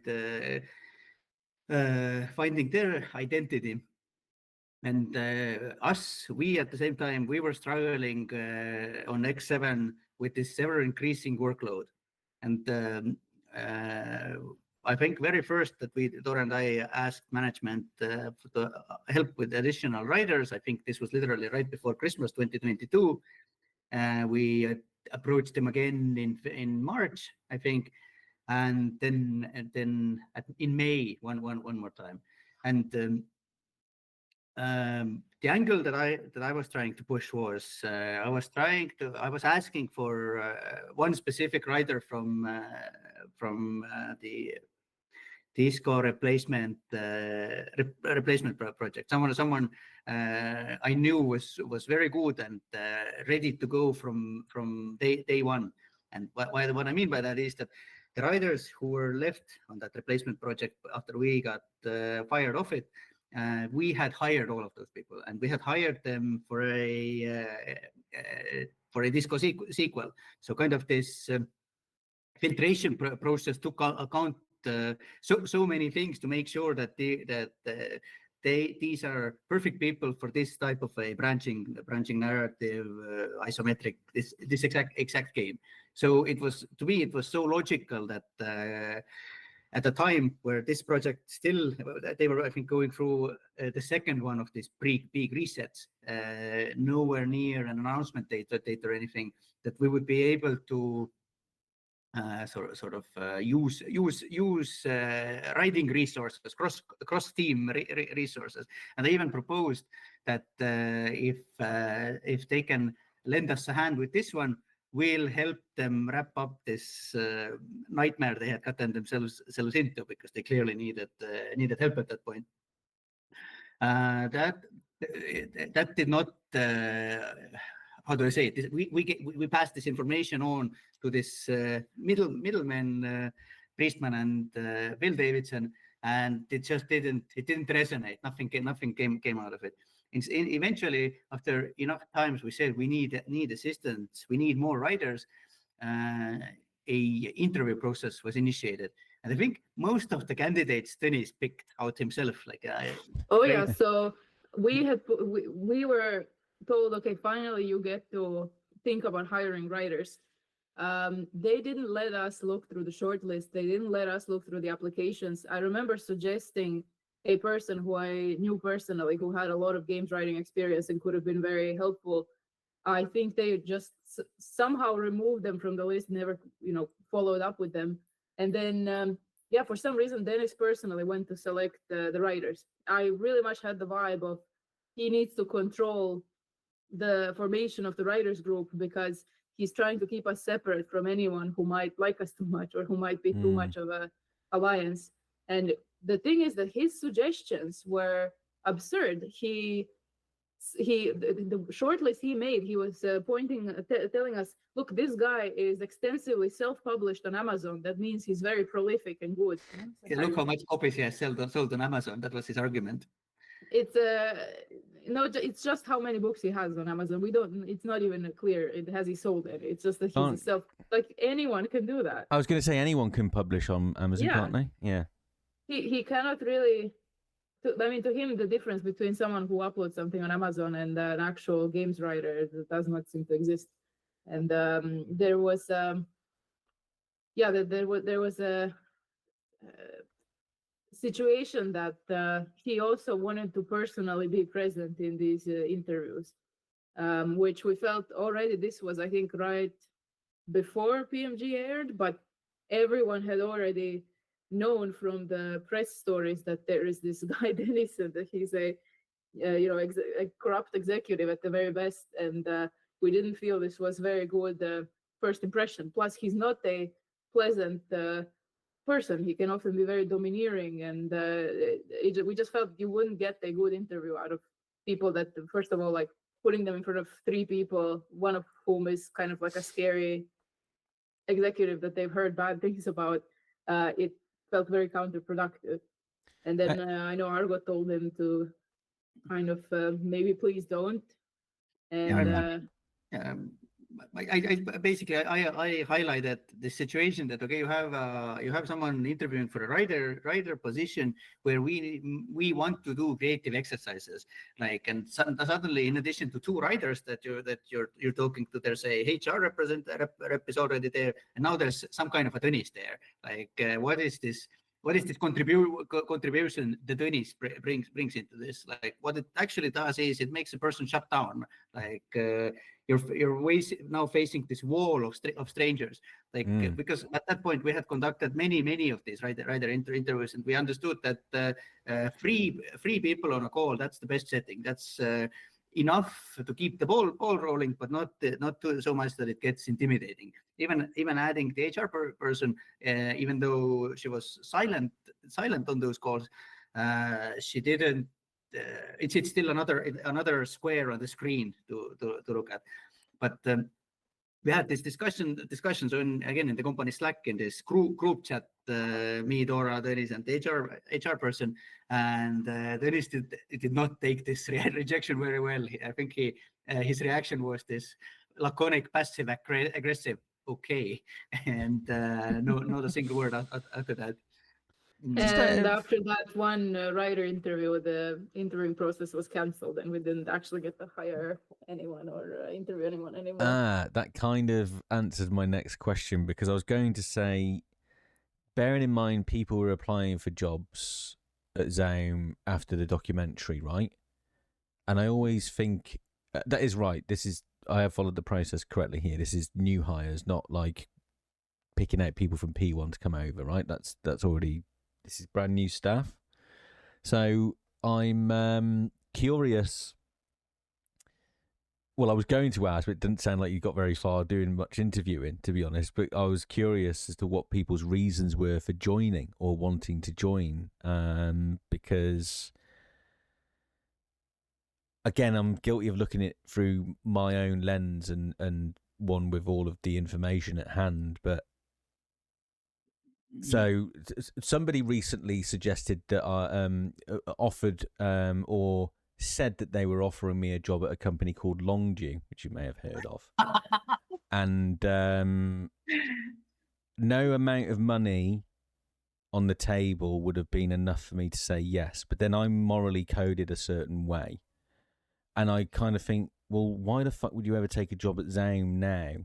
Or any time after the documentary came out, or any time after even, I mean, go back even further, like, I know Robert's gone, Argo's gone, like all the people that you actually wanted to work with are gone, and whatever's left of the spirit of ZAUM has been exercised. So, yeah, I was going to ask, but if it only got as far as 1, that's even more fascinating, because it must have been so fucking bad having Tõnis present that. With the one person we interviewed after this passive aggressive then he's backed off, like he didn't participate in this interview. It was just us and HR.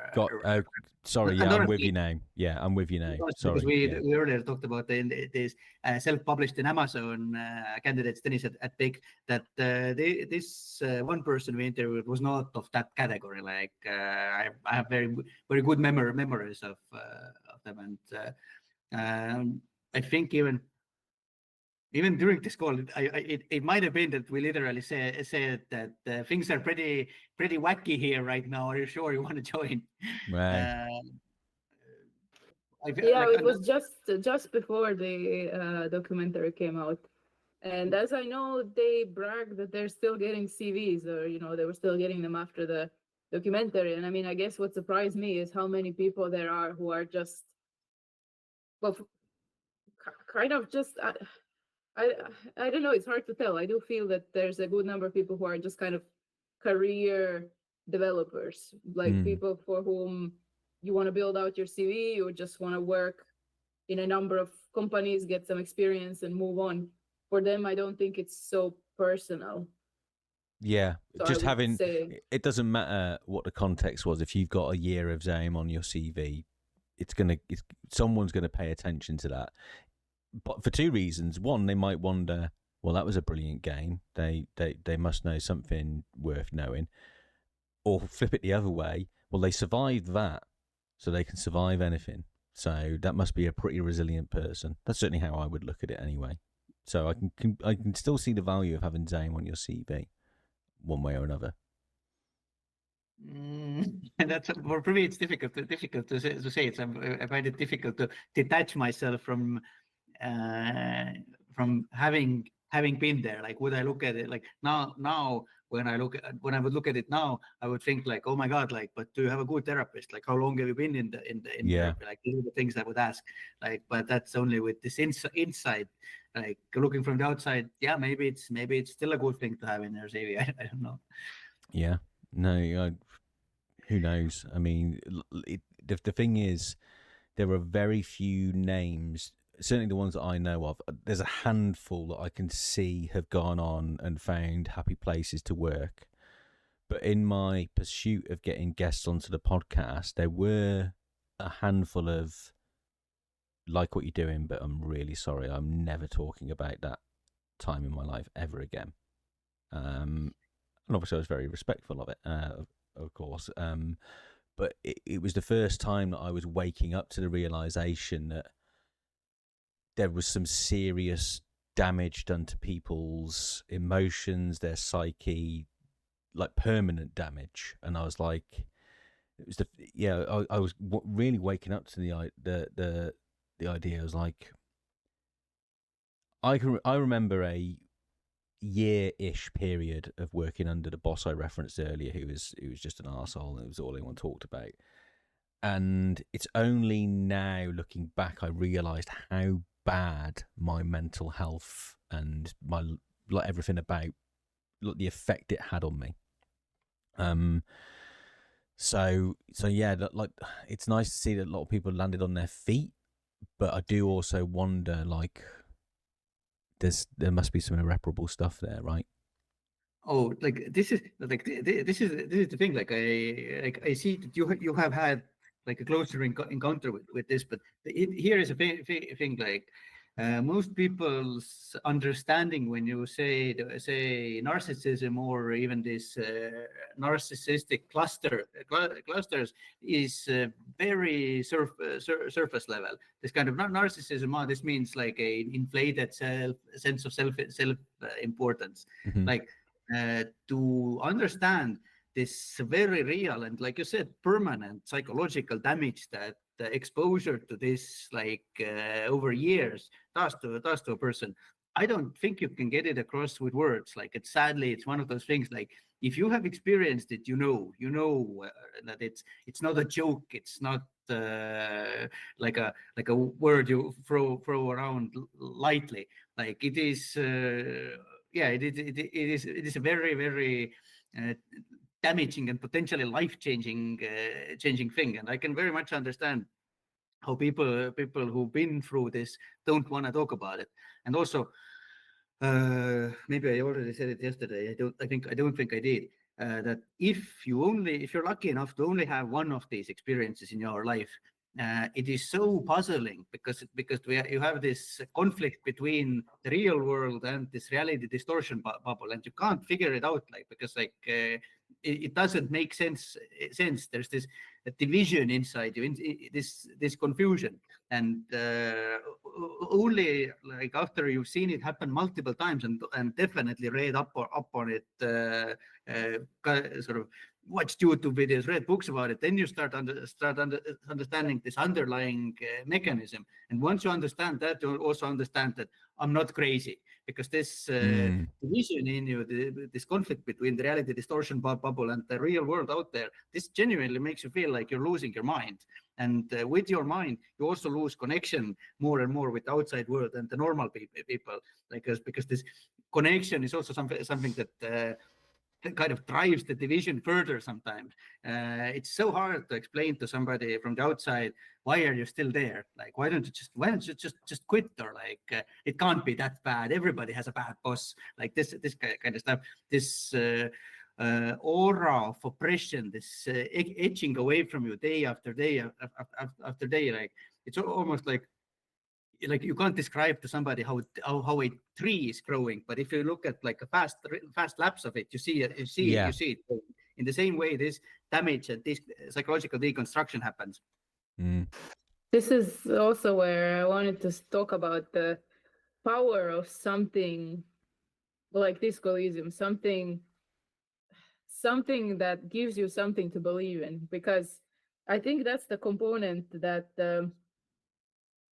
kept a lot of us there. And usually whenever people in my life, friends, whoever would ask, I mean, I disappeared from the lives of my friends, everyone. This takes everything from you. To begin with, game development is exhausting work.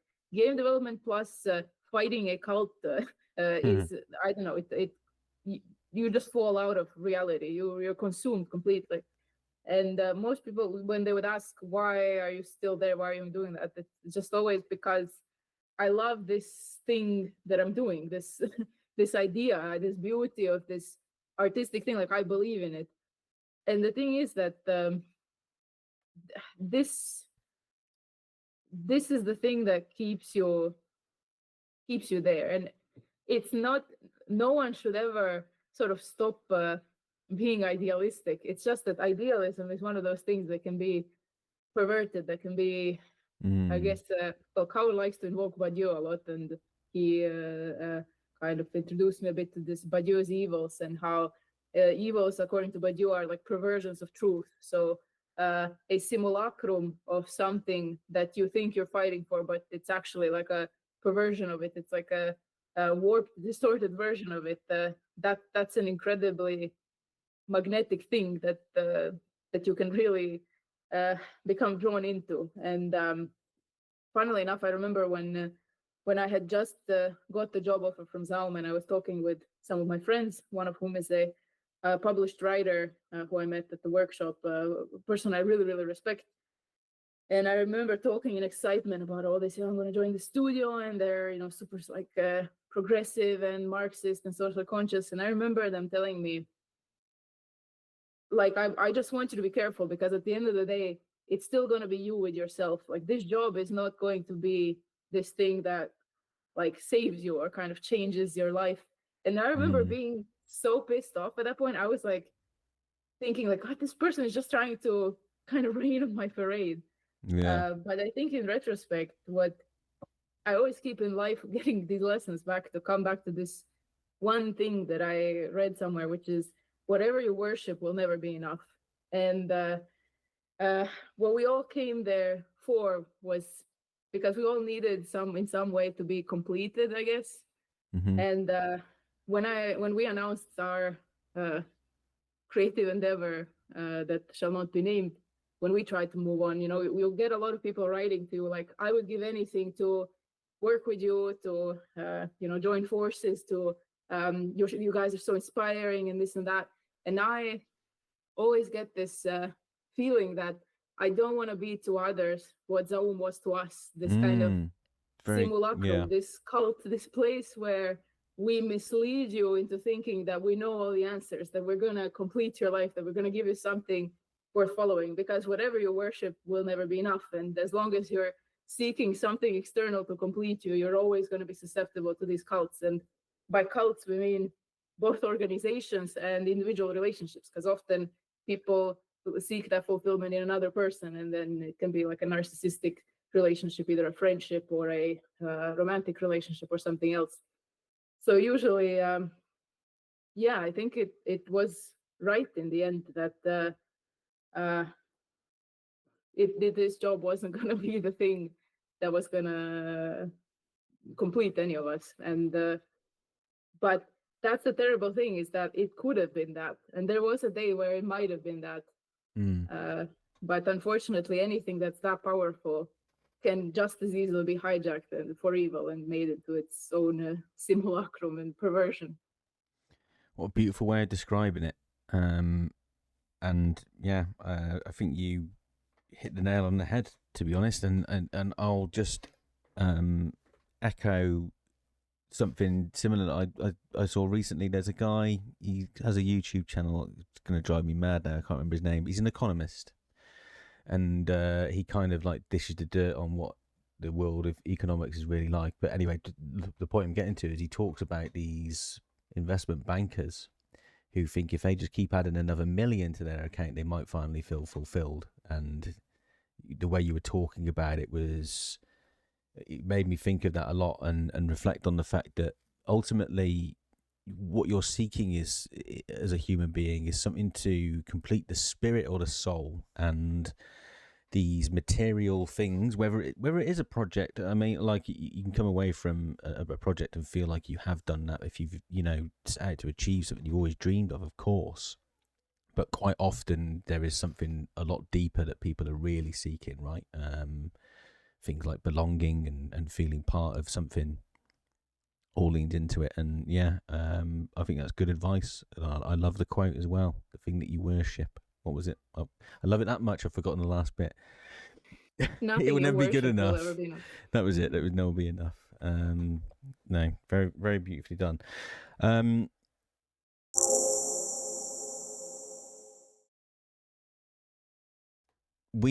believe, so we talked around P1.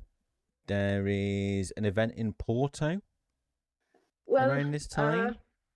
I want to say that their idea, I guess, for some reason they canceled this project right like a week before this huge company gathering in Porto. And as you might already know, ZAUM has had offices in Estonia, UK, and in Porto. They have an office there, so it seemed like a good summer gathering place.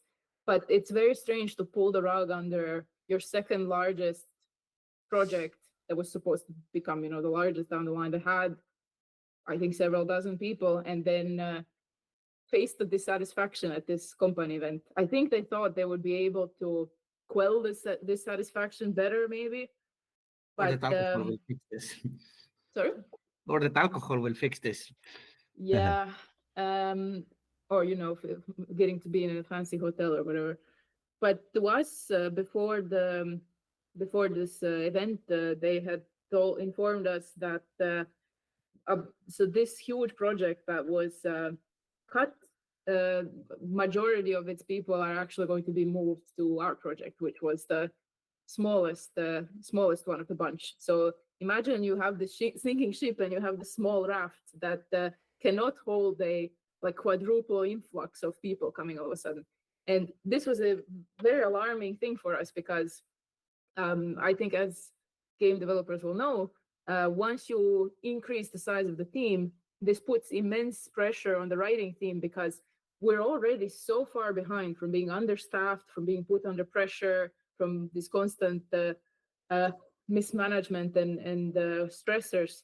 And now you're going to have a much larger team that needs work to do, and you need to start creating work for them. So if you have a huge environment team with a bunch of people, and they need to know what are the environments that are going to be in the game, and you need to know you need to have the foresight exactly where the story is going to go, like 5 steps ahead of where you are.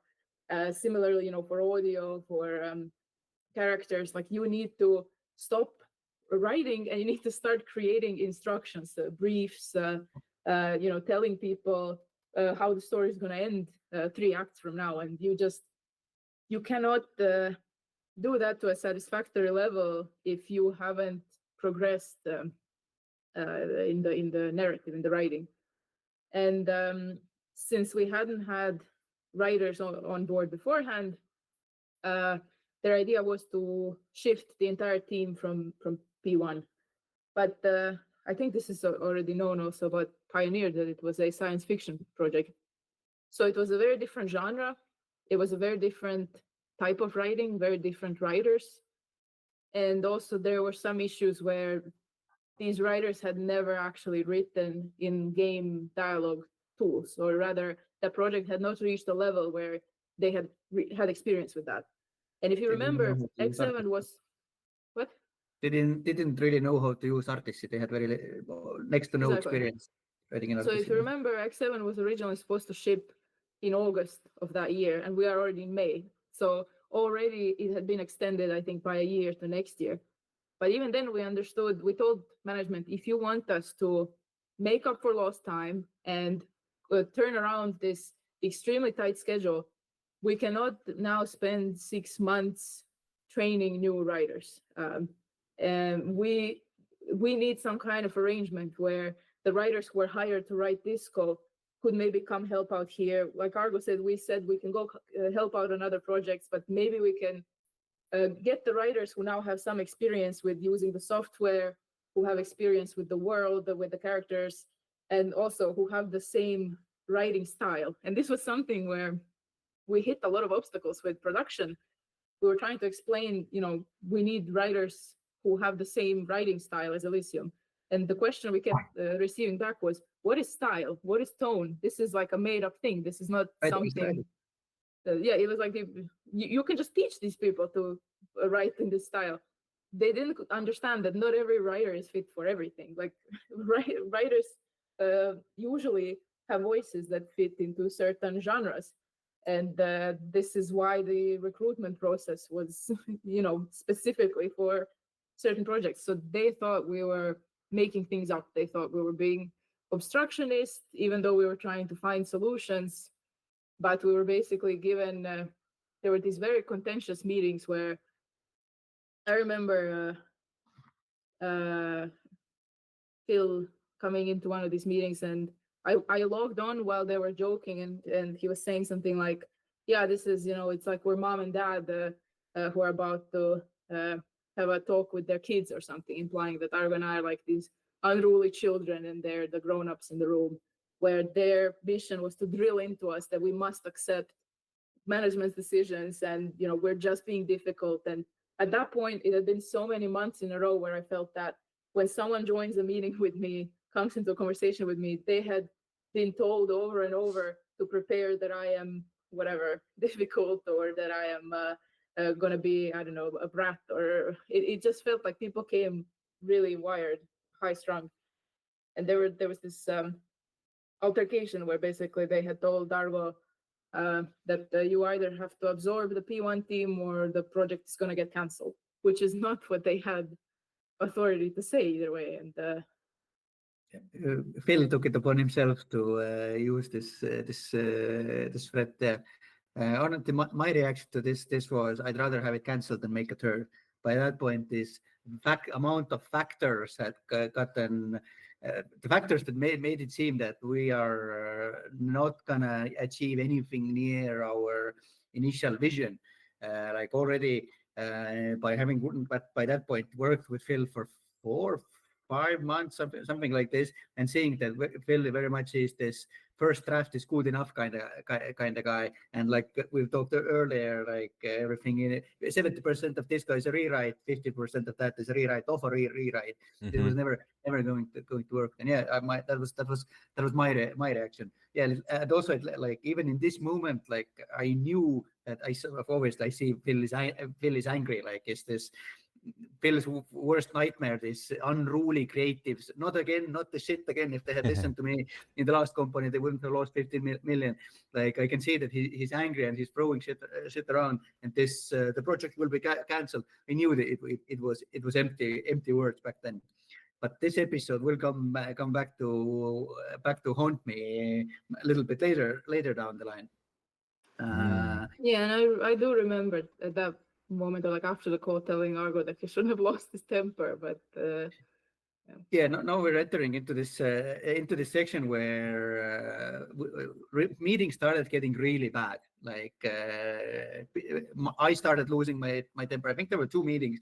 This one was the one with Phil and Priestman, and where me and Phil lost our tempers, and then little bit later, maybe 2 days later, in the span of same week, I think we had one with where Tõnis was also present, and I think this was the one where the mask finally slipped. Where I think Tõnis came into this meeting think that he can sweet talk the situation. That like essentially it's only a question how do you frame it. And I'm a pretty stubborn guy when I believe into something. And eventually he lost his shit. He started screaming. And was it after that he invited us into the office because after one of those volatile meetings, things got so bad that Dennis invited us to in person. Come down. Let's talk about it in person.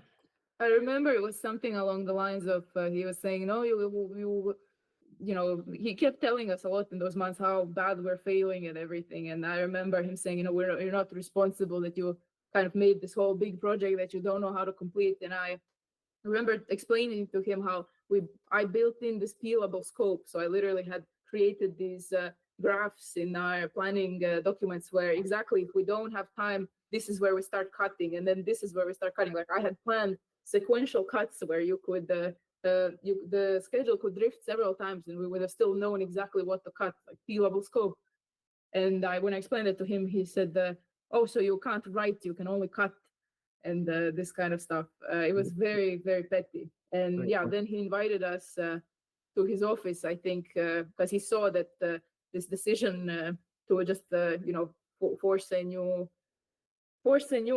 team, which again, you know, at this time throughout this week, I remember telling everyone involved, management, everyone, that I truly love and respect my colleagues on all of the teams, that this is not anything personal, that those people, they're going through a terrible time. Their project is being canceled. It's so rough. I don't want them to feel rejected. I don't want them to be put in a project where it's only going to cause more stress for everyone. I don't want this is not a personal issue. I just feel like we're going to lose the project. We're going to lose our jobs. Like stuff is going to tank unless we are making smarter decisions about how to build the team there. But of course, that would become used, because I think when I made it clear to Dennis that I don't want to have conflict with these people, I don't want them to feel like I'm rejecting them because of who they are as people, that's precisely what he would then later use for that. This in-person meeting, yeah, Argo, this was when we went to the office and Dennis didn't look at me or talk to me for the whole thing.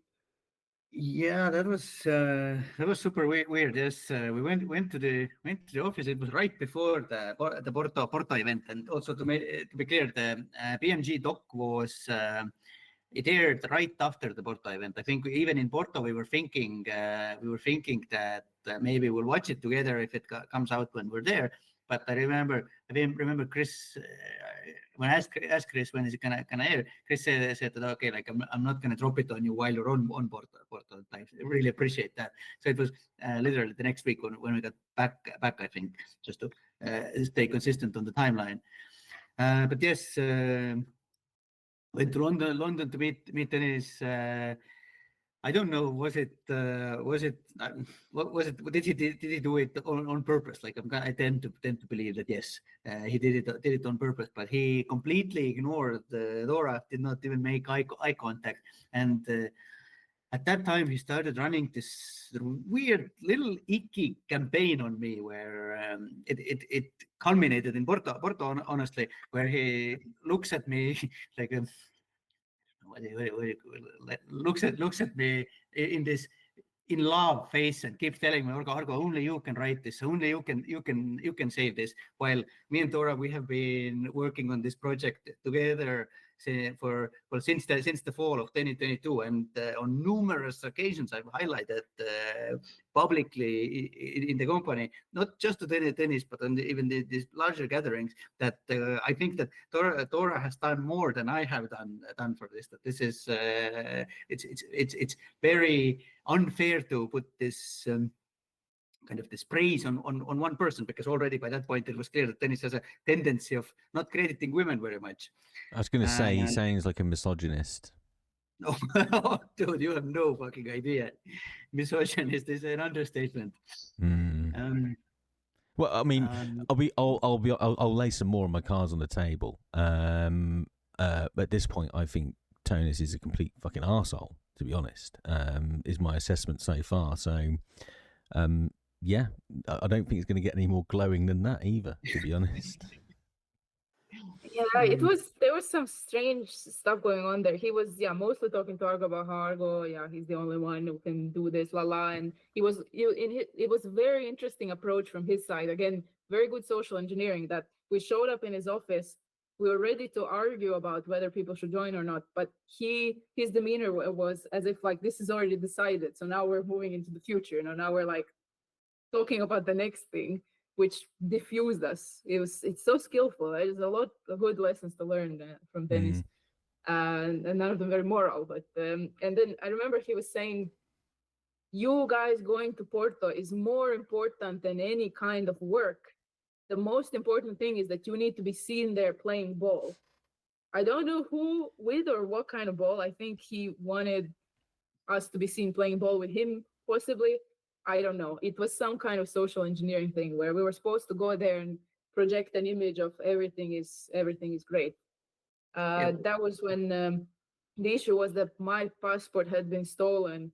I think like a week or two prior. I have a police report from that time because we were in London. We were looking at flats, and my passport got pickpocketed, and I had to apply for a new one through the embassy in London, which means I just couldn't get it in time. And I told them it's not safe for me to leave because I can't be readmitted to the country. And then that was just one of the couple of interactions we actually had. And that near the end of when we were getting up to get out of the office, then he kind of embraced me and in this weird way whispered in my ear, like, "I think you should still go to Porto." And I would risk it, I think was the line. Yeah, something like that. I would risk it. And I'm thinking, that's not legal or safe. And by the way, the company is sponsoring my visa at that point. They're my sponsor in the UK. Without the company, I don't even have immigration status. So it was just odd. And at that stage, by the way, I had got into the habit of sort of covering up whenever I go see Dennis, because as I said, he had also stared at me before in a very objectifying and uncomfortable and unwanted way. So just all of it felt very slimy. I mean, and also, how would they even? Sorry, Argo, go on. I was just going to say, how the fuck would he even hope to achieve smuggling a human being without a passport into Portugal? It's insane. Well, here's the thing. When we went to office, then this first approach that Dennis had, he again started going on about how like there isn't enough writing being done. We get again into the same conversation that prompts us every time. Can you please give us aid in form of writers? And like I have a list of names that can help us. Like Dennis, a little bit earlier, he very angrily lashed out and said, "When you say you need help, you can't say how we're gonna help you." Like that. This was the thing, that he was gonna help in his own way. And when we're in office, and he goes on about this. Yeah, but there isn't enough writing appearing. Then my reaction was, all right, then I'm not going to Porto. Like I don't think it's time to celebrate. I got so much done in this 1 week during Christmas when no one was bothering me. I'm gonna hunker down. I'm gonna work. And because I think Dora, you had already said that you lost your passport. This is where he went into this. No, you guys need to be seen playing ball. And I think what happened was that in the background, probably news of B1's cancellation had already started spreading a little bit. And now, like, if we had not shown up in Porto, if it's just him and we're not there, then it kind of looks like he's losing control of the situation. And to be completely honest, like we had already ghosted him before. Like even this Christmas party we talked about earlier, where we did this presentation. Dennis had set us up in a table with him, basically, and because the whole thing lasted so long, and there was like a 2-hour, I guess, like a bar pause in between the dinner. We just went home because it was cold and winter, and it's kind of I think this pattern of ghosting was something that first of all made him look a little bit bad, but also it's very hard to manipulate someone who's not there. Like you can only manipulate people from the distance. So it was very, very important for him that we're going to be there. We're going to be seen playing ball. Still don't we know what that means or who we were supposed to play it with. Yeah, it sounded like I mean, I wonder if there was investors or something now. Or it could have been a number of reasons why he wanted everything to look hunky-dory, right? It sounded like purely a PR thing. Very slimy one at that. Yeah. So, how much further along do you want to go here? So I've got a couple of notes that take us up to about, well, there's up to the end of June. So the notes I've got, so this is about you two being asked to step down from leadership positions and allow new directors to come on board and absorb the P1 team regardless of the project fit, or it was going to get cancelled, which we kind of covered. But then there is the a bit at the end of that, Dora, where you reference writing copious messages to HR about being mistreated. So essentially, so the Porto trip, only Argo went there, so maybe he can talk about that. I would say like what was remarkable there is X7 had a show reel that was absolutely amazing. There was so much talent from 2D artists, 3D artists, animators, audio team, music team, VO, narrative stuff. Like it was spectacular. People loved it. There was also Dennis getting in front of the crowd to answer questions about P1's cancellation, which I think maybe Argo can talk about because he was there. But what I understand is that it went so badly and people were so unhappy that the HR lead had to step up and defend him and be like, yeah, you know. During that time, while Argo was in Porto, I was at home writing letters to HR about how depressed I am and how unhealthy this company has been for me and how we're the only people who cannot lead our own project, and why do I feel like we're constantly the ones who are attacked and who are extended letters about all this stuff that had been going on. And what I of course should have understood is that they're all in Porto, so the HR was just showing it to management. It was just going directly to them. And then I guess we can leave off after everyone returned from Porto, because then it was the time for management to decide to implement a whole new structure, which is a very euphemistic way of saying they had decided to remove us from our positions and just demote us all the way down. And it took them 3 months to get us to accept that. So that's going to be its whole new story. But for now, if you want to add something about the Porto circus, Argo, the floor is yours. Yeah, I think, just to say there for YouTube purposes, we're getting towards like the end of this current section. So we're going to close it off with Porto Event, some of the stuff that happened there, Argo, if that's okay, and then we'll return again at some point to continue the story. So the story from this point still has, so we're roughly, for everyone's benefit, we're in and around summer 2023, May/June 2023, and the story does extend all the way up to as recently as September/October of last year. So there's plenty more to go. But yes, Argo, as Dora says, the floor is yours. Tell us what went down in Porto. Well, Porto, that was entire company, all hands gathering. I cannot even imagine how expensive it must have been, because the hotels they put us in, they were fancy. I think it was all everyone. Entire company was there for a week, and then the X7 team remained for another week. There was a lot of drinking for those who drink. Also, disturbing examples of what happens when you mix this kind of a pressure cooker and alcohol. Like people's relationships with other people were ruined. That was not like there was a role Dennis played in it, but it didn't have anything to do with the X7 team. But good examples of it was very nice to have this no alcohol policy in the past. This was also prior to departure, where you had to fill out these things, activity things, what you want to do there. Where there was, I don't want to call it a conflict, but there was this discussion between myself, HR, and some other people who were found it to be uncomfortable to be forced into the wine tasting group because they didn't react fast enough to go canoeing or whatever the other thing alternative would have been.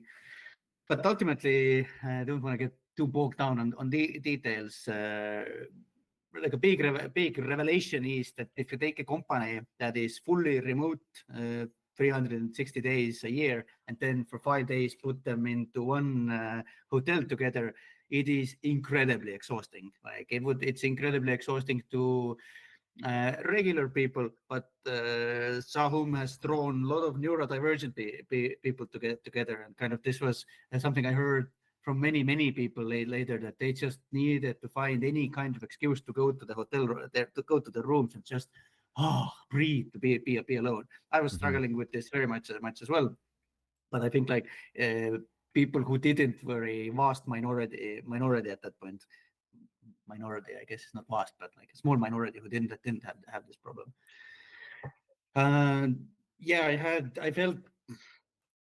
It's hard to even describe what it was, but I felt Dennis was working me in a weird way, like placing himself near me, trying to sit next to me, saying weird shit when I was giving like X7 specific lore.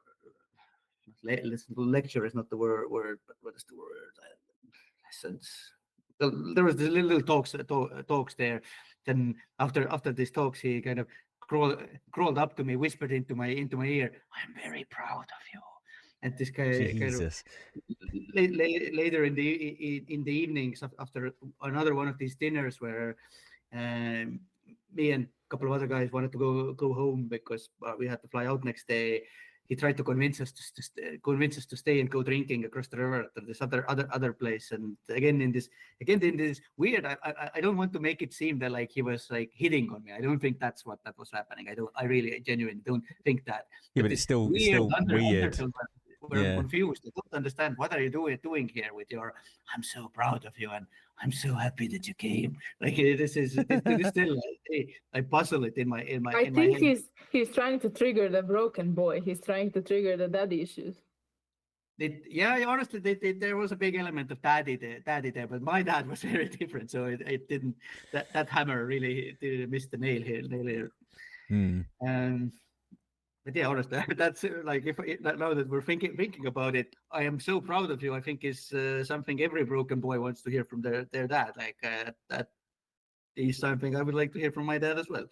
Yeah. But anyways, and yeah, I think it was in the end of the first week we had this climax of this event where we had an auditorium in the same hotel where. This presentation X7 team had put together was played on the big screen, and yeah, it was really like one of the proudest moments of this last few years. I was very sad Dora couldn't be there to witness it, because this you can't fake this kind of wow moment that went through there. Like people were genuinely very, very excited about this. I heard there was crying. Who? I heard there was crying. Yes. And Mikey made not only like a wonderful VO for it, but also recorded some incredibly beautiful music for it. It's just so good. And each of the teams made like a little slice, like was it 2 minutes for 5 minutes that everybody could sort of talk about their discipline. It was amazing. Other team, like everybody did some sort of a presentation. X7 did, and the other projects as well. Not P1 because they were cancelled.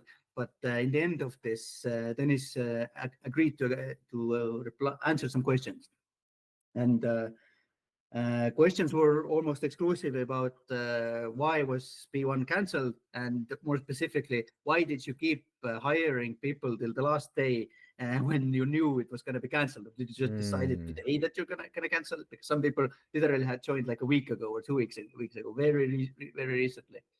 And Dennis does this thing where instead of answering the question, he answers something adjacent to the question, then talks very long, and in the end asks, "Did that answer your question?" Like more often than not, the person who asked the question has not been able to follow it all the way along, and kind of just agrees that I guess that was it. This time, one of the people who was asking a very difficult question was the woman who was overlooked for this lead position that I told earlier, who Dennis had already discriminated against. And she did not let go that easily. She said, no, you didn't. And Dennis tried that same thing again, answering something adjacent to it, talking even longer. And it became kind of a farce, kind of a joke. And it got so bad ultimately. I think somebody else asked basically the same question, that our resident Marxist Patrick had to jump in again and take it over. Like no more questions. I think Dennis has answered this definitively. Now we need to be conscious of time and move on. Like this fucking garbage.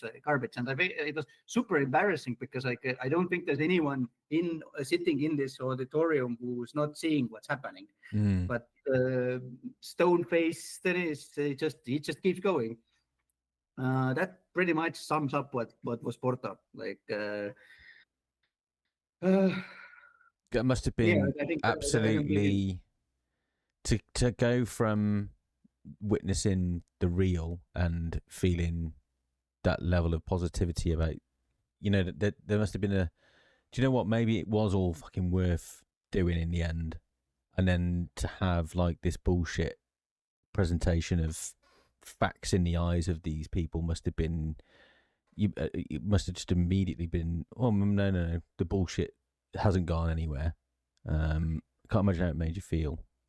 You know what? It is such a weird thing because even there, okay, after already being in this Cold War with Dennis for a while, seeing this presentation on the screen, it still felt that you cannot debate quality. That there is enough of us on X7 who believe into it so strong, you can't take every one of us out. And if we're together, if we keep pushing like this, like it felt like we have a chance to turn the tide, turn things around. And what I forgot to mention was that on that the earlier meeting where Dennis was encouraging Dora to risk it without passport, we came away from that meeting agreeing to absorbing the B1 riding team, right? Like so in Porto already we were with this knowledge that this is how we're gonna have to work, and already in Porto kind of trying to think, okay, like I think I can see a way, not just me, but I was constantly talking with Dora as well, that I can see a way to spread the workload in a way we can make it work. Like even thinking what rider can do what, and how do we start arranging this learning process. You see that Jesus, we were already going on hard mode. Now it's like nightmare. But still, somehow, like if we break ourselves on the wheel, it's gonna be possible. At least theoretically, it's gonna be possible. Like it's still not as hard as the conditions that Disco was made under, I thought, foolishly. But in Porto also, I was forbidden to tell any of the new riders that they are going to be with us. One of them actually was a guy who was on this disco replacement project, who was promised to us, and who really wanted to work with us. And I was asking literally, or even on the last day, that can I tell him? I know he would be happy. And it was like, no, not he was, but the producer Phil Davidson was like, no, not right now. It's not a good time. So I never told him, and it never came up again. Like months and months later, like 6 months later, he learned that he was going to be part of X7, and he didn't get to be. So we come back from, or I come back from Porto, and now the decision has been made. P1 has been officially not cancelled, but paused for what I presume is employment law reasons. And P1 team is like all the riders go to X7, and the rest of the team is kind of split between the disco replacement Disco SQL replacement and X7. I think X7 absorbed more of the like vast majority because there were many more vacations, or I would put it the other way, that the Disco SQL replacement had already most positions filled. And now, well, I think like that's a good note to also end on, because my brain is barely working at this point. Yep, it's fine. Is that this like what Dora pointed out earlier, that this big issue that X7 had been suffering from at this point was that in addition to doing the pre-production after production had started and their own writing work, the writers team, which was only us at that point, me and Dora, had to constantly supply other teams with work, and now no longer quality control became very difficult, because now it's character artists, they need a character or they're gonna stop working. Are 3 people gonna just stop working? And in the same way for environment and all that.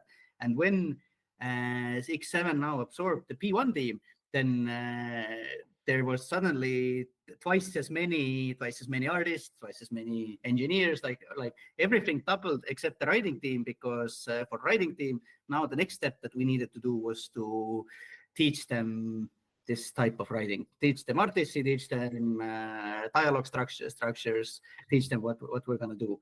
And we agreed that we are going to go into this tutoring mode for a couple of months now. Let's end it on this note, maybe. Or Dora, do you want to add something to it? Am I leaving something out? No, I think that's very good, and it would be hard pressed to believe it, but the next session when we come back, it's only gonna get worse, and yeah, hard to imagine. I mean, maybe it'll get worse, but at least it'll get significantly worse. So, yeah.